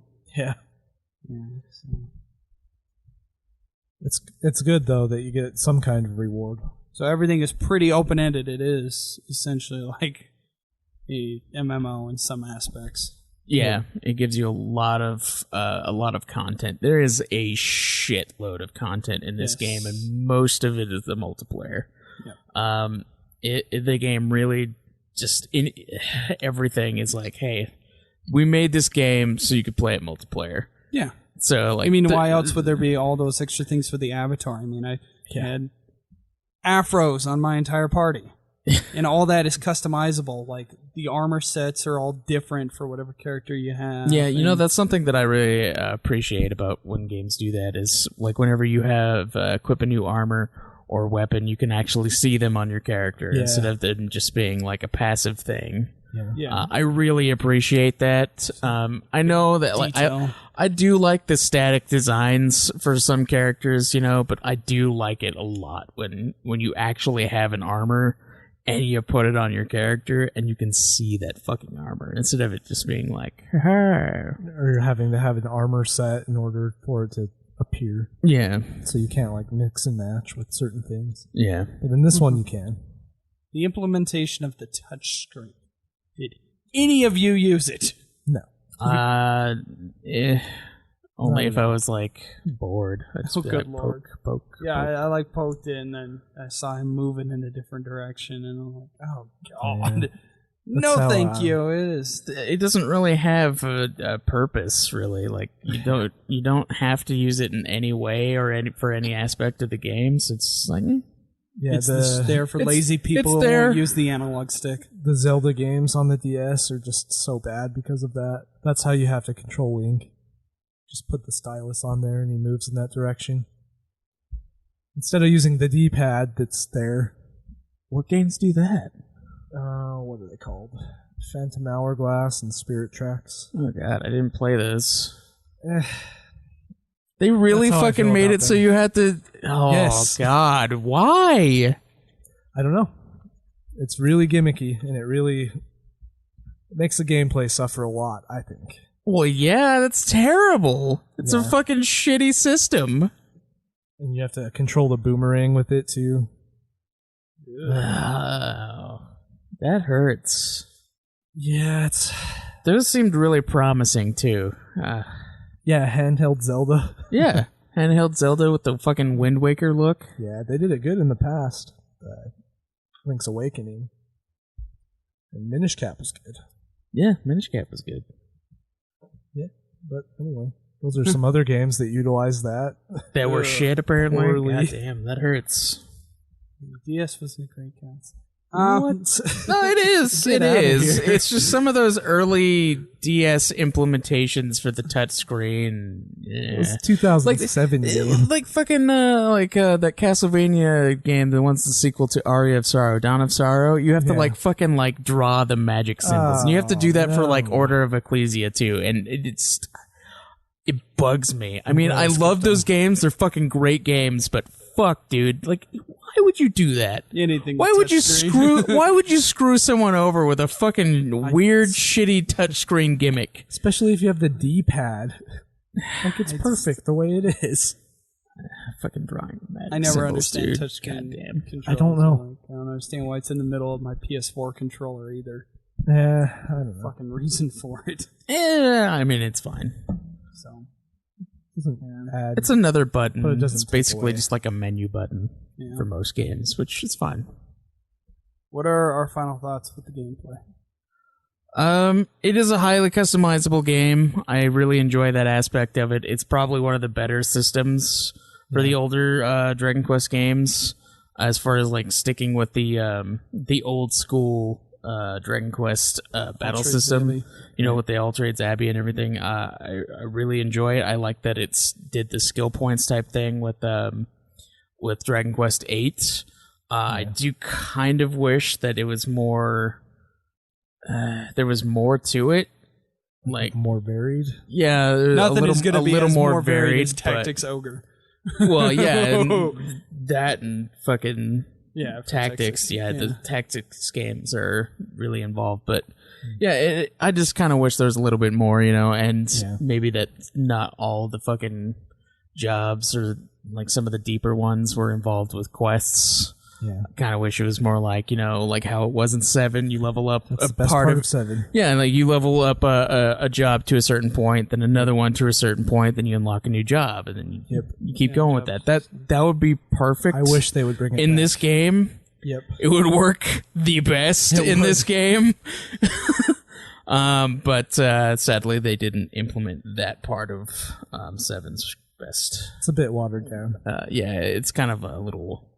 But yeah, the gameplay is like the key feature for this game, and we didn't even do apparently 70% of it. So, like it is definitely centered around the multiplayer aspect, which is kind of an odd idea to me to have a multiplayer RPG that's a turn-based game and not like kind of an action RPG or like a MMO type deal. It's literally just a turn-based game. Yeah, And it's not like Pokemon where, you know, you're having your team face another team. It's literally you guys versus something. So it's like everybody gets a turn to beat this guy. It's a little I don't know. Instead of just wailing on him. Yeah. This isn't Monster Hunter. Come on. Like, yeah. Well, For me, I thought the movement was a little weird. Like look, we're gonna have the characters like move further on screen and, you know, get the arrow pointing like they're gonna go attack them. did you guys have a problem with frame rate drop because of that? Having 4 characters? I had some frame rate drop in the towns. Yeah, but, me too. It was pretty bad. yeah. It is kind of weird to experience frame rate drop on a DS. On something that isn't that visually appealing either, in 120 or 90p, where your hertz rate on a screen is higher than the resolution on the damn thing. So What was it, like 240? Yeah, it's 240. Oh, I'm man. being overly dramatic, 240 is rough, though. but those, I wish they were just to like remaster those cutscenes so that they're a hell of a lot better looking. man, I wish It'd be too. better. That dragon fight would be so much cooler. But yeah, for the most part, I like it a lot as well. 7's is clearly better. 8's is more broken down, way more simpler than even 9's. But I think 9's is a great gameplay for the series. Yeah. And so I give it high marks on that part. So It kind of is like a callback to the earlier titles. 4 or 5. Yep. A little bit of 6. So More around 4, I would say. yeah. Yeah, I thought it was good, though. Not groundbreaking or anything. Maybe the multiplayer aspect that we missed is, but Yeah, it honestly kind of feels like a passive game for Yeah. the series. Like, it's like, hey, this is, our callback. Story was meh, kind of an afterthought, I felt like. Gameplay was solid, but not that spectacular. Other titles do it better. But yeah, it was pretty good. I think it's a little above middle ground for me. Yeah. So, design.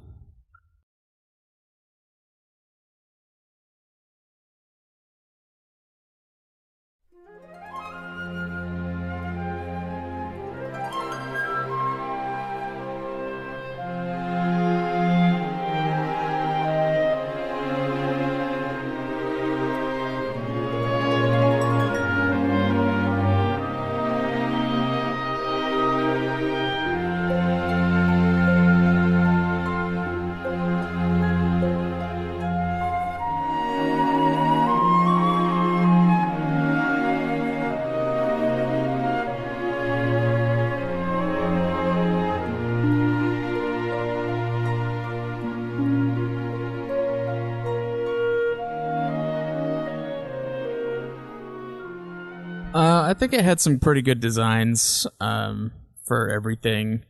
The DS being made specifically for the DS is kind of... it makes it kind of look weird for some things, like the dragons kind of look like you can see the pieces of the dragon. Yeah. So it's like... I think it just comes down to the resolution. I think if you buffed up the resolution and it wasn't pinned down to one DS cart, it would be a hell of a lot better looking from a design standpoint with Toriyama, of course, but because of that resolution, it's... You think it'd be better looking on the PSP? Or just about the same. All that boils down to is how much they were willing to pay for the production, so I don't... Yeah. I don't know. I've seen some really great looking PSP games. I've seen some really horrible looking PSP games. I think the game would look a So- lot better if they just stuck with the sprites or went back Yeah. to sprites. Oh yeah, because some of them are actually in 3D. Some of them are fucking 2D. I Yeah. noticed this. Yeah. Why? It's weird. I think cell shading the characters would have helped a lot. Yeah, no, Yeah, come on, level cell shading 5. That's too. what you did with 8. Yeah. So, Yeah, 8 and 11, and then fucking 7 the on 3DS looks really good. Yeah. It does. That was a big jump for us too when we got to that one. We didn't have to suffer through the PS1. But yeah, like version, a cleaned up sprite type thing for 9, I feel like would be really good. Yeah. Kind of going back to the sprite since they were kind of doing callbacks anyway. Yeah. They could do 3D was necessary. they could do like higher quality sprites instead of just Yeah. going back to the little tiny things. But Well, it's possible too because they went back and did 7 and 8. So yeah, why not 9? It's next chronologically. So I like Hopefully the goes captain of there. the ship. What was his name? Max? I liked his design because it was just basically a fat pirate. yeah. And then all the Celestians, obviously, or whatever they're called, all of them had angel wings. I thought that looked cool. I like those. The Quill and the main hero. Mm-hmm. Stella's a fucking butterfly, so she's a pixie or or fairy, whichever you prefer. you're a damn fairy. What I've noticed with at least the monster list is they brought back quite a few ones I haven't seen in a while. Like what? I can't remember now, but there was... I just remember a lot of them that I hadn't seen in a while. I'm like, oh, I ain't seen Baramos or the little pig with the ring that looks like a piercing since like 2 or 3. And it seems like what they're doing is changing some of them in and out. Oh, well, 9 may have some of these, but 11 may have some of these. Sometimes they just pick and choose. All right, what's going to be in this one? Nah, we won't do, the muddy hands in this one, but we'll do it in this one. I do like that. But I did notice some of the older ones that I hadn't seen in a long time in the series show up. Yeah. Yeah, I like that they can recycle some of the older enemies, bring in some new ones. There's a lot of new ones for this game. There is. And then the fucking owl mage dude. I liked his design. I like the other two's design too. But they did reuse them. The dragons are cool, but again, you can see their pieces, so it looks. Pieces. That's like the worst part of like DS designs. When you have those like games, yeah, like Final Fantasy IV had that shit too when they did the remake for that, and it's like it could look better, but they decided to do that. Skip 6. I don't know. I don't know why they chose to go that route. I don't know. Well, it definitely could have looked better, but enemy design was fine. I did like the boss designs. Environments were okay, I guess. Nothing really stood out as far as the towns go. No, it was quite lackluster, frankly. I don't know. I just feel like a lot of it was neutral. Yeah. Middle ground. Not negative, but not positive. No, a lot of effort. It's going to go by the book, and we're not going to do anything quite unique with this one. It's just they went phoning real kind of classic RPG with it. They just didn't. I think they did that because I think some of their multiplayer stuff has like procedurally generated areas. So that might be why. So they have like the kind of bland areas that they could just like create like a fuckload of things for multiplayer aspects. Yeah, that makes sense. Yeah, if they're gonna have that much content, it's gonna overlap. Yeah, that's fine. It's understandable. I think the multiplayer aspect, well, maybe its best part to some people, is also what really hurts the game in like every way. Hindsight, because we couldn't really experience it in a natural way. Yeah, it's unfortunately dated at this point. Yeah, I mean, like the whole just exclusive the maps. gameplay, exclusive maps, fucking design choices for the environments. Nothing can stand out because it's got to be able to be made into a random created area, and then. Just the story is just there because they're like, tacked on at the end. Yeah, kind of. If they put all of their effort into making like every other aspect of the game, then it's like, well, what are we gonna make for the story? Yeah, which it kind of feels like because they didn't have to make any main characters for the games. They didn't have to create like any real story for it. It's more like, hey, there's no character development at all. It's left on the goddamn floor. Yeah, like there's no character development because there's no characters that you spend time with other than like Stella, but fuck Stella. So I mean, there's I don't know. It's just really underwhelming. Yeah, underwhelming. I mean, it's nice after 7, having played 7 for 100 hours, and then being able to beat this in like 40. So they gave us what we wanted, I guess. Yeah, they're like, all right, here's a fucking much shorter game. We'll cut it in half, and then we'll see how you guys like it. I like it way more. Clearly. I mean, I don't like it way more, but you should. Well, I mean, there's certain aspects to both. Like, if this game. At least 7 had a bunch of areas that were unique that you could go to. That's in true. this game, there's nothing. There. It's like, it's barren, really, is what it is. Because it's like, it's so empty. Well, 7 had too much story. Yeah, 7 had too much.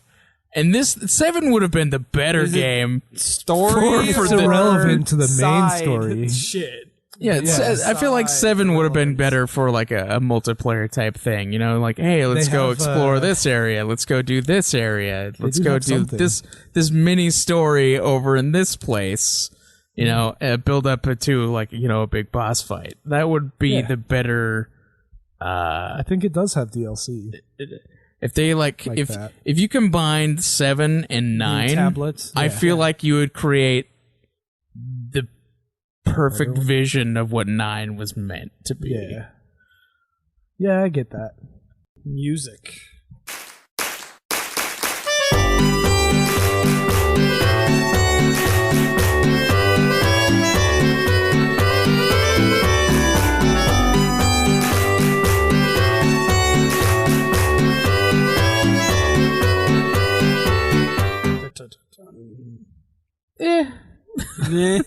Yeah, it's one of those.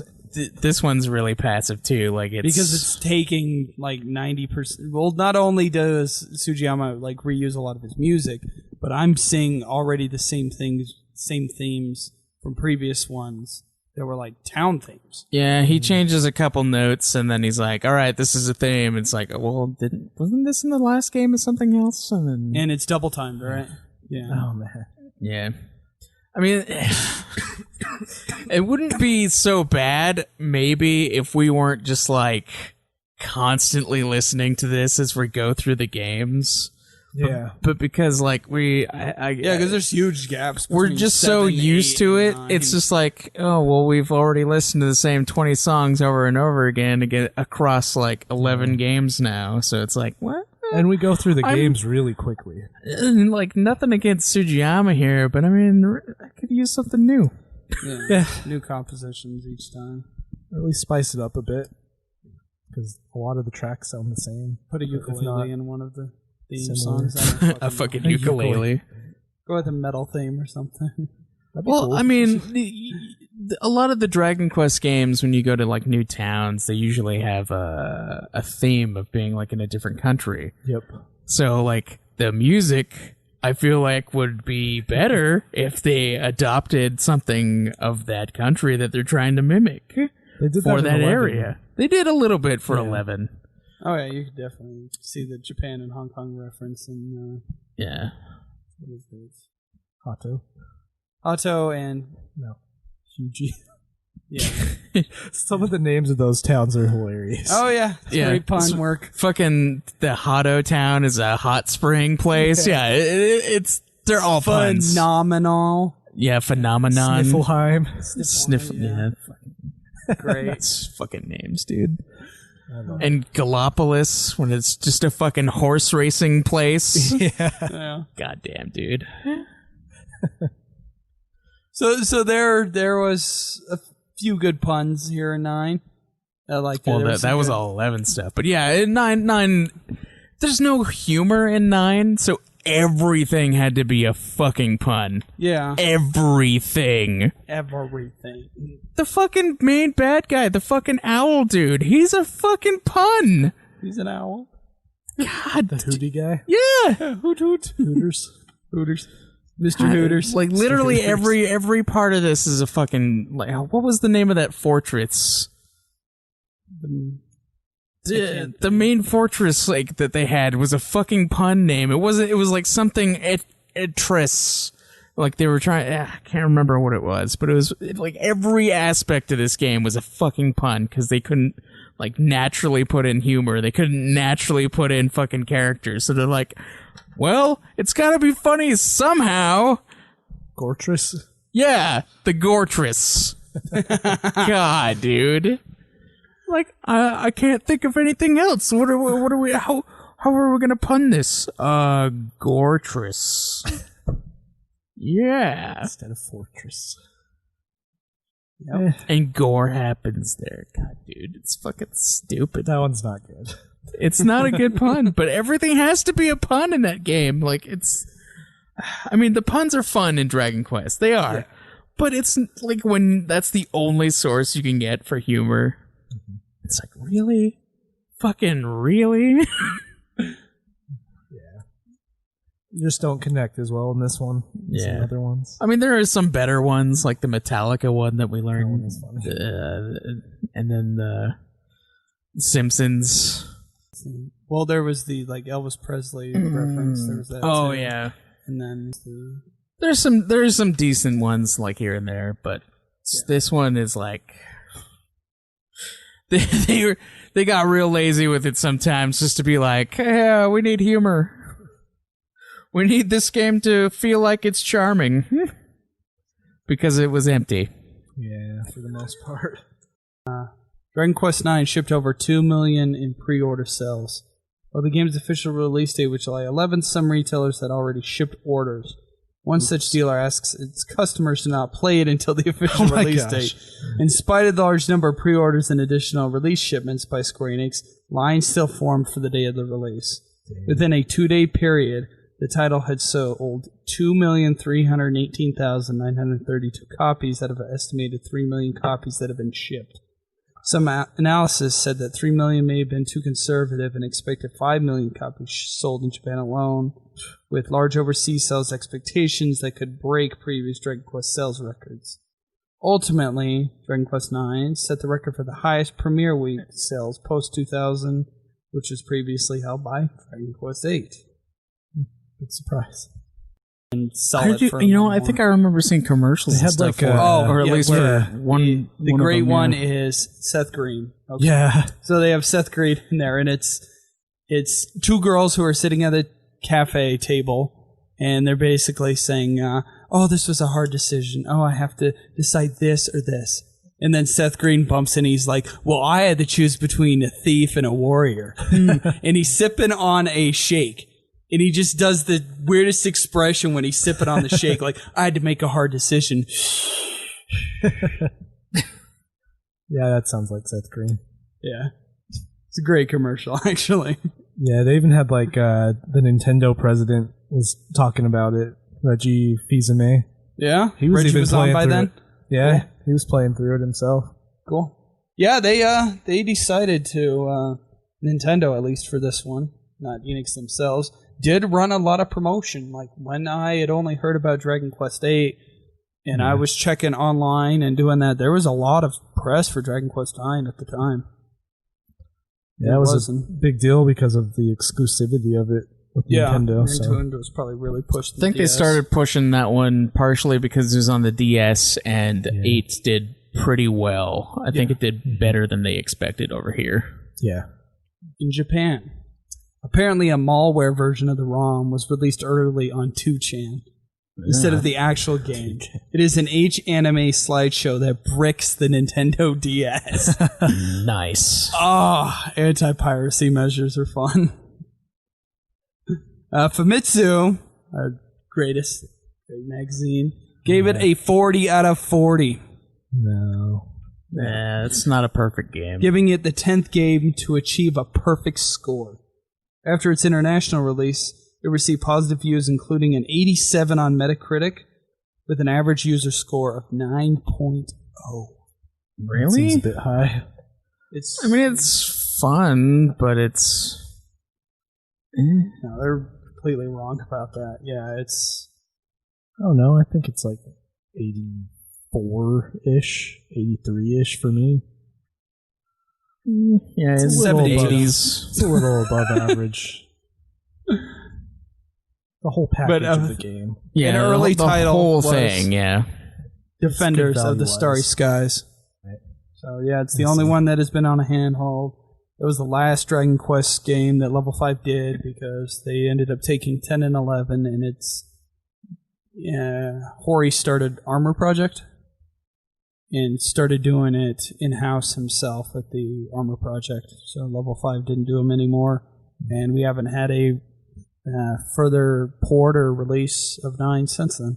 Get into our final thoughts.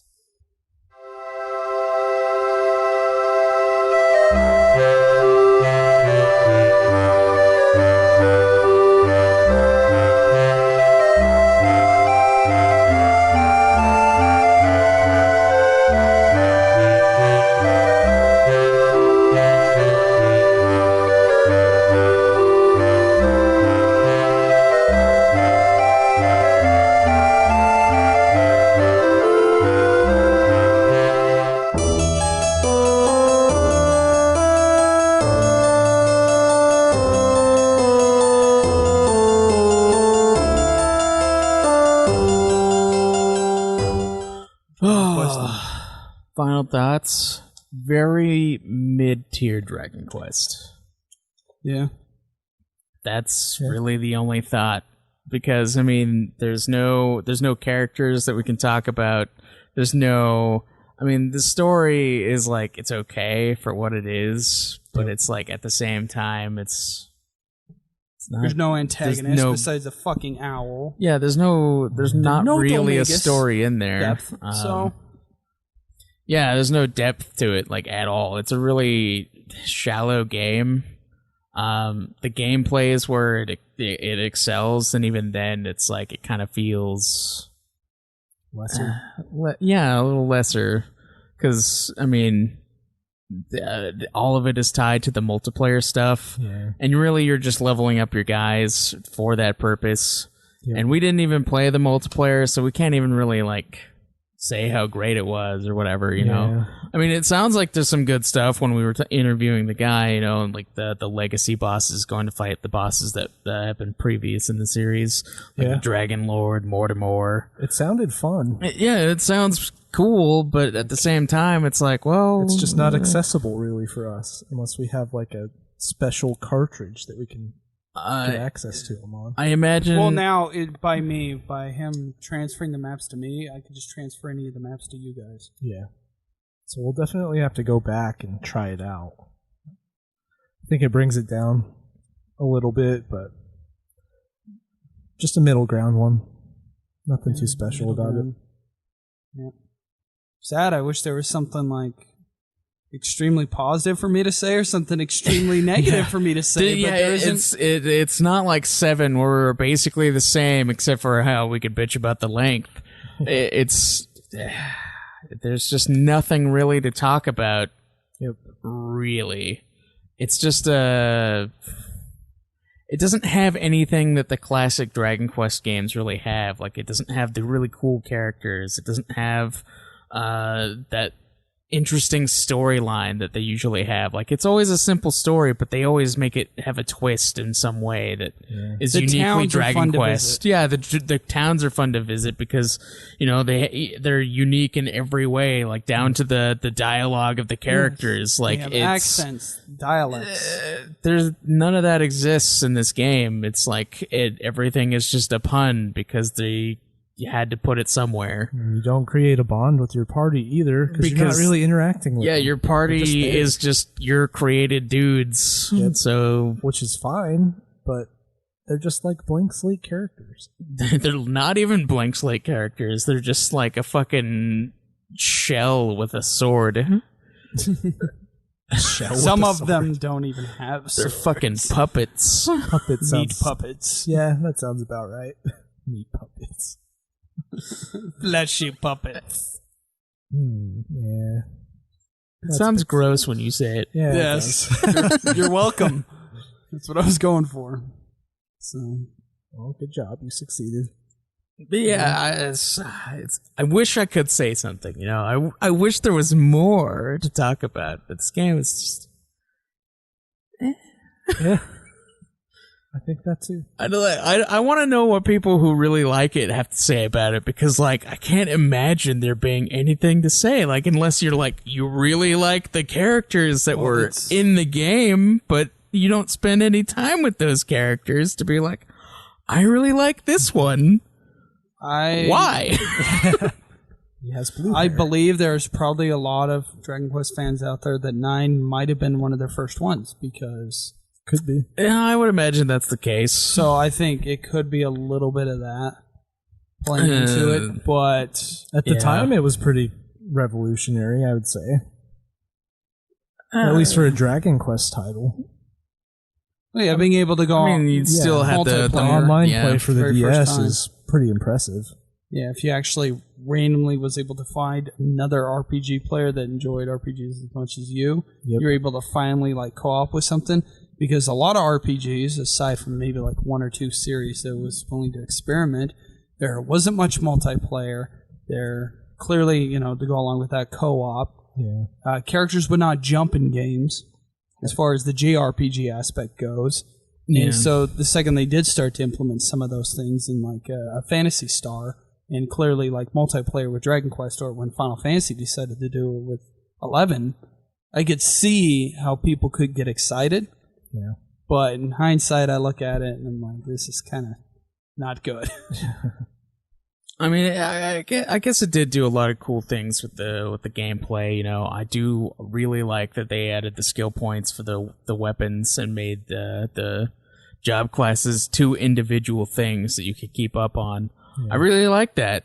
I also like that you can do little mini quests during the story. Like, I like that aspect that transferred over to 9. I mean, not 9, to 11. Yeah.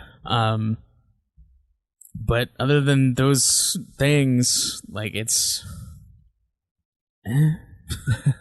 Yeah, you don't really it like they try to make it the hardest game in the series, but it doesn't even fucking touch 2 or 6 or fucking any of the games really. It's very easy, easy to level up your shit. If they wanted to make it tough, they should have really made it tough. But it's made Mortimer return boss fight. I really think that all of their efforts went towards this multiplayer aspect, like the tag mode or whatever that they're still trying to replicate for the phones for a possible phone version of 9. I don't know. It just, if that's where all the difficulty is supposed to be, then we didn't get that part. We didn't get the main point of this game because we didn't play the multiplayer, which it's sad that a mainline Dragon Quest game had to be a multiplayer centric game to the point where like everything else kind of falls short of other Dragon Quests. Yeah. Because I'd love this as a spin-off. Like I expect this from the spin-off later on. Yeah. Because of the games, but not so much on a main line. So get into rankings. Yes, let's get into rankings. All right. We'll start from the bottom spot. 2 builders, 6, 7, 1, 9, 3, 4, 8, and 5. But I'm not. All right, I think I got mine. Yeah, go ahead. Not making a movie out of 8. So 8 is a movie. It has voice acting. God damn it. 8 slightly above 5, 4, 1, 3, 9, 7, 6, 2. Yeah, I'm still deciding here. I'm trying to figure out 9? where to put 9 because. All right, fine. It's 8, 5, 4, 3. Your love for 1 still baffles I me. fucking Then love it's 1 because 3 is better than 1. I don't know. 1 is just so perfect. 9, 6, 7, 2. It is. It is the perfect NES game. All right. It is so fucking good. Did you play it on NES? I did not because I'm smart. I played it on NES, and no, it is not. I played It is it. good, 2 is the perfect NES game. So Fucking no, it's not. yes, 2 is it's garbage. 2 is not. 2 is good, but it's not perfect. Anyways, yeah. Fucking 9 is slightly above 6. And it's because of the stupidness in the story of 6 that I'll put 9 above 6. But yeah, there's no way I would even fathom it even coming near a tier near 4, 3, or 1. No way. But I did still enjoy myself more in 9 than 6 and 7. yeah. So that's where it is. There's just more there for me for 9 than 1. So that's why 9's over 1. Yeah, we're gonna have a Gotta fight after replay this that. episode. You gotta replay that one on the phone. Yeah, Yeah. Could make It's a so difference. good, dude. I love it. hand you a cell phone with the copy on it for like a week and just go to town. Man, it's It's like just $1. it's just so satisfying to pick up the princess and then just walk away when you're done. yeah, it's good. And then cross the rainbow bridge, rainbow in the dark. You can I miss auto-tune one. that and post. You should. I'm tone deaf. You probably should do that. So yeah, that is it. So Have any news or? we could. Well, gladly I guess we comments? could just talk about the Dragon Quest V movie, Which briefly. So yeah, Dragon Quest V movie, you guys, it's your coming out. story. Fuck that title. That's not a happy title. It Makes my penis soft. It's 10 years a slave.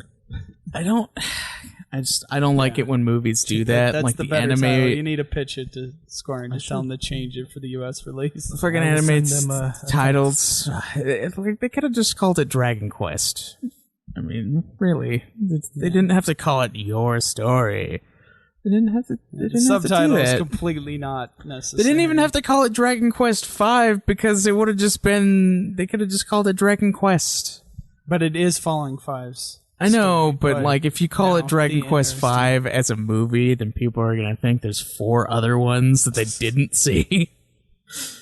Because, nobody's over here at least nobody's played Dragon Quest. So is that the biggest one over there? 5 over Japan? Over in Japan, yeah.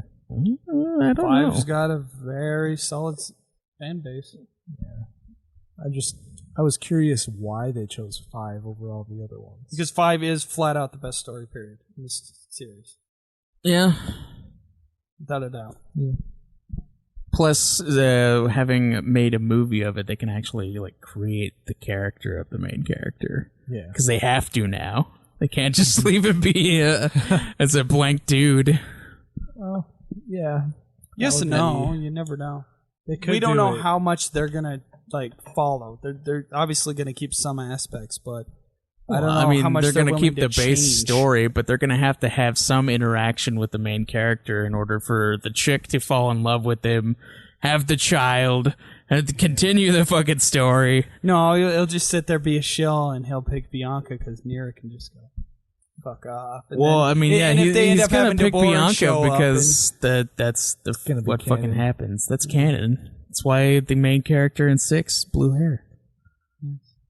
Yeah. He's descended from Bianca. Is that your fan theory? It's the only theory. They're supposed to be it's a trilogy, dude. They're fucking supposed to be part of the hero bloodline. The main hero has blue fucking hair. You choose your wife. It's a canon choice. She's the one that it gives you because you have to marry her in order for the guy to be like, all right, You don't know how far along in the bloodline it is, though. It could be fucking- generations. Fucking know it could though. be a receding gene from someone fucking a blue Smurf It could 6 be centuries ago a that blue finally shows up. Smurf. You show me a blue Smurf in Dragon Quest, and maybe I'll believe you. There's blue tree trunks, Put so one it in descends from the damn blue tree trunks. So, yeah, it could have been a recessive gene for many, many generations. Nah. It's Bianca. You know it. It's on the cover of the game. Yeah. Well, yeah, that's the canon choice. There you go. I mean, Deborah wasn't even in there in the original game. Yep. Yeah. Added in. Yeah, I chose the special add-on waifu. Just for you. The slime killer. She is a slime killer. Yeah, she fucking murders them slimes. All right. The metal slimes. Well, until next time, guys, keep it super and keep it questy. Quest on. Yeah.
right, welcome to another episode of the Puff Puff Hour, a Dragon Quest podcast. I am your host, Caleb Craig. And I'm your host, Dylan Rominger. And I'm your most important host, Jacob Wright. You fucking wish. All right, so today we're going to be reviewing, finally, Dragon Quest IV. Long awaited. Finally. Yeah, finally. Long awaited. Took someone like 2 months after I beat it to beat it. Well, man. In his small defense, I don't know. Small defense. We had no idea how far you were actually into this until you just said, "Hey, I beat it." I'm like, "Whoa, okay, I better hop on it too." Well, that's true. But then the difference between he me and also did beat one more game than me as we're competing for some reason for the hog on Nude Clan. So. I did have you some peons nowhere near me. some different goals aside from beating Dragon Quest IV, which I accomplished. Thank you. Yeah, your platinums? Is that what you're The referring platinums to? and the games beaten at the end of the year after that Dragon Quest builder. Yeah, the fucking 3 games you beat in one day, on the last day possible. Like I've Yeah. been Came out of fucking nowhere. It was 2 on one day and then 1 in the morning of the last day. And then I submitted the Super Hog stuff. Okay. The slippery slope has been achieved through Hogib and through everybody counting things with credits. It literally will take somebody one day at the end of the year to go through the Sega Ultimate Master Collection on For the PS3 and platinum. beat 40 games in one day. So it's a slippery slope. That would be sick. That's an easy Although platinum. that would be the greatest thing to piss Weiss off. You should do it. I might do it. Oh man, Like the last week. I just don't beat any games this year, just hardly any, and then right at the end, just shoot up. Well, that was 40 what you was going to games. do with the Telltale, right? So I was gonna do that, yeah, but it was only 5 games. So all right, so yeah, check out Nude Clan. Sometimes there's video game reviews, but most of the time it's a Joe's therapy hour. They've had a lot lately, though. though. Surprisingly.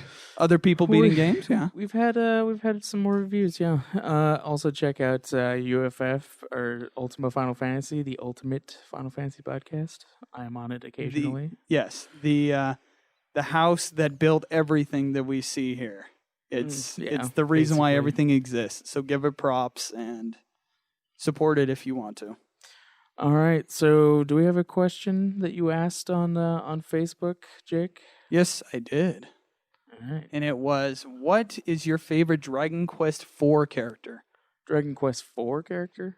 Yes. Okay. What did people say? Some of the responses was Disa Oakland saying, good question. Need to think. So her answer is down here further. Oh, so no Sean- answer. Okay. Yep. Sean Pendergrass says Pissarro, Tornico, and Ragnar. Alina is my favorite in battles. Highest speed and best chance at landing critical hits. Yeah. Jacob Bathe says Tornico for sure. His ability to check how many cheats are on Chess, chests. I think. Yeah, Cheats. chests. My bad. many cheats? Are on a level to make monsters attack, He's a or coder. nice quality of life changes to grinding. His chapter was the most interesting too. He is right. It was cool to have a down-to-earth plot for a character. Matt Madsen says Alina and Christo, whatever he's called now, power for her, and he's like a paladin, an all-around team member. Disa Oakland responds with, I will go with Tornico. Yeah, Tornico was pretty sweet. So before we get into the start of the episode here, what was everybody's favorite character? That's a tough one. I like Ragnar. Ragnar and Tornico are my 2 favorites. Yeah, I would think say. I'll agree with you on that one. Ragnar's backstory was, well, not backstory, but the chapter was really good. I enjoyed the story of that one with the little kids. Yeah, it And was the kind of Healy- odd. Yeah, The Healy partner was awesome. Yeah. And Tornico was a fun one. I abused one of the mechanics from that one. To Oh, yeah. We're getting to that. I help did me in too. the game. So Yeah, I wish I had done that. Yeah, Tornico had a really interesting chapter, one that doesn't that you don't really see in games at all, really. I've No, never seen not anything really. like it. Yeah, But it would be Ragnar, motherfucking McRyan. yeah, A dude. great Guy fucking is a name. beast. And Alina. I liked Alina a lot. Why? Yeah, she was pretty good. why? Why? Yeah, She was useful in battle. Very useful in battle. That's true. and isn't a freaking Mary Sue. That's exactly why. She's actually got character depth. She's kind of a stereotype, though, I think. Spoiled princess. But was she really spoiled? I got that Yeah. vibe. She She got was pretty completely locked in her goddamn pretty- room and wasn't allowed to leave. Come on. She had bodyguards, too. She had Personal she bodyguards. tried- bodyguards. Getting away from the bodyguards. It ain't my fault they're stalking her. They got something for her, man. Krill Dude, and Booyah, or she's- whatever the fuck his name Her was. dad treated her Borea. like she was the fucking Joker, dude. She had a way out of Arkham Asylum, like, planned all the time. Like, that's part So- of her chapter is breaking out. Like, Yeah. that's literally a thing that she consistently apparently does. Yeah. So So how I is she mean, spoiled? She's obviously oppressed in her mind. In her mind, clearly. The king is just trying to keep her safe, but she's not spoiled. If she was spoiled, he'd bring her to the fucking tournament later on and be like, hey, you know what? I'm just going to give you a fucking horse and a carriage and we're going to ride there together. And I'm going to buy your way into winning the tournament. Well, that would be fucking she privilege. did have to earn it. White princess privilege. But, like, she was going to do what she was going a to do white anyway. Russian privilege. Like, Yes. she'd already gotten White- out. White princess privilege. Wait, Russian. White princess PP. privilege. White PP. Do you think that was the setting, Russia, for that one? Soviet Yeah, Russia. dude. Are you kidding me? The dude is the king was a Tsar. Like that's Okay. Sorry, I don't remember that chapter as well as the other ones. okay. Yeah. Like they have like a weird Russian because the kind of early thing going chapters on. for you were months ago, and then boom, the rest of the They game were hits. pretty spaced out. Yeah. Except the last two chapters. I was really rushing to get those done for today. Yeah. But I did it. All right, you got some Spoiler. development for the game. Let's just I get would started on this discuss fucking that. thing. Thank you for the feedback pertaining to the survey that Dylan put out there. We got some good feedback on that You did one. do a survey. Yeah, we got some good results there, and somebody decided that a Patreon goal was going to be me cutting my beautiful long hair, which you see in the logo. you see the waving locks in our logo, and that somebody decided that I should cut them for a $50 goal. I don't know. if And I necessarily believe- disagree. I thought it I was an believe interesting tier. This is anyway. a fellow co-host on New Clan of Craig's that has hair envy Hey, because he is hey, going bald we don't know before it. the age of 30, We and don't he's know got it hair envy. twice. We don't know it twice. We could figure it out though. We could, but he did seem to not know about it when I messaged him earlier. He did take responsibility for it. Like he claimed it came from him. He did? I thought that's what you told me. Oh no. Okay, so basically, I told him that somebody had asked that be like made a Patreon goal for us, Yeah. and his response liked it. Yeah, his response Oh, is okay. basically that he enjoyed the idea and that the hair should be donated to him. and then So- I Oh, okay, and wait, then I wait, made- wait, wait. and then I wall. made the epic return of Locks for Schweiss. Okay, so what I'm getting from that message isn't me spreading hate to Twice. He's endeared for my hair because he needs it. Yeah, he needs it. Think okay, of it it's as not like negative. it's like a charity. It's a charity event. Rogaine just isn't working anymore. Has it ever? I don't know. To be, never to be looked into completely it. honest, I have never had hair loss, so I have never tried Rogaine. I Coming can't tell soon you. is the Patreon goal for spray cans. well, It you will know, fill the spot. We could do that for a tier level. I suggest Paint the a slice. reworking of cutting Jake's hair to be like every $50 we cut off an inch. Hey, if people are really dedicated to it, I mean, How about for every That's a lot of $100 money. you cut off an inch, Craig? If you know what I mean. Uh, an inch Man, of I ain't what? cutting my hair. yeah, an inch of what? Exactly. Oh God, never mind. No, Craig. you're gonna have to explain. Yeah, where are you going? Is with there an this? inch there to give, Greg? Ah, okay, that's where I thought you no. were going. Okay. All right. I So don't, we I don't thank get you what for you're. the I don't know where you're feedback. going with We this. are Yeah. currently working on our Patreon and its Yeah. tiers, and there may Yeah. be a few side games We and got a good idea of the where we're gonna go. animes that there will be good tiers for.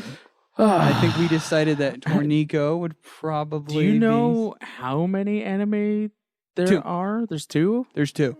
How many episodes They're like, I don't know, 26 or so. for each? Yeah.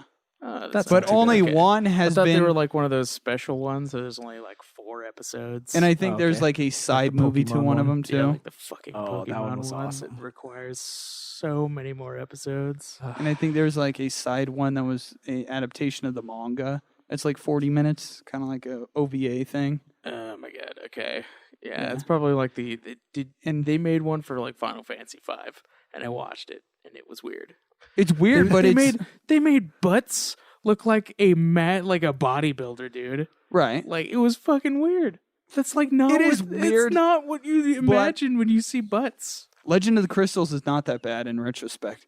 It is not that bad compared to the other FF movies. It's number 2.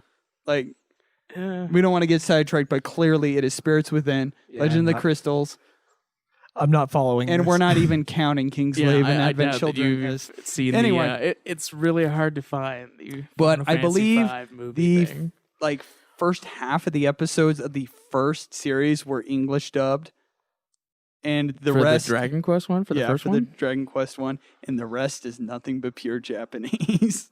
we can just like Ooh, make that's up. gonna be some hard. we can do commentary. hard subs. Hard subs, I think, would exist. Or we can just like make it up.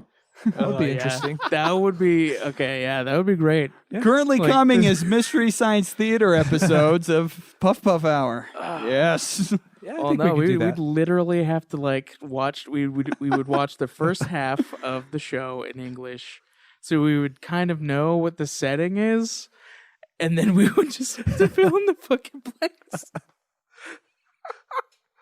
I would do that. That sounds interesting. Sounds like a great idea. It took a strange turn, but I think that's an interesting okay, idea. so is the second anime like in pure Japanese? I or believe is- so. Okay, yeah, we're gonna have to find some subs for that one. Yeah. and if we will. can't, then we're just gonna make them up. from the very beginning. Oh, that's gonna be rough. Great Patreon ideas there. And then the store from T Public should be up soon. We shall see. We left it in somebody else's hands for now. So Yeah. there's no requirement to support the show, but I think the Patreon page that is being made is at least worth a look at because you'll laugh at the names and ideas of the tiers. Because there may or may not be an idea for your mama, which is a running joke between me and Greg. Dude, it is a great joke. I Okay, don't know what your problem whatever is. you say. It depends on the context, I think. Yes, it is widely a used classic. as a is a universal go-to, which is maybe if a random situation applies to it and nobody sees it coming, it could work. But when every single response from Craig is your mom, it gets old pretty quick. Well, it's Your just- mom gets old pretty quick. Exactly. There it's you a go. good filler joke, I would say. Oh, that's good. It's Yeah. good. I love it. That was a good one. That was a good utilization of your mom. Yeah. Bingo. So sad. Oh, I love it. All right. Are you ready to officially get into the review, gentlemen?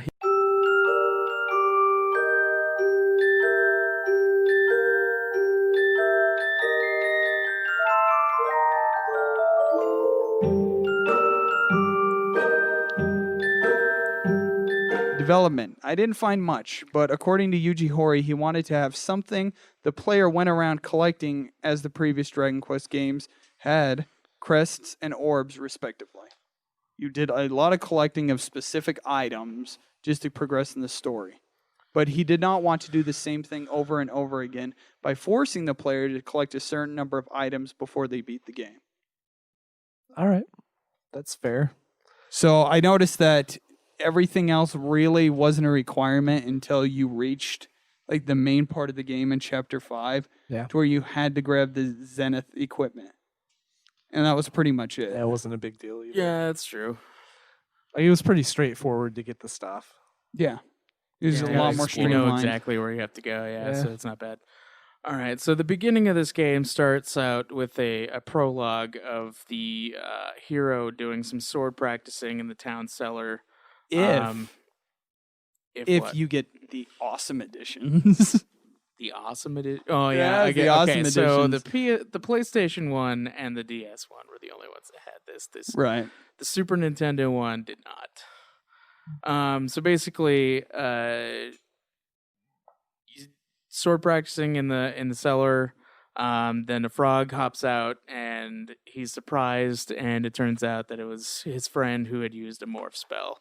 And then he goes back home, finds his parents Elza. fighting, and they talk about him or her leaving the town one day. Yeah, you can actually decide which sex you could be. Yeah, in this there's a Dragon male Quest, or female in which this is cool. one. Yeah, I like that. Yeah, they're basically sitting there. Oh, one day you might have to leave. Like, okay, that was Yeah. kind of bizarre, but So is it the same? Like if you pick the girl, the relationship with the other friend in the town? I think her name is Eliza. I don't know. I went male. Well, that's something that That's how I probably that's could how be I looked into. identify It Dylan. probably So is, which is why that's kind of weird. Well, it's weird. Like then, it's unusual. I would say, not weird It's for a video game It might be a at little that weird. time period. Okay, so progressive. the beginning happens at Birdland Palace. King Bernard pulls in the great Ragnar McRyan to Dun, dun, dun. to solve a case for him. There's a bunch of Motherfucking missing children. McRyan. And McRyan sets out to go find out what's going on. He goes through one of the caves and finds Oh no, a the heel orphans! slime. The orphans! Yep, he goes to find a heel slime that helps him out. Finds these magic shoes that teleport him to a tower where Yeah. all the children are being kept by Yeah. Sorrow's little dudes, his It's- pawns, basically. Instead of a boat, magic shoes. Yes. Yeah, dude, I thought that was Creative. fucking weird, but It's like creative. it's awesome at the same time. Wasn't It's it like- Teleria? The magical shoes were named Teleria. I'm like, what the fuck is this an item? And then I figure out what it is. I'm like, oh, it's shoes. Yeah, and it like clicks the heels together and Yes. it gets teleported to a fucking tower. It's like, It's like the Wizard Okay. of Oz. yeah, Yeah. Wizard of Oz in Dragon Quest. All right, Where the all right, fuck's I can the see Yellow this. Brick Road? You know, I Oh, think there it is. Dragon Quest is like the only series that can just do that. It can just do that, and then you're like, okay, I guess that's fine. But just accept it. It makes about as much sense as finding like an octopus type thing that heals you in a cave. That's Some true. random the cave. heel slime that also speaks. And he stays with you in your party until Yeah. the chapter yeah, ends. he wants to be a human. What's It's up awesome. with that? Yeah, Healy That's is awesome. sweet. And so yeah, he defeats the pawn, and then returns the children, and then he asks the king to leave to seek out and protect the hero, because the monsters are trying to find a certain child that is prophesied basically to defeat the monster lord. Yeah. And then chapter 2 starts. Opens with the Princess Elena. She's being scolded by her dad because she wants to go and compete in the tournament on Endor. Yeah, see, With so I the, don't think she's privileged. On the moon planet of Endor with the Yes, I know. fucking Ewoks. Yeah, so she wants to go compete in this tournament, and in her room you find a wall that you can kick down and to leave the palace, and then her Mr. bodyguards. Gorbachev, tear down this wall. Yeah, yeah, and then her And it just drops off the back end of it. her bodyguard and like her teacher, I guess, Boira. I can't Boira? remember exactly what his job was. I don't either. He's a useless character. Local Um, healer. I think he's he a was. spiritual I think he was leader. like he was your teacher or some shit. Catches up with them, and then they go to a village where someone is demanding a sacrifice, or like a young woman is a sacrifice. So she takes the place of whoever they had picked, and then they go and defeat them and obtain the armlet of transmutation, and then they find out that something has happened to her father, so he can't speak anymore. Then they go find the guy who had previously had that happen, and he had gotten his muteness fixed. Yeah. how and about he- that name? Which name? It is Joseph Starling. Oh yeah, Joseph Starling. Yeah. The Clever the play on bard. words there. So Joseph tells them that they need to climb this tower and obtain the vial of nectar to be able to to cure her father. So then they go and find Oopsie and Daisy. Yes. God damn it. More reference humor. Wordplay. who leave quickly. It's dropping, hilarious. You're like groaning for it. I think it's awesome. It's like peppered throughout the game too. Every I know, instance. it's everywhere. It's everywhere. It wouldn't be that bad if it was now and then, but it's literally strewn throughout this game. So yeah, they drop a vial of nectar, so they go to cure her father, who then allows her to compete in the tournament. Once they get there, the king has promised his daughter's hand in marriage to the person who wins. He feels like he's made a mistake in that, and so he asks her to win the tournament for him. Because And then they also learn about Sorrow the Manslayer, the king of the monsters, and so they go and set out to defeat him as well. Yeah. What I found weird, I guess since it was with the times, but you think about it now, that the king thinks that just because a woman wins the tournament, that the marriage is null and void. I wouldn't allow that to happen. Alina still has to marry that princess. Oh, more progressive concepts. Ooh. Or the runner-up could have had the privilege. So well, that would've been- apparently, Alina's already too privileged. Well, no, she was gonna fight Sorrow to obtain her hand or whatever, and Sorrow never showed up, so she just won by default. So who took second then? Anticlimactic. she also took second. I don't know. And third and fourth. Yeah, there's like no other people. So Everybody it's else fine. is fucking dead. Yeah. Not dead. Yeah, they're not dead. It's Knocked just out. knocked out. No, they're dead. They're totally dead. They Although might be. in this version, they did spare the one guy, Princess or King Duke Leon or whatever his name was. The Marquise? Yeah. Yeah, I was in the other section later on that in the original NES version, the Marquise actually dies. But in PlayStation and the DS version, he lives. He's knocked out and he's fine. He just forgets that he was a monster. Yeah, I feel like it somehow. was more of a possession type thing. Yeah, they made it like a possession type thing, Yeah. but he still totally died. Yeah, the monster. And then they're just like, it's fine. His body healed instantly as the ghost thing was gone. It's cool. They It's slaughtered fine. his monster body, but his human body was fine. Yeah, basically. It's Dragon Quest logic. Chapter 3 opens up with Tornico. Yes. Being awakened by his wife, Tessie.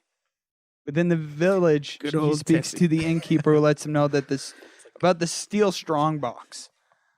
Because he is a, he helps behind the shop with the owner, and he is literally day to day just standing there selling fucking items and weapons. That was pretty brutal to do that. I didn't find it brutal. It was so boring. Just push A through the whole thing. I thought it was unique. I guess it could be a little boring. You play as an at times. NPC. Yeah, he plays an NPC. I just hit yes. Like when they would sell stuff, just hit yes. There was this really rare weapon that you Yeah. can obtain, but ended up costing like 100,000 in the fucking casino, which I never got I did get that. because one. nobody has that amount to grind 10 million fucking goddamn gold pieces. Because it's 100 per fucking casino coin, 100 fucking gold. Took a long time to get that one. Yeah, You actually did it? The Falcon or the Falcon, something like that. Falcon Blade Yeah. from all the other previous Dragon Quests. Yeah, lets you strike twice. Jesus Christ. It was a brutal grind, but I got it. I bet that was awesome. It was awesome. It helped a lot. Especially with that oomph spell. Yeah. Yeah. So you're told about a steel strongbox. And so you end up going to a cave to obtain it. But unless you did quite a bit of grinding before going outside, it can be rough. Like, I would Tornico. say do a little bit of grinding before you actually get into the cave. Because the beginning part of Tornico, his ass will get tore up before you even get into the cave. So make sure that you had personally bought yourself better weapons after doing your trading inside of there. Right. So after getting the steel strongbox, in another town, King Seamus is preparing to start a war against Endor, the planet Endor, but is frustrated by a broken Moon of bridge. Endor. The king has called on Archie Otek Oh yeah, fucking hell, dude. and help rebuilding These the bridge. pun names are just, god damn it, dude. That one wasn't as good as the other ones. No, that one was this not one is good. way more of a stretch. It's Yeah. like such bad. I mean, it's not really bad translation because I'm sure that he made it such a huge pun there too. But It was Yeah. deliberate. It was not bad. It's deliberate. Archie In the- Tech. But you end up getting the use of a dog, Fido, like to be able to go and turn the. You have a fox there in Region Heart that you're trying to like expose, and so you use the dog to expose him, and then it breaks the binds that are on Archeotech in order to free him and get him to. Yeah, because he's like stuck in an illusion. Yeah. He then calls off the war effort, reasoning that you end up going to the other town and you end up talking to the prince, who's like, hey, here's my love letter. Go do my fucking work and give the love letter to he's the like, princess. Meet me outside later tonight. And you're like, what are you implying here? Yeah. So he ends up giving you a love letter to go bring back to the king, the princess, actually. But then To the king. it's given to the king. To the now. king. Because, the king even reads about it and says, you know what? I can actually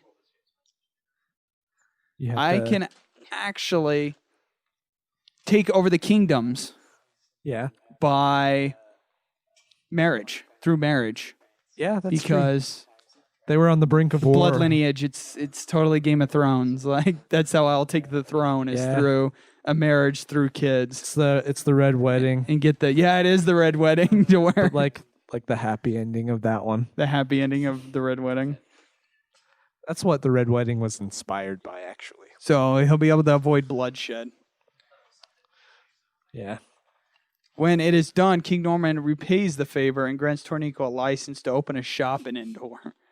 Like, oh wow, here's your work pyramids, man. Like the city approves of you being able to build a It shop. takes a lot to be able to build a shop there. You got to save the kingdom from war. Yeah, dude. He proved himself though. Yeah. Makes you wonder what all those other shopkeepers did. Probably just various other wars or potential wars. So many wars stopped by these shopkeepers. So they're essentially war heroes. Every single innkeeper, shopkeeper, anything else, they're all war heroes. secretly, they're all part of the effort. They all start the war just to get their shop in the first place. Sounds like our military in the first place, right there. It's like a conspiracy theory. Oh no. Dun dun. But after the king puts in a request, right? Asking for like 6 suits of armor and 6 sets of swords, because for some goddamn reason, the castle, I remember this, the castle does not have any fucking equipment in it. So the king asks you to sell it to them so that they have it. Why in the flying fuck would you not leave the castle to the town that is next to you and go buy it from them? The funny part is that you can buy the armor in the town. Yeah, that's what you do. You buy the armor and the swords in the town, and then you sell it back to them. The But you have to idea get the is funds to do it. that you grind with like the creatures so they drop the stuff, but you can just go buy it. Yeah. So what's the point? Yeah, I found that bizarre that they couldn't leave the actual kingdom just to go buy it from the merchants in the town. Like, we don't sell to you people. Like You're the kingdom that's keeping us safe, but We're no. above this. It took so above much this. for him to get the shop permit in the first place. And then they give him like this menial task. Yeah.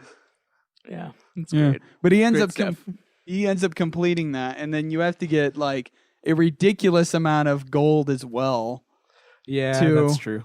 End up completing the tunnel to get to the other side. But when you you end fill up the having to pay the order- workers. You fill the order from the king and he gives you a ton of money, which I didn't spend on that. Oh no, you You want to do a small little gameplay defer right here as we're going in the story? There's a very big trick to this. Yeah, so Explain when you're it, Dylan. at the first, when you're actually selling for another shop owner, like you wait until these guys come in and sell you cutlery, I think. Cutlery sword? I believe I didn't quite do this technique, so you explain yours. So anyway, you get this special sword, which is actually really helpful throughout the rest of the chapter. So once they bring that in and you buy it off of them, you just say no to everybody else, so that the one sword stays in the inventory for the shopkeeper. So then you go and you grind out money, or you can just keep working there and saying no to people until you get enough to buy the sword. And then you buy the sword. It stays in the inventory, so you can buy it like multiple times. Right.